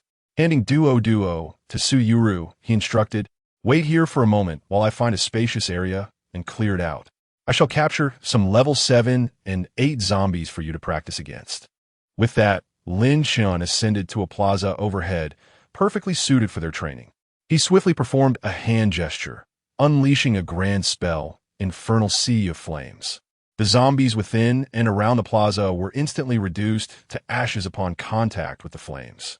With a mere thought, a colossal tornado materialized in the plaza, roaring like a rampaging beast, sweeping away the ashes and debris, leaving the area astonishingly pristine. If not for the remnants of dark brown stains on the ground, one would scarcely believe this was a plaza amidst an apocalyptic world. Once he completed this task, Lin Chun extended his spiritual sense to locate the previously sensed level 8 zombies. In no time, he had gathered 24 zombies in the plaza. Casting a binding spell, he immobilized them before capturing several level 7 zombies, rendering them motionless as well. After concluding this endeavor, he summoned the two women to bring Duo and Xiao Hei over. As Lin Wan arrived, she immediately noted the excellent choice of location Lin Chun had found, now impeccably clean. "Brother, this is quite impressive. Your efficiency is commendable. It feels like a contest," she remarked with a cheerful smile. Lin Chun then received Lin Duo from Su Yuru, saying, "All right, enough of the banter. Wanner and Yuro, you each take on 2 level 7 zombies. Their strength is akin to the initial stage of Foundation establishment, making them manageable for you. Xiao Hei, accompany me. Once they have honed their skills, you shall join the fray." Lin Chun arrived at the rooftop of a 7-story shopping mall, over 100 meters away. Yet his voice effortlessly carried to the plaza below. "Prepare yourselves. I will unleash 4 level 7 zombies, 2 for each of you." Upon finishing his statement, 4 previously stationary zombies roared and charged towards Lin Wan and Su Yuro. The two women grasped their spirit's swords with newfound seriousness. The distance between Lin Wan and Su Yuro was approximately 50 meters, and the zombies, freed from their immobilization, approached them from the nearest points. Each was conveniently matched with 2 zombies. Lin Wan launched the first attack, unleashing a fiery sword light that struck one zombie squarely in the chest. Although several ribs shattered, it had little effect on the creature. As long as the zombie's head remained intact, it would persist in crawling towards its target, intent on biting. Following the melee, Lin Wan defended against the level 7 zombies' onslaught, feeling its strength was significantly greater than that of the previous zombies, with its defenses also markedly enhanced. Without aiming for the head, she had to rely on her agility to evade. On Su Yuro's side, her defense appeared somewhat frantic. Being only at the mid-stage of Foundation establishment and lacking combat experience, she found herself retreating under pressure from the 2 zombies. Lin Chun maintained a vigilant awareness over the 2 women, ensuring they would not suffer any harm. His intention was merely to provide them with combat experience, not to instigate a life-or-death struggle. Gradually, Su began to improve. Her initial panic gave way to confidence, ultimately leading her to break through to the peak of foundation establishment. Once she felt sufficiently prepared, she unleashed a wave of sword energy that severed the heads of both zombies. Lin Wan, having already concluded her fight, felt a surge of joy upon witnessing Su-Yu's breakthrough in battle. Congratulations, sister-in-law, on reaching the peak of foundation establishment. Thank you, Wanner. Sister, take a moment to recuperate. I will now test the might of a level 8 zombie. Lin Wan, possessing a naturally combative spirit, found the level 7 zombies somewhat lacking in challenge. Lin Shun, having overheard their conversation, supported her desire for strength. His voice resonated at the right moment. Prepare yourself. I will summon a level 8 zombie for you to confront. Brother, I am ready. Release it. A level 8 zombie, matching Lin Wan's cultivation level, roared and charged towards her. This time, Lin Wan held nothing back, unleashing a barrage of sword lights and spells aimed squarely at the approaching zombie. Before it could reach her, it was overwhelmed by a flurry of attacks, leaving it somewhat dazed. Fortunately, the level 8 zombie was resilient with tough skin, possessing self-healing capabilities and a sharpened intellect. Realizing Lin Wan was a formidable opponent, it let out a bizarre cry, echoing into the surroundings. Lin Shun sensed the surrounding lower-level zombies beginning to stir, likely roused by the earlier roar. He raised his hand and erected a defensive formation around the plaza, keeping the agitated zombies at bay. The level 8 zombie, noticing the anticipated horde failing to arrive, paused in confusion.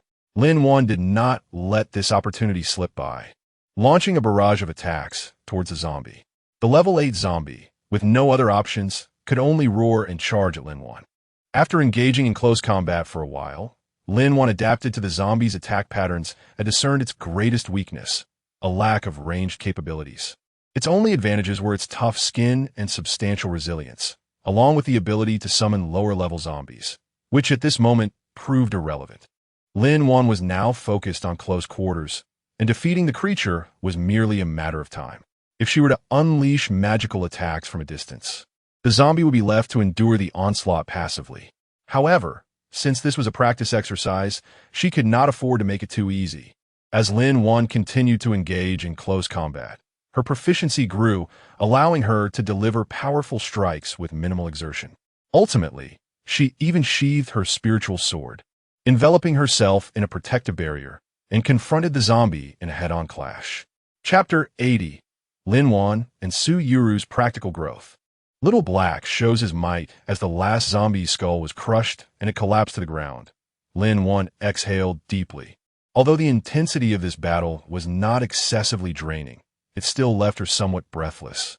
At this moment, if Lin Wan had launched a full-scale attack from the beginning, an 8th-level zombie of the same realm would hardly withstand even one of her strikes.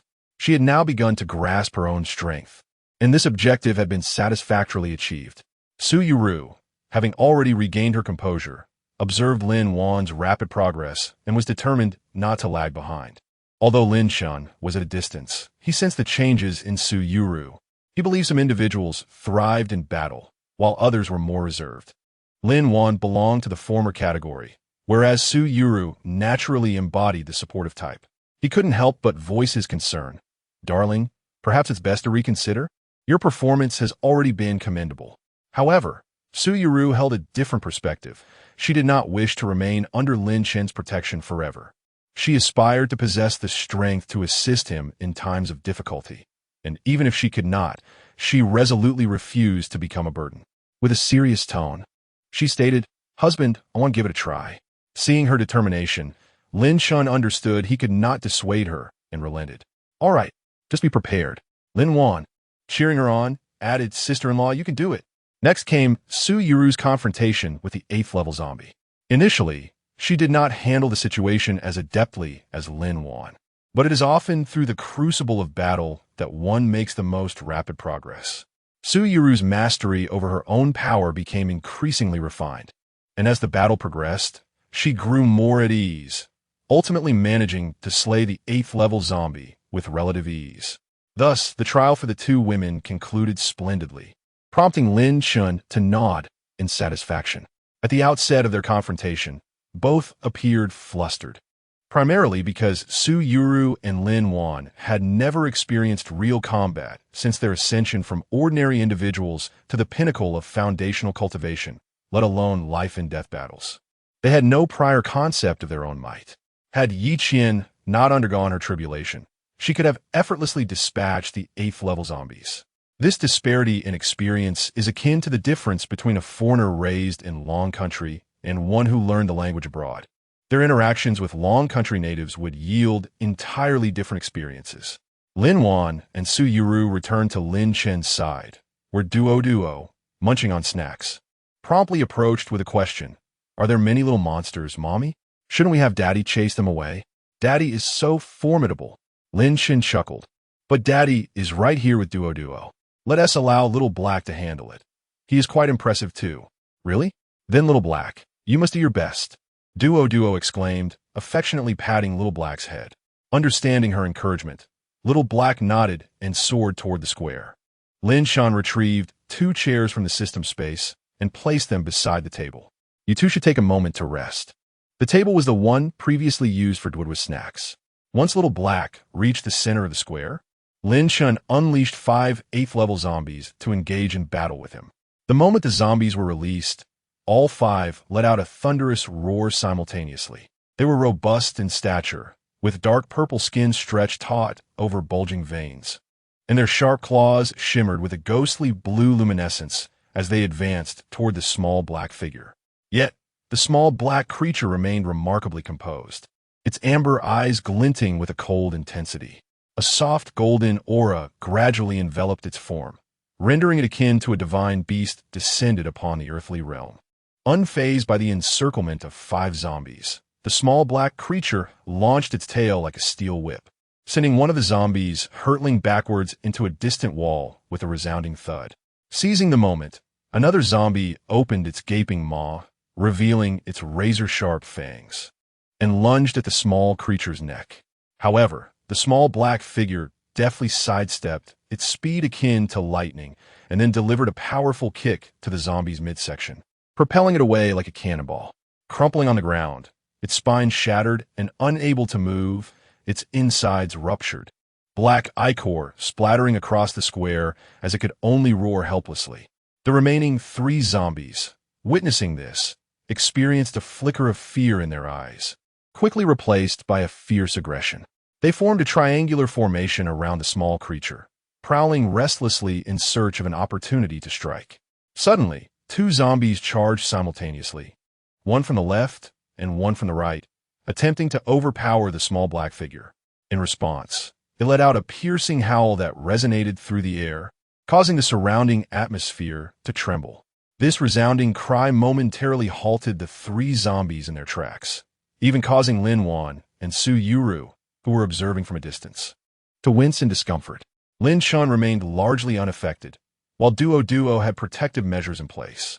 Seizing the zombies' momentary distraction, the small black creature's golden aura surged dramatically, transforming into countless golden blades that rained down upon the 3 zombies. Wherever the blade struck, the zombie's skin was effortlessly sliced open, revealing the decaying muscle beneath.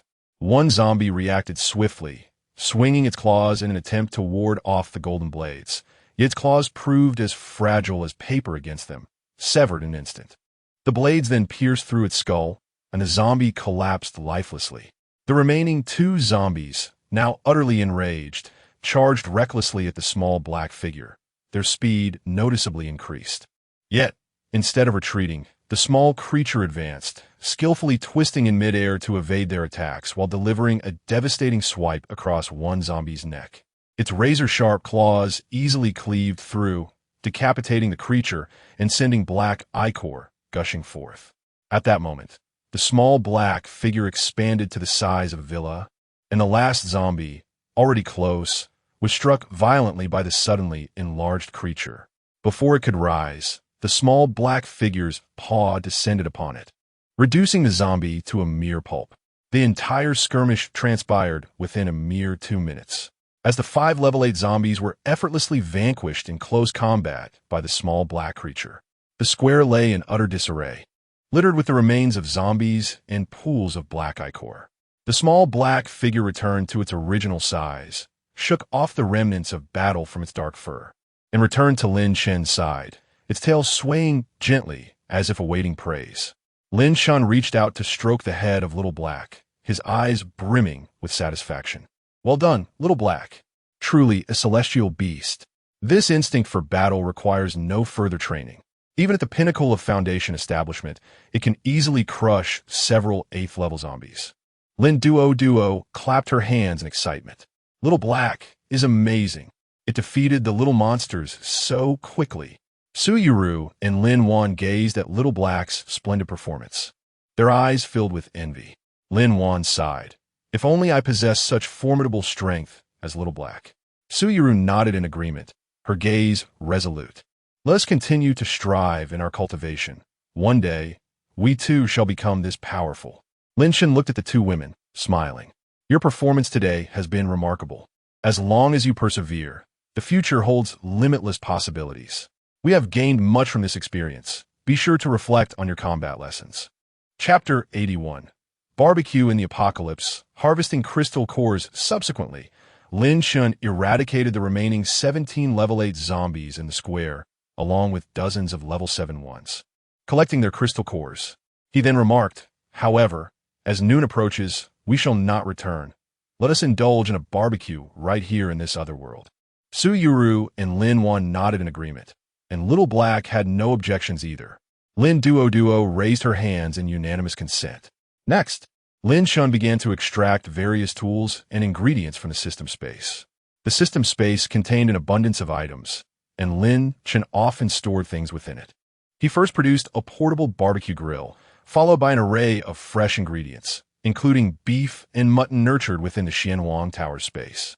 There were also assorted vegetables, corn, eggplant, shiitake mushrooms, and chives, each appearing vibrant, as if just harvested. He then retrieved a large bucket of water and an assortment of seasonings. In the system space, time stood still. What was placed inside remained unchanged upon extraction. Lin Wan and Su Yuru joined in to assist, with Lin Wan responsible for washing the vegetables, while Su Yuru set about concocting a sweet barbecue sauce. Lin Shen skillfully arranged the charcoal in the grill, using his spiritual energy to ignite it, which flared up with a crackling sound. The washed vegetables and meat were then cut into evenly sized pieces and skewered onto bamboo sticks. With everything prepared, Lin Shen commenced the barbecue. Little Black, having overindulged, now primarily consumed the prepared raw meat. Lin Duo watched curiously from the side, occasionally leaning in to catch the delicious aroma, asking Daddy, how much longer until it's ready? Lin Shen chuckled, just a little longer, my dear. Lin Duo nodded obediently, her eyes fixed on the grill. The surface of the ingredients began to sizzle, releasing an enticing fragrance. Lin Shen expertly turned the skewers, promptly brushing on the sweet sauce prepared by Su Yuru, intensifying the aroma. Wow, it smells so good, Daddy. I can't wait to eat. Lin Duo could hardly contain her saliva. Almost done, sweetheart, just a bit more patience. Lin Shen replied with a smile. At that moment, Lin Wan gazed at the desolate city surrounding them and mused, I never imagined that in this apocalypse we could enjoy such leisurely moments, savoring barbecue. I wonder if the other survivors would scold us if they knew. What are you thinking about all day? As they spoke, the skewers of meat and vegetables were nearly finished. After sprinkling the final seasoning of cumin, Lin Shen handed a skewer of grilled meat to Lin Duo. Be careful, it's hot. Eat slowly. Lin Duo eagerly accepted the skewer, taking a bite and beaming with delight. Wow, it's so delicious. Daddy, you grill it perfectly. Lin Shen affectionately ruffled her hair before serving the grilled food to Lin Wan and Su Yuru. The group enjoyed their barbecue while engaging in light-hearted conversation. Meanwhile, Little Black busily feasted from a large iron basin nearby. After finishing their meal, they reclined on the loungers for a brief respite. Lin Shen rose and said, Next, I will venture with Xiao He to hunt zombies and collect crystal cores. My dear, you and Wanner should stay here with Duo while we embark on this task. Together, Xiao He and I shall conquer this city by tomorrow. Su Yuru expressed her concern. Very well, please take care of yourselves. Duo was still napping, and Lin Chen chose not to disturb her. Nodding to Xiao He, they soared into the sky. With his cultivation in the mid-stage of the spirit separation realm, Lin Chen's efficiency in gathering crystal cores had significantly improved, allowing him a broader range of movement. Upon encountering zombies of level 5 and above, their skulls shattered, and the crystal cores floated towards Lin Chen. Xiao He was no slouch either, capable of crushing even level 8 zombies, especially since there were none left at the moment. They toiled until 6 in the evening, and upon returning to the rooftop of the mall, Lin Chen found their progress to be as anticipated. Nearly half of the city had been harvested, and they would completely clear it by the following day. "Daddy, you're back." Lin Duo scampered over. "It's not fat, it's back." Lin Chen teased the little girl. After chatting with the two women, he learned that they had spent the afternoon exploring the mall downstairs, acquiring numerous trinkets along with gold and silver treasures, all of which held little allure for Lin Chen now. At that moment, Xiao He expelled a significant quantity of crystal cores from his mouth, as his stomach contained a space for storing items. Curious, Duo peered into Xiao He's mouth, examining it closely, unable to comprehend his abilities just yet. Lin Chen calculated the day's haul: 24 level 8 crystal cores, 120 level 7 cores, 532 level 6 cores, and 3,118 level 5 cores. The level 8 cores would be completely harvested by tomorrow, while the abundance of level 7 cores was due to the dozens previously captured by Lin Chen. After tallying the results, Lin Chen stored everyone in the Xian Huang Tower and vanished into the mirror realm. He reappeared in the villa, releasing everyone from their confinement. After instructing the housekeeper to prepare dinner, Lin Chen settled onto the sofa to rest. Despite the relatively low physical exertion, his spirit felt fatigued after a long afternoon of work. Xiao He, too, lay languidly on the sofa, disinclined to move. After dinner, once he had accompanied the little girl in watching television until she fell asleep, Lin Chen and his companions entered the Xian Huang Tower to commence their routine cultivation.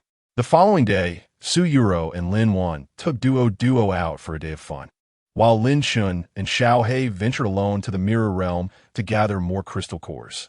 Spending the entire day, they eradicated all zombies of level 5 and above in the city.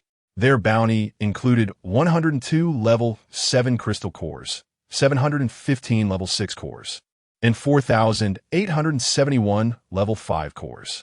Lin Chen calculated that if the level 6, 7, and 8 crystal cores were converted into level 5 cores, the total yield from this city would amount to just under 70,000 level 5 cores. Naturally, the higher level cores absorbed energy at a faster rate and possessed a higher purity, making them incomparable. Currently, Lin Chen consumed approximately 1,000 level 5 cores each night during his cultivation, which equated to needing 1 core every hour. This city would only sustain Lin Chen's training for about 2 months.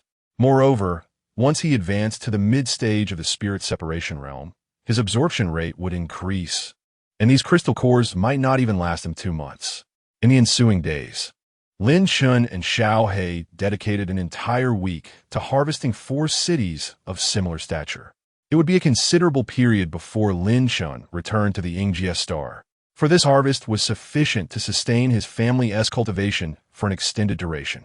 Upon returning to the villa on Blue Star, during dinner, Lin Wan spoke up, "Brother, I am to undergo my tribulation tomorrow." Lin Chen paused, momentarily taken aback. The past few days had been so hectic that he nearly forgot his sister was on the verge of facing the Golden Core tribulation. "Then make sure to cultivate diligently tonight. Tomorrow, I shall head to our usual spot and summon you for the tribulation," he replied. "All right." After taking a couple of bites of his meal, Lin Chen turned to Su Yuro and inquired, "My dear, you must also be nearing your tribulation, correct?" "Yes. I believe a few more days of cultivation will suffice." Su Yuro nodded in response. Lin Chen reflected that today was the 29th, and July was fast approaching. Calculating the time, he realized that he had been on Blue Star for over 2 months, currently at the mid-stage of the distraction phase. He had assisted both women in nearing their own breakthroughs to the Golden Core stage. As for Xiao He, there was no need for concern, having progressed from a cub to the mid-stage of the Golden Core without Lin Chen's intervention. Chapter 82. Lin Wan's breakthrough to the Golden Core on the morning of June 30th. After finishing breakfast, Lin Shun took Duo to kindergarten. Teacher Lu from Duo's class was at the entrance welcoming the children. Upon seeing Lin Shun approach, she took Duo and said, "Mr. Lin, haven't you seen the messages in the group?" Lin Shun was taken aback. "What messages?" With a smile, Teacher Lu replied, "The kindergarten is about to start summer vacation, and the school is offering a month-long tutoring program. Parents who wish to enroll need to register. The information was posted in the group, and I noticed you hadn't replied, so I assumed you might have missed it." Indeed, Lin Shun had not been paying attention to the group messages in recent days. Curious about what the tutoring program entailed, he asked, "What subjects will be taught?" Teacher Lu explained, "Our kindergarten offers courses such as English, mathematics, Chinese, painting, dance, and piano." After hearing about the English course, Lin Shun quickly dismissed it. He thought it best to see what Duo was interested in among the other subjects. "All right, I will discuss it with Duo's mother tonight and decide which class to enroll her in," he said. "That sounds good. As long as you register before the summer vacation starts on July 5th, it will be fine," Teacher Lu confirmed. "Thank you, Teacher Lu. I appreciate your help. I have some matters to attend to, so I will take my leave now," Lin Shun smiled. After leaving the kindergarten, Lin Shun wasted no time returning home to take his wife along. They headed to the remote valley where he had previously undergone tribulation, moving with remarkable speed until they reached their destination in no time. The valley retained its tranquil demeanor as before, perhaps due to the numerous tribulations experienced there. Although the center of the valley was barren and lifeless from past lightning strikes, the surrounding flora had absorbed the dissipated energy, becoming increasingly lush and vibrant compared to other areas.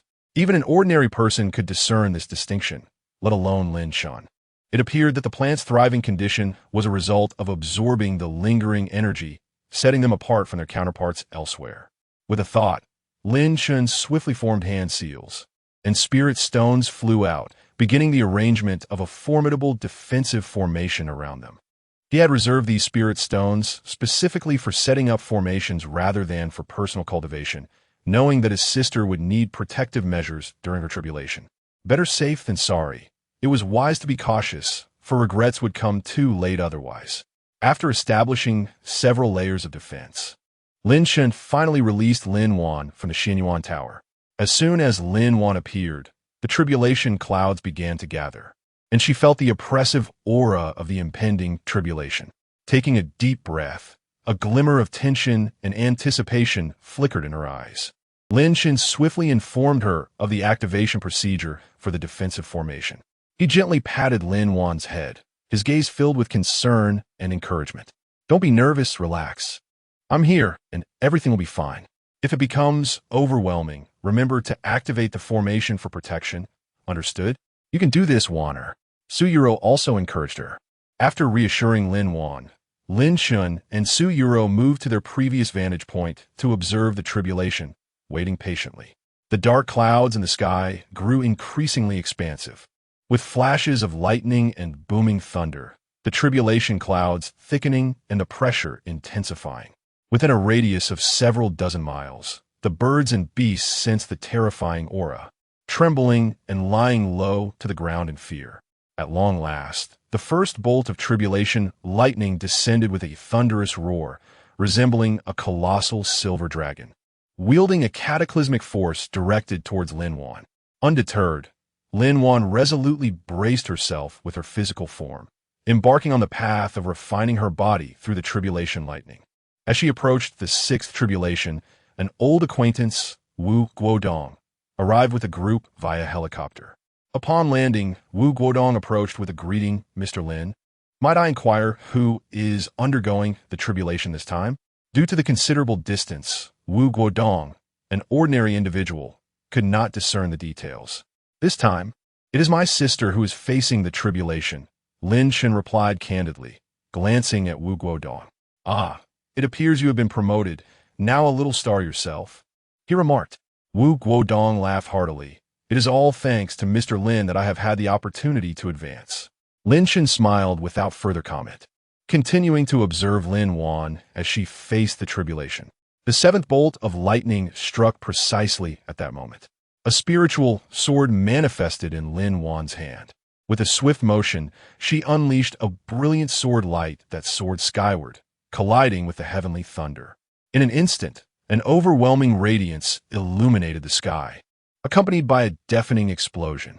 The power of the tribulation lightning surpassed all expectations, causing the sword light to dissipate rapidly under its onslaught. The residual lightning struck Lin Wan, drawing a trickle of blood from her lips. Fortunately, her injuries were not severe. Wiping the blood from her mouth, Lin Wan fixed her gaze upon the impending eighth bolt of tribulation, her eyes ablaze with determination. She, too, was gathering strength, allowing a beam of sword light to build in intensity, growing larger and more luminous. As the eighth bolt of lightning descended, she released the sword light simultaneously. The two forces collided, producing an even more dazzling brilliance and a resounding roar. The group of Wu Guodong, standing at a distance, felt a stinging in their eyes, tears streaming uncontrollably. For the final bolt of tribulation, Lin Wan activated a defensive formation to withstand its might. With the conclusion of the tribulation, the dark clouds in the sky gradually dispersed, and a golden light descended, enveloping Lin Wan. She felt the surging power within her, and a joyful smile graced her face. She had successfully ascended to the golden core stage. Soaring through the air, Lin Wan delightedly approached Lin Shun, exclaiming, "Brother, I am now a golden core cultivator." Observing his sister's jubilant demeanor after her successful tribulation, Lin Shun felt a profound sense of pride. He affectionately patted Lin Wan's head, saying, "Well done, Wan'er." "Oh, don't pat my head. It feels like you're praising Duo," Lin Wan retorted, rolling her eyes. "Forget your brother. Congratulations to Wan'er on her successful breakthrough," Su Yuro chimed in, offering her felicitations. "Thank you, sister-in-law. You are the best," Lin Wan said, grasping Su Yuro's arm. At that moment, Wu Guodong stepped forward to extend his congratulations. "Congratulations, Miss Lin Wan, on your breakthrough." Lin Wan graciously responded with a thank you. Just as Lin Shun and the others were about to depart, Wu Guodong hesitated, calling out to Lin Shun, "Mr. Lin, about the matter you promised last time." It was then that Lin Shun recalled his earlier commitment to provide some cultivation resources to the authorities during his breakthrough to the spirit-severing stage, nearly forgetting it. "If you hadn't reminded me, I truly would have forgotten. Come by my house in a couple of days to collect it." "In a couple of days. The qualifications for assessment have yet to be exchanged," Lin Shun further remarked. "There are certain things that are not simply given away. Please convey to the higher authorities that I require a more spacious area on Longquan Mountain to establish a grand villa atop the peak, surrounded by flourishing peach blossoms. Additionally, I would like a small island in the South China Sea where I can construct a seaside resort for leisure." Wu Guodong readily nodded in agreement. Such minor requests pale in comparison to the significance of cultivation techniques and resources. To Lin Shun, providing the official cultivation methods was merely a trivial task. As for any potential troubles that may arise in the future, they would be inconsequential. Lin Shun remained entirely indifferent to the concept of karmic retribution among cultivators. After all, the pursuit of immortality inherently defies the natural order. What relevance do concepts of cause and effect hold? In the realm of cultivation, strength is the ultimate truth.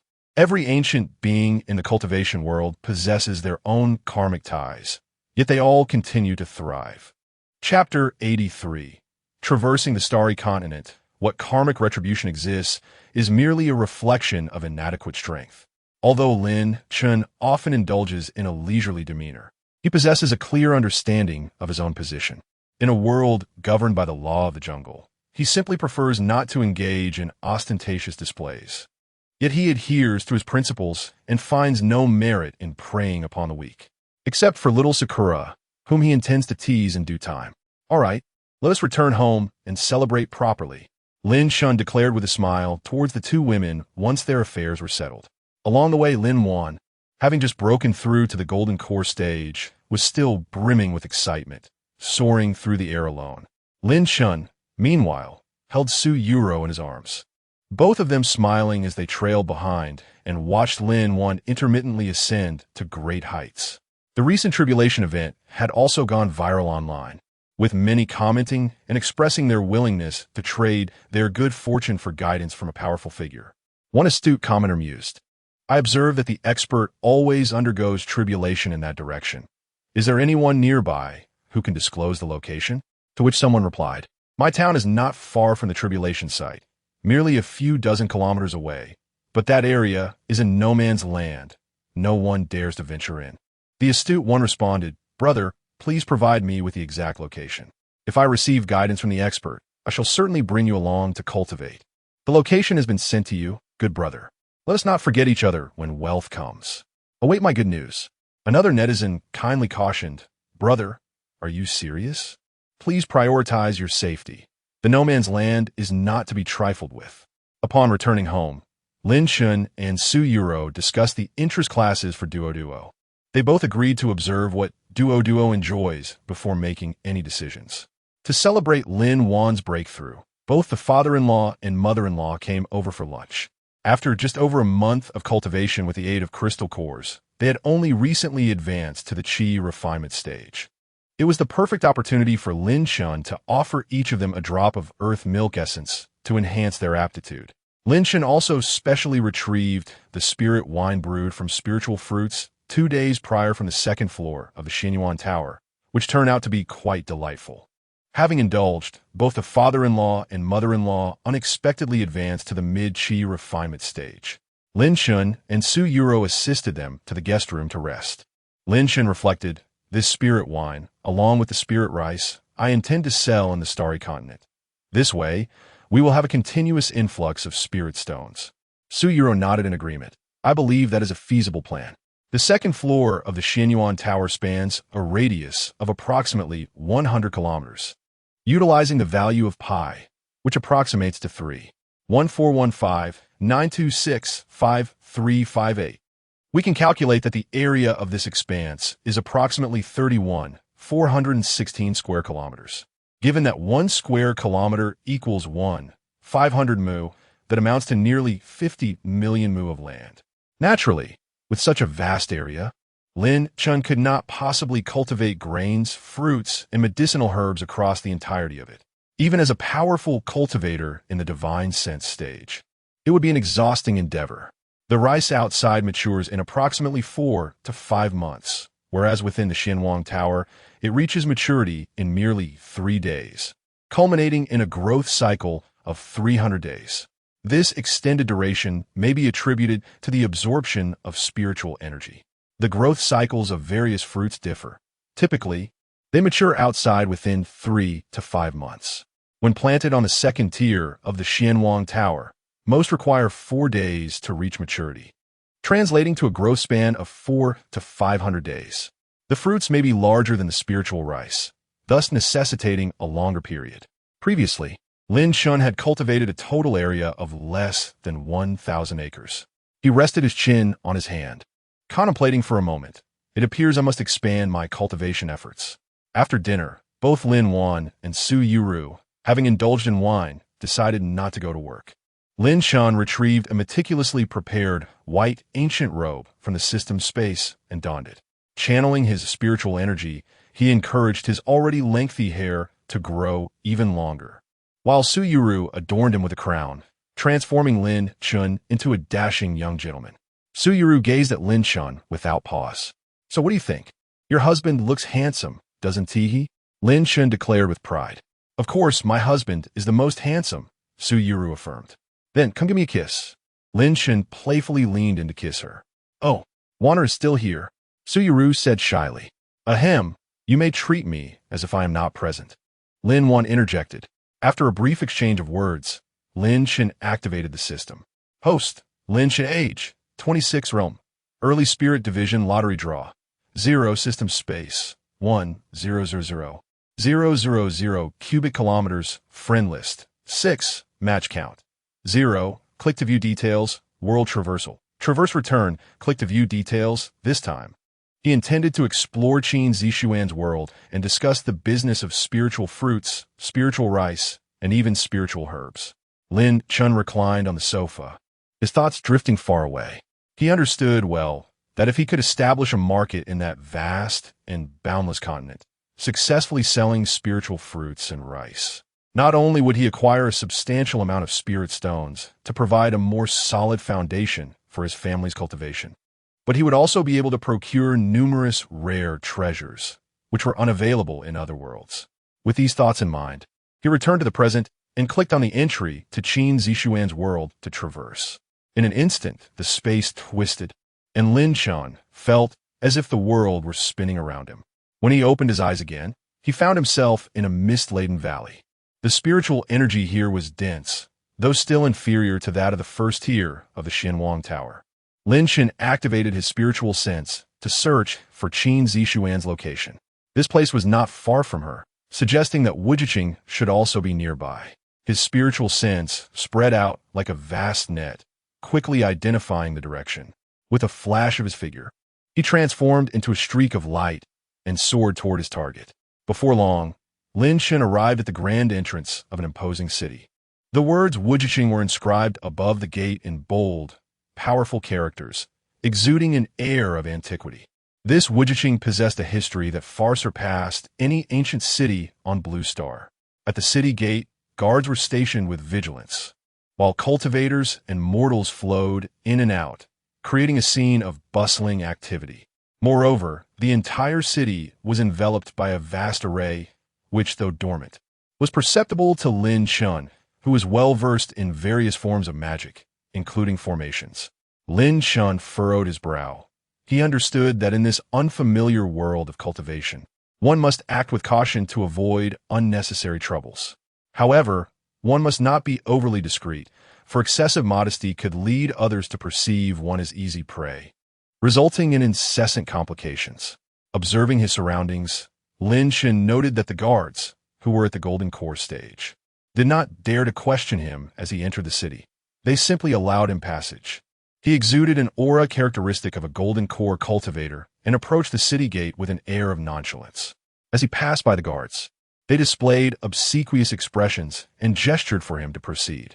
Once within the city, a swift scan of his spiritual awareness revealed only two cultivators